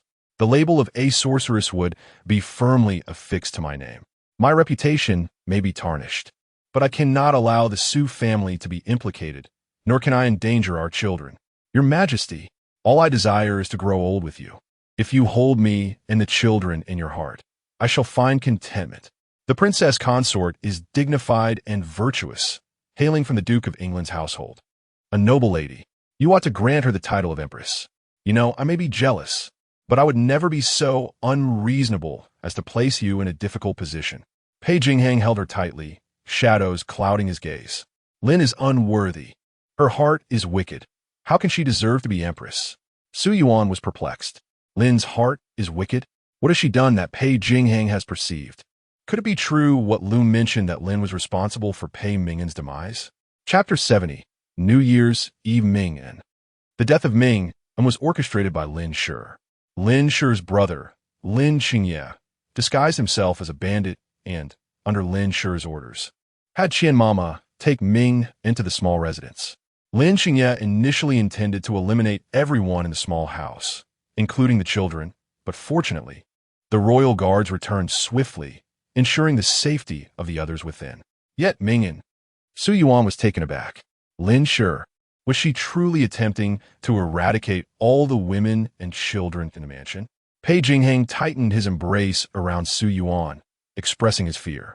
It was fortunate that he had not thought to send you to the small residence as well. Had anything happened to you and the child, Your Majesty, I and the child are both well. We are here. Su Yuan responded, wrapping her arms around Pei Jingxuan, gently patting his tense back with a soothing tone. She too felt a wave of anxiety, her heart heavy with sorrow for Pei Ming'an. The child, whom she had only seen a few times, was a frail little boy, lively and endearing, a truly unfortunate loss. Yuan, I shall protect you and the child well. I must ask for your patience. One day, Pei Jingxuan murmured. Su Yuan softly acknowledged his words, understanding their meaning, yet aware of the fickleness of human hearts. Who could predict what the future held? In the blink of an eye, it was New Year's Eve. Due to the recent funeral of the late emperor, Pei Jingxuan was in mourning and had not yet ascended the throne, leading to the cancellation of the palace banquets. Only Su Yuan and Pei Jingxuan remained, keeping vigil through the night. The two children, still young, were not required to stay awake. They were sent to sleep early by their nurse. The warmth of the inner chamber was overwhelming, causing Su Yuan's cheeks to flush. She patted her face and stood up, saying, Your Majesty, I shall step outside for some fresh air. With that, she lifted the curtain and stepped out. The corridor was deserted. The palace maids and eunuchs had been dismissed to their quarters. As the cold wind blew outside, Su Yuan felt her senses sharpen, and just as she was about to return indoors, Pei Jingxuan hurried after her, draping a cloak around her shoulders. You should not come out without proper clothing. The contrast of heat and cold can easily lead to illness. Do not let this happen again. Su Yuan smiled in response and turned to gaze at the night sky, where countless stars twinkled. Suddenly, she recalled last year's celebration in Jinling, where they had enjoyed the fireworks together. Now, in this time of mourning, there were no fireworks to behold, yet the presence of her beloved was still a comfort. Your Majesty, last year at this time, we should have been watching fireworks. Now we are stargazing on New Year's Eve. Su Yuan leaned against Pei Jingxuan, holding his large hand, saying, Your Highness, every year brings different blossoms, yet the people remain unchanged. Pei Jingxuan's heart softened, and he held her tightly, as if wishing to meld her into his very being. Next year, I shall accompany you to watch the fireworks. At the Qin Wang mansion, on New Year's Eve, Mama Li had arranged a banquet in the grand hall where guests were typically entertained. Lin Shi and Lu Shi were permitted to leave their quarters for the night and sat in silence at the table. The younger masters were still quite small, so Mama Li instructed the nurse to take them back early. Currently, the three young lords and the eldest princess were under the care of Pei Jingxuan's trusted individuals, who had taken full responsibility for the children's daily needs and safety. As soon as Lady Li spoke, the wet nurses cradled their respective young charges and retreated to the courtyard. The banquet was lavishly adorned with delicacies. However, both Lady Lin and Lady Lu lacked the appetite to partake, while only Lady Sun occasionally summoned a maid to serve a dish. After consuming the 8-treasure vegetarian roll, Lady Sun set down her chopsticks and softly mused whether His Majesty and sister Su had finished their meal. Since the encirclement of Zhaoyan Hall, Lady Lin had fallen gravely ill, her appearance considerably diminished, and her once well-fitted garments now hung loosely upon her, resembling mere drapery on a hanger. She cast a cold glance at Lady Sun, remaining silent. The wretched woman, merely a dog at her feet, dared to sow discord before her, attempting to use her as a pawn, truly oblivious to her own insignificance. Lady Lu harbored a seething resentment upon learning that Su Yuan had entered the palace with a child. Yet, recalling the torment of being confined in the courtyard and the presence of Lady Li nearby, she restrained herself from speaking out. Observing the silence of both women, Lady Sun remained unperturbed, indulging herself in rose honey water. Had she not witnessed the palpable envy radiating from the princess and Lady Lu, she might have truly believed they were indifferent to Su's entrance into the palace, especially the princess. She still owed her a life, that poor child. In the latter half of the night, Lady Lin returned to Zhaoyan Hall. Upon entering her chamber, she forcefully cast her pearl necklace onto the ground, causing a cascade of shimmering pearls that clattered and rolled in every direction. A maid, entering from outside, spotted the scattered pearls and hurriedly knelt to apologize. Your Highness, please calm your anger. I shall clean this up at once. Consumed by rage, Lady Lin trembled, her voice sharp as she commanded, Get out. The maid dared not utter another word and promptly retreated. What had gone awry? There had been no issues previously. The emperor had granted her no authority over household matters, yet he would still uphold the dignity of the princess. Why had things turned so dire this time? Covering her face, she sank to the floor, tears slipping through her fingers. The matron was gone, and so was Su Yuan. All those close to her had been replaced, leaving her bereft of any confidant. With her brother missing and his fate unknown, the Duke of England had not sent anyone to inquire after her. Was she to remain trapped in Zhaoyan Hall, awaiting her demise? No, there must be a way. She still had Conor. He was her legitimate son, and she still had a chance to turn the tide. Grandfather? He had always favored her, and His Majesty held great respect for him. If only her grandfather would intervene. Chapter 71. The Great Victory of Datong on the 4th day of the 1st lunar month. News of victory arrived from Datong. The Duke of England led his forces to decisively defeat the combined armies of the Tartars and the Walla. Upon receiving the news, the entire capital erupted in jubilation. Pei Jingxuan held the dispatch in his trembling hands, exhilaration coursing through him. The Tartar Khan, Manjalatu, had been captured, and his son, Anka, slain. The Wala Khan, Sudimir, also perished amidst the chaos, while his son, Yulabor, fled with a handful of remaining troops back to the steppes. Pei Jingxuan proclaimed with fervor, his excitement palpable. Wang Yuanrao knelt in joy, offering his congratulations to His Majesty. This battle has decimated the elite forces of the Tartars and the Walla for the next 20 years. They will be unable to advance southward, ensuring decades of peace along our borders. Pei Jingxuan laughed heartily, rising abruptly to stride towards the window, gazing at the magnificent palaces in the distance, his eyes shimmering with brilliance. Send forth a decree. This remarkable victory serves the state, and I shall personally draft the imperial edict to commend the merits. He continued, additionally, issue orders to the Duke of England to escort Mangelata back to the capital. I wish to hold a ceremony at the Woman Gate on my coronation day to present the captive. Yes, Wang Yuanrao acknowledged. He lifted his gaze to Pei Jingxuan, appearing hesitant to voice his thoughts. Speak freely, what troubles you? Pei Jingxuan inquired, recognizing the deliberate hesitation. After a moment's pause, Wang Yuanrao hesitantly replied, Your Majesty, in recent days I have been visiting relatives and friends, and many have inquired, both openly and covertly. Inquiring about what? Pei Jingxuan's tone turned frosty. They wish to know whether you intend to establish consort Su as empress, Wang Yuanrao murmured. Upon hearing this, Pei Jingxuan's expression darkened. Is that so? Do you believe I can elevate Su to such a position? He questioned. Wang Yuanrao hesitated, weighing his words carefully before responding. Your Majesty, I feel it unwise to make consort Su empress. The Wangfei hails from the Duke of England's household, bears 2 sons, and is your lawful wife, having committed no transgressions. In terms of qualifications and status, she is indeed worthy of the title. I suggest you consider this matter with great caution. Pei Jingxuan lowered his head, his fingers lightly tracing the window frame.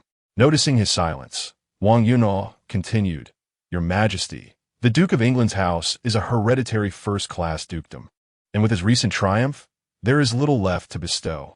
However, if no rewards are granted, I fear there will be discontent among the court. Moreover, since you brought consort Su into the palace, there have been whispers in the capital that could prove detrimental to her. In this context, should you declare her empress, it may provide ammunition for those who seek to criticize her, and inevitably, it would reflect poorly on you. Wang Yuanrao bowed his head, anxiety gnawing at him. He understood that the emperor did not genuinely wish to make the Wangfei empress. Otherwise, he would not have kept her at the Wang residence, away from the palace.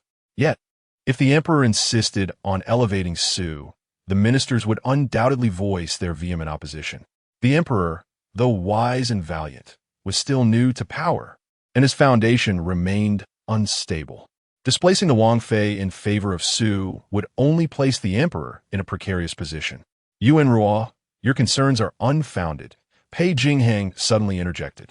Wang Yuanrao was taken aback, looking up in confusion at Pei Jingxuan. The Lin family has committed an unforgivable transgression, Pei Jingxuan declared coldly. Your Majesty, what grave error has the princess consort committed? Wang Yuanrao was utterly astonished. The death of Ming was orchestrated by the Lin family. Wang Yuanrao was profoundly shocked. He could hardly fathom that the princess consort could engage in such malevolent acts. Taking a deep breath, he said, Your Majesty, then may you proceed? For matters concerning the empress are well calculated in my mind.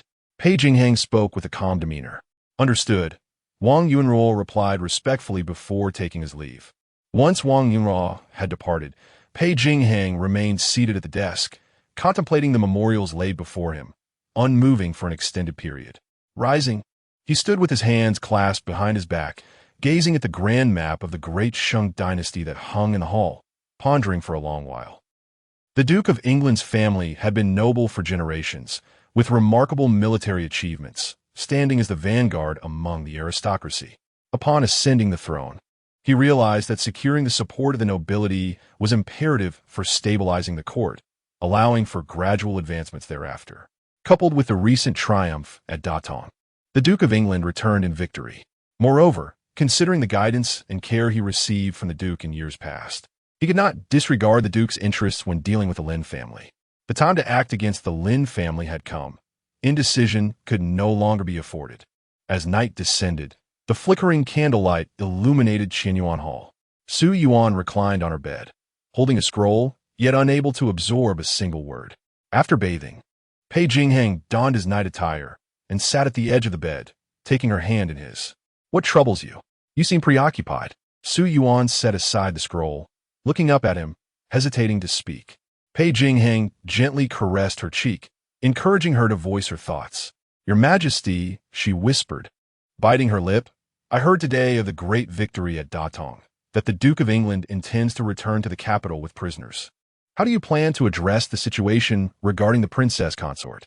The ruthless and frantic intentions of the Lin family to annihilate the women and children within the estate filled Su Yuan with dread and apprehension.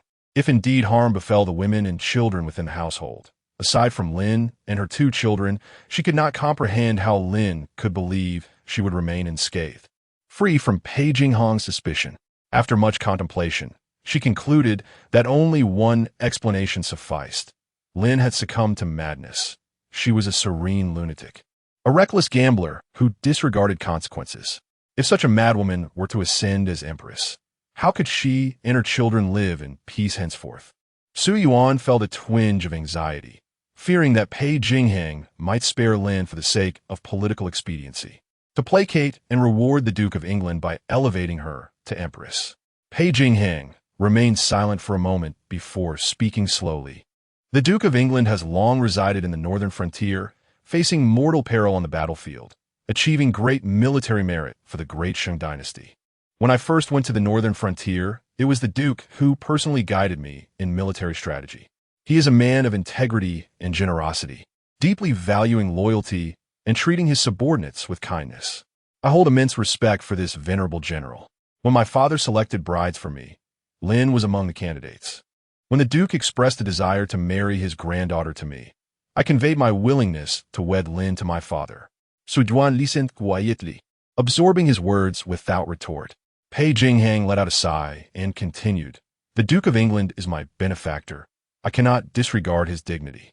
Moreover, this time, the Duke has achieved a great victory. However, the Lin family has committed such a grave error, and I shall not tolerate treachery." Su Yuan felt a sense of relief. His refusal to condone treachery was reassuring. She truly feared that if the Lin family were to ascend to the position of empress, they might become reckless and one day turn their wrath upon her and her child. She grasped his hand gently and said softly, "Your Majesty, I have faith that you will make the wisest decision." Pei Jingxuan clasped her hand in return and nodded. A resolution had already formed in his heart. Chapter 72. The British Duke. On the 17th day of the first month, the sun shone brightly upon the majestic Dasheng Palace, illuminating the white jade square in front of the Qinyuan Hall. "Your Grace, this way, please," Fu Shun beckoned, leading the way. The British Duke followed closely behind, ascending the steps slowly into the Qinyuan Hall. Though his tall frame appeared slightly stooped, his white beard flowed down his chest, and the years had etched deep lines upon his face, failing to conceal the resolute and dignified glimmer in his eyes. Upon entering the hall, the British Duke respectfully bowed, exclaiming, "Your Majesty, long live the Emperor." Pei Jingxuan hurried forward to assist the British Duke, urging, "Please rise, my esteemed mentor, there is no need for such grand courtesy." The British Duke refused to stand, kneeling on the ground, tears streaming down his face. "I am a remiss teacher, leading to the heinous acts committed by the princess and the wretched Lin Qingye. I deserve to die 1,000 deaths. I am deeply ashamed before your Majesty." After speaking, he produced a black iron token from his sleeve, inscribed with a multitude of tiny characters, and presented it to Pei Jingxuan with both hands. "Your Majesty, I am fully aware of Lin Qingye's treachery against the heir, a crime of the utmost severity. However, upon my return to the capital, I have confirmed that no others in my household are implicated in this matter. I beseech your Majesty to show mercy."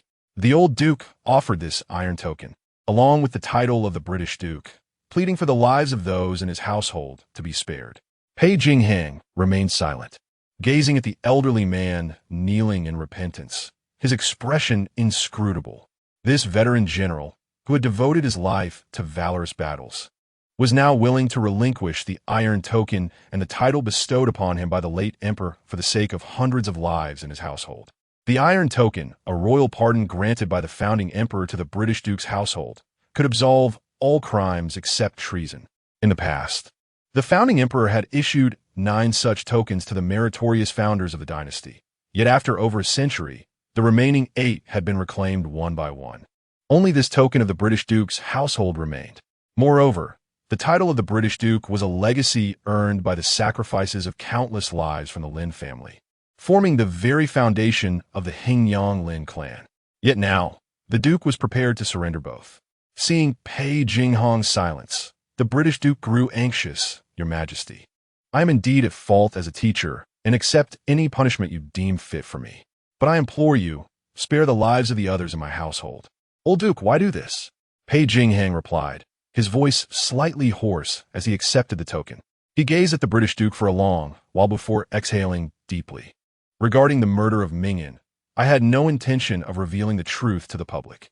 Zhuer cannot have such a wicked mother, nor can the children in the household endure the presence of such a heartless stepmother. He paused before continuing, I will keep the Iron Token. In recognition of the recent great victory, I shall balance merit and demerit, allowing the title of the British Duke to remain. I will not pursue those in your household who are uninvolved in this matter. However, your grandson, Lin Qingye, has already paid the price for his actions with Mingyan's life. Upon hearing Pei Jingxuan's words, the British Duke staggered slightly. Qingye, he deserves his fate. That wretched grandson of mine has caused a calamity beyond measure. His death is only just. However, he is indeed his own beloved grandson, whom he has watched grow since childhood. Now, to hear that he is no more, how could such sorrow not weigh heavily on his heart?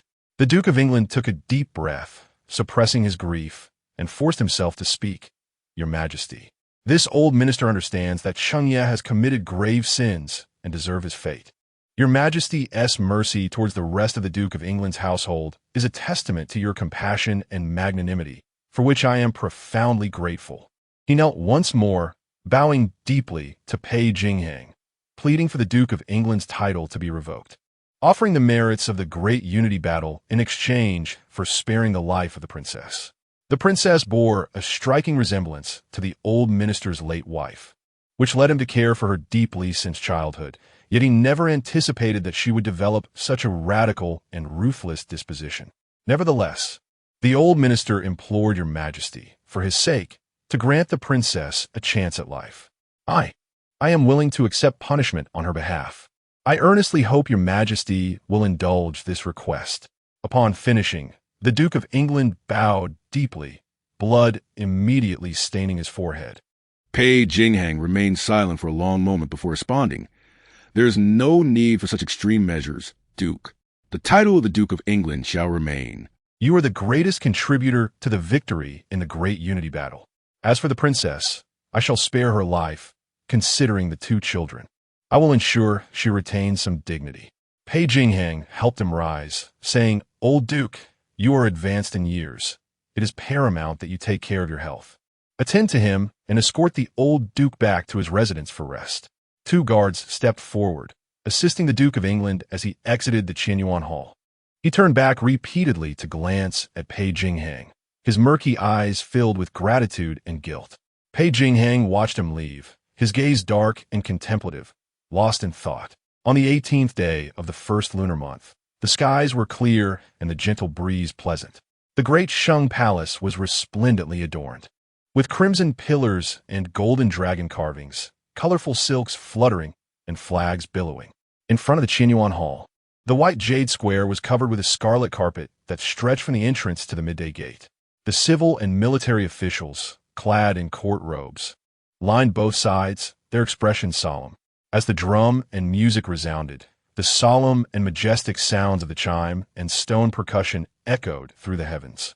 Pei Jingxuan, dressed in a black dragon robe, adorned with the 12-crest crown and wielding the emperor's sword, ascended the white jade steps under the guidance of the ceremonial officials, entering the Qinyuan Hall to take his seat upon the dragon throne.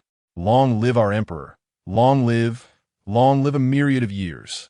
The thunderous voices resounded throughout the entire Dasheng Palace. Pei Jingxuan, with a profound gaze, surveyed his ministers from the lofty throne and declared in a clear voice, All ministers, rise. Thank you, your majesty. In the rear hall of the Qinyuan Hall, Su Yuan sat by the window, listening to the distant sounds of drums and the shouts of long live, filled with myriad emotions. Pei Jingxuan had finally ascended the throne. He was now the rightful emperor of the great Dasheng Dynasty, and her heart was filled with indescribable feelings. After the coronation ceremony, Pei Jingxuan led his ministers to ascend the midday gate tower. The Duke of England, clad in armor and wielding a precious sword, led a group of soldiers who were escorting the captives, slowly approaching. Though advanced in age, he remained spirited and imposing. The soldiers behind him stood tall and proud, their faces reflecting a sense of accomplishment. In stark contrast, the captives, dressed in prison garb with their hands bound, appeared dejected and listless, their faces ashen. At the forefront was the Tatar, Khan Manjulato, thoroughly restrained and being dragged forward by two soldiers in a state of utter disarray. As Manjulato and his entourage passed directly in front of the Meridian Gate, he could not help but raise his gaze, instantly spotting the dragon robe adorning Pei Jingxuan. His expression shifted dramatically, and he seemed poised to utter a cry. However, a nearby soldier, quick-witted and nimble, swiftly covered his mouth with a cloth. Pei Jingxuan, with an impassive countenance, looked down upon him, his eyes as cold as water. Meanwhile, scouts from the grasslands reported that Manjulato's nephew, Taimyuchuo, had slain the three sons left behind in the main tent by Manjulato and ascended to the throne. Now, he was embroiled in fierce conflict with the Tatar nobles who opposed him, leading to rivers of blood flowing through the Tatar tribes. Manjulato vowed to preserve his life, determined to expend it in extinguishing the last vestiges of Tatar power. Chapter 73. Confrontation after the grand ceremony of Emperor Pei Jingxuan's ascension. A minister presented a petition regarding the establishment of an empress. Your Majesty, a nation cannot endure a day without an heir. We implore you to appoint an empress swiftly to assure the peace of the realm. The Minister of Rights, Su Yuan, was the first to kneel and proclaim loudly, the Princess Consort of Qin is your Majesty's lawful wife and should be made empress. Many ministers echoed his sentiments, declaring, Your Majesty, the appointment of the Princess Consort as empress would be a blessing for all the people. Before Pei Jingxuan could respond, Duke of England stood up first. Your Majesty, the Princess Consort of Qin is lacking in virtue and unworthy of the empress title. I beseech you to select a more suitable lady for the esteemed position. Upon hearing this, Su Yuan and the other supporting ministers were taken aback. Although the Princess Consort had been marginalized at the Qin residence, Duke of England, having returned to court and received multiple rewards from the emperor, held significant influence. The Princess Consort bore a legitimate son, and with the backing of Duke of England and other powerful nobles, her ascension to empress seemed imminent. Thus, they had hoped to advocate for her in this critical moment. However, it was truly astonishing that the Duke of England would oppose her elevation at this juncture. Unperturbed, Su Yuan pressed on, Your Majesty, the Princess Consort is dignified, gentle, virtuous, and benevolent, qualities known to all. Your Grace must be jesting. Pei Jingxuan cast a cold glance at Su Yuan, a glimmer of frost in his eyes as he stated, The decision regarding the Empress is mine alone, and there is no need for further discussion. Su Yuan sought to persuade once more, but was silenced by Pei Jingxuan's piercing gaze. As night fell, within the flickering candlelight of Zhaoyan Hall, Lin Shi sat in a daze on the couch, staring at the dancing shadows. Suddenly, hurried footsteps echoed from outside. Your Highness! Your Highness! His Majesty has arrived. A young maid rushed in, her face alight with uncontainable excitement. They had been trapped alongside the Princess Consort in Zhaoyan Hall, and with the Emperor's ascension, the delay in her crowning had rendered them vulnerable and scorned, akin to drifting reeds without roots. Lin Shi was initially stunned, but joy quickly followed as she grasped the maid's hand, eagerly inquiring, What did you say? His Majesty is here? Indeed, I saw His Majesty enter Zhaoyan Hall with my own eyes. The young maid's face flushed with excitement. Without a moment's hesitation, Lin Shi quickly adjusted her attire and hurried towards the door. Come, let us greet His Majesty. In the main hall of Zhaoyan, Pei Jingxuan stood in a dark robe. hands clasped behind him, his demeanor impassive.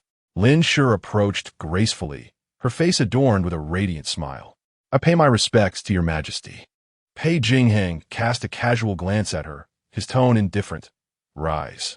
As Lin Shi stood, she felt the chill of his gaze, her heart fluttering with apprehension. "What brings your majesty here today?" she ventured, attempting to cultivate an atmosphere of warmth and respect. Yet her voice trembled as she spoke. Pei Jingxuan offered no reply, striding straight into the main hall and taking his seat at the head. Lin Shi followed closely, eagerly pouring tea for him.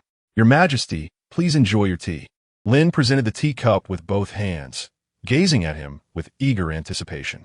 Pei Jingxuan accepted the cup, but did not drink from it. Instead, he set it down gently, his gaze fixed upon Lin's face, yet his deep-set eyes reflected no warmth. The air became stagnant, and the atmosphere grew unbearably silent. Lin felt a shiver run down her spine under his scrutinizing gaze, her smile gradually stiffening. "Your Majesty." Lin's voice trembled slightly, as she now realized how painfully cold he could be. In the past, the Emperor had treated her with a semblance of affection, but now it seemed but a distant memory. After a moment of silence, Pei Jingxuan finally spoke. "Lin, do you acknowledge your crimes?" Lin's heart jolted, her complexion turning ashen. "Your Majesty, I did not know." Her voice quivered, her eyes wide with terror. Pei Jingxuan regarded her coldly, disappointment and disdain evident in his gaze. "Lin, your actions with Lin Xingye that night were ruthless. I'm already aware. Granny Qian and Su Yuan have confessed. Do you still intend to feign ignorance?" Lin felt as though struck by lightning, her entire being collapsing to the ground. The sword of judgment that had hung over her finally fell, and her last shred of hope vanished. The Emperor had come not for old affections or out of respect for her grandfather, but to settle accounts. His gaze held no trace of warmth, only the chill of a relentless verdict. Lin's heart sank completely. She closed her eyes, tears streaming down her cheeks. Her tears fell like scattered pearls, each one striking the floor and creating tiny splashes. Taking a deep breath, she looked at Pei Jingxuan through tear-filled eyes, her voice hoarse. "Your Majesty, you say I am guilty. I dare to ask, on the night of the late Emperor's passing, do you recall that Fulu was murdered and that we, mother and son, were nearly in peril? Have you investigated who killed Fulu? Your Majesty, do you know how terrified I was? I held on to Kong, hiding in the cupboard, listening to the sounds of slaughter outside, fearing that we would be next." Her voice grew increasingly agitated as she suddenly stood, passionately accusing him. "Do you know how desperate I felt? I thought that both Kong, and I would perish that night." Pei Jingxuan observed Lin, a flicker of complex emotion crossing his features. He recognized that the plight had been mismanaged. Fulu, a capable member of the Shadow Guards, had been sent alone due to a shortage of personnel, leading to unforeseen complications. "Your Majesty, do not forget, the women in the rear court are not to be underestimated." Lin scoffed bitterly, her eyes brimming with scorn. "Who wouldn't he desire your favor? Who wouldn't he want to bask in glory? I may be ruthless, but am I the only one? Let me guess who is responsible. Is it Liu, Sun, or perhaps Su? The one who gained the most is the true culprit. And now, she is the one thriving. Yet you, your Majesty, only concern yourself with her suffering. Have you ever thought of us, mother and son?" Her laughter was sharp and filled with despair. Pei Jingxuan's expression darkened instantly. Lin, even now, failed to recognize her own faults and continued to slander Yuan. "Lin, you are outrageous," he bellowed, rising abruptly and kicking over the tea table before him. The teacup toppled over, spilling its contents across the table, producing a sharp sound that echoed through the stillness of Zhao Yun Hall, rendering it particularly jarring. Lin was startled by Pei Jingxuan's fury, yet she did not falter. Instead, she straightened her back and, meeting his gaze, spoke each word deliberately.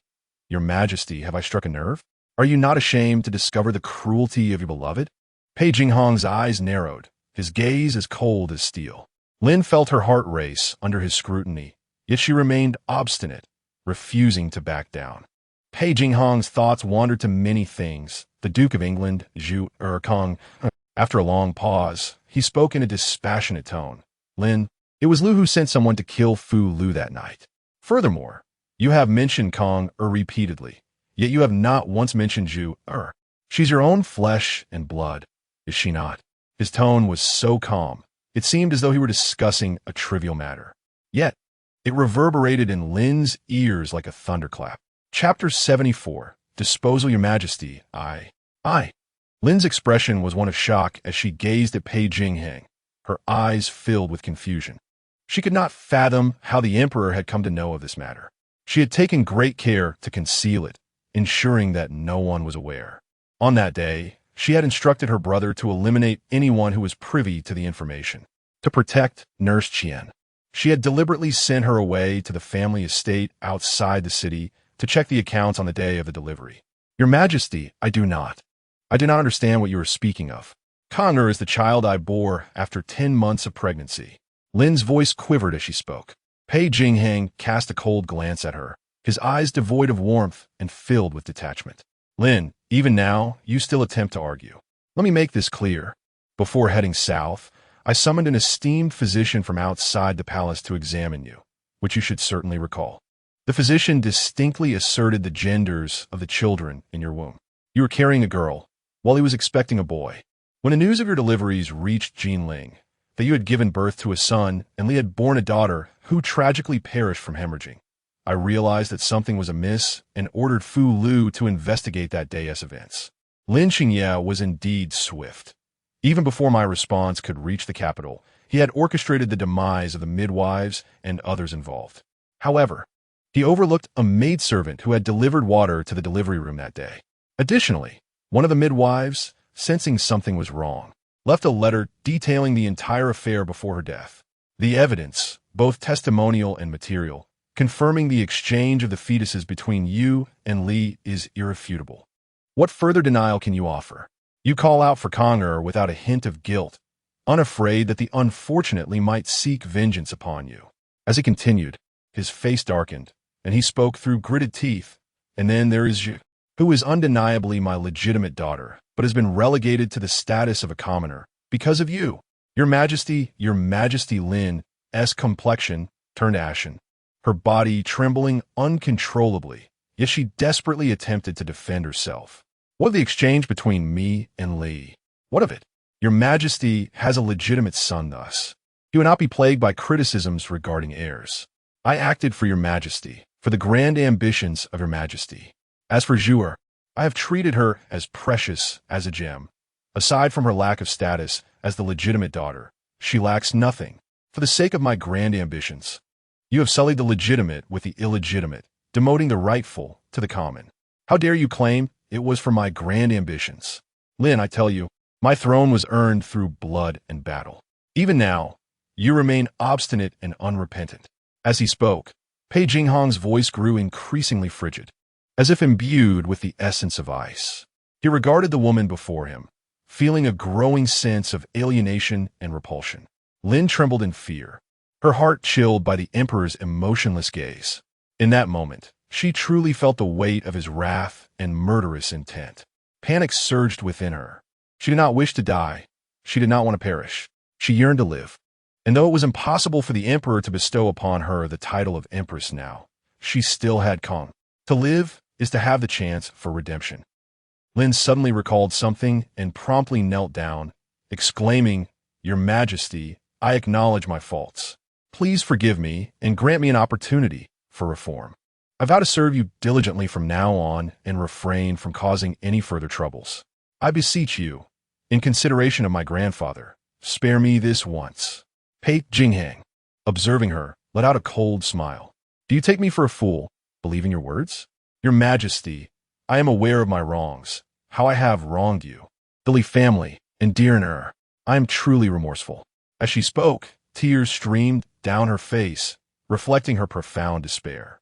In my remaining days, I am willing to eat vegetarian and chant Buddhist prayers for the Li family and for Ner, praying for their swift ascent to paradise. Lin choked out. Your Majesty, I truly recognize my mistakes. I earnestly beg for your mercy this time. Kong and Zhu are still young. They cannot lose their mother. I implore you. She prostrated herself on the ground, repeatedly bowing to Pei Jingxuan. Enough! Pei Jingxuan's voice thundered, interrupting her pleas. Your grandfather is willing to sacrifice his life for you. Out of respect for the Duke of England, I shall spare you this time. However, should you dare to cause trouble again, I will show you no mercy. Upon witnessing Pei Jingxuan's fury and the fierce glint in his eyes, Lin's complexion turned as pale as paper, and she dared not utter another word. Lin, from now on, you shall devote yourself to fasting and chanting prayers for the innocent lives lost at your hands, seeking redemption for yourself. As for Zhu, and Kong, you need not concern yourself with them any longer. Pei Jingxuan stated flatly before striding towards the exit. Your Majesty, what do you mean? Kong and Zhu are my lifeblood. You cannot take them away. I beg of you. Lin's expression shifted as she hurried to follow him, but was halted by others.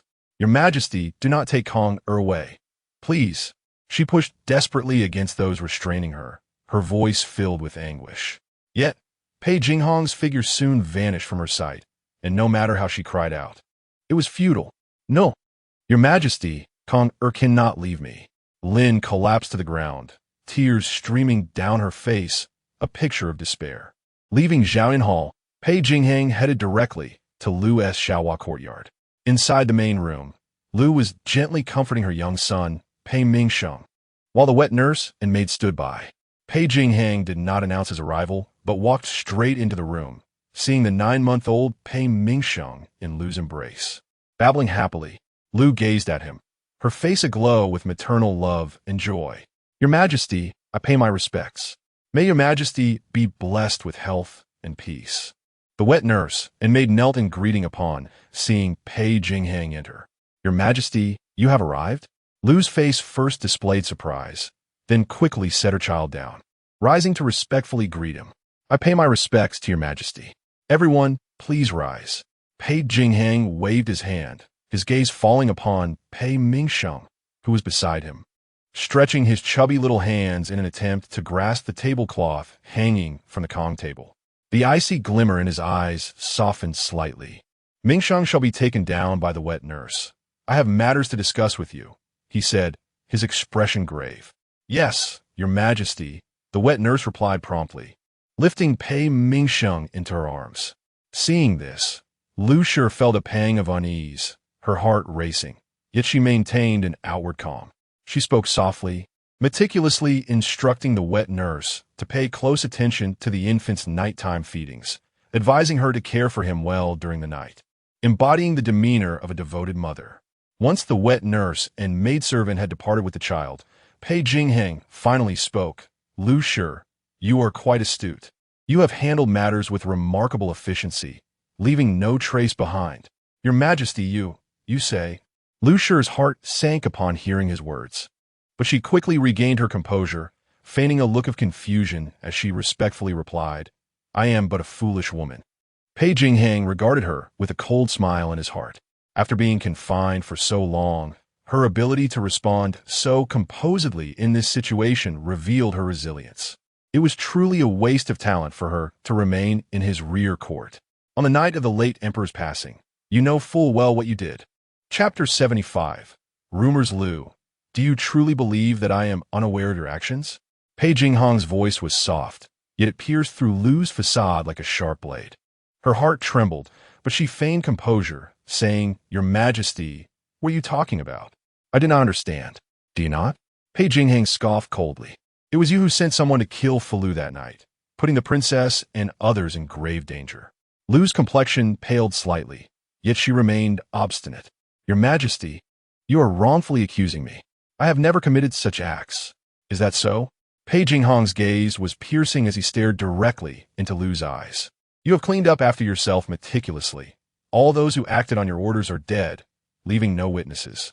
But I am not a fool. He paused, his tone chilling. You are quite clever. These days, you have refrained from tears and tantrums, reciting scriptures for Mingyan and dutifully caring for Mingsheng, all the while playing the role of a devoted mother. In truth, you are well aware and have prepared yourself for my scrutiny. Lu's face turned ashen, her lips trembled. Yet words failed her.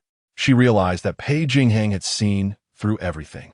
On that day, when the courtyard was besieged, after Ziyu went missing. She sensed something amiss and hastily drugged Ziyun, ultimately leading to Ziyun's fatal injuries. With all evidence gone, she hoped that the emperor would overlook this matter for the sake of Anur and Shun. After all, that night, Lin and her offspring had emerged unscathed. While her and Anur had suffered Lin's treachery, Lu collapsed helplessly to the ground, tears streaming down her face. "Your Majesty, I was wrong, truly wrong. I was merely confused for a moment. I implore you, for the sake of Anur and Shung'er, spare me this once." She crawled to Pei Jingxuan's feet, clutching his robe tightly, weeping inconsolably. "Your Majesty, Anur, my poor Anur, he was taken from me by a villain's blade, and my heart feels as though it has been torn asunder, leaving me in unbearable anguish.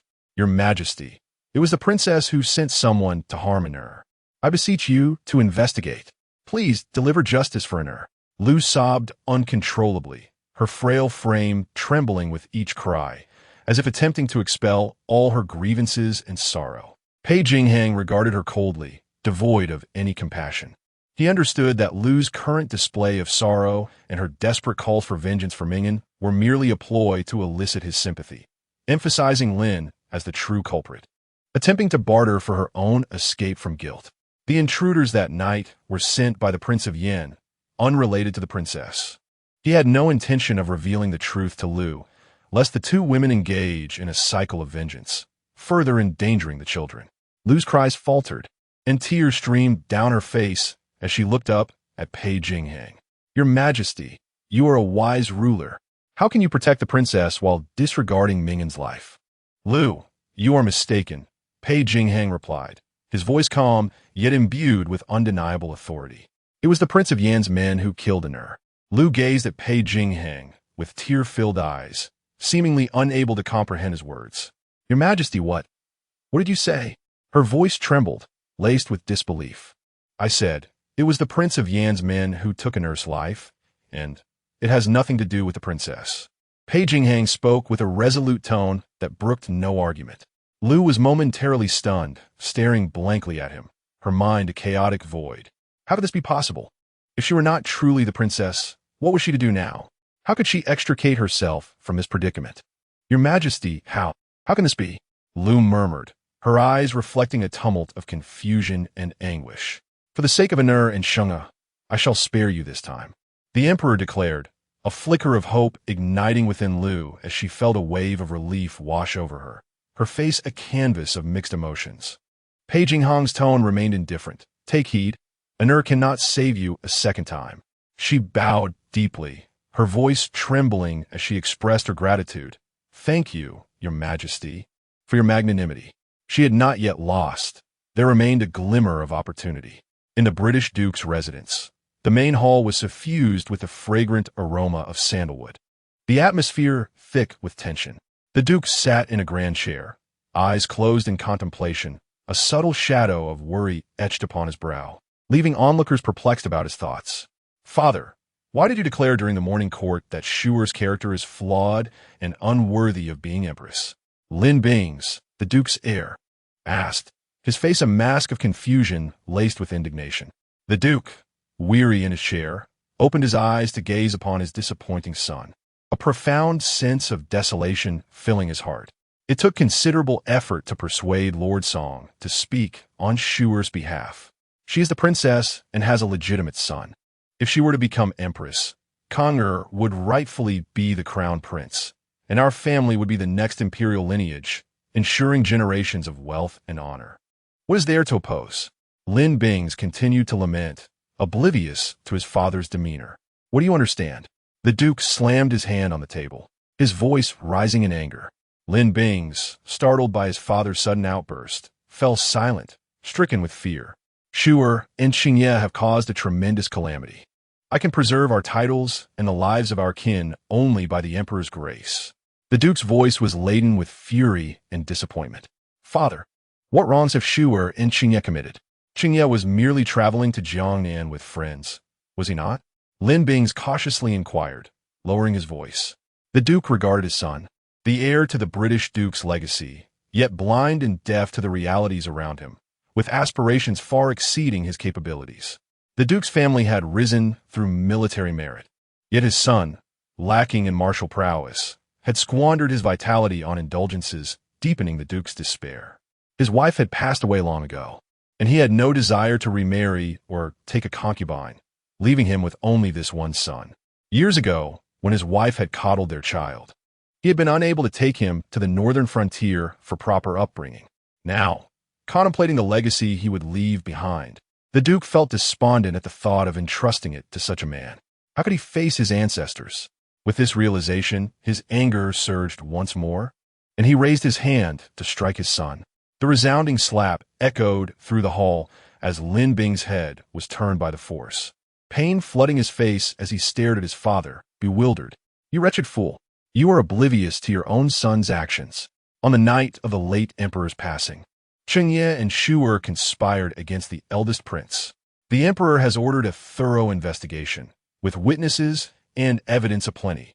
Lin Bing's was taken aback by his father's words, staring at him in a daze, trembling with fear. To conspire against the crown prince with a heinous crime that could lead to the annihilation of an entire family. The Duke of England took a deep breath, suppressing his inner fury, and spoke slowly. "Remember, regarding the selection of the empress, our estate shall no longer interfere. All matters concerning this will be determined by His Majesty's will." Lin Bing's nodded, filled with trepidation, wishing to speak, yet silenced by a fierce glare from the Duke. "Mark my words, Su Yuan shall never have the opportunity to ascend to the throne. Furthermore, the matter of the first prince must remain a secret buried within these walls. Should it leak, it would spell doom for us all." He continued, "For the time being, you are to remain within the estate and refrain from venturing out." Lin Bing's promptly nodded, not daring to defy his father, responding meekly, "Return to your quarters." The Duke waved his hand, unwilling to gaze upon his disappointing son any longer. Lin Bing's did not dare linger, nor did he have the courage to inquire about Lin Qingye's current whereabouts, and he retreated in shame. Observing his son's departing figure, the Duke's eyes flickered with disappointment and resolve. A decision must be made swiftly. Otherwise, the Duke of England's estate would inevitably fall into ruin due to this unworthy son. His third grandson, Lin Qingwu, had distinguished himself during the Battle of Datong, and though born of a concubine, he was astute and capable, a rare talent for warfare. The new emperor ascended the throne, but delayed the enfeoffment of the imperial harem, and the officials' petitions for the selection of an empress were left unaddressed. The women of the former Qin Wangfu, aside from consort Su, who had been summoned to the palace, remained in the Qin Wangfu, leading to rampant speculation among the court and the populace.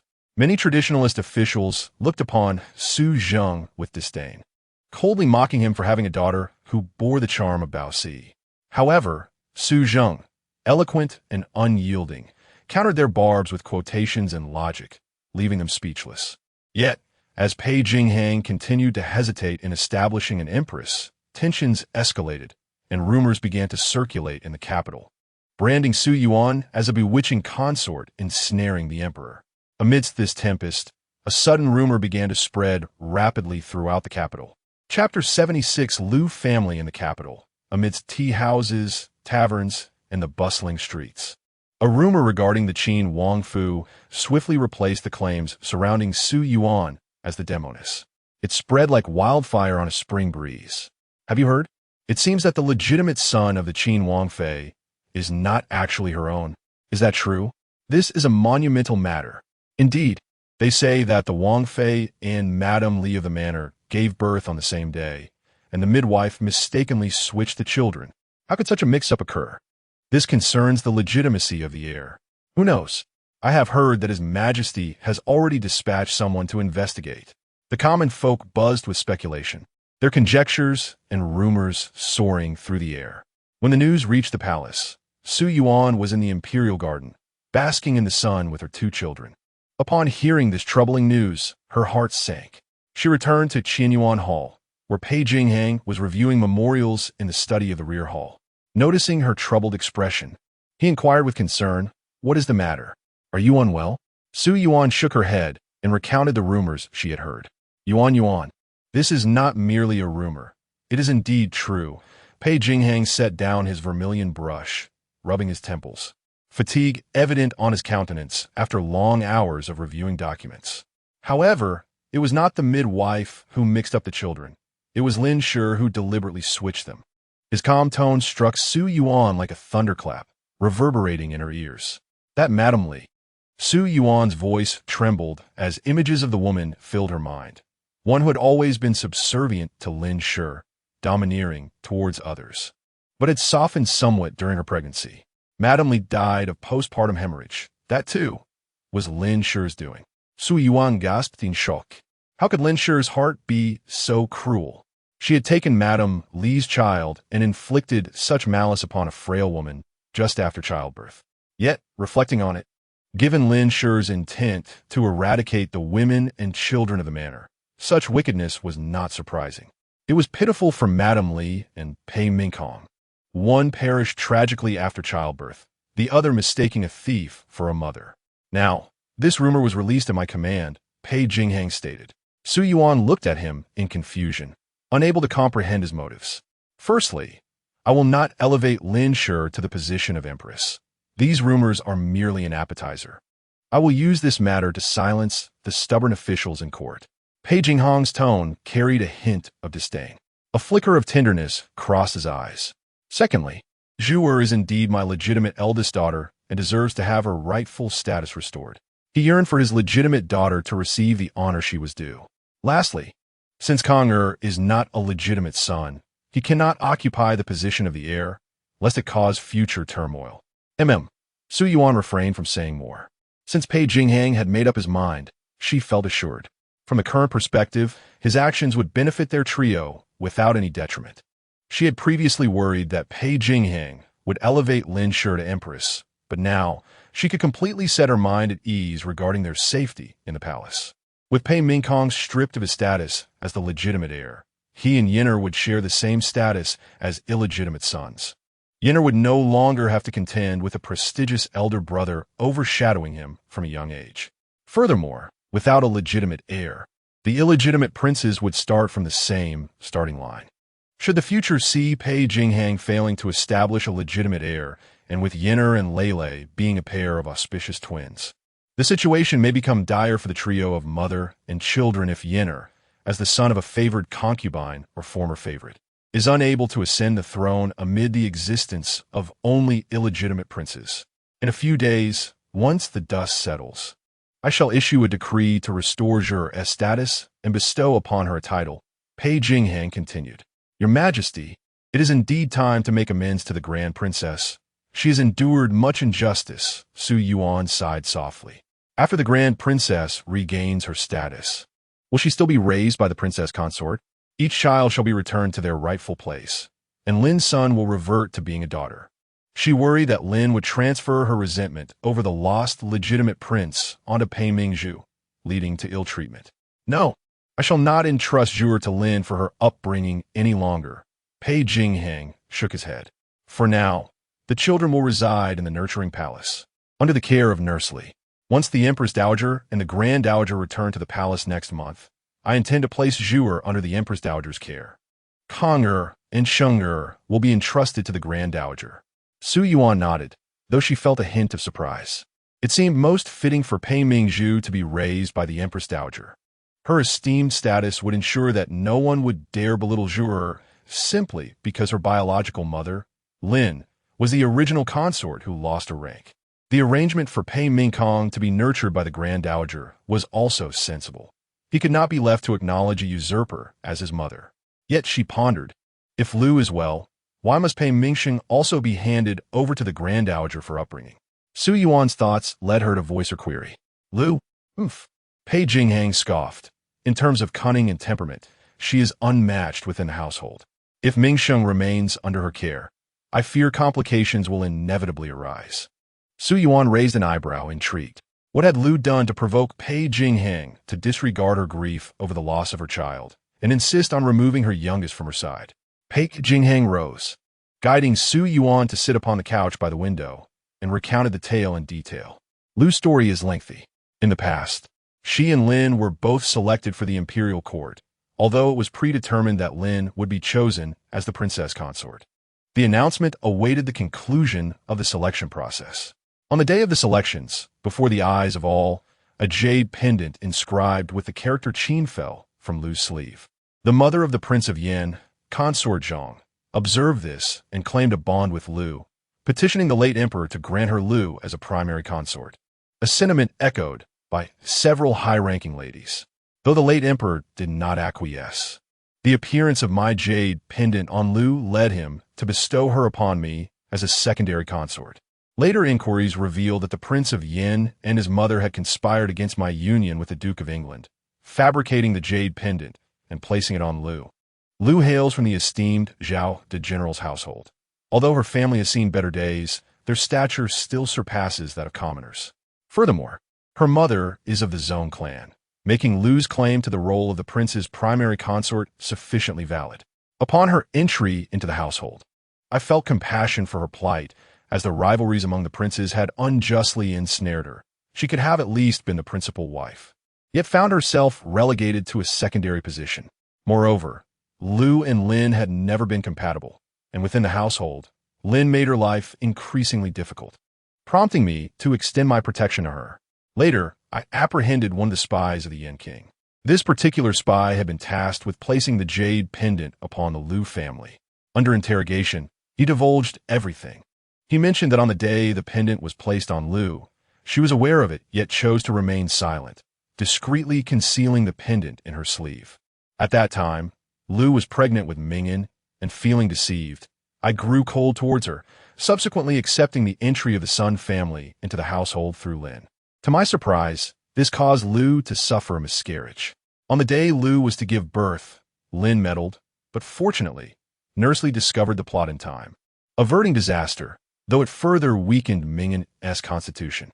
Afterward, Lin lamented, confessing her fears of Lu bearing a legitimate son, leading her to act irrationally, and she wept, pleading for forgiveness. At that moment, I found myself besieged by both the crown prince and the Yin King in the court. While the Duke of England returned to Beijing for his duties and offered his substantial support, allowing me the opportunity to retaliate. Out of respect for the Duke, I chose to overlook Lin's transgressions, revoking her authority as steward and entrusting the rear courtyard to Nursely. For the sake of Mingyan, I also forgave Lu. On the night of the late emperor's passing, Lu sent someone to eliminate the fortune of Lin and others, putting Lin in grave danger. At that time, Fortune was gravely injured and on the brink of death. From him, Lin learned the location and mechanisms of a refuge, leading her brother to launch an assault on the dwelling, resulting in Mingyan's demise. Upon hearing this, Su Yuan was left in shock, momentarily at a loss for words, and could only hold Pei Jingxuan tightly. Apologies, for she felt foolish and at a loss for what to say. She truly did not know whether to comfort Pei Jingxuan or to mock him for his disregard of the struggles within the household. Calculating the timeline, Pei Jingxuan had gone to the Northern Front at 15, returned to marry at 20, and it seemed he was somewhat ignorant of women and the intricacies of the inner quarters. He had fallen victim to the schemes of Lu and Lin, which seemed rather tragic. Although he later became more concerned, he still did not take decisive action to discipline and intimidate those in the rear courtyard, resulting in this series of events. She desperately wished to ridicule him, renowned as a war god, whose mere banner sent the Tartars fleeing. Yet in managing matters of the household, he was outmatched by the ruthlessness of Lin and Lu. Su Yuan longed to voice her thoughts loudly, to mock Pei Jingxuan, but she dared not, managing only to squeeze out a dry remark. "Your Majesty, it is all in the past." Pei Jingxuan held Su Yuan tightly, as if to blend her into his very being. The following day, the Li family submitted a lawsuit against Princess Qin Lin to the Jingzhou prefecture, stirring a great uproar in both court and society. Chapter 77. Conclusion. Li's elder brother, Li Wenbai, an editor at the Hamlin Academy, accused the Princess of Qin, Lady Lin, of conspiring to murder his sister and forcibly seizing her child to elevate an illegitimate heir to the status of a legitimate one. The prefect of Jingzhou, feeling the weight of this monumental case, accepted the petition with trepidation, his vision clouded and his head throbbing. This was a grave matter, entwined with the inner court's strife among the emperor's wives and concubines, and more critically, it pertained to the legitimacy of heirs. As the rightful wife of the emperor, the The Princess of Qin hailing from the Duke of England's household. If she truly had conspired against Lady Li and usurped her child, it would amount to treason against the emperor. How could a mere prefect dare to investigate or adjudicate such a case? Just as he grappled with his dilemma, officials from the Court of Judicial Review arrived to take over the case. The prefect of Jingzhou breathed a sigh of relief, casting aside this hot potato. In the study of the Duke of England, he sat behind his desk, his expression as cold as ice as he listened to reports of the unfolding events in Jingzhou. How audacious for Li's brother, merely an editor of the Hamlin Academy, to dare petition against the emperor's principal consort. There must be some hidden instigation behind this. Reflecting on the recent rampant rumors circulating in the capital, he sighed deeply, lamenting the calamity that threatened to ruin the lineage of the Hingyang Lin family. Lin Bing's, upon hearing the news, rushed over, his face paling in shock. What? The second prince is not the biological child of Shu? Then does that mean Shu is? Lin Bing's felt darkness encroach upon him, nearly losing consciousness. He had believed his daughter had given birth to a son, the legitimate prince, which would elevate the Duke of England's household to become the imperial family's external kin, illuminating their lineage. But now, with the legitimacy of the prince in question, his dreams lay shattered. Furthermore, to elevate an illegitimate child to the status of the legitimate heir was tantamount to treason against the emperor. Father, what shall we do now? Lin Bing's, in a state of utter confusion, could only turn to his father for guidance. The Duke of England, with a heavy sigh, fell silent for a long while before uttering a single word. Wait. Wait for the emperor's decision. The revelation that the second prince is not of legitimate birth would align with the emperor's intentions. After all, the emperor would not annihilate the Duke of England's household over this matter. However, after this turmoil, the reputation of the Hingyang Lin family would undoubtedly suffer, and the prospects for the unmarried daughters within the family would likely plummet. In the Golden Lawn Hall, the atmosphere was thick with tension. Pei Jingxuan, clad in a dark dragon robe, bore a stern countenance, his gaze piercing as it swept over the gathered ministers. Your Majesty, I have matters to present, declared the Minister of Justice, stepping forward. Speak, Pei Jingxuan replied coolly.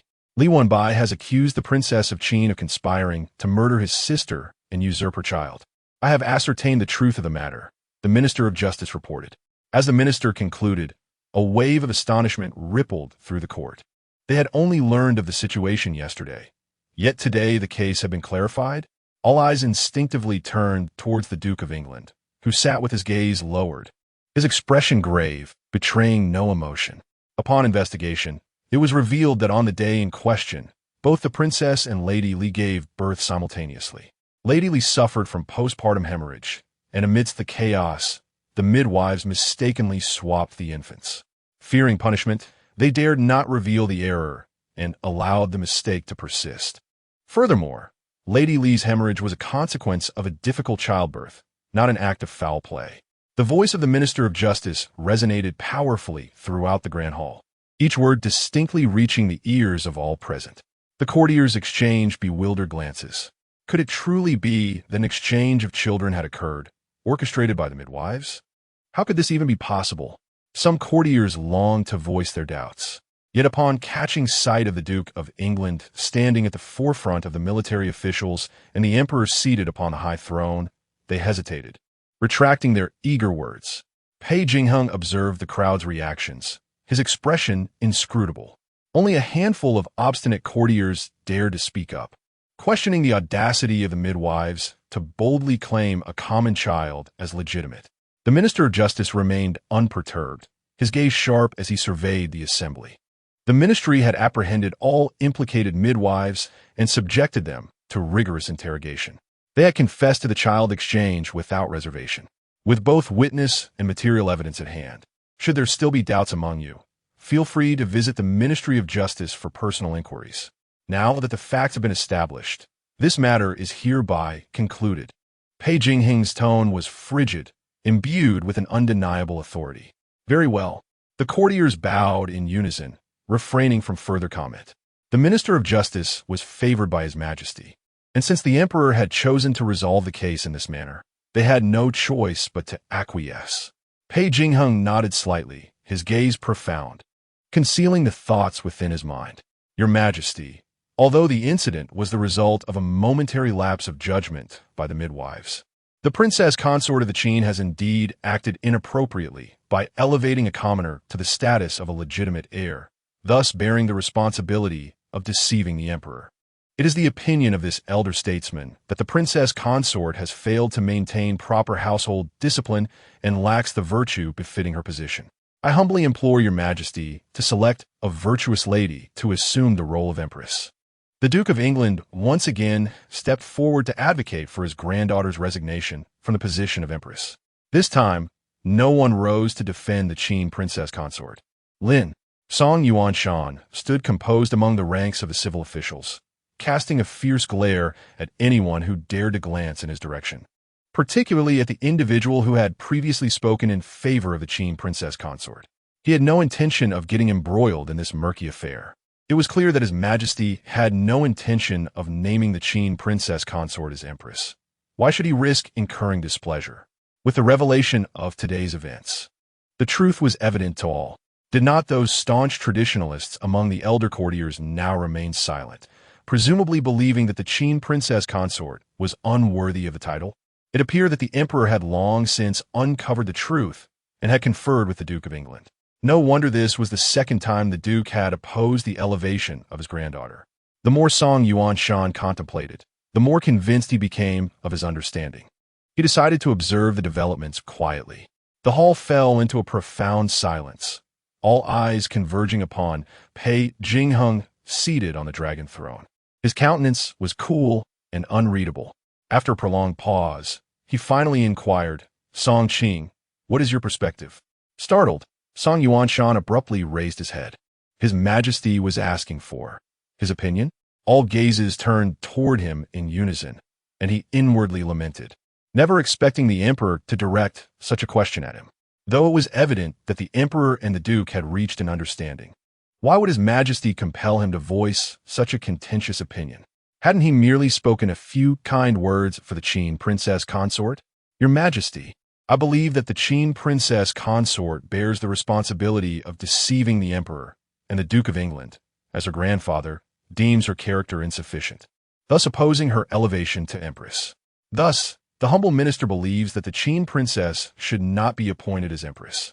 After much contemplation, Song Yuan Shan ultimately decided to align with the emperor's sentiments and voice his thoughts. As his words echoed through the grand hall, the atmosphere became increasingly charged. The gazes of those present felt like daggers, and Song Yuan Shan found himself engulfed in discomfort, wishing he could vanish into the ground. He regretted his earlier impulsiveness in defending the Qin princess, which had now drawn the emperor's attention. Lords, what are your esteemed opinions? Pei Jingxuan's tone remained icy and devoid of inflection. I concur, the ministers replied in unison. Pei Jingxuan nodded in satisfaction. Though he had no intention of elevating Lin to the position of empress, he was even less inclined to allow the public to attribute his decision against her to Yuan, burdening her with the notorious label of a malevolent consort. However, he could not fully expose Lin's misdeeds. Otherwise, should the world learn of the malevolence of Zhu Er's mother, it would ultimately tarnish her reputation. Furthermore, he had promised the Duke of England to afford Lin a semblance of dignity, and whether Lin was satisfied with that dignity was of no concern to him. He attributed Lin's treasonous act of deceiving the emperor to the midwives, holding Lin solely accountable for negligence, thus concluding the matter. In this manner, the ministers could surmise the reasons for not appointing Lin as empress without daring to openly discuss the issue. Zhu and Kong could each return to their rightful positions seamlessly. The Duke of England, reciprocating with gratitude, would again oppose Lin's ascension, allowing matters to proceed naturally. On the second day of the second month, when the dragon raises its head, Pei Jingxuan finally issued the decree to confer titles upon the imperial harem. Chapter 78. The enfeoffment of the concubine by the mandate of heaven. The emperor decrees, to you, consort Su, born of a distinguished lineage and endowed with decorum, who embodies respect and humility, and possesses the virtues of gentleness and grace. I hereby bestow upon you the title of noble concubine, with the honorary name of Zhen, and grant you residence in the Changla Palace. So it is commanded. Minister of Rights, Su Yuan held the bright yellow imperial edict with reverence, his voice resonating like thunder as he proclaimed the decree. Upon completion, he meticulously rolled up the edict and, with utmost respect, presented it with both hands, saying, "Noble concubine, please receive the decree." "Your servant humbly thanks the emperor for his great kindness," Su Yuan replied, taking the edict with both hands and rising to express her gratitude. As Su Yuan lowered his head, he discreetly cast a few glances at Su Yuan, secretly admiring her beauty. The esteemed concubine Zhen was indeed as extraordinary as the rumors suggested, possessing an enchanting grace. Though he was filled with curiosity regarding the emperor's profound affection for her, he dared not show any sign of negligence and promptly bowed to take his leave. "Noble concubine, I take my leave." Su Yuan slightly nodded, watching as Su Yuan departed. Once he was gone, her maidservants, Lan Ji and Lu Zhu, hurriedly surrounded her, their faces beaming with joy. "Congratulations, noble concubine. We celebrate your elevation." Observing their jubilant expressions, Su Yuan felt an overwhelming sense of happiness. Being conferred the title of noble concubine was indeed a delightful surprise. She had anticipated that Pei Jingxuan would elevate her to the rank of a second-grade concubine, yet she had never imagined she would be granted the esteemed title of first-grade noble concubine, nor the honorary name of Zhen. With the title of noble concubine and the name Zhen firmly bestowed upon her, how could she not be elated? A man's love can only be deemed genuine when it manifests in tangible ways. If Pei Jingxuan were to appear before her at this moment, she would effortlessly express her profound affection for him. "Minister Song, these several edicts are to be proclaimed by your humble servant. Then I must trouble you, Master Fu." Fu Shun smiled warmly as he accepted the remaining edicts, replying, "Minister Song, you are too gracious. We shall proceed at once." After escorting Fu Shun to the entrance of the Ministry of Rights, Su Yuan turned back to his duties.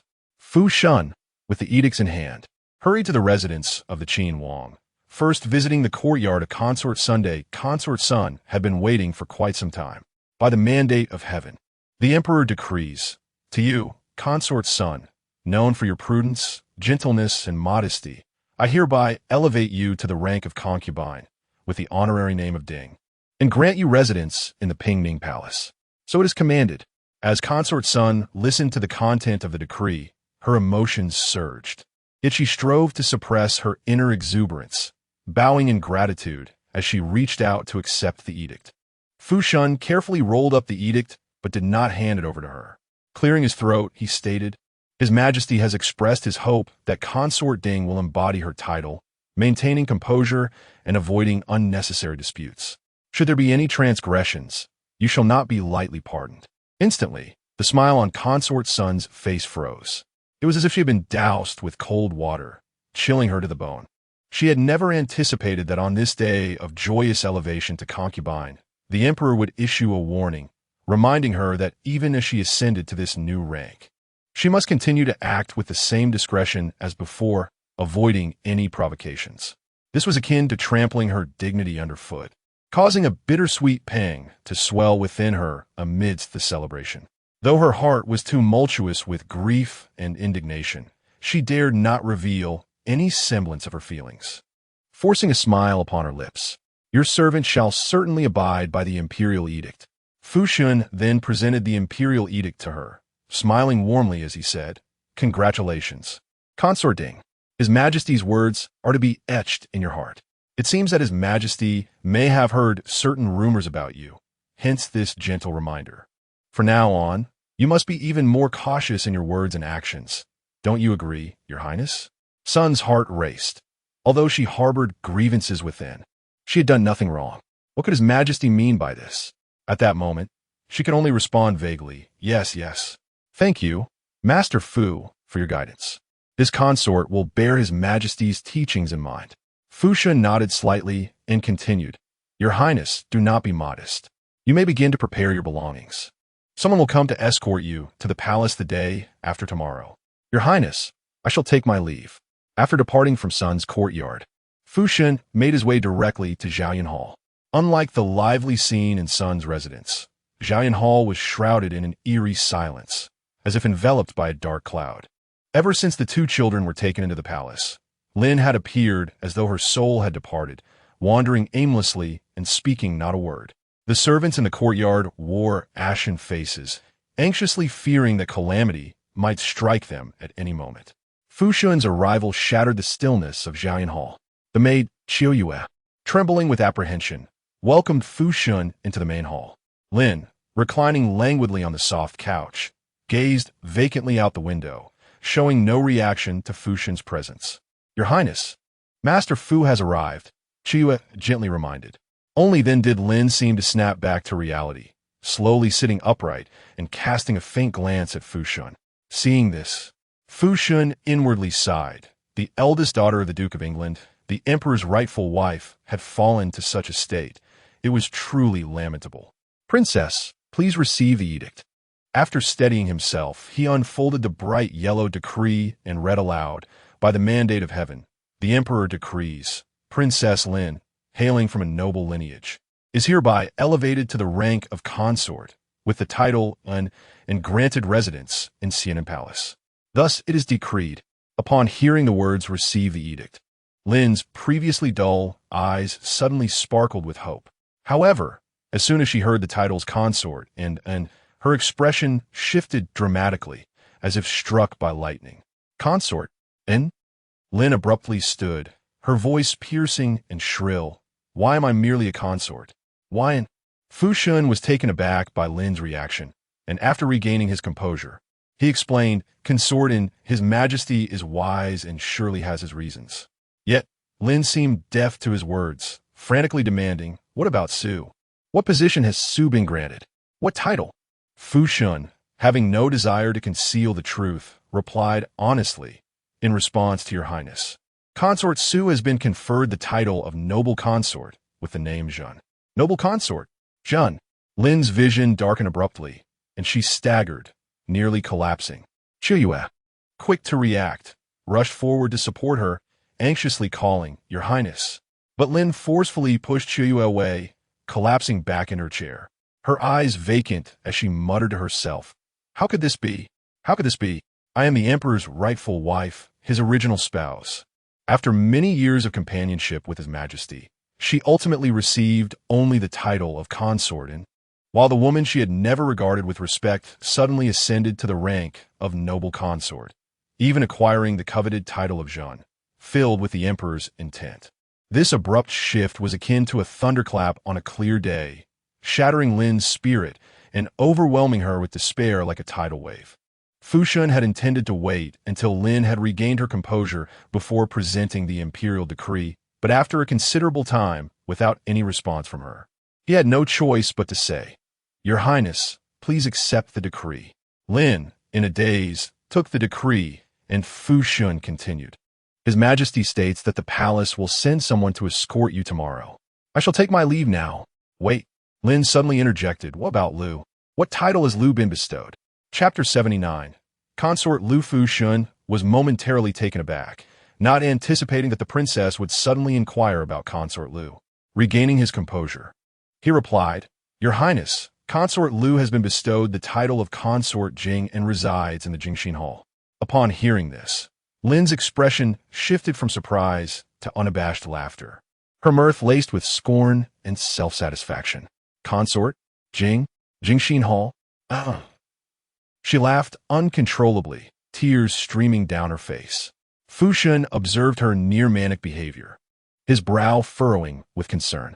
Once Lin had exhausted her laughter, she wiped her tears and, with a frigid tone, remarked, "Oh Lu, despite all your scheming, you have merely attained the rank of a consort. Jingxin Hall. I perceive it as the Emperor's subtle warning for her to remain compliant." She seemed to envision Lu's despair and breakdown upon receiving the imperial decree, and her smile grew increasingly deranged. Yet, as her laughter subsided, her expression gradually hardened, revealing traces of sorrow and hopelessness. "We have fought tirelessly, only to end up sewing garments for others." Lin ground her teeth, her eyes blazing with fury, as if they might bleed. Fu Shun stood quietly beside her, watching her unravel, shaking his head gently before turning to leave the Jiayan Hall. He traversed the royal garden and arrived at Lu's Xiaohua courtyard. Upon entering the main chamber, Lu was already waiting, adorned in plain attire. Her hair adorned with a somewhat aged hairpin, seated serenely upon a luohan bed, her expression tranquil. Consort Lu received the decree. Lu respectfully knelt to accept the edict. Fu Shun unfurled the bright yellow imperial decree and proclaimed loudly, "By the grace of heaven, the emperor decrees. Consort Lu, mother of the esteemed Prince Rong, is hereby promoted to the rank of consort Jing and granted residence in Jingxin Hall." Thus decreed.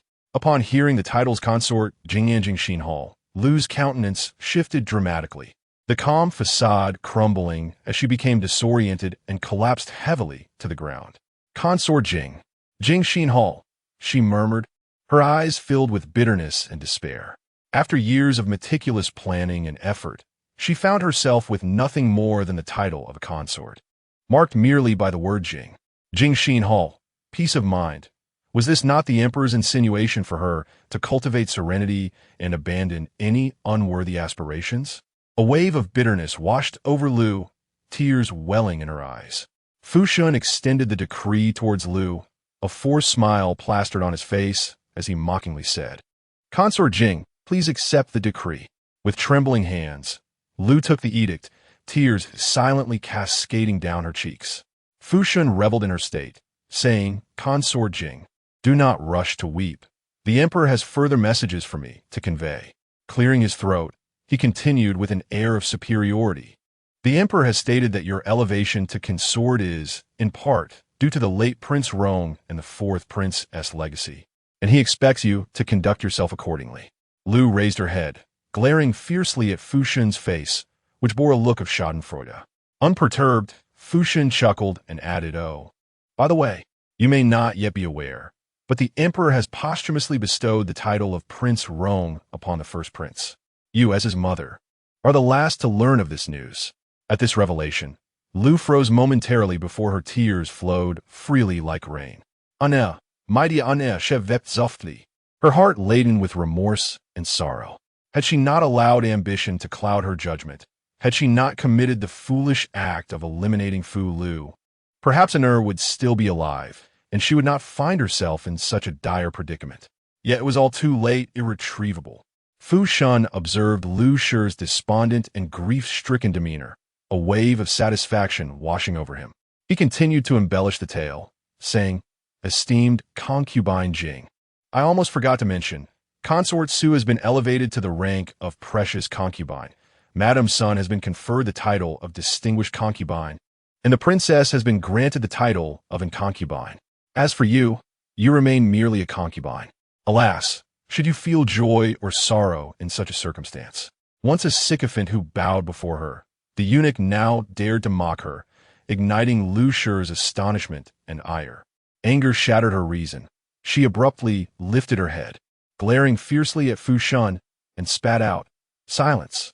What nonsense are you uttering?" Fu Shun merely curled his lip, unflinching as he met her gaze.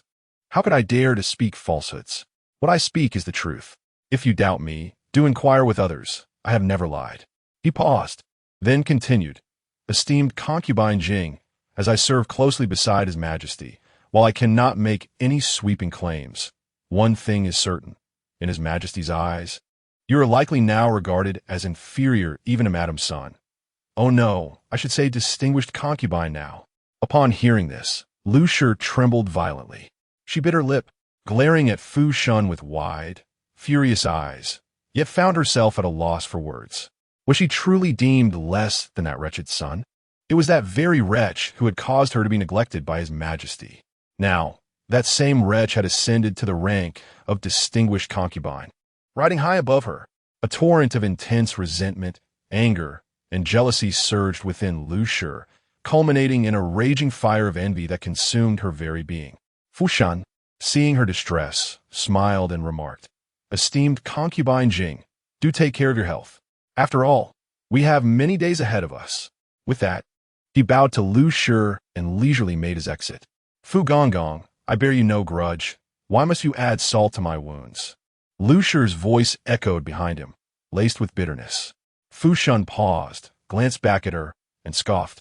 "Esteemed concubine Jing, you are quite forgetful.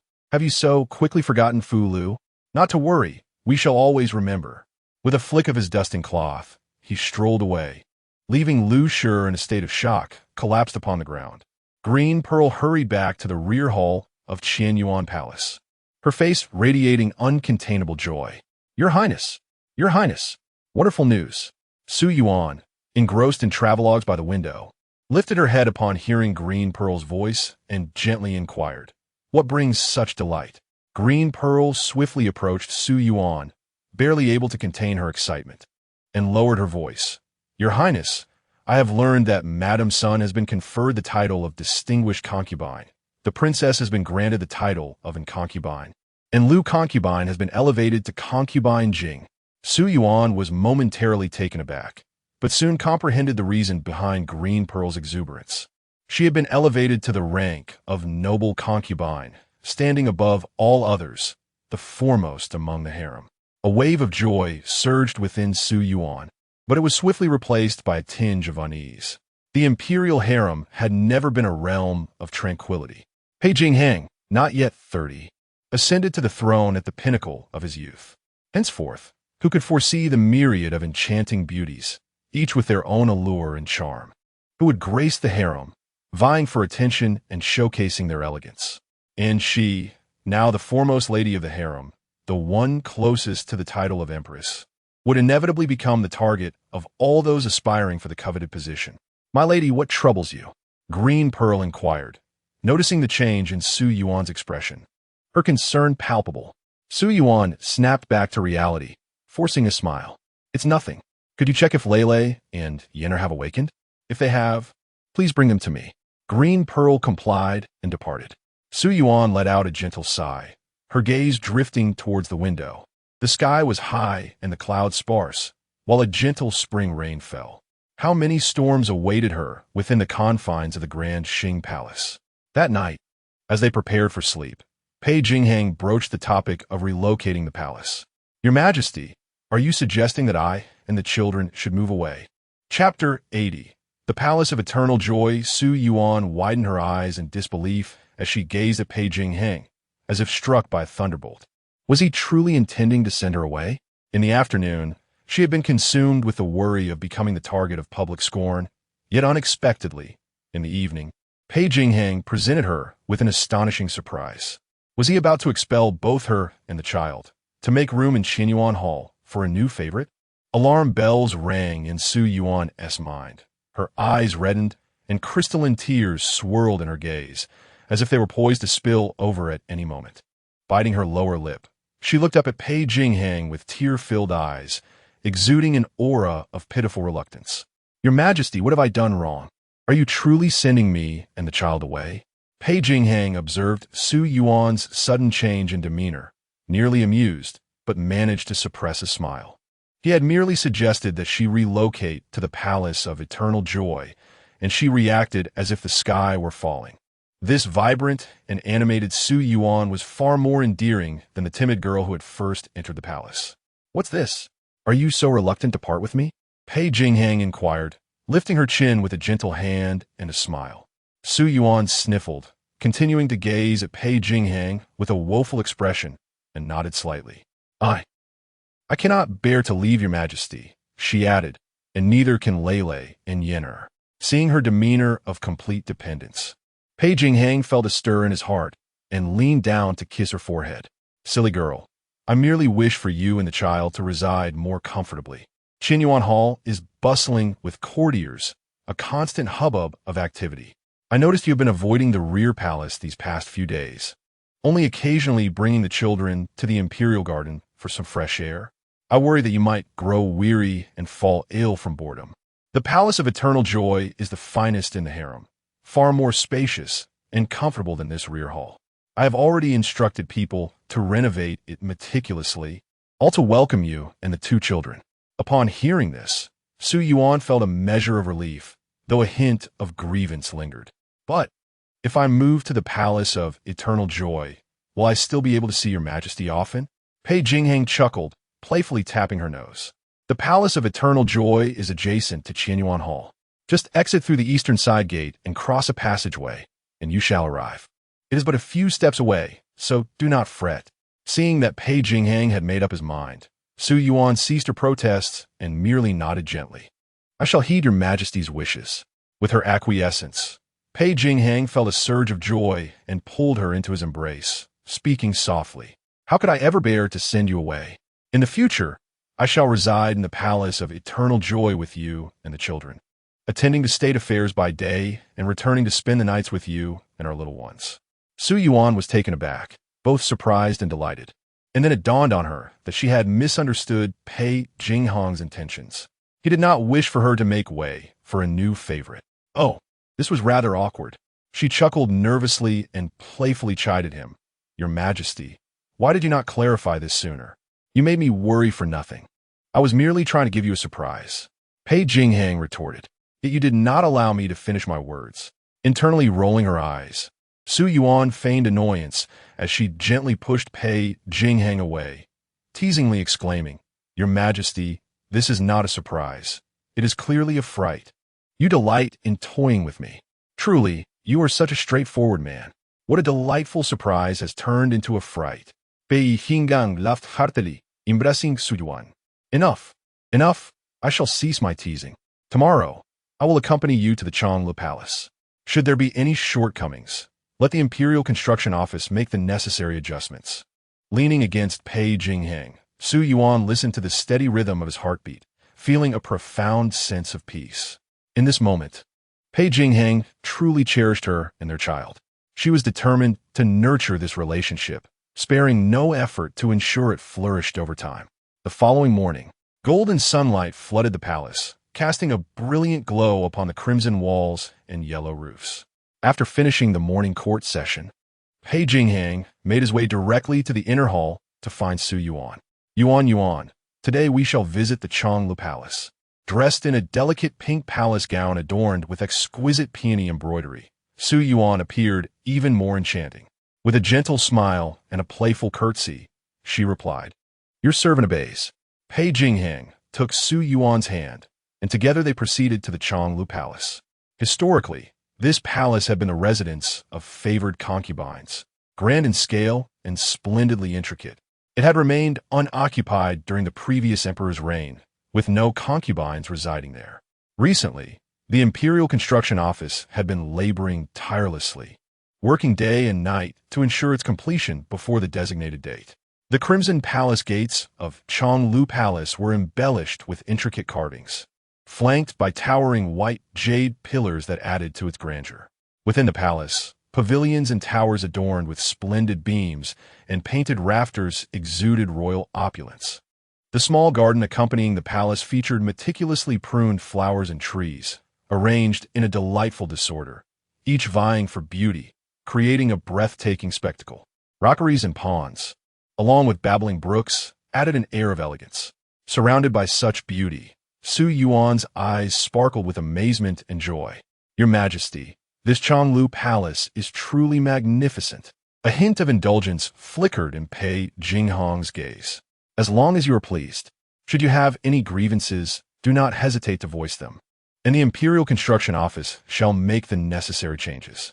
Su Yuan shook her head with a smile.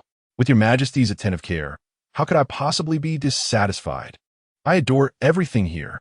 Hand in hand, they strolled through the palace, with Su Yuan enthusiastically discussing the palace's layout with Pei Jingxuan. "Your Majesty, I wish to establish a study in the side hall of the main palace, where I can read and write. Lei will reside in the eastern wing, and Yinner in the western wing. A small kitchen will be set up in the inner hall, so I may personally prepare pastries for your Majesty and the children." Pei Jingxuan replied with a smile, "Very well, we shall proceed as you desire. I look forward to tasting Yuan's culinary creations. Your Majesty, look here. This small building shall be arranged for Lei and Yinner to play." "All right, as you wish," Pei Jingxuan readily agreed. After Su Yuan meticulously planned every detail, ensuring that no room in Changlu Palace remained vacant, she felt satisfied. Although Pei Jingxuan had declared the palace to be for her and the children alone, she knew that vacant rooms could invite unwanted attention. She was determined to protect her domain from any potential rivals. Regardless, She did not wish for any other women to reside within her Changlu palace. On the day of the move, Su Yuan rose early. Once Pei Jingxuan had departed for court, she immediately set about organizing the relocation. Green Pearl methodically directed the palace attendants to carry her and the two children's luggage to the Changlu palace. Just before Pei Jingxuan returned from court, everything had been arranged properly. When Su Yuan arrived at Changlu Palace with the two children, she found Lan Ji and Wang Mama leading the palace staff in the diligent organization of the palace, everything in perfect order. The main hall had been tidied up, and noticing that the two children were beginning to feel drowsy, Su Yuan instructed the nurse to take them into a quiet side hall of the main hall for a restful slumber, while she remained in the main hall, observing intently. Just as she emerged from the small study, Su Yuan saw Green Pearl hurrying towards her. "Your Highness, a maid from Pingning Palace requests an audience." Pingning Palace. Su Yuan paused in surprise, then quickly recalled that it belonged to the consort Ding. She remembered that today was also the day for the ladies of the household to enter the palace. Indeed, Green Pearl nodded. "What does she want?" Su Yuan inquired with curiosity. The maid said that consort Ding wishes to pay her respects to your highness and inquired when would be a convenient time. Chapter 81. Power in the palace. Go back and tell her that I have recently relocated to the palace, and I am currently besieged by various trivial matters that prevent me from attending to her. I shall invite consort Ding for a conversation on another day. After contemplating, Su Yuan ultimately opted to decline. Understood, Green Pearl acknowledged and departed. As Su Yuan watched Green Pearl's retreating figure, her mind was consumed with thoughts. What was Sun's intention? She had no close ties with Sun. Why was Sun so eager to visit her upon entering the palace? Was it an attempt to curry favor? Su Yuan shook her head, dismissing that notion.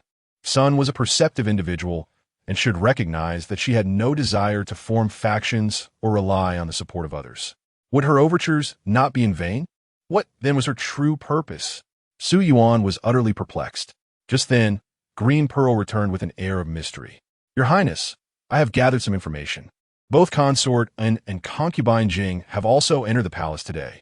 However, they did not send anyone to visit because upon their arrival, eunuch Fu relayed the emperor's decree, commanding them to seclude themselves in the palace to chant scriptures and pray for blessings."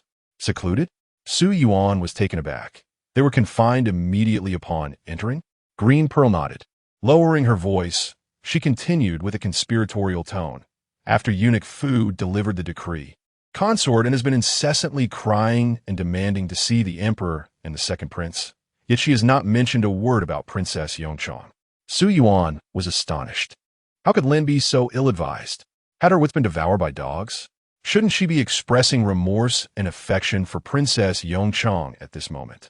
Perhaps to win back Pei Jingxuan's forgiveness? Why was she fixated solely on the second prince? Just days prior in the court, Pei Jingxuan had issued a decree to infect Pei Mingzhu as Princess Yongchang, granting her an estate of 3,000.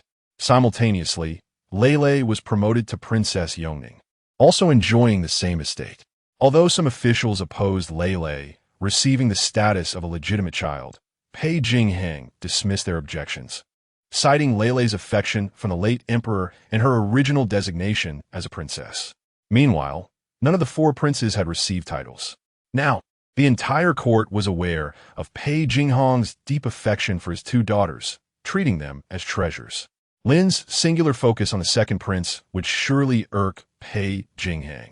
Su Yuan turned her gaze to Green Pearl. What concubine Jing? How did she react? Concubine Jing remained composed. She merely inquired about the fourth prince's situation and did not make any further inquiries. Green Pearl replied. Su Yuan nodded slightly. Lu, indeed, maintained her composure well. As night fell, Changlu Palace was ablaze with light, resembling daylight. Pei Jingxuan arrived as promised, clad in a moonlight-hued shoe brocade robe with a snow-white collar underneath, enhancing his elegant demeanor and captivating appearance, as if a celestial being had descended. Upon seeing him, Su Yuan's eyes sparkled with a hint of astonishment, and she hurried to greet him.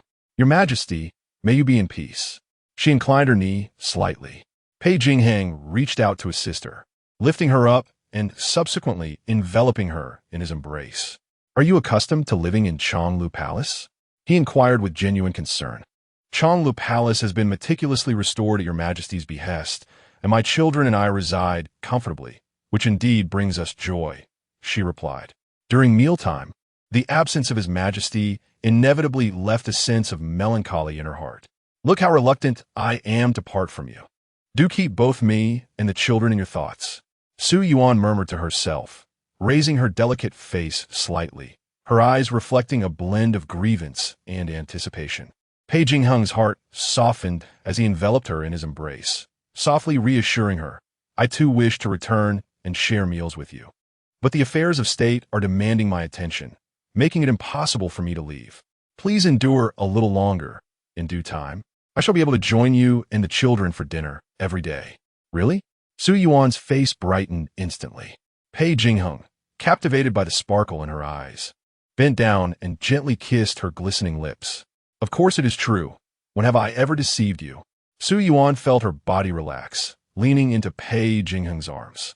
Just as their affection was deepening, the sudden sound of children's cheerful babble echoed from the side hall, announcing that Lei and Yinner had awakened. Su Yuan gently extricated herself from Pei Jingxuan's embrace and called for the children to be brought to her.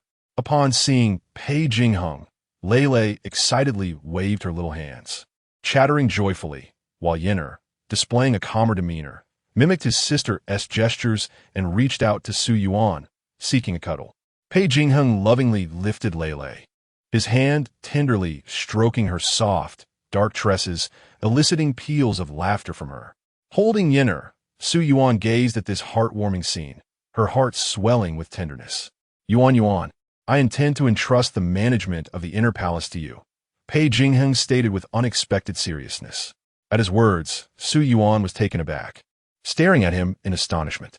Your Majesty, She hesitated, feeling unworthy due to her limited knowledge.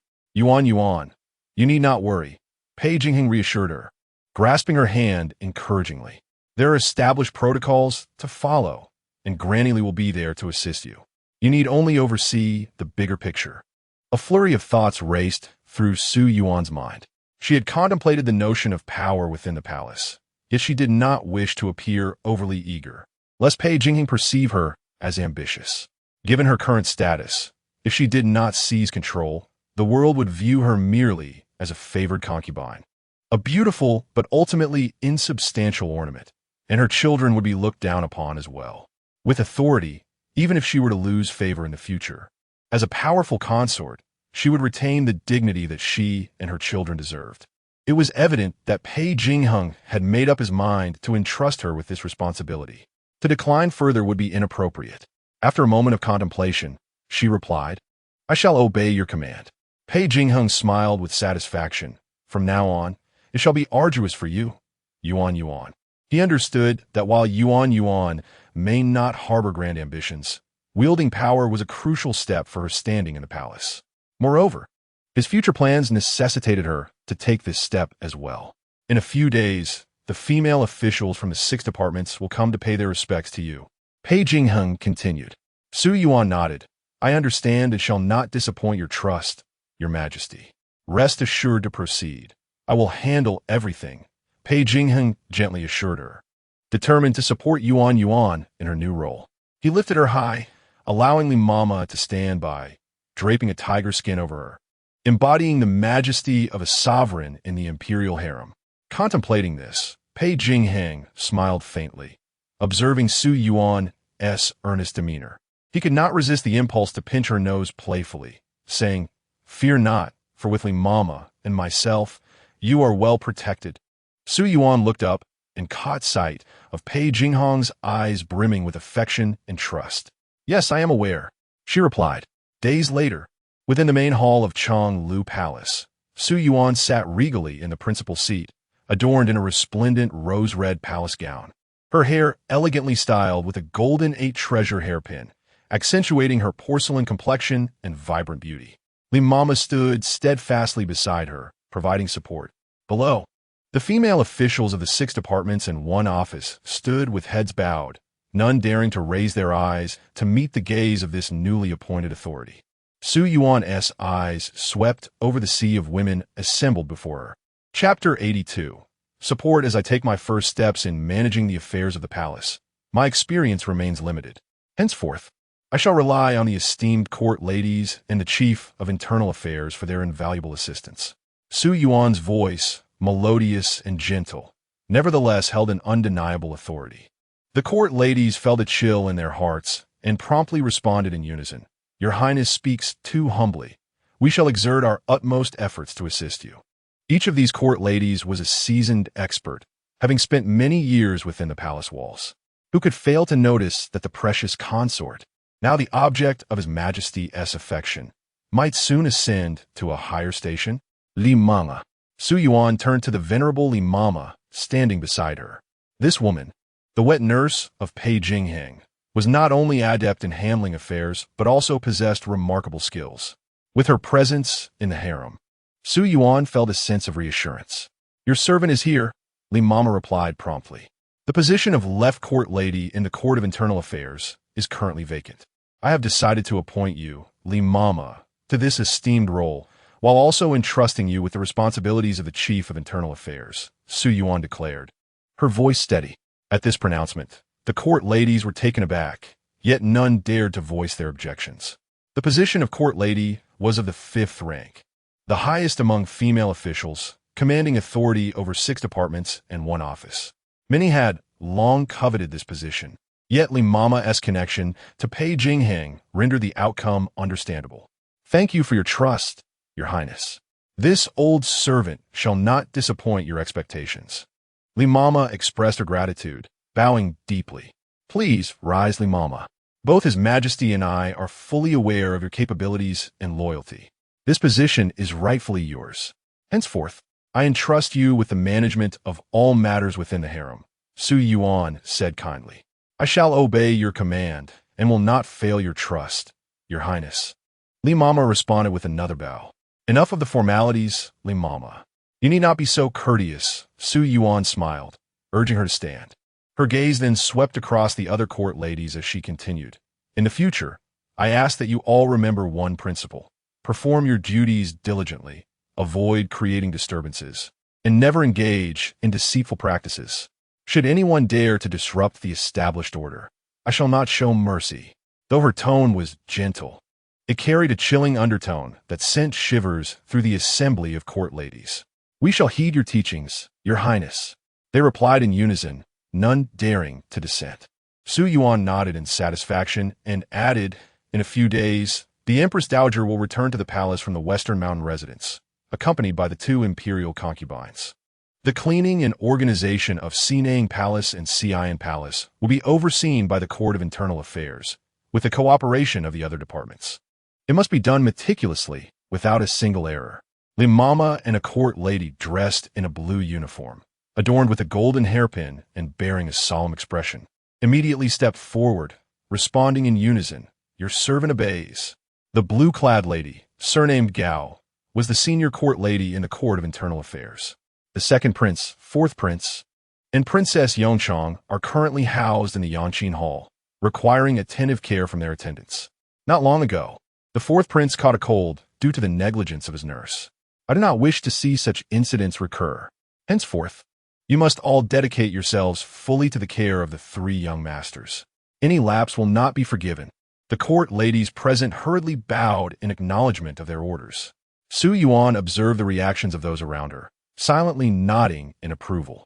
Just as she was about to dismiss everyone, a steady sound of footsteps approached from outside the hall. Turning her gaze towards the sound, she saw Pei Jingxuan, clad in a brilliant yellow dragon robe, entering the hall amidst a throng of palace attendants. The golden sunlight streamed through the intricately carved window panes, casting a radiant halo behind him, accentuating his extraordinary handsomeness and inherent majesty. "Your Majesty!" The crowd promptly knelt in reverence, their voices resounding in unison. Pei Jingxuan strode directly to Su Yuan, extending his hand to assist her to her feet. "My beloved consort, there is no need for such formality." Su Yuan rose, smiling up at him. "What brings your Majesty here?" Pei Jingxuan took her hand gently and replied, "I have heard that my beloved consort has summoned the ladies of the court for a discourse today, and I came specifically to witness it. He led Su Yuan to a seat beside the main throne, where they sat closely together. The noble ladies in attendance exchanged glances, and Gao Shanggong furrowed her brow, about to speak, but was abruptly restrained by the nearby Mama Li. Mama Li subtly shook her head, signaling her to remain silent. Pei Jingxuan surveyed the assembly with the authority befitting an emperor, his voice resonating with solemnity. My princes and princesses, born of noble lineage, deserve not the slightest disrespect. Henceforth, should anyone dare to exhibit even a hint of negligence, I shall not show leniency. His words, though not loud, were clear and impactful, instilling a sense of reverence among the attending ladies. We shall remember, Your Majesty. Pei Jingxuan continued. What the esteemed consort says is my decree. All of you, being seasoned members of the court, must diligently assist the consort in managing the inner palace affairs, ensuring no errors occur. Following his admonition, the ladies bowed their heads in greater respect, responding in unison, We shall obey. Their regard for Su Yuan deepened in that moment. Su Yuan looked at Pei Jingxuan beside her, her heart swelling with gratitude. He understood her precarious position as she took on the responsibilities of leadership, and thus he had come to lend her his support. With him by her side, what was there to fear? As nightfall enveloped the Changle Palace, the atmosphere in the sleeping quarters was warm and tranquil. Su Yuan languidly nestled in Pei Jingxuan's embrace, her delicate fingers playing with his dark hair, her eyes sparkling with joy. Your Majesty was truly magnificent today. The moment you arrived, the ladies became as meek as quail. I witnessed it myself. They hardly dared to breathe. She teased, her voice sweet. Pei Jingxuan, captivated by her charming demeanor, felt his spirits lift. He lifted her chin gently, leaning down to kiss the corner of her mouth, and smiled. Do you like it, Yuan Yuan? I adore it. Thank you, Your Majesty. Su Yuan replied, her face glowing with appreciation. Pei Jingxuan raised an eyebrow at her response, feigning a stern expression. Is a mere thank you sufficient? Su Yuan boasted, then realized he was jesting about the sincerity of her gratitude. What does Your Majesty wish for me to express in my thanks? Her sparkling eyes fixated on him, her tone playful. Pei Jingxuan, amused by her innocent demeanor, raised an eyebrow and smiled. Do you recall that we have not discussed the art of health preservation for quite some time? Understanding his implication, Su Yuan's cheeks flushed, and she playfully chastised, Your Majesty. You were just teasing me. Pei Jingxuan laughed heartily, his deep voice resonating in her ear. Yuan's token of gratitude. I must retrieve it personally. Su Yuan shot him a playful glare, yet remained silent, allowing him to do as he pleased.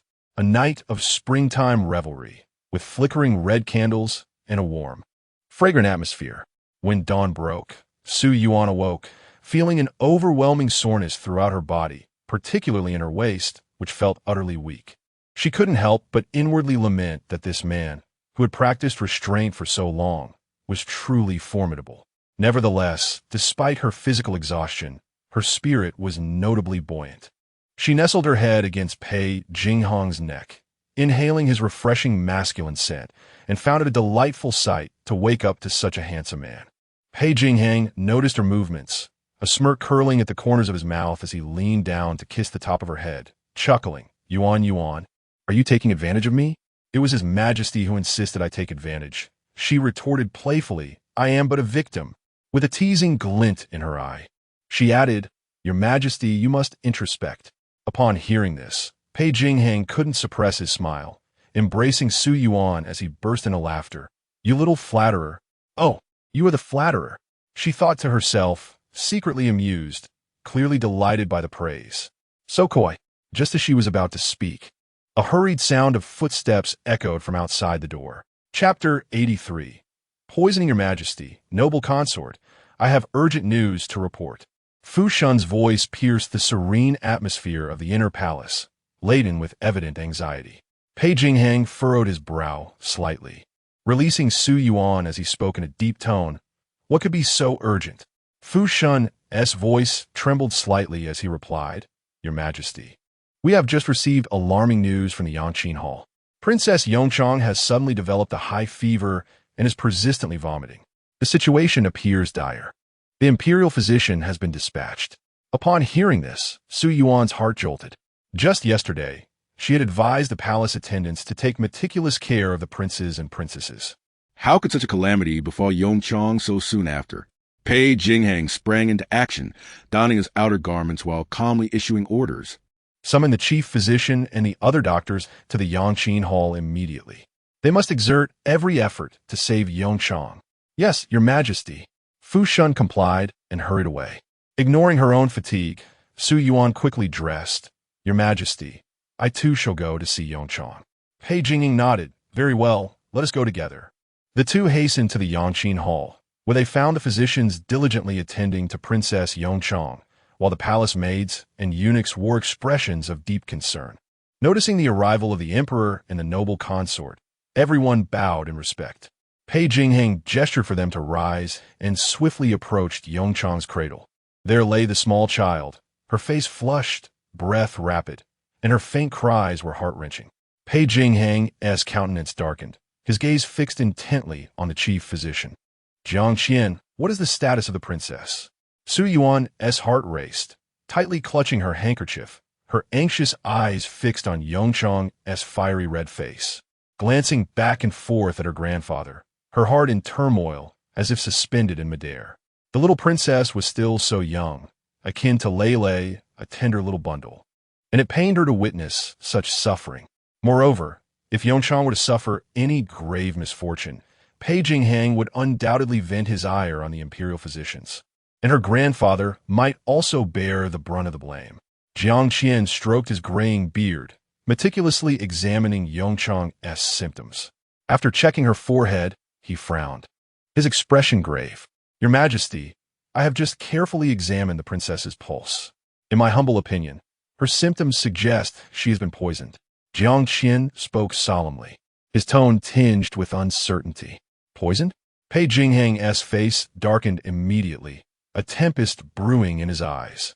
How could this happen? Can you ascertain the nature of the poison? Jiang, Your Majesty, the poison that the princess has been afflicted with is quite rare. I will require more time to determine its exact nature, Jiang Qian replied, bowing respectfully. Fortunately, the princess has not been poisoned severely. It was detected in time, and she is still treatable. Pei Jingxuan's expression remained tense as he pressed. What then must be done to treat her? After a moment of contemplation, Jiang Qian replied, we must administer acupuncture swiftly to detoxify her. I possess a unique method involving golden needles, supplemented by herbal remedies, which can counteract this poison. However, his expression faltered, hesitating to continue. What is it? Pei Jingxuan urged. Do not hesitate to speak, Jiang. The aged minister, having experienced a decline in his dexterity, hesitated to continue speaking, leaving his implication unspoken yet unmistakable. The young princess, delicate in her constitution, remained a matter of grave concern for him. In an instant, Pei Jingxuan comprehended the weight of the situation, his heart aflame with urgency. He surveyed the physicians present, only to find their faces etched with trepidation, none daring to respond. The collective despair among the esteemed doctors was palpable. Although Jiang Yijing had imparted the secret art of the golden needle to them, its complexity rendered them mere novices, unprepared to administer it upon the fragile form of a young princess. Alas, I beg your pardon, Your Majesty, Jiang Qian implored, attempting to kneel in supplication. Please rise, Jiang Yijing urged. I harbor no ill will towards you. Pei Jingxuan swiftly assisted him back to his feet, pressing for alternative solutions given the dire circumstances. Your Majesty, my son Jiang Chuanbai is adept in this technique, yet he is currently away from the city on his day off and will not return in the immediate future. Jiang Qian lamented. Pei Jingxuan furrowed his brow, momentarily at a loss for a viable plan. Just then, Su Yuan, who had been silent until now, spoke up. Your Majesty, allow me to assist. You? Pei Jingxuan exclaimed in astonishment. You are versed in the Jiang family's golden needle technique? The declaration sent ripples of disbelief throughout the hall, all eyes turning towards Su Yuan in astonishment. The gathered physicians had never anticipated that the esteemed concubine would possess such knowledge.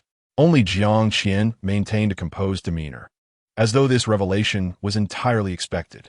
I grew up beside my grandfather, absorbing knowledge and acquiring a modicum of skill, Su Yuan replied with a gentle smile. Taking a deep breath, she stepped forward with resolute conviction. Your Majesty, I shall administer the treatment for the princess. Pei Jingxuan hesitated, fully aware of the gravity of the situation concerning Yongchang's safety, and was reluctant to take unnecessary risks. The sudden onset of the poisoning raised questions about the unseen adversary behind it, and whether they had further schemes in store. Just yesterday, Yuan had taken charge of the harem, and now such calamity had befallen them. It was difficult to dismiss the notion that this incident might be aimed directly at her. Should anything happen to Yongchang while she intervened, the repercussions for Yuan would be dire. Rest assured, Your Majesty, the esteemed concubine has honed her skills to perfection under my tutelage. She will not err, Jiang Qin interjected, offering his assurance. Your Majesty, I am confident in my abilities. Su Yuan reiterated with unwavering determination. She recognized Pei Jingxuan's concerns for Yongchang's safety and his fear that her intervention might lead to further turmoil. Yet, she could not bear to witness a child suffer before her eyes when she possessed the means to alleviate her pain. Pei Jingxuan gazed at the steadfast and composed Su Yuan, his heart a tempest of conflicting emotions. It felt as though he had been struck by an invisible force, leaving him both heavy-hearted and profoundly sorrowful, as the multitude of thoughts surged within him, suppressed yet desperate to break free. Very well, I entrust this task to you. My beloved, Pei Jingxuan said solemnly, his voice tinged with regret. If only, Your Majesty need not worry. I shall exert every effort, Su Yuan vowed resolutely. Su Yuan interrupted him, her tone resolute and confident, assuring that Princess Yongchang would be just fine. Your Majesty, please do not fret. Jiang Qin took up his brush, swiftly composing the prescription before handing it to the imperial physician for preparation. With the assistance of the palace maid, Su Yuan neatly bound her sleeves with a ribbon, revealing her delicate, fair wrists. She then meticulously washed her hands, drying them with a clean cloth. Once everything was in order, Su Yuan approached the bedside to commence the acupuncture for Princess Yongchang. Given the princess's tender age, any sudden movement during the procedure could prove detrimental. Jiang Qin retrieved a small pouch from the medicine box and handed it to Su Yuan. Here, use this specially crafted aromatic powder. The princess will fall asleep upon inhalation, ensuring she remains still during the acupuncture. Su Yuan accepted the pouch and gently positioned it beneath the princess's nose.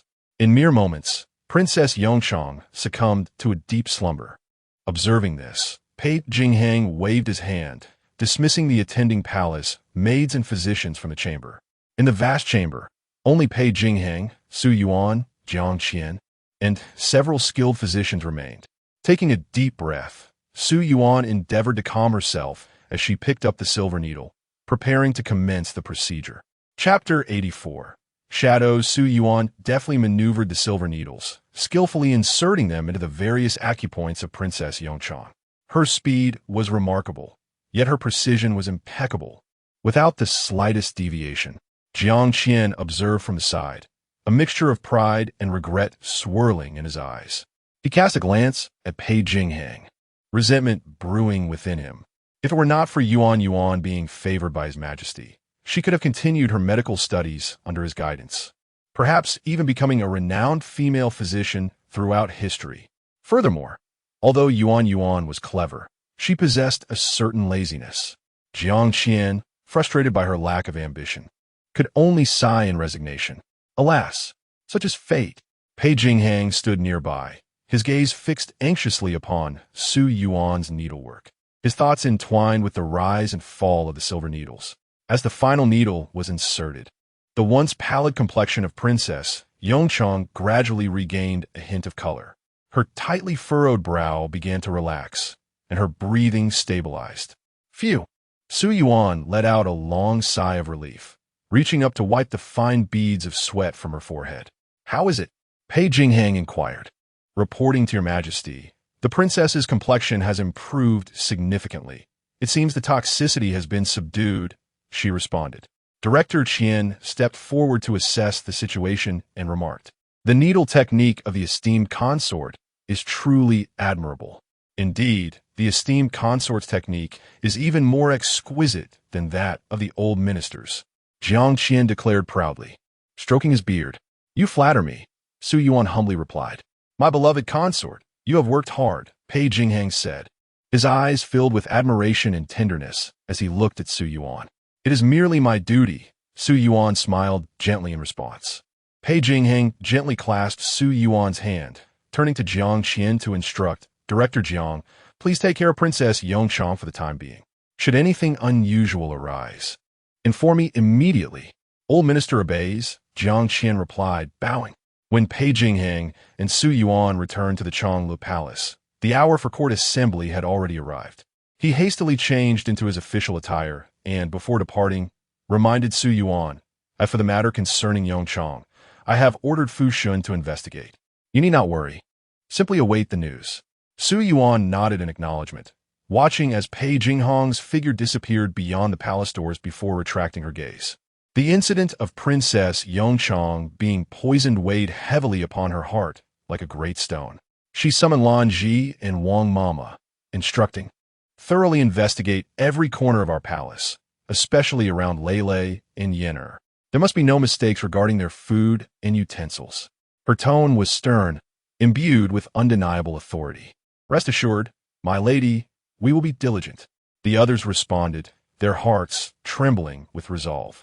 Lan Jigaju, you too stay behind. The rest may attend to other matters. Su Yuan Kemandith. Yes, the group acknowledged before hastily retreating. My lady, what troubles you? Lan Ji and Guizhu inquired with concern, noticing Su Yuan's troubled expression. I am fine. Su Yuan replied with a gentle shake of her head, her voice calm, yet distant. I merely feel a sense of unease. Are you worried about Princess Yongchang's condition? Lan Ji asked. Su Yuan shook her head and stated, Princess Yongchang is not merely ill. She has been poisoned. What? Poisoned? Who would dare harm Princess Yongchang? Green Pearl gasped in surprise. This matter, please do not let it be known outside. Su Yuan cautioned, the poisoning incident is laced with peculiarities, and I fear that this palace is not at peace. My lady, you have just assumed control of the palace affairs, and such an event occurs. It is only natural to feel a sense of unease, Lan Ji comforted. But rest assured, with His Majesty present, the truth will surely come to light swiftly. Let us hope so. Su Yuan sighed, saying, I am now afraid that this matter is not as simple as it seems. My lady, do not overthink. Green Pearl advised gently, you should rest for a while, especially since you rose so early today. Su Yuan shook her head, replying, I cannot sleep. You go and summon Lady Li and the esteemed palace official. I have matters to discuss with them. As you command, Green Pearl responded and departed. Before long, Lady Li and the esteemed palace official arrived at the Changlu Palace. We pay our respects to the lady, they greeted. Please, both of you be seated, Su Yuan urged them, getting straight to the point. I believe you are both aware of the poisoning incident concerning Princess Yongchang. What are your thoughts on this matter? Lady Li and the esteemed palace official exchanged a glance, each perceiving a hint of gravity in the other's eyes. In response to the lady's inquiry, I find this matter most peculiar, Lady Li deliberated. Princess Yongchang resides in the Yangqin Palace, rarely interacting with outsiders, yet she has suddenly been poisoned. It must have been an act by someone close to her. Indeed, I share the same sentiment, the esteemed palace official concurred. I have already instructed to detain all personnel in the Yangqin Palace, and Chief Steward Fu is conducting a thorough investigation. Well done, Su Yuan nodded. I also believe that this incident is the result of someone plotting against Princess Yongchang. Your words are wise, the esteemed palace official remarked. If I may be so bold, might I inquire if there are any concubines in the harem who have had conflicts with consorting? At this, Su Yuan paused, her eyes narrowing slightly as she slowly articulated. Investigate consort Ding and concubine Jing further. They warrant scrutiny. Upon hearing Su Yuan's words, both the esteemed palace official and Lady Li appeared contemplative. I understand, Lady Li acknowledged. Furthermore, Su Yuan continued, I have another matter to entrust to both of you. Please, speak, my lady. I am uneasy and wish for both of you to personally lead a thorough investigation of the Yangqin Palace. Every item belonging to the princes and princesses must be meticulously examined to ensure absolute safety, Su Yuan instructed. Rest assured, my lady, We shall not fail your expectations. Lady Li and the esteemed palace official replied, accepting their task. Left alone in the hall, Su Yuan gazed out at the bright sunlight. Yet her heart was shrouded in gloom. She understood that while the palace appeared tranquil, there were undercurrents of turmoil. Now, at the vortex of this storm, any misstep could lead to her downfall. She needed to remain vigilant to protect herself and her child. As the English envoy stepped through the palace gates, a shadowy figure approached stealthily. The young eunuch lowered his head and swiftly slipped a note into the hand of the Duke of England before hastily departing. As if pursued by malevolent spirits, the Duke furrowed his brow, discreetly concealing the note within his sleeve, and hastened towards the Golden Hall. Seeking a secluded corner, he unfurled the note, his gaze falling upon the inscribed words, causing his pupils to constrict in alarm. The note boldly proclaimed, "Princess Yongchang has been poisoned. Her life hangs by a thread, and His Majesty, in a bid to protect the cherished concubine, intends to suppress this matter." Within the Golden Hall, an atmosphere of solemnity prevailed. The morning court session was drawing to a close, with Pei Jingxuan adorned in a resplendent yellow dragon robe, seated regally upon the dragon throne. His strikingly handsome visage bore no trace of mirth, and in his profound eyes flickered an undercurrent of fatigue and concern. If there are matters to present, do so. If not, the court is dismissed, echoed the sharp voices of the eunuchs throughout the expansive hall. Your Majesty, I have a matter to report. The Duke of England slowly stepped forth from the ranks. Chapter 85. The end of the road, the Duke of England stepped forward, bowing respectfully, and spoke in a solemn tone.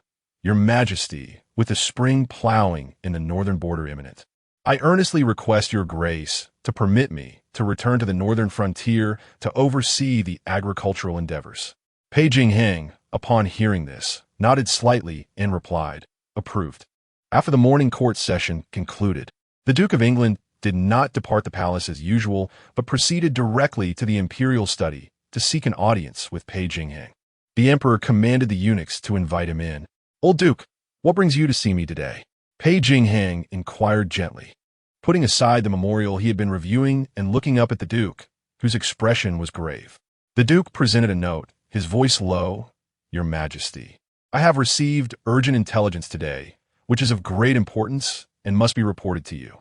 Pei Jingxuan took the note, opened it, and his countenance immediately darkened. The note explicitly stated that Princess Yongchang had been poisoned and was in grave danger, with the implication that the emperor wished to suppress the matter to protect the precious consort. After a moment of contemplation, the Duke recounted the details of how he had come by the note, leaving nothing out. Old Duke, do you remember the appearance of that little eunuch? Pei Jingxuan asked in a low voice. Replying to Your Majesty, I remember, the Duke responded promptly, detailing the physical characteristics of the young eunuch. After listening, Pei Jingxuan's eyes flashed with coldness. Fugaway, here, Your Majesty, the servant responded, bowing. Quickly investigate, and, following the Duke's description, ensure that the little eunuch is found.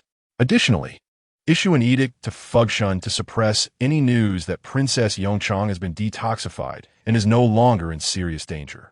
Create an illusion of her condition worsening, and be careful not to reveal any clues. Yes, Your Majesty. Fugaway accepted the command and departed. Your Majesty, is it true that Princess Yongchang has indeed been poisoned? The Duke exclaimed, astonished and anxious. Old Duke, do not be alarmed, Pei Jingxuan reassured him. Fortunately, we discovered it in time. The precious consort and the imperial physician have joined forces to pull Yongchang back from the brink of death. Upon hearing this, the Duke felt a measure of relief and exhaled. Your Majesty, I implore you to allow me to visit Princess Yongchang. Old Duke, we are still unaware of the mastermind behind this. To avoid alarming the snake in the grass, I cannot permit you to visit Yongchang just yet, Pei Jingxuan replied. Rest assured, she is out of immediate danger. Once we identify the true culprit, I will certainly take you to see her. Your words are true, and I have been remiss in my considerations. The Duke, though anxious, refrained from further discussion.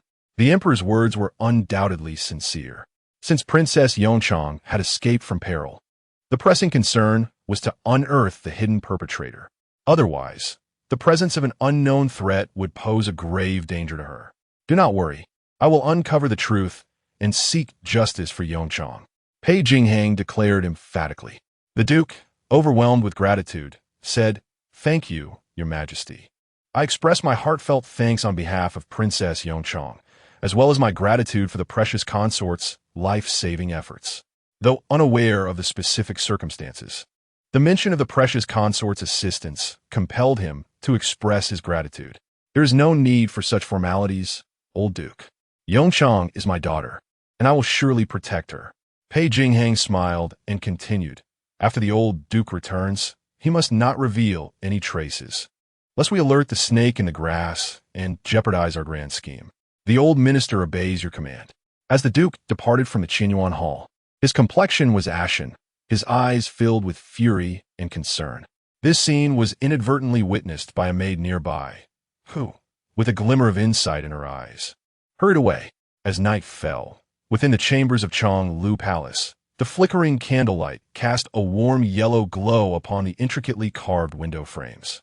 Pei Jingxuan held Su Yuan close, recounting the day's events regarding the Duke's request for an audience.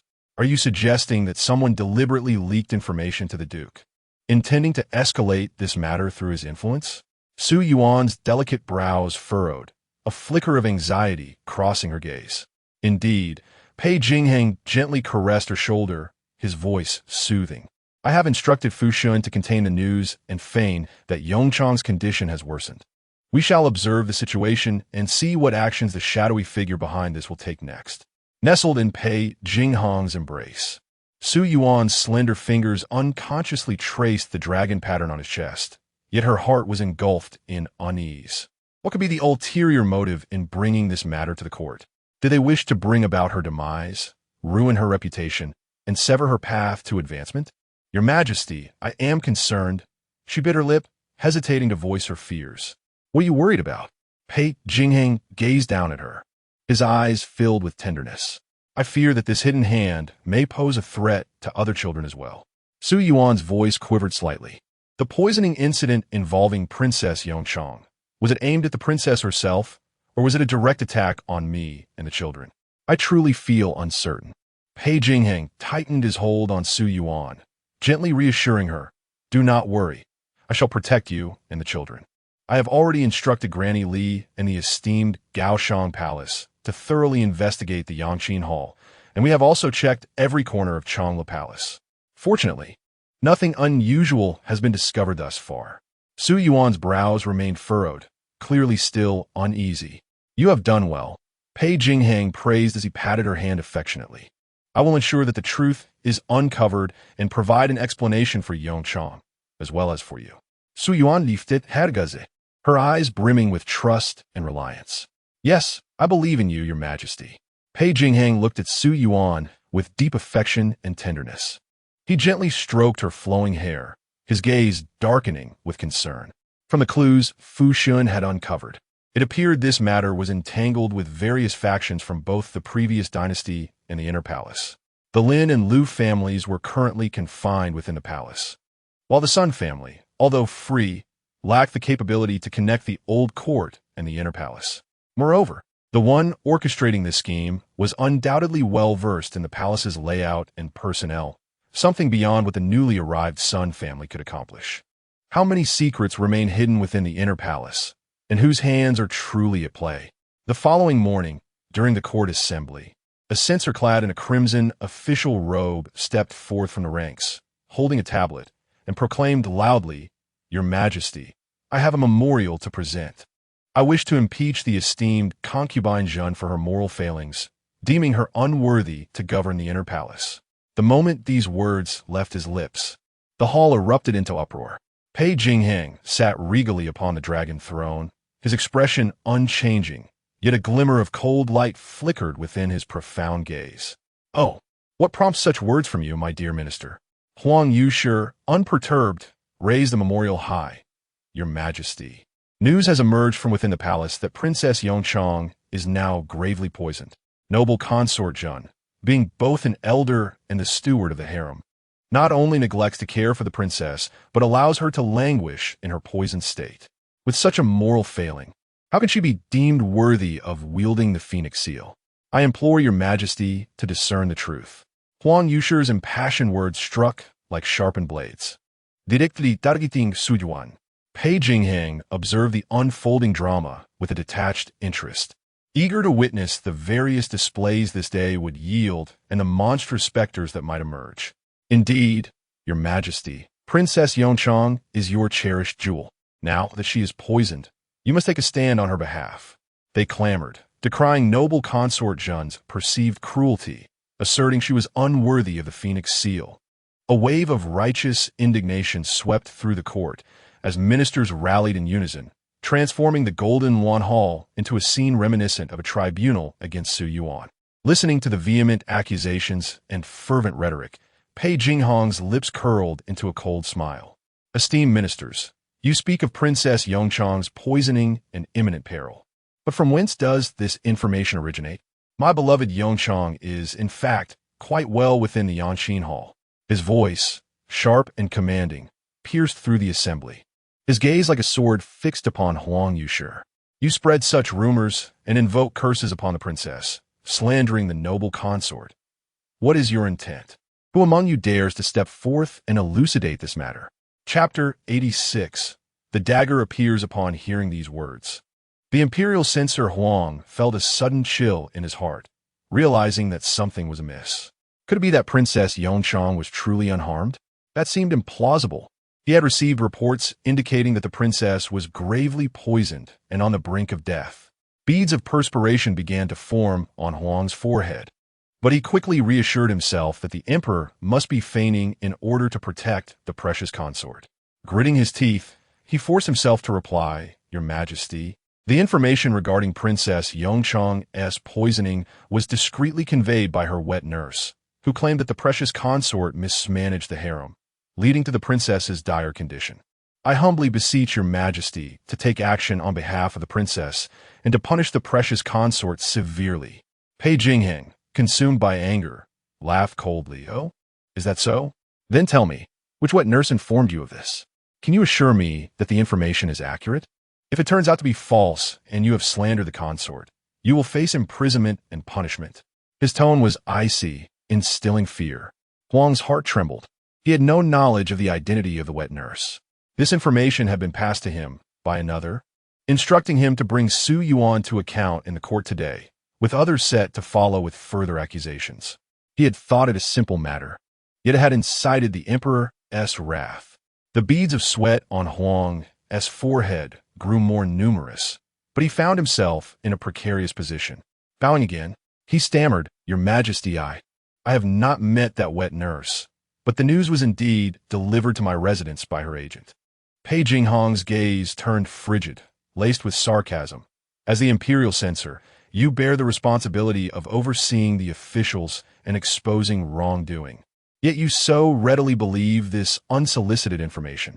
Are you truly incapable of discerning right from wrong and falling prey to slander?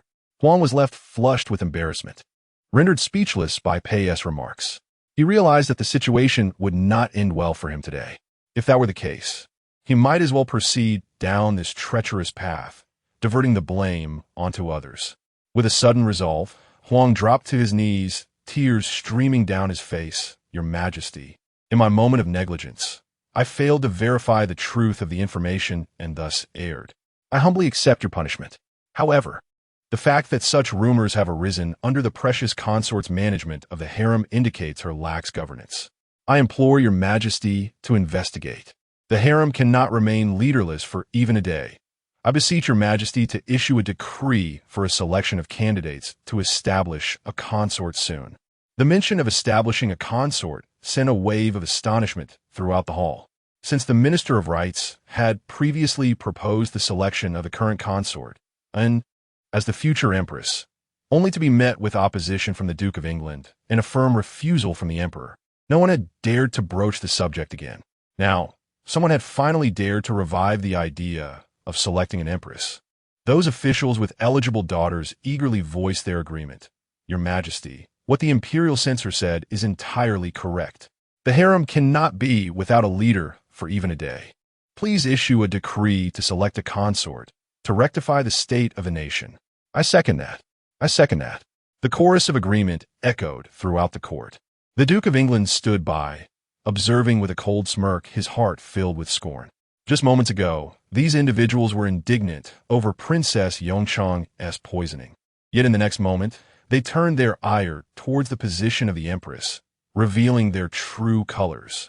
Pei Jingxuan sat solemnly upon the dragon throne, his expression dark and his gaze slicing through the assembly like a blade, ultimately resting upon the figure of the yellow censor. Master Huang, are you instructing me on how to govern? Pei Jingxuan's tone was frigid, exuding an air of unyielding authority. A jolt of alarm coursed through the yellow censor's heart, compelling him to kneel in supplication. I dare not. I merely what? Pei Jingxuan interrupted, his cold smile betraying no warmth. Are you merely concerned for the tranquility of my harem, or perhaps fretting over the succession of my empire? His piercing gaze swept across the hall, and he declared with unyielding conviction, I alone shall oversee my harem. Concubine Zhen, possessing both grace and wisdom, manages the inner court with utmost precision. What need have you to interject? Furthermore, as I have just ascended the throne, state affairs must take precedence.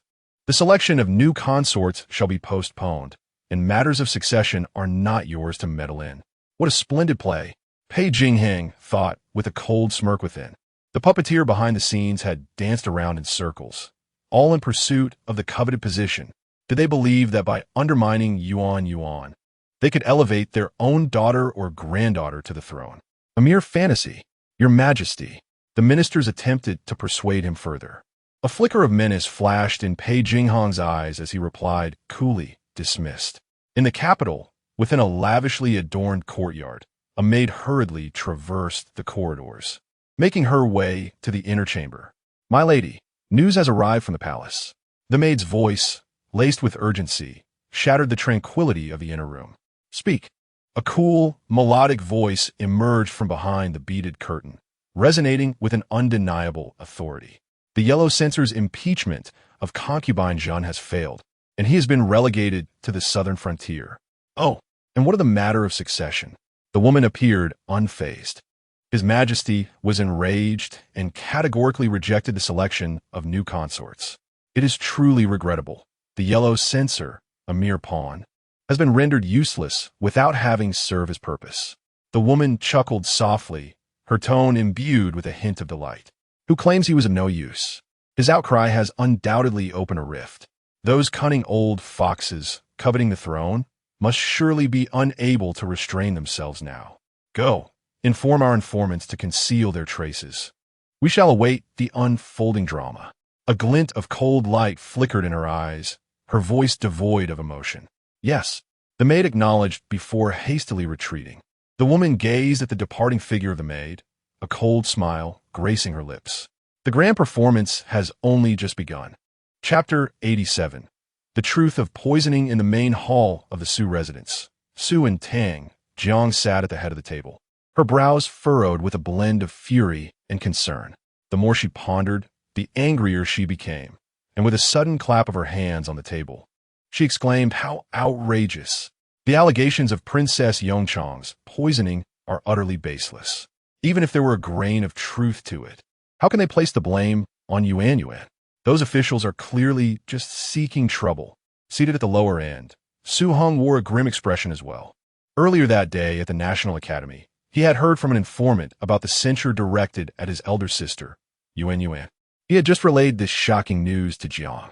Su Yuan, standing by, was equally distressed and worried for her sister in the palace.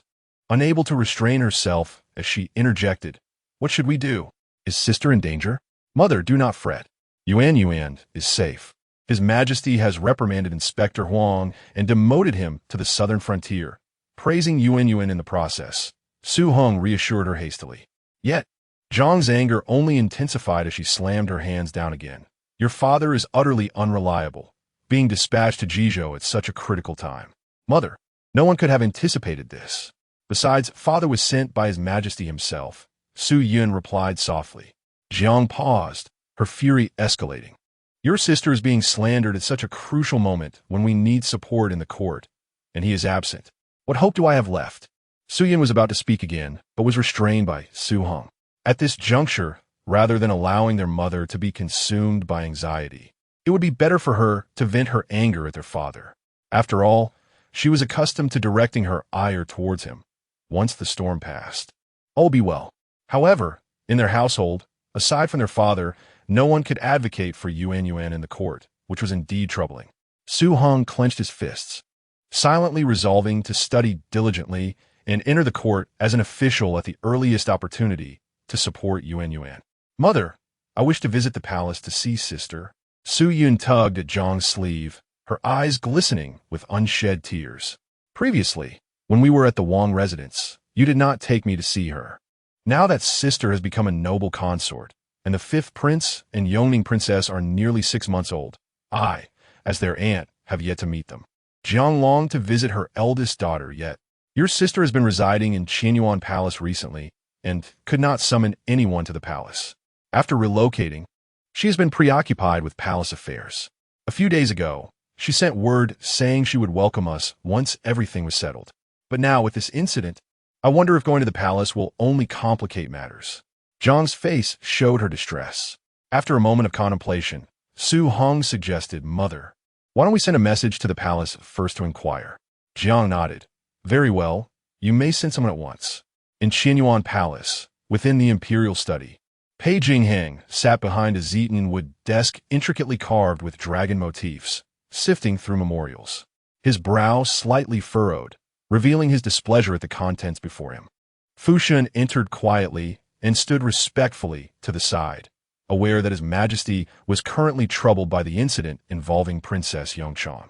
Although Inspector Huang had been demoted, the fact of the poisoning remained, and such negligence in palace security was unacceptable. "What has been discovered?" Pei Jingxuan set aside his red brush, massaging his temples as he inquired in a low voice. Fu Shun hastily stepped forward and reported, "Your Majesty, I have uncovered." He paused momentarily, casting a furtive glance at Pei Jingxuan's expression. Noticing no hint of displeasure, he continued, "It is a wet nurse by the side of Princess Yongchang, who has secretly poisoned the princess." Pei Jingxuan abruptly turned, a glint of cold fury flashing in his eyes. "The wet nurse? What motive could she have to harm the princess?" Fu Shun swallowed hard and elaborated. The wet nurse confessed that she was acting under instructions, unaware of the mastermind behind it all. She claimed that a young eunuch had threatened her with her child's tiger hat, compelling her to administer a slow-acting poison before nursing the princess, and to then take an antidote afterward. In this manner, the toxin could be transmitted through the milk, accumulating within the princess until it culminated in a crisis. Pei Jingxuan's brow furrowed deeply. "And what of that young eunuch? When we found him, he had already hanged himself." Fu Shun's voice dropped lower. "However, I discovered some clues in his quarters that pointed outside the palace, though they have since gone cold." Fury surged within Pei Jingxuan as he slammed his palm onto the table, shattering it into splinters. "Investigate. Continue the search. Even if it means digging 3 feet into the ground, I demand to unearth the one pulling the strings. Your command will be executed." Fu Shun quickly replied. Pei Jingxuan took a deep breath, striving to contain the tempest of rage within him, a fierce glimmer flashing in his eyes. Yongchang is his daughter. Who dares to harm her? He would show no mercy. The unseen hand that used Yongchang as a pawn, targeting Yuan with intentions towards the throne, he could not tolerate. He was determined to discover who possessed such audacity. Chapter 88. The selection controversy as the night deepened. The candles in the chambers of Chang Lu Palace extinguished, leaving only a small lamp aglow. Pei Jingxuan held Su Yuan close, recounting the harrowing truth behind Yongchang's poisoning. Su Yuan listened, her heart racing with fear. She had never fathomed the existence of such insidious methods of poisoning. "Such a thing exists," she murmured, her heart heavy with dread, realizing the extent of malice that could be employed to administer poison so stealthily to an infant. A chill ran down her spine. Despite her self-proclaimed medical prowess, she had never envisioned that poison could be introduced in such a covert manner. Pei Jingxuan sighed softly, relieved that Yongchang, under the protection of fate, was now safe, thanks to Su Yuan's timely intervention. "It is the Emperor's blessing." "It is my duty," Su Yuan replied, patting her chest. Still shaken. I have ordered Fu Shun to investigate this matter thoroughly. We will unearth the mastermind behind this. Yes, Your Majesty, we must seek justice for Yongchang. Su Yuan nadi firmly. This incident has served as a reminder for me. There are indeed others in the harem with ulterior motives. Until we have eradicated these insidious influences, we must exercise utmost caution, Pei Jingxuan said gravely. Your Majesty, I will take care of it. From now on, I will assign trustworthy individuals to oversee the wet nurse's daily activities. Su Yuan responded earnestly. I propose we have Nurse Wang handle this. She is meticulous and reliable, ensuring proper supervision of the wet nurse. Nurse Wang, originally assigned by Nurse Li, had been fiercely loyal and diligent from the Wang residence to the Qing Palace. Given the unrest in the palace and the unknown number of hidden threats, Su Yuan felt assured in trusting this matter to her. She hoped Pei Jingxuan would swiftly eliminate these lurking dangers, restoring peace and tranquility to the harem. Proceed as you suggest. Pei Jingxuan agreed with a nod. In the following days, ministers inundated the court with petitions, urging Pei Jingxuan to initiate a selection of consorts and establish an empress to ensure the continuation of the imperial lineage. During the morning court assembly, numerous officials revisited old matters, earnestly advising Pei Jingxuan to appoint an empress and expand the harem. Pei Jingxuan's expression turned grim, his countenance darkening with fury. When did my family affairs become your concern? He thundered, striking the dragon throne with force. The ministers fell silent, kneeling in repentance. With a disdainful snort, Pei Jingxuan swept away, yet the request for a selection and the establishment of an empress continued to pour into the imperial study like falling snow. Pei Jingxuan surveyed the mountain of memorials with a scowl. Meanwhile, after the renovations of Ci Ning Palace and Xi'an Palace, Su Yuan, accompanied by Nurse Li and others, went to inspect the improvements. Both palaces gleamed with freshness, immaculate and bright, and Su Yuan felt immense satisfaction. Your Highness, do you see any areas that require adjustment? Please do not hesitate to command. Nurse Li inquired respectfully. None at all. You and the staff have done splendidly. Su Yuan affirmed with a nod. It is your guidance that spurred us on. Your Highness, we dared not slacken our efforts. Nurse Li complimented with a smile. You all have worked hard. Rewards are in order. Su Yuan declared, generously bestowing gifts upon all those who participated in the cleaning and organizing efforts. Providing tangible rewards for their labor would enhance their enthusiasm for work. In her previous life, when she toiled as an ordinary servant, she would have likely found joy in her work had she encountered a benevolent master who rewarded diligence. Alas, it was not until her demise that the resentment of her daily 8 o'clock shifts weighed heavier upon her than that of a ghost. Su Yuan was generous in her actions, and soon the echoes of praise for her virtuous character resonated throughout the inner palace.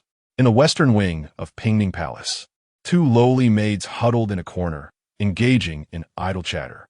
Oh, have you heard? The precious concubine Zhen is truly magnanimous. I heard that during the cleaning of Xining Palace and Xi'an Palace, even maids like us received rewards. Is that true? That would be a tremendous blessing. Indeed, my hometown friend mentioned that even those doing menial tasks receive half a tael of silver. Half a tael? Good heavens! Such a sum. The maid's eyes gleamed with excitement, unable to suppress a gasp. Indeed, my friend also said that once she saves enough silver, she plans to ask her aunt to let her leave the palace and marry a decent man. Oh, how wonderful! I too wish to leave the palace. However, for lowly maids like us, without silver, it is not so easy to escape. Yes, we are truly unfortunate. It seems we are destined to perish in this vast palace. Indeed, why is it that our master receives so little favor? Since entering the palace, His Majesty has never once visited us in Pingning Palace. Another maid quickly covered her mouth, whispering, Lower your voice. There are ears on the other side of the wall. Beware of the repercussions. What is there to fear? Who in the palace is unaware of our master's lack of favor? The maid scoffed dismissively. Shoo, enough of that. All right, I shall cease my words, shall I not? The maid waved her hand impatiently and lowered her voice again. However, truth be told, compared to the lady in Xianan Palace and the one in Jingxin Hall, Our master is rather fortunate. At least she can still roam the palace, unlike them, who are confined upon entry, bringing misfortune upon their maids and eunuchs. Now that is truly tragic. Indeed, in comparison to them, we are indeed fortunate." The two maids exchanged glances, simultaneously sighing. Their whispered conversation fortuitously reached the ears of Sun Shi and Shuang Bai, every word distinctly audible. Shuang Bai, trembling with indignation upon hearing the maid's remarks, exclaimed, "My lady, I shall go teach them a lesson." As she rolled up her sleeves, Sun Shi restrained her with a gentle hand. "Let it be. Allow them to speak." Shuang Bai looked at her in confusion, urgently responding, "My lady, how can you simply let this go?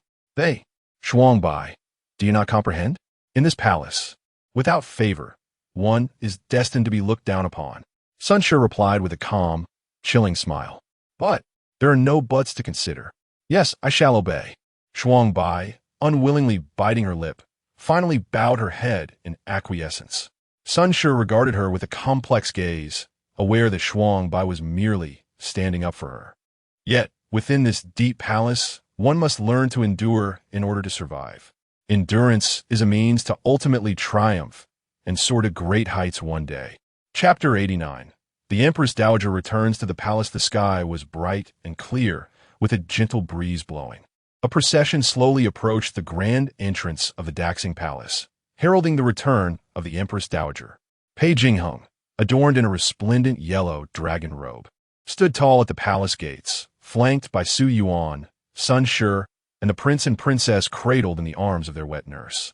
On this day, Su Yuan donned a gown of imperial hue, her hair elegantly styled high, with a red gem-adorned gold hairpin that swayed gently with her movements, accentuating her fair complexion and radiant beauty. Sun Shi, dressed in a delicate lavender gown, appeared like a picturesque vision, graceful and enchanting. She lingered a step behind Su Yuan, quietly standing with affectionate eyes, occasionally casting glances at the tall and handsome figure ahead. Before long, the phoenix carriage of the Empress Dowager approached, accompanied by two other royal carriages. Pei Jingxuan quickly stepped forward, bowing deeply in respect. "I humbly welcome Mother back to the palace." Su Yuan and Sun Shi followed suit, kneeling in reverence. "We humbly welcome Her Majesty the Dowager Empress back to the palace, and the two esteemed empresses as well." With the assistance of the palace maidens, the Empress Dowager gracefully descended from her phoenix carriage. Two modestly dressed, middle-aged women emerged from the other carriages. The Empress Dowager smiled warmly at Pei Jingxuan, her gaze lingering on Su Yuan for a moment, and kindly remarked, "You may rise." "Thank you, Mother," Su Yuan replied, lifting her gaze to behold the Empress Dowager, whose complexion was rosy and whose eyes sparkled with vitality, appearing even more youthful than during the reign of the late emperor. A sense of wonder filled her heart. Turning her attention to the two empresses, she noticed they too radiated a youthful glow, showing no signs of aging. Indeed, the realm of the harem seemed to possess remarkable restorative powers. With Pei Jingxuan's support, the Empress Dowager ambled forward, followed closely by Su Yuan and the others. "Mother, have you settled in well at the Shishan Palace?" Pei Jingxuan inquired with concern. "All is well with me, but you, Emperor, with your busy affairs of state, still worry for my comfort." "You truly are diligent," the Empress Dowager replied. "Mother, you flatter me. It is my duty as your son," he responded humbly. The Empress Dowager gently patted his hand, her gaze sweeping over Su Yuan and Sun Shi, as well as the young children. A soft sigh escaped her lips. The Grand Emperor's court was in such a state. Of the four famed consorts, two were under house arrest, and only these two were present to welcome her. During her time at the Shishan Palace, she had heard that the officials' petitions for selecting consorts had nearly filled the desks of the imperial study. Pei Jingxuan escorted the Empress Dowager to the Dasheng Palace.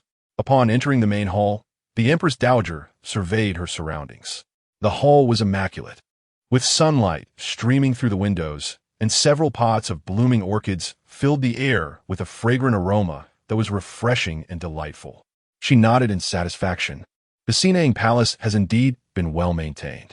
Pei Jingxuan smiled. "This is all thanks to the noble consort. I have been too preoccupied with state affairs to attend to such matters." The Empress Dowager glanced at Su Yuan, observing her poised demeanor, neither servile nor arrogant, and internally commended her. The noble consort has put in great effort. Su Yuan offered a respectful bow. It is my fortune to serve the Empress Dowager. The Empress Dowager then looked at the pair of dragon and phoenix twins in the wet nurse's embrace, noting their chubby, fair forms, which were utterly charming. And a glimmer of affection appeared in her eyes. The dragon and phoenix twins, perhaps in a particularly cheerful mood today, called out playfully to Empress Dowager Gu, waving their chubby little arms, reminiscent of white lotus roots, which made her chuckle in response. These children are splendidly nurtured, the Empress Dowager praised, observing that they appeared even more robust than during the reign of the late emperor. Your efforts as their mother are truly commendable. You are a fine mother. Su Yuan, feeling somewhat bashful from the praise, blushed slightly and replied, Your Majesty is too kind. I have merely done my utmost. The Empress Dowager, noticing Su Yuan's demeanor, understood why Pei Jingxuan held her in such high regard. This Su family member possessed bright eyes and a tranquil mind, devoid of the affectations often found among the women of the inner court, presenting a refreshing presence. However, Sun Shi, observing the Empress Dowager's continuous compliments towards Su Yuan and the twins, felt a pang of resentment. Why does the Empress Dowager overlook my Yenner? She thought, though she dared not express her anger, suppressing her feelings instead. Her beautiful eyes would occasionally glance toward Pei Jingxuan, imbued with tender affection and a hint of melancholy. Appearing utterly pitiful, Su Yuan caught a glimpse of Sun Shi and, sensing her demeanor, felt a slight chill in her heart but chose to disregard it. She refused to believe that, within the Empress Dowager's palace, Sun Shi could sway Pei Jingxuan's affections. Moreover, if Pei Jingxuan were so easily influenced, she wouldn't have attained the status of a favored concubine today. Sensing an undercurrent of tension, the Empress Dowager furrowed her brow slightly and remarked, Very well, Your Majesty. I have traveled a long way and am somewhat fatigued. You all should return and rest, so as not to tire yourselves. Then I shall not disturb Mother's rest. I will come to pay my respects again in the evening. Pei Jingxuan replied respectfully, and subsequently led everyone away. Once outside Sinang Palace, Pei Jingxuan took Su Yuan's hand, noticing that Sun Shi was gazing longingly in their direction, which caused him to frown slightly. Sun Shi, you should return as well. Yenna seems a bit weary today. Take him back to Pingning Palace to rest. Yes, Sun Shi responded, reluctantly curtsying before leading Pei Mingyan away. After walking a few steps, she couldn't help but glance back, her gaze lingering on the departing figures of the emperor and the cherished concubine, her eyes drawn to their tightly clasped hands, the intimacy of their posture piercing her heart like a dagger. Chapter 90. Old matters. Upon returning to the inner hall of Sinang Palace, Empress Dowager Gu dismissed all attendants, retaining only her trusted maid to serve her. Your Majesty, you see. The maid hesitated, glancing around. The imperial harem is rather desolate these days. Empress Dowager Gu responded with a faint smile. I understand your concern. It is indeed true that the emperor's harem feels somewhat forlorn. And with the vacant position of the empress, it is no wonder that the ministers have taken to writing their counsel. However, I have observed the emperor's deep affection for the imperial concubine, and I fear. The maid's expression turned somber. Sighing softly, the Empress Dowager replied, Alas, I am growing old. Let the emperor decide these matters in the harem. The palace has always been rife with intrigue. As long as it does not affect the heirs, I shall refrain from interference. In her heart, the Empress Dowager sighed, hoping that Pei Jingxuan would soon establish an empress and bear a legitimate heir to strengthen the court stability.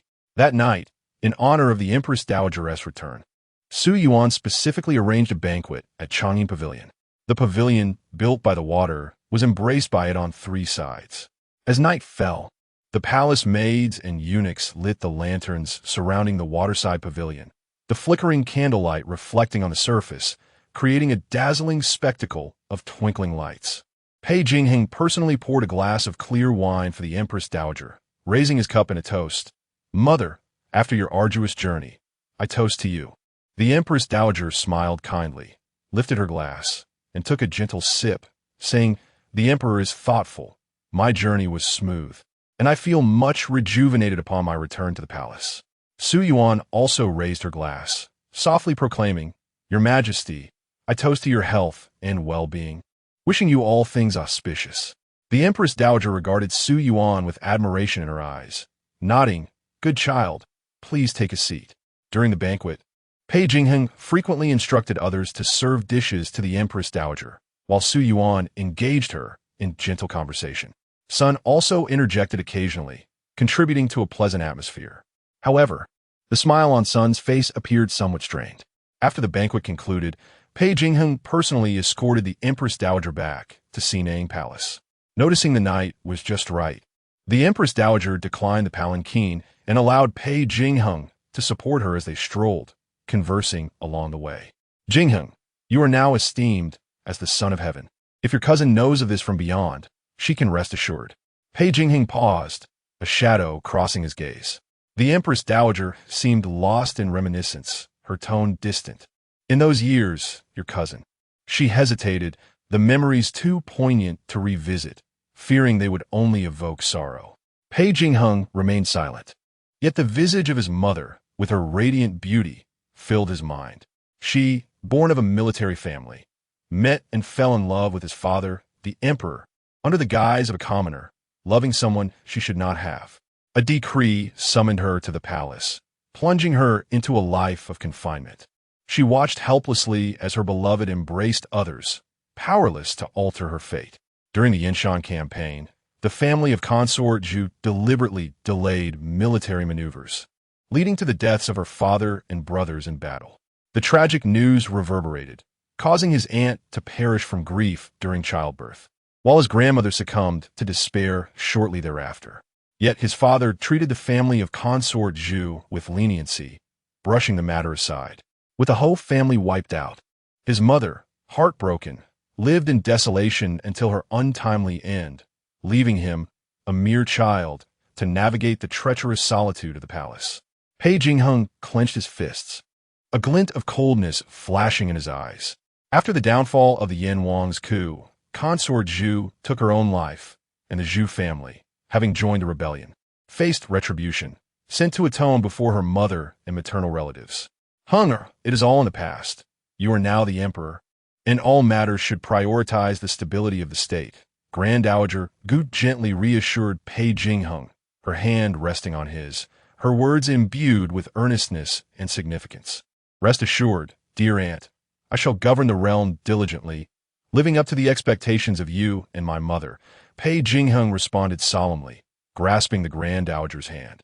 "Good, good," she repeated, tears finally escaping the corners of her eyes. Gazing at the young emperor before her, her heart was a tumult of emotions. The frail boy of yesteryear had matured into a man of formidable stature.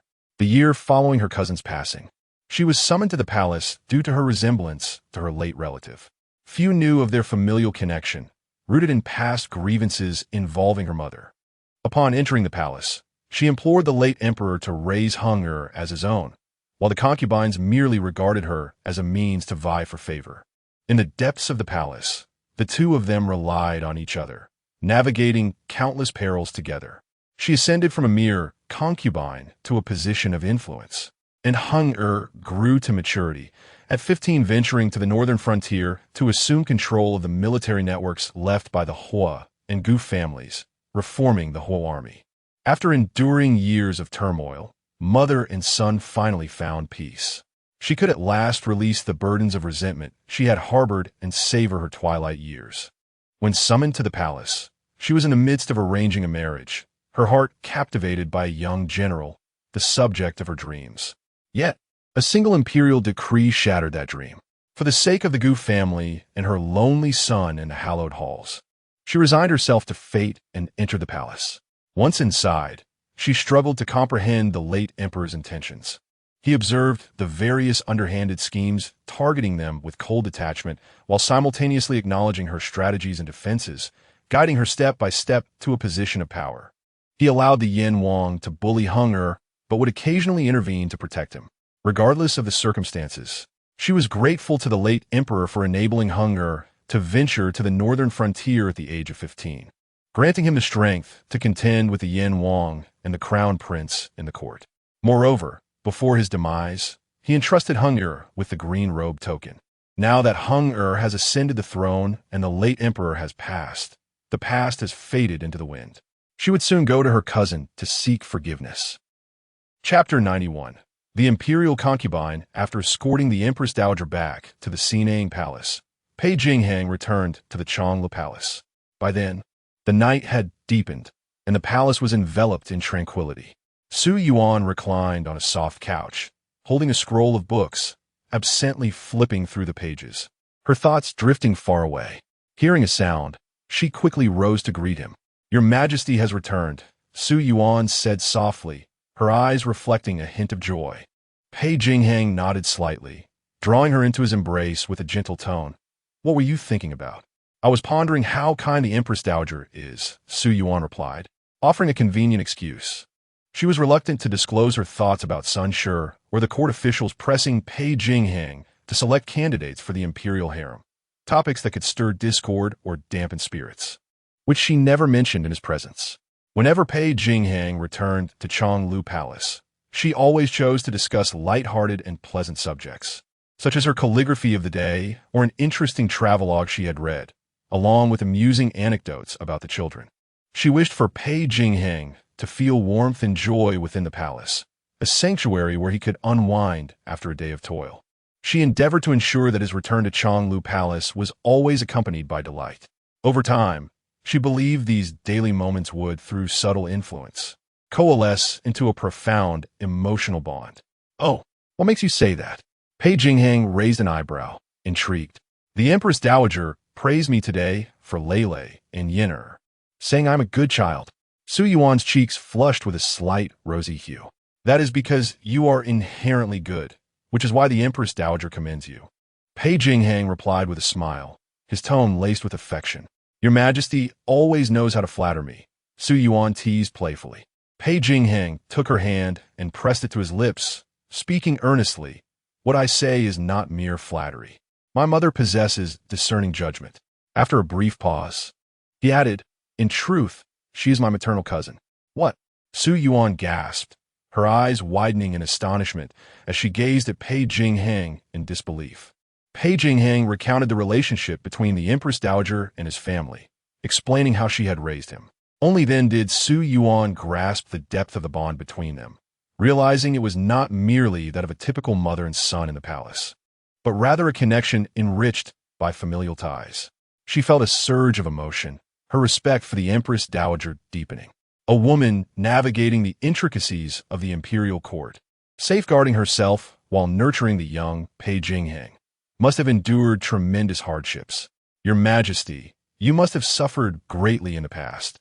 Su Yuan's eyes glistened with unshed tears as she looked at Pei Jingxuan with compassion. Pei Jingxuan enveloped her in his arms, gently patting her back. "It is all in the past. Now, with you and the children by my side, I feel content."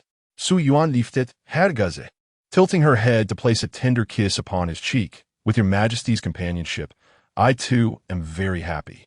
From now on, she must show greater respect towards Empress Dowager Gu, for she is not only her biological and adoptive mother, but also her maternal aunt, with deep emotional ties that hold significant weight in Pei Jingxuan's heart." The following day, after attending the morning court, Pei Jingxuan did not return to Changla Palace, but, accompanied by the Duke of England, proceeded directly to Xianing Palace. Within Xianing Palace, Su Yuan was present with the children to pay her respects to the Empress Dowager. Last night, Pei Jingxuan had specifically instructed her to visit Xianing Palace today, bringing along the second prince, the fourth prince, and Princess Yongchang from the Yanqing Hall. At that moment, in Xianing Palace, Empress Dowager Gu and the two imperial concubines were playfully engaging with the children, filling the air with laughter and joy. Su Yuan and Lady Sun were accompanying them.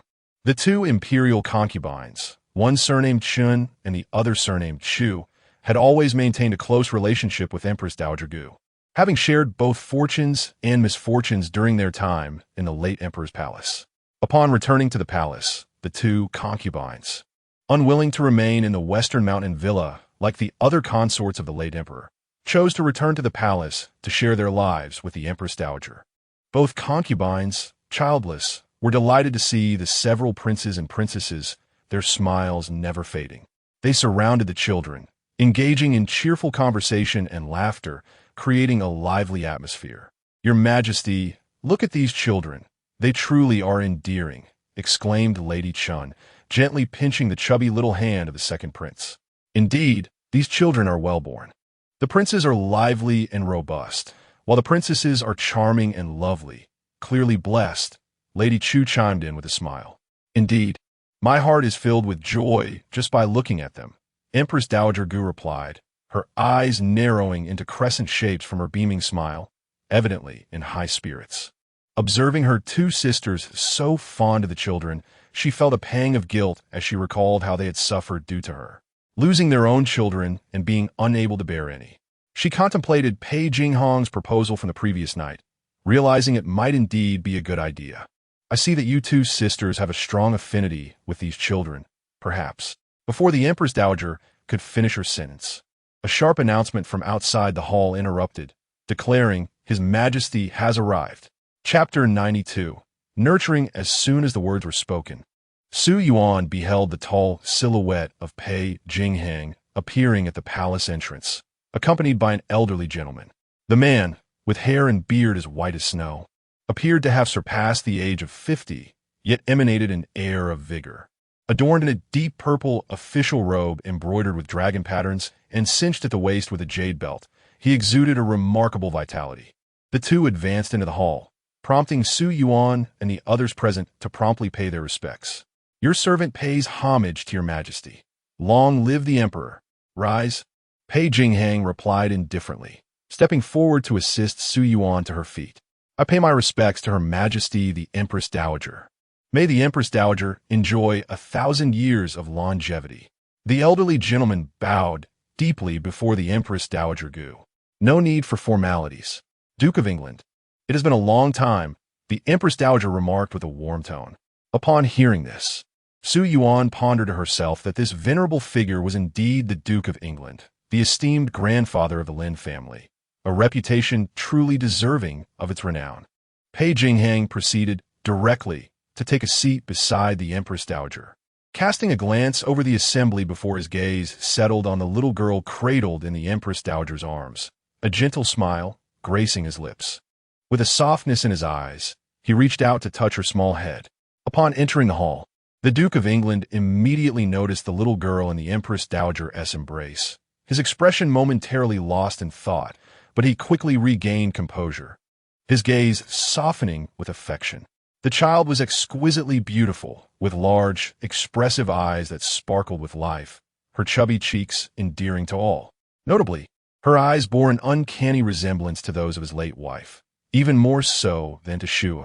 Memories surged within him, causing ripples in his heart, and he felt a slight moisture in his eyes. He was 8 years the senior of his wife. They had grown up together, their betrothal arranged in childhood, and he had watched her blossom into womanhood.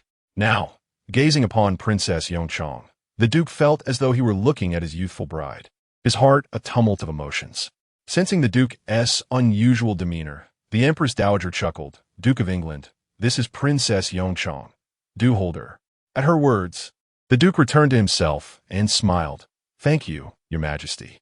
The Empress Dowager entrusted Yongchang to the nurse and presented her before the Duke. He reached out to embrace Princess Yongchang, who seemed to sense the Duke's warmth. Unfazed, she extended her tiny hands toward him, babbling in a delightful manner. Seeing this, the Duke's heart melted further. He took the princess into his arms, gently patting her back.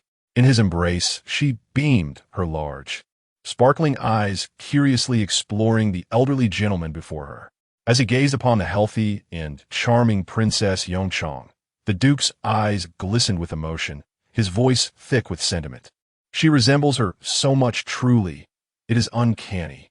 Pei Jingxuan observed the scene, surmising that the Duke was reminded of his late wife, whose likeness she shared, particularly in those expressive eyes. After a considerable time, the Duke finally steadied his emotions, addressing the Empress Dowager and Pei Jingxuan. "Forgive me, Your Majesty. I have lost my composure." "Nonsense. I too find great joy in Yongchang. Your affection for her brings me happiness, the Empress Dowager replied with a smile.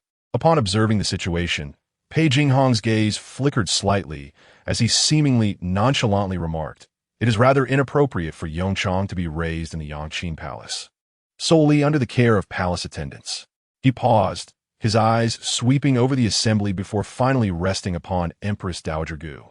It would be far more fitting for her to be nurtured in the Empress Dowager's palace, where she could not only accompany you, but also receive superior upbringing. What are your thoughts on this, mother? Upon hearing this, the Duke of England promptly echoed, "Your Majesty has considered this thoroughly. The Empress Dowager, with her unparalleled grace, shall undoubtedly provide the finest education to Princess Yongchang." The sovereign had no intention of permitting Shu to rear Princess Yongchang. Rather, it would be far more advantageous for the princess to be raised by the Empress Dowager. Such an arrangement would elevate her status in the eyes of the world. Indeed, Your Majesty, the Duke is absolutely correct. The previously silent Lady Sun now interjected, covering her mouth with a smile. The Empress Dowager is exceedingly talented. Having Princess Yongchang by her side will surely impart a wealth of knowledge to her. As long as Yongchang was not returned to the Lin family, Lady Sun would relish in Lin's suffering of maternal separation.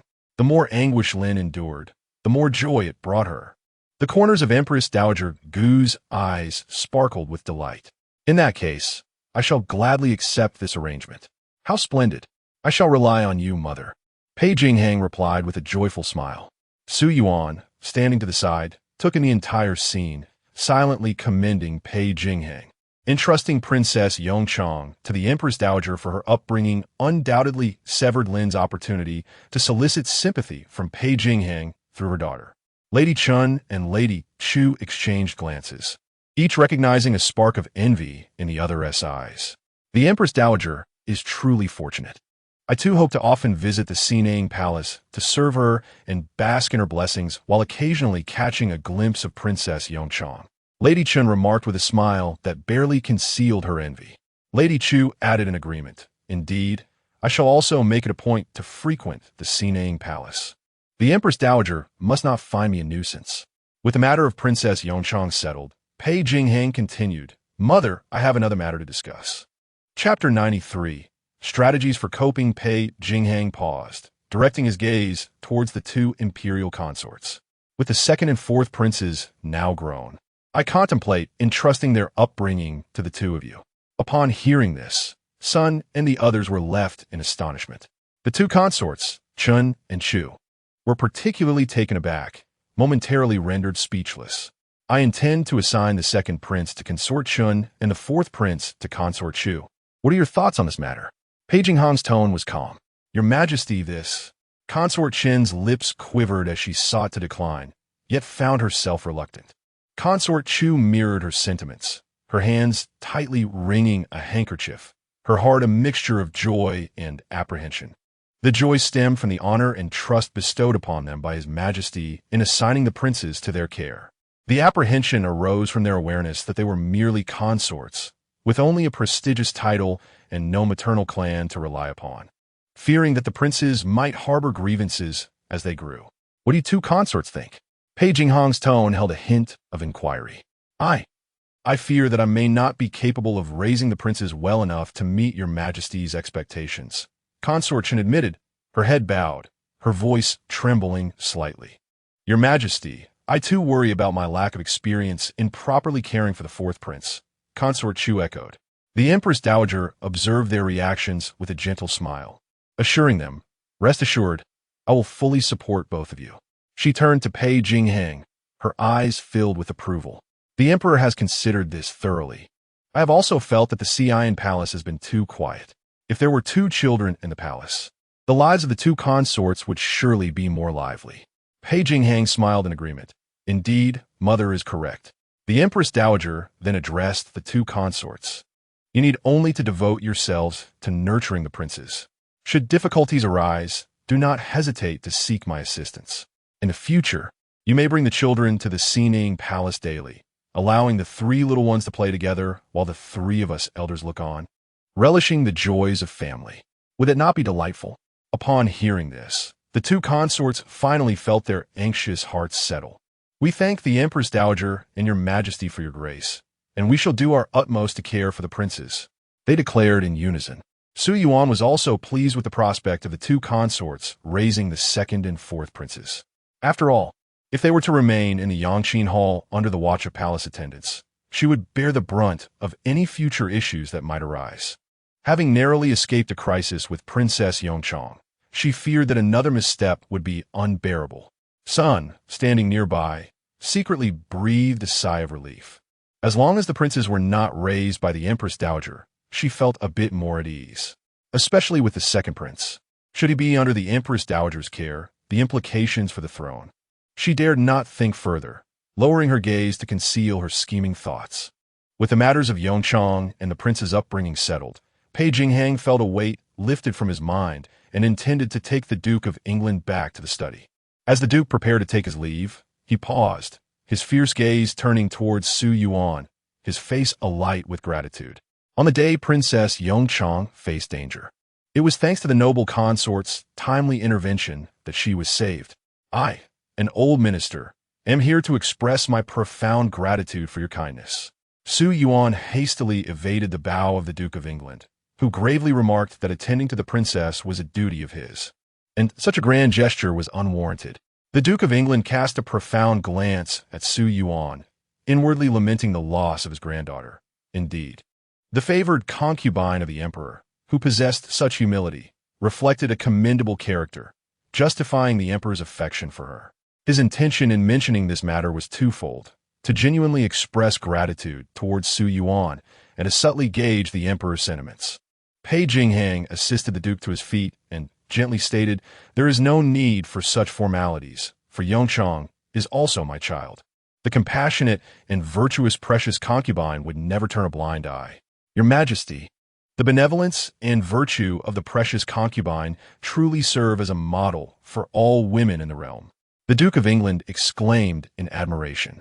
He had already discerned that the emperor's future intentions regarding this Su concubine were significant, perhaps concerning her position.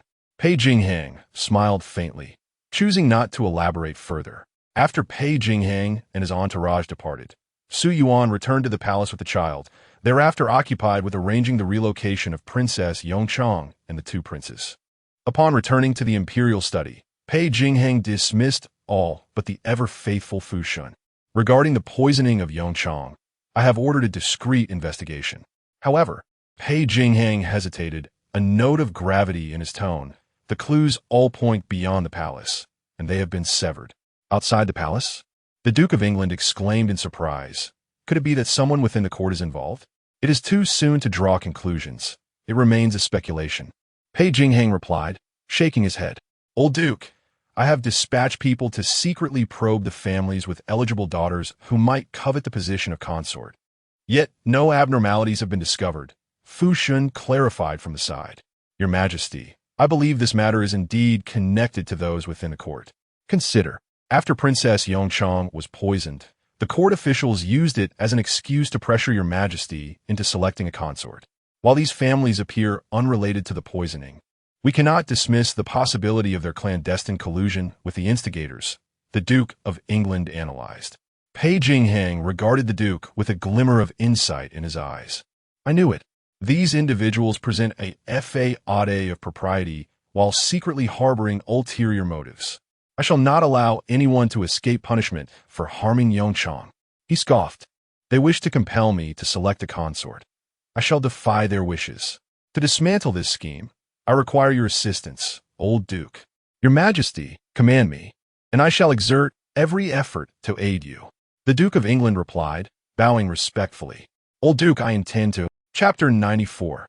Silver. The following day, during the morning court, the Grand Hall was filled with civil and military officials, standing solemnly on either side. Pei Jingxuan, adorned in a resplendent yellow dragon robe, sat poised upon the dragon throne.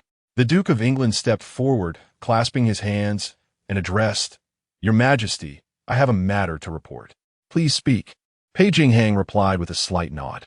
"The old minister is to return to the northern frontier shortly.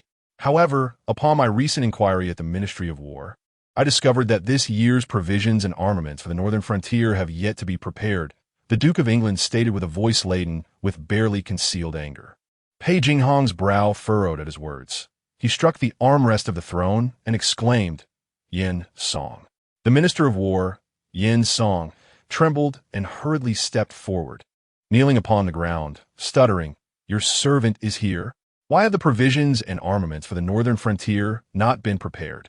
Pei Jingxuan's tone was frigid. Your Majesty, I am wronged. Yin Song quickly replied, It is not the ministry's intention to delay. It is simply that the ministry lacks funds. Lacks funds? Pei Jingxuan scoffed coldly. Did I not command the Ministry of Revenue to allocate silver? Yin Song, anxious to defend himself, insisted, Your Majesty. The Ministry of Revenue has not provided any silver to the Ministry of War. Not provided any silver? Pei Jingxuan's gaze sharpened, his voice turning accusatory. You did not demand any? Your Majesty, I went to request the funds from the Ministry of Revenue just yesterday, but they told me they had no money and instructed me to wait, Yin Song lamented. Where's Zhong Wenli? Pei Jingxuan's voice rose slightly. The Minister of Revenue, Zhong Yuan, stepped forward calmly and replied, Your Majesty, the national treasury is indeed empty, and there is not much silver remaining. Oh, then pray tell, where has all the silver gone? Pei Jingxuan's tone carried a hint of derision. Zhong Wenli maintained his composure and explained, Last year, the southern provinces suffered from floods, and the court allocated funds for disaster relief and exempted taxes for the afflicted areas. Furthermore, various natural calamities in other regions also necessitated financial assistance from the court. The funeral expenses for the late emperor, along with the recent campaign in Datong, have also consumed a considerable amount of silver. Thus, the treasury is genuinely lacking at present. After listening, the Duke of England snorted in disbelief, saying, How can there be no funds? Is it not true that selecting talented young women for the court requires silver? If the Ministry of Revenue has funds for that, then why not for the soldiers of the northern frontier? Do you not fear that this will dampen the spirits of the 100,000 troops stationed there? His words struck a chord, inciting a wave of indignation among the military officials, who glared furiously at Zhong Wenli. Unperturbed, Zhong Wenli clasped his hands and countered, Your Grace, you are mistaken. The selection of young women is vital for establishing the nation's foundation and cannot be delayed. The Duke of England, furious, retorted, So it is permissible to divert funds meant for the northern frontier troops, without the valiant soldiers of the northern frontier fighting to protect our homeland. How can the foundation of our nation remain steadfast? Zhong Wenli found himself at a loss for words in the face of the Duke's passionate outburst. Master Zhong, do you truly believe that the stability of our glorious dynasty rests solely upon your scholarly deliberations within the court? A military official stepped forward, pointing an accusatory finger at Zhong Wenli. Indeed, without the valiant efforts of us martial generals risking our lives, would you esteemed civil officials be able to sit comfortably upon the throne of gold? Another general echoed in agreement. The martial faction was filled with righteous indignation, vocally condemning the Ministry of Revenue and the civil officials. The latter, unwilling to yield, engaged in a heated debate with the generals. The court was momentarily engulfed in tumultuous discord. Perched upon the dragon throne, Pei Jingxuan observed the scene with a cold gaze. When the uproar reached its peak, he forcefully struck the armrest of the throne and bellowed, Enough! His voice resonated like thunder in the grand hall. The previously clamorous assembly fell into an immediate silence, with officials of both civil and military ranks rendered mute, hesitant to speak further. Pei Jingxuan cast a sharp glance at those below and coldly declared, The provisions, weaponry, and armor for the northern frontier must not be delayed. The Ministry of Revenue and the Ministry of War must ensure that all supplies are ready before the Duke of England departs the capital. Should there be any delay in military matters, I shall not be lenient. Upon hearing this, Zhong Wenli's expression instantly soured. He knelt with a thud on the ground and cried out, Your Majesty, the Ministry of Revenue truly has no funds. No funds? Pei Jingxuan scoffed, then used the funds from the selection. At this proclamation, the martial generals aligned with the Duke of England beamed with joy. Your Majesty is wise. Although the generals had aspirations of having their own daughter selected, They had all but abandoned that desire after hearing the Duke's words the previous day. Since the founding of the great Dasheng Dynasty, the status of civil officials had always overshadowed that of the martial class, a fact that had long bred discontent among the latter. Now, with the passing of the late emperor and the ascension of the young sovereign, who had earned the title of God of War at the tender age of 15 during his expedition to the northern frontier, they felt a sense of kinship. Since the young sovereign was reluctant to conduct a selection, they, aligned with his sentiments, believed they would eventually win his heart. In time, how could those pedantic scholars maintain their superiority before them? However, the civil officials were taken aback, vocally opposing, "Your Majesty, this cannot be. The selection of consorts is fundamental to the state. How can it be treated so lightly? Your Majesty, please reconsider." Pei Jingxuan regarded the kneeling ministers with an inward smirk. One and all, in their eagerness for the selection, disregarded the provisions for the northern frontier and the security of the borders. "When did I ever say there would be no selection?" Pei Jingxuan raised an eyebrow, his tone nonchalant. Zhong Wenli was taken aback, looking up at Pei Jingxuan. Confusion etched across his face. Other officials exchanged glances, puzzled by the meaning of Pei Jingxuan's words. "What I mean is the selection must still proceed," Pei Jingxuan remarked, a playful smile tugging at the corners of his mouth. However, as for the scope of this selection, he deliberately elongated his words, surveying the ministers below. "Your Majesty, do you mean?" Zhong Wenli ventured cautiously. "I have decided to expand the selection scope," Pei Jingxuan articulated clearly. "Expand the selection scope?" The ministers exchanged bewildered glances, uncertain of Pei Jingxuan's intentions. "Your Majesty, what do you mean by expanding the selection scope?" One bold minister inquired. "It is quite simple," Pei Jingxuan replied coolly. "Previously, the selection was limited to the families of nobility and officials of the fourth rank and above within the capital. I find this scope rather limited. I shall broaden it. Henceforth, the eligible daughters of officials ranked at the 6th grade or above, as well as those from noble families within the great Dasheng Dynasty, shall be permitted to participate." Upon the utterance of these words by Pei Jingxuan, the court erupted in a cacophony of astonishment. Eligible daughters of officials ranked 6th grade and above, as well as noble families. How many individuals might that encompass? Chapter 95. Bewilderment. Pei Jingxuan chuckled softly and continued in a measured tone. "However, the national treasury is currently depleted, and the selection of candidates requires substantial resources." He paused, his gaze sweeping over the faces of the ministers, some of whom were astonished, others bewildered, ultimately settling on those who had previously been the most vociferous in their demands. "Since you esteemed ministers are concerned about the royal lineage and regard the establishment of a consort as your duty, I trust you would be willing to contribute modestly to this selection. How about?" A deeper smile played upon Pei Jingxuan's lips. "You esteemed ministers could generously open your coffers to support this endeavor?" Upon hearing this, the court fell into a profound silence. Zhong Wenli was taken aback and tentatively inquired, "Your Majesty, may I ask how much silver is required?" Pei Jingxuan smirked, a mild yet chilling smile gracing his features. "It is not a large sum. Let's start with 1,000,000 taels." 1,000,000 taels? Is it not excessive? The ministers, including Zhong Wenli, internally lamented. Those who had previously spoken with righteous indignation and fervor now lowered their heads, their eyes flickering, unwilling to meet Pei Jingxuan's gaze. Pei Jingxuan remained unperturbed, leisurely smoothing the folds of his dragon robe, seemingly oblivious to their discomfort. "I trust that for the sake of rectifying the state and perpetuating the royal bloodline, you esteemed ministers would not be so stingy as to withhold this modest sum?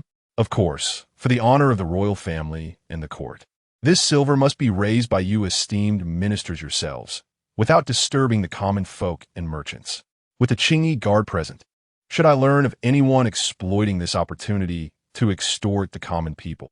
His voice faltered, a sharp glint flashing in his eyes. "I shall not be lenient." His tone was ominous, brimming with menace.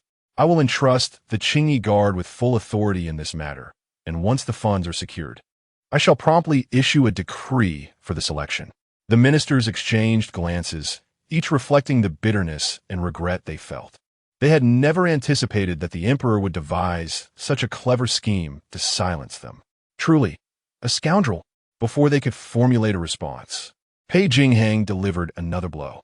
As for the future ceremony for the consort, his tone was casual. Given the depleted treasury, it would be unwise to impose upon the future empress.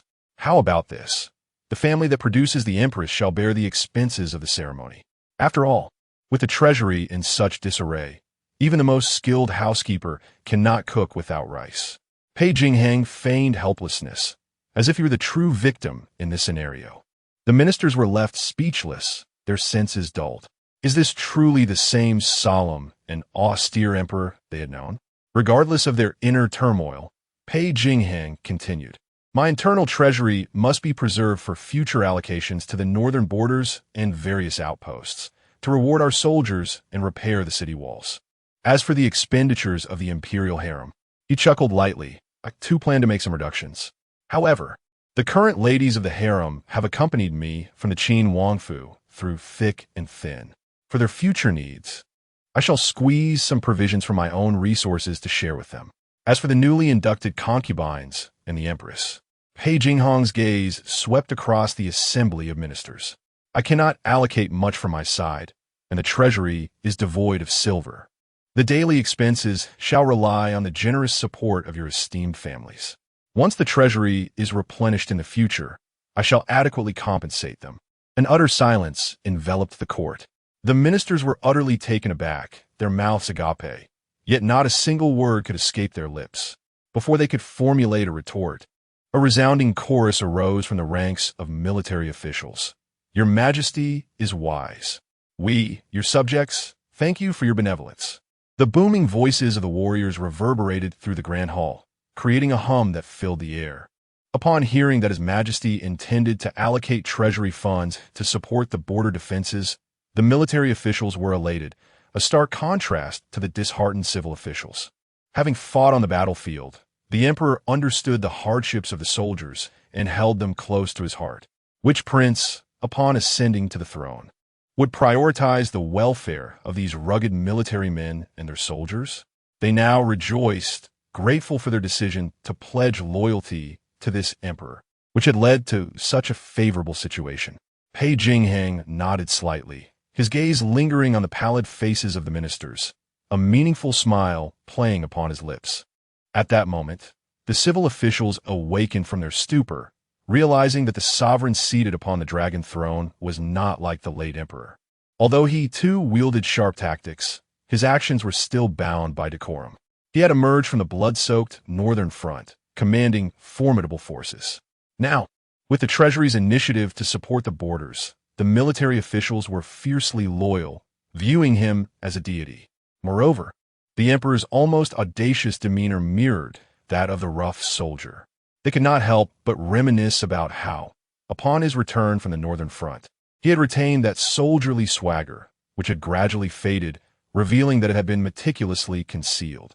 Observing the ministers' reactions, Pei Jingxuan noted their speechlessness and, with a hearty laugh, declared, since none of you have any objections, this matter shall be settled as is. Chapter 96. The rogue gazing down upon the ministers, now rendered as docile as quails. Pei Jingxuan felt a surge of satisfaction within.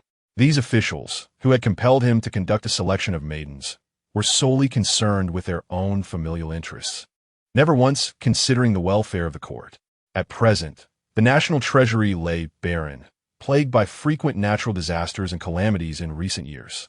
Although the Tartars had been repelled back to the steppes, and for a decade had been incapable of launching southern expeditions, should they seize the opportunity to pursue their advantage, they would undoubtedly reignite the flames of war a decade hence, once again threatening the borders. These idle officials in the court, who merely occupied their positions without merit, would eventually face his reckoning. Within 3 years, he vowed to lead his troops northward to the steppes, to obliterate the Tartar encampments, thereby vanquishing them once and for all, ensuring that no future troubles would arise. Pei Jingxuan's gaze was as sharp as lightning as he surveyed the assembly, his voice imbued with an icy resolve. Do any of you, esteemed ministers, have objections? The ministers, though seething with indignation, dared not voice their discontent, instead channeling their pent-up fury into piercing glares directed at the Duke of England and his ilk. In their eyes, it was these veteran rogues who had led a promising prince astray. They recalled the days when His Majesty, at the tender age of 15, had journeyed to the northern frontiers as a refined and cultured young gentleman. As the court adjourned, the ministers trickled out of the Golden Bell Hall in small groups, the proponents of the maiden selection wearing expressions of despair. In contrast, the military officials strode forth with an air of arrogance, further aggravating the scholars. What are we to do? One minister lamented softly, 100,000 taels of silver is no trifling sum. Indeed, His Majesty is clearly intent on draining our resources. Another minister echoed, yet, with the Qingyi guard around, who would dare produce such a large sum? Fearing the repercussions? How infuriating it is! We cannot even approach the wealthy merchants for assistance, lest we risk our own positions. A hot-blooded young minister exclaimed indignantly. Hush! Tread carefully! An elder statesman urgently interjected, lowering his voice. His Majesty's actions carry profound meaning. We must not speculate recklessly. At this juncture, what good are such discussions? We should focus on how to amass this 100,000 taels of silver. The group exchanged words, but they struggled to devise a comprehensive plan. The Minister of Revenue, Zhong Wenli, remained silent, quietly leading the way through the throng. Master Zhong, what shall we do now? A minister hurriedly pursued him, anxiety etched upon his face. Zhong Wenli halted, turning to face the minister, and retorted, His Majesty has stated that once the funds are secured, the selection will commence. Now that the funds are not yet available, what do you propose we do? The minister was left speechless. Zhong Wenli said no more, sweeping away with a flick of his sleeve, leaving the others exchanging glances of dismay. This does not provide a solution for gathering the silver. The ministers understood well that the matter of the maiden selection was likely to fall into oblivion this time. In the evening at Chonglu Palace, Su Yuan, upon hearing of Pei Jingxuan's audacious act during the morning court session, was left utterly astounded. Your Majesty, you actually compelled the ministers to contribute their own silver for the selection? Su Yuan inquired, astonished. Moreover, the silver for the grand ceremony must also be provided by the Queen's family. How can they not contribute to supporting the Queen and the newly arrived concubines? Pei Jingxuan, you are truly a remarkable individual. Pei Jingxuan smiled and nodded, inquiring, what is it? Does Yuan believe my actions are inappropriate? Su Yuan opened her mouth, uncertain of how to respond. She knew that Pei Jingxuan, having ascended to the throne, was certainly not a paragon of virtue. However, she did not anticipate such audacious maneuvers from him. What I am doing is quite commendable, Pei Jingxuan assured, taking Su Yuan's hand gently. Look, they no longer dare to pressure me into selecting a consort. Su Yuan gazed at Pei Jingxuan, her heart a tumult of emotions. She understood that he was resisting the pressure from the court to choose a consort, all for her sake. Your Majesty, Su Yuan softly called, her eyes brimming with gratitude. Pei Jingxuan chuckled, pulling her into his embrace. Enough of such matters. Today, let us enjoy a leisurely meal together, shall we? Su Yuan nodded, snuggling closer to Pei Jingxuan, her heart warming further. Perhaps due to her delightful mood, Su Yuan displayed a rare enthusiasm that night, which Pei Jingxuan welcomed with open arms. Afterwards, as he held her close, gently caressing her hair, he remarked, such a sly little thing. Truly, one must not reveal the rabbit until the eagle has flown. Exhausted and drowsy, Su Yuan retorted playfully, you were the one treating me like a rabbit just now with that. She nestled her head on her arm and drifted back to sleep. Pei Jingxuan looked at her peacefully slumbering, his gaze tender and affectionate, unable to resist planting a soft kiss on her brow, before wrapping her in a protective embrace for a restful night. In the capital, within a secluded manor, a woman, upon hearing the report from her maid about the morning court proceedings, furrowed her brows in indignation. Absurd, utterly ridiculous. Enraged, she smashed the teacup in her hand, shards of exquisite porcelain scattering about. That Pei Jingxuan is truly a scoundrel. She seethed, her beautiful eyes ablaze with fury. The woman, although seething with resentment, also understood that even if she could gather 100,000 taels of silver, she could not actually produce it. Once such a substantial sum flowed into the coffers of those ministers, Pei Jingxuan's people would undoubtedly have their eyes on her. "Oh, you, Pei Jingxuan!" Taking a deep breath to suppress her fury, a glimmer of cold resolve flashed in her beautiful eyes. "There is still plenty of time. We shall see how this unfolds." Chapter 97. The palace maid Su Yuan reclined gracefully upon a soft couch, meticulously perusing the ledger in her hands, her delicate brows slightly furrowed. "Your Highness, what occupies your thoughts?" Green Pearl inquired softly, noticing Su Yuan's troubled expression. Setting the ledger aside with a gentle sigh, Su Yuan replied, "I am contemplating the emperor's intentions to economize, utilizing the treasury's resources to bolster the frontier. Within this imperial palace, there are indeed numerous areas ripe for streamlining, such as the vast number of maids and eunuchs." "Your words resonate with truth," Green Pearl concurred. "The combined total of maids and eunuchs surely exceeds 20,000, and the monthly expenses for their upkeep constitute a considerable burden." Su Yuan nodded thoughtfully. "I observe that many maids within the palace are no longer young. Rather than languishing in the palace, it would be far better to release them, allowing them the opportunity to find a suitable match." "Indeed, Your Highness. Yet such matters require the Emperor's approval," Green Pearl remarked. "Yes, I shall discuss it with him this evening when he arrives," Su Yuan mused, already formulating her plan. As night descended and the lanterns illuminated the surroundings, Pei Jingxuan exited the Qinyuan Hall and made his way directly to the Changle Palace. "Your Majesty, what brings you here at such a late hour?" Su Yuan greeted him with a warm smile, her voice tender. "Some issues arose in the south that necessitated the allocation of funds, and the Minister of Revenue is lamenting the Treasury's lack of silver," Pei Jingxuan replied, shaking his head in resignation as he seated himself beside Su Yuan. Pouring a cup of hot tea for him, Su Yuan offered it with grace. "Did you not express a desire to reduce expenditures, Your Majesty? I have a thought." "Oh, what brilliant plan does Yuan propose?" Pei Jingxuan arched an eyebrow inquisitively. "I believe it might be prudent to release some of the older maids from the palace. This would alleviate the financial strain on the harem while granting them the chance to seek a promising match." Su Yuan articulated her thoughts slowly. "Moreover, this could serve as an opportunity to reorganize the harem effectively." Upon hearing her words, Pei Jingxuan clapped his hands in delight. "Your thoughts align perfectly with mine. I have been pondering the same." He took hold of Su Yuan's hand, his eyes filled with admiration. "You truly possess a remarkable intuition, Yuan. You are indeed my wise consort." The following day, during the hour of morning greetings in the Sinang Palace, the fragrant incense wafted gently. Upon learning of the proposal, Empress Dowager Gu also expressed her agreement. "I too believe that rather than wasting their youth in the palace, it would be better to allow these maids to venture forth, giving them hope for the future."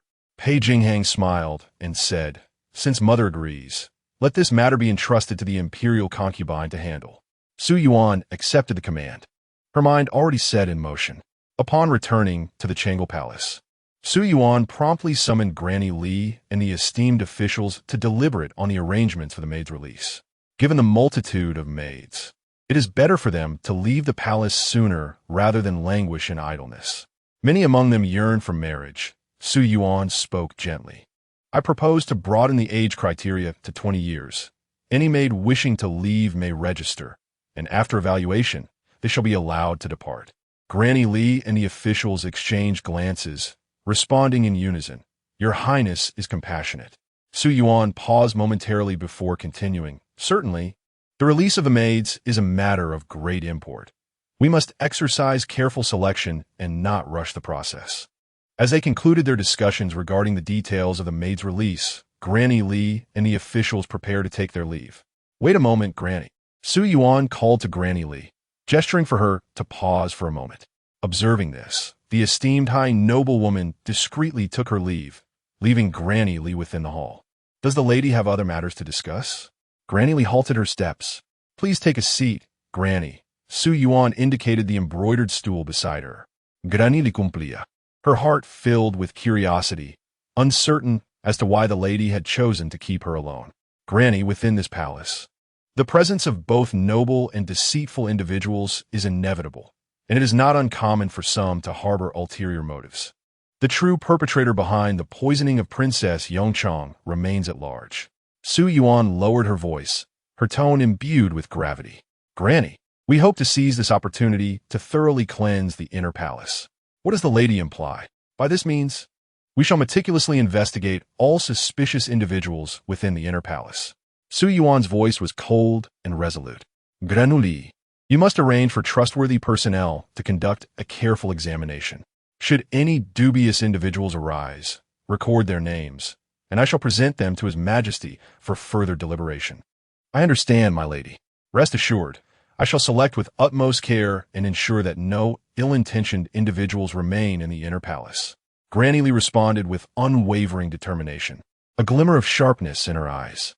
Indeed, Su Yuan nadilaitri. This matter can be coordinated discreetly with Fu Shun. Granny Li comprehended the implication. Fu Shun was a trusted confidant of His Majesty, responsible for overseeing the palace's secret guards. The lady intended to adopt a dual approach to ensure absolute security. I understand, and I shall not fail your trust, my lady, Granny Li replied respectfully. As news of the maidens being allowed to leave the palace spread, a wave of excitement erupted within the palace. The elder maids were overwhelmed with joy, expressing their gratitude for the benevolence of the precious concubine. This uplifting news was undoubtedly a monumental blessing for them. Observing the jubilant maids, Su Yuan felt a myriad of emotions stir within her. She understood that not everyone in the inner palace yearned for wealth and grandeur.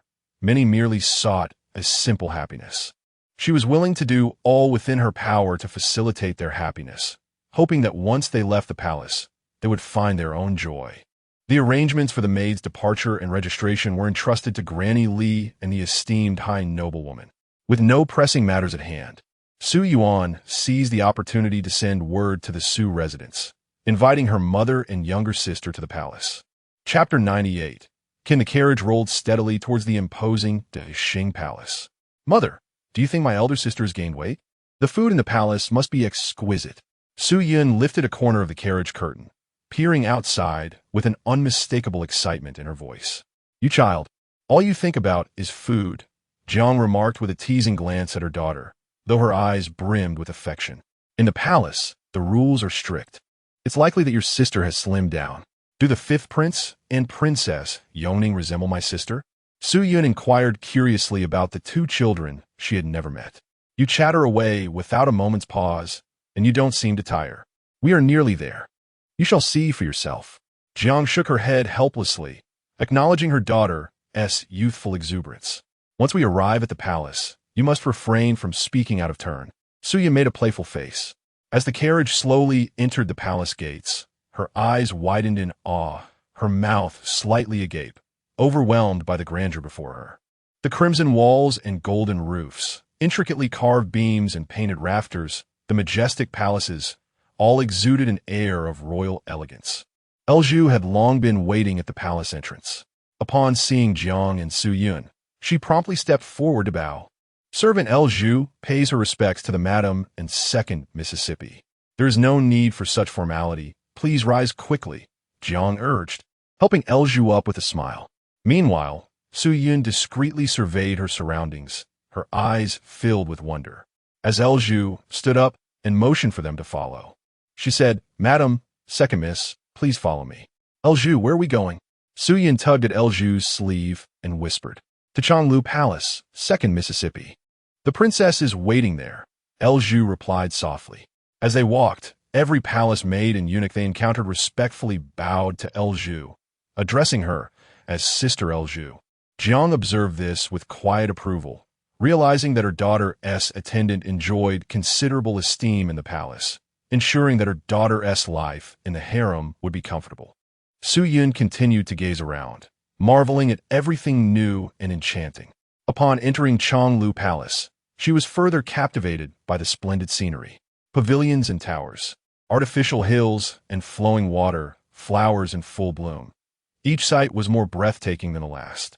The palace, adorned with exquisite carvings and radiant gold, was luxurious yet elegant, embodying the grandeur of royalty. Wow, it's so beautiful here, Su Yuan exclaimed, unable to contain her admiration. Jiang, momentarily taken aback, felt her worries about her daughter ease. Zhu guided them to the main hall, where Su Yuan had been waiting for quite some time. Mother, little sister, Su Yuan greeted them with a warm smile. Sister. Su Yuan joyfully dashed into Su Yuan's embrace, nuzzling affectionately against her. Jiang watched this tender scene, her eyes misting with emotion, filled with gratitude. Yuan, how have you been in the palace? Jiang asked, holding Su Yuan's hand and inspecting her with concern. Mother, I am doing well, Su Yuan replied with a reassuring smile. I hold the highest position. The Empress Dowager is kind, and His Majesty treats me well. You need not worry. Upon hearing this, Jiang felt a weight lift from her heart. Sister, where are the fifth prince and Princess Yoning? Su Yuan inquired, her lively eyes shining with curiosity. Su Yuan smiled gently, her eyes radiating the warmth of a devoted mother. The wet nurse has taken them for their feeding. It is now time to bring them back. No sooner had she spoken than two wet nurses entered the hall, each cradling a swaddled infant.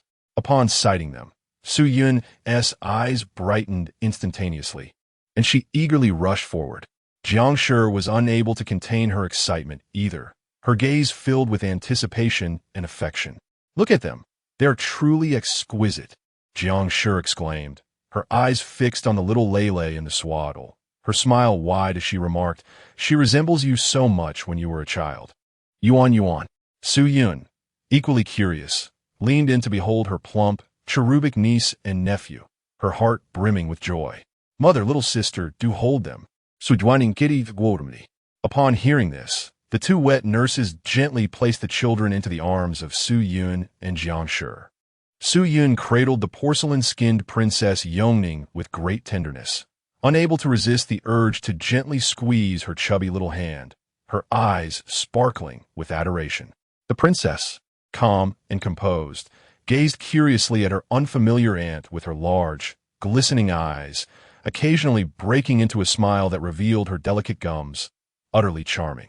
Jiangshi held the fifth prince, rocking him softly, her eyes filled with maternal love.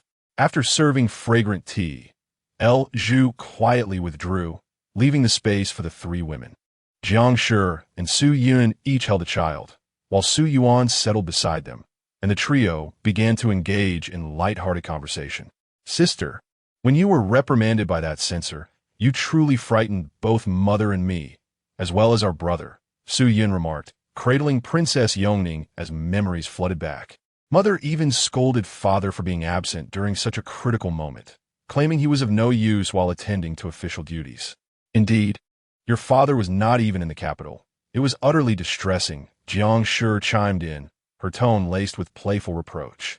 At this, Su Yuan was momentarily taken aback, her eyes wide with astonishment. Chapter 99. Thoughts, mother, what do you mean? Su Yuan exclaimed, astonished, her delicate brows furrowing as the teacup in her hand nearly toppled. I am being impeached by the censor? When did this happen? Jiangshi, witnessing her daughter's shock, was equally taken aback, clearly unaware that Su Yuan had been left in the dark. You didn't know? His Majesty never mentioned it to me. Su Yuan shook her head. Lowering her voice, Jiangshi recounted the details of the impeachment. Su Yuan's complexion paled slightly, her fingertips trembling. She had never imagined that she would endure such a perilous storm without any foreknowledge. Moreover, Pei Jingxuan had concealed everything from her, single-handedly quelling the tempest before it reached the inner palace. Fortunately, His Majesty was astute, swiftly rendering the censor speechless with just a few words, ultimately forcing him to admit that he had only heard rumors. The emperor then exiled the censor from the capital. Noticing Su Yuan's distress, Jiangshi hurried to offer her comfort. Su Yuan managed a faint smile, her heart a tumult of emotions. She felt touched by Pei Jingxuan's protective nature, silently shielding her from the tempest beyond her sight. Yet, she could not shake off her worries. She did not wish to be perpetually reliant on Pei Jingxuan. Rather, she yearned to stand beside him as an equal, rather than cower beneath his wings. In their current intimate relationship, he would naturally shield her from life's tempests. But should the day come when their affection waned, would she not be left like a deaf mute, vulnerable to the whims of fate? She did not wish to be a mere climbing flower. She aspired to be a cotton tree, standing proudly alongside him. With this resolve, Su Yuan silently steeled her heart. As the three engaged in casual conversation, Jiangshi suddenly broached another topic. By the way, your grandfather wishes to resign from his position as the head of the Imperial Medical Office. What do you think? Su Yuan was taken aback once more. Just earlier in the month, her grandfather had come to check on her and the children's well-being himself, without mentioning anything about his resignation. Why would he suddenly choose to retire? Your grandfather claims he is growing old, that his hands are no longer steady for acupuncture, and he does not want to impede the younger generation, Jiangshi said with a hint of sentiment in her voice. Su Yuan's brow furrowed. This was not her grandfather's character. He had always regarded practicing medicine as his lifelong calling. How could he so easily speak of retirement? Mother, grandfather is the foremost master of the Imperial Medical Office.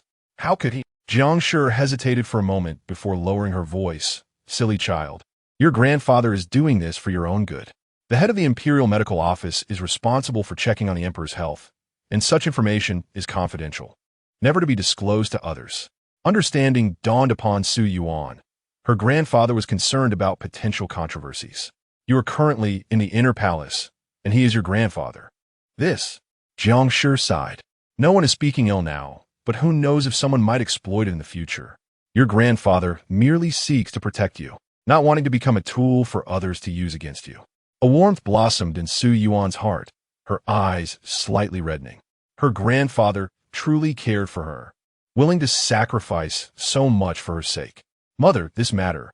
Su Yuan hesitated, wanting to express her desire to speak with her grandfather again in the future. However, before she could finish her words, a sudden sound of footsteps interrupted her. Green Pearl hurriedly entered the hall and bowed respectfully. Your Highness, the matron from the Empress Dowager's palace has arrived, stating that the Princess of Huaiwang has come to the palace with the Yonghe Princess. The Empress Dowager requests your presence for a conversation. Huaiwang. Su Yuan was momentarily taken aback, but soon realized it referred to the former crown prince's consort, who had been posthumously elevated to the status of Huaiwang Fei following the ascension of Pei Jingxuan, in accordance with the late emperor's wishes. However, on the night of the late emperor's demise, the Prince of Yin had ruthlessly slaughtered those in the East Palace, leaving only the crown princess and her daughter to escape unscathed. Presently, Huaiwang Fei and the Yonghe princess resided within Huaiwang's estate, leading a reclusive life and rarely appearing in public.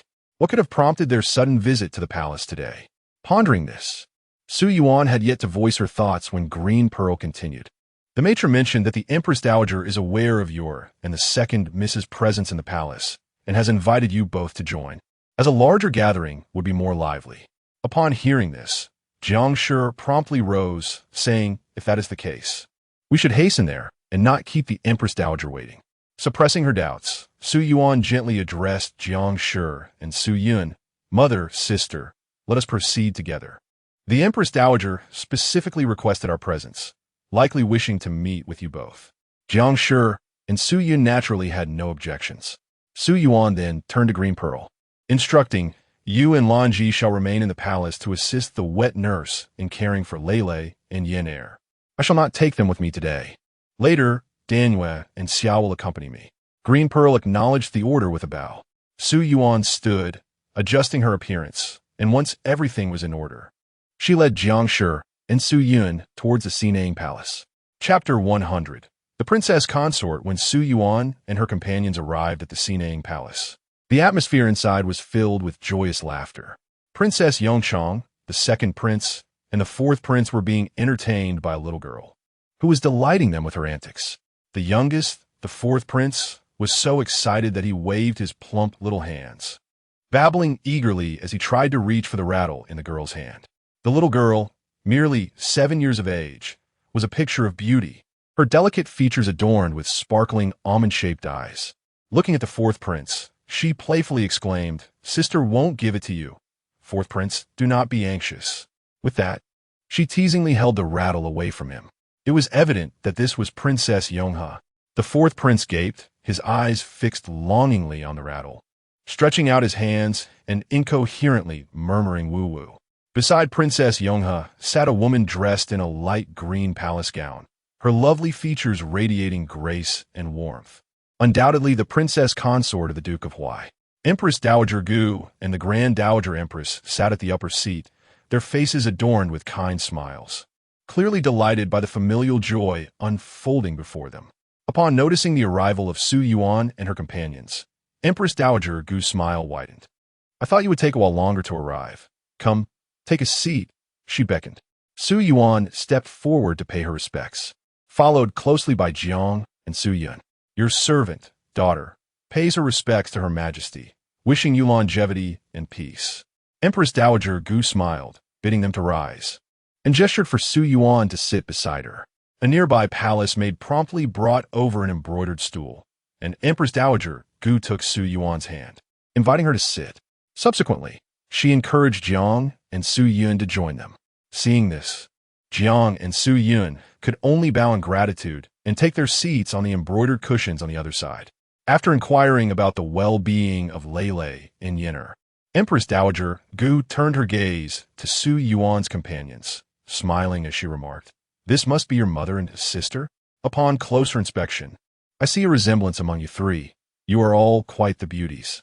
There was truth in her words. Su Yuan and Jiang did share some similarities in appearance, though upon closer scrutiny, the distinctions became apparent. Jiang was the epitome of a northern woman, tall and radiant.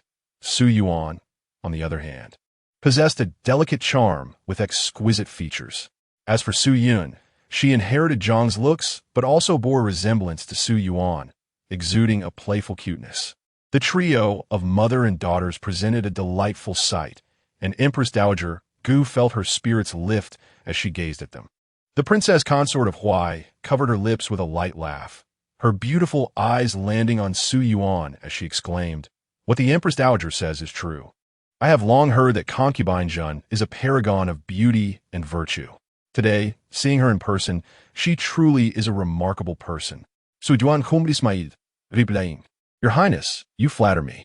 The princess consort then turned her attention to Jiang, warmly stating, "Madame has raised such a remarkable daughter.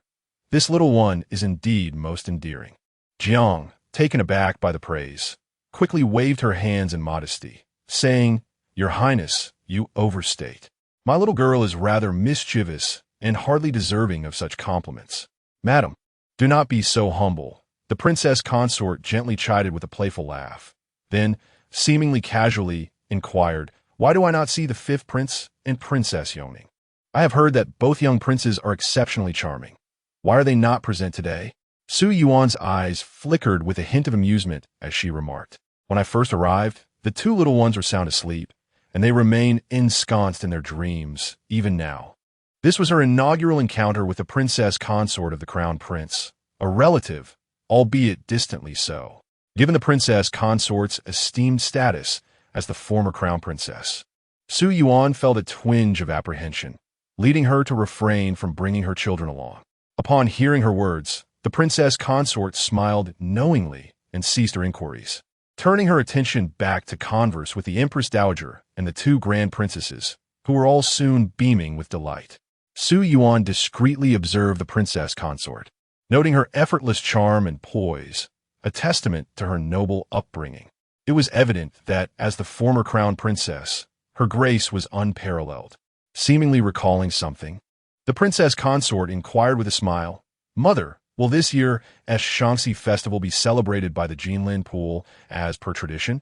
The Empress Dowager nodded slightly, affirming that the customary purification ceremony by the Jinlin pool would indeed take place this year, as it had in years past.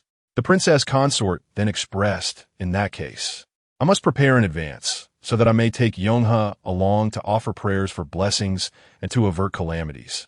Her gaze shifted towards Su Yuan, and she added, "Since both Madame Su and Miss Su are present today, it seems fateful. Why not extend an invitation to them to join us for companionship?"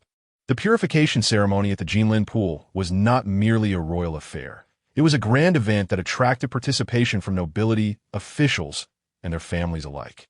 Those invited were invariably of the highest rank among the nobility or favored by the emperor. The princess consort's gesture was clearly one of goodwill.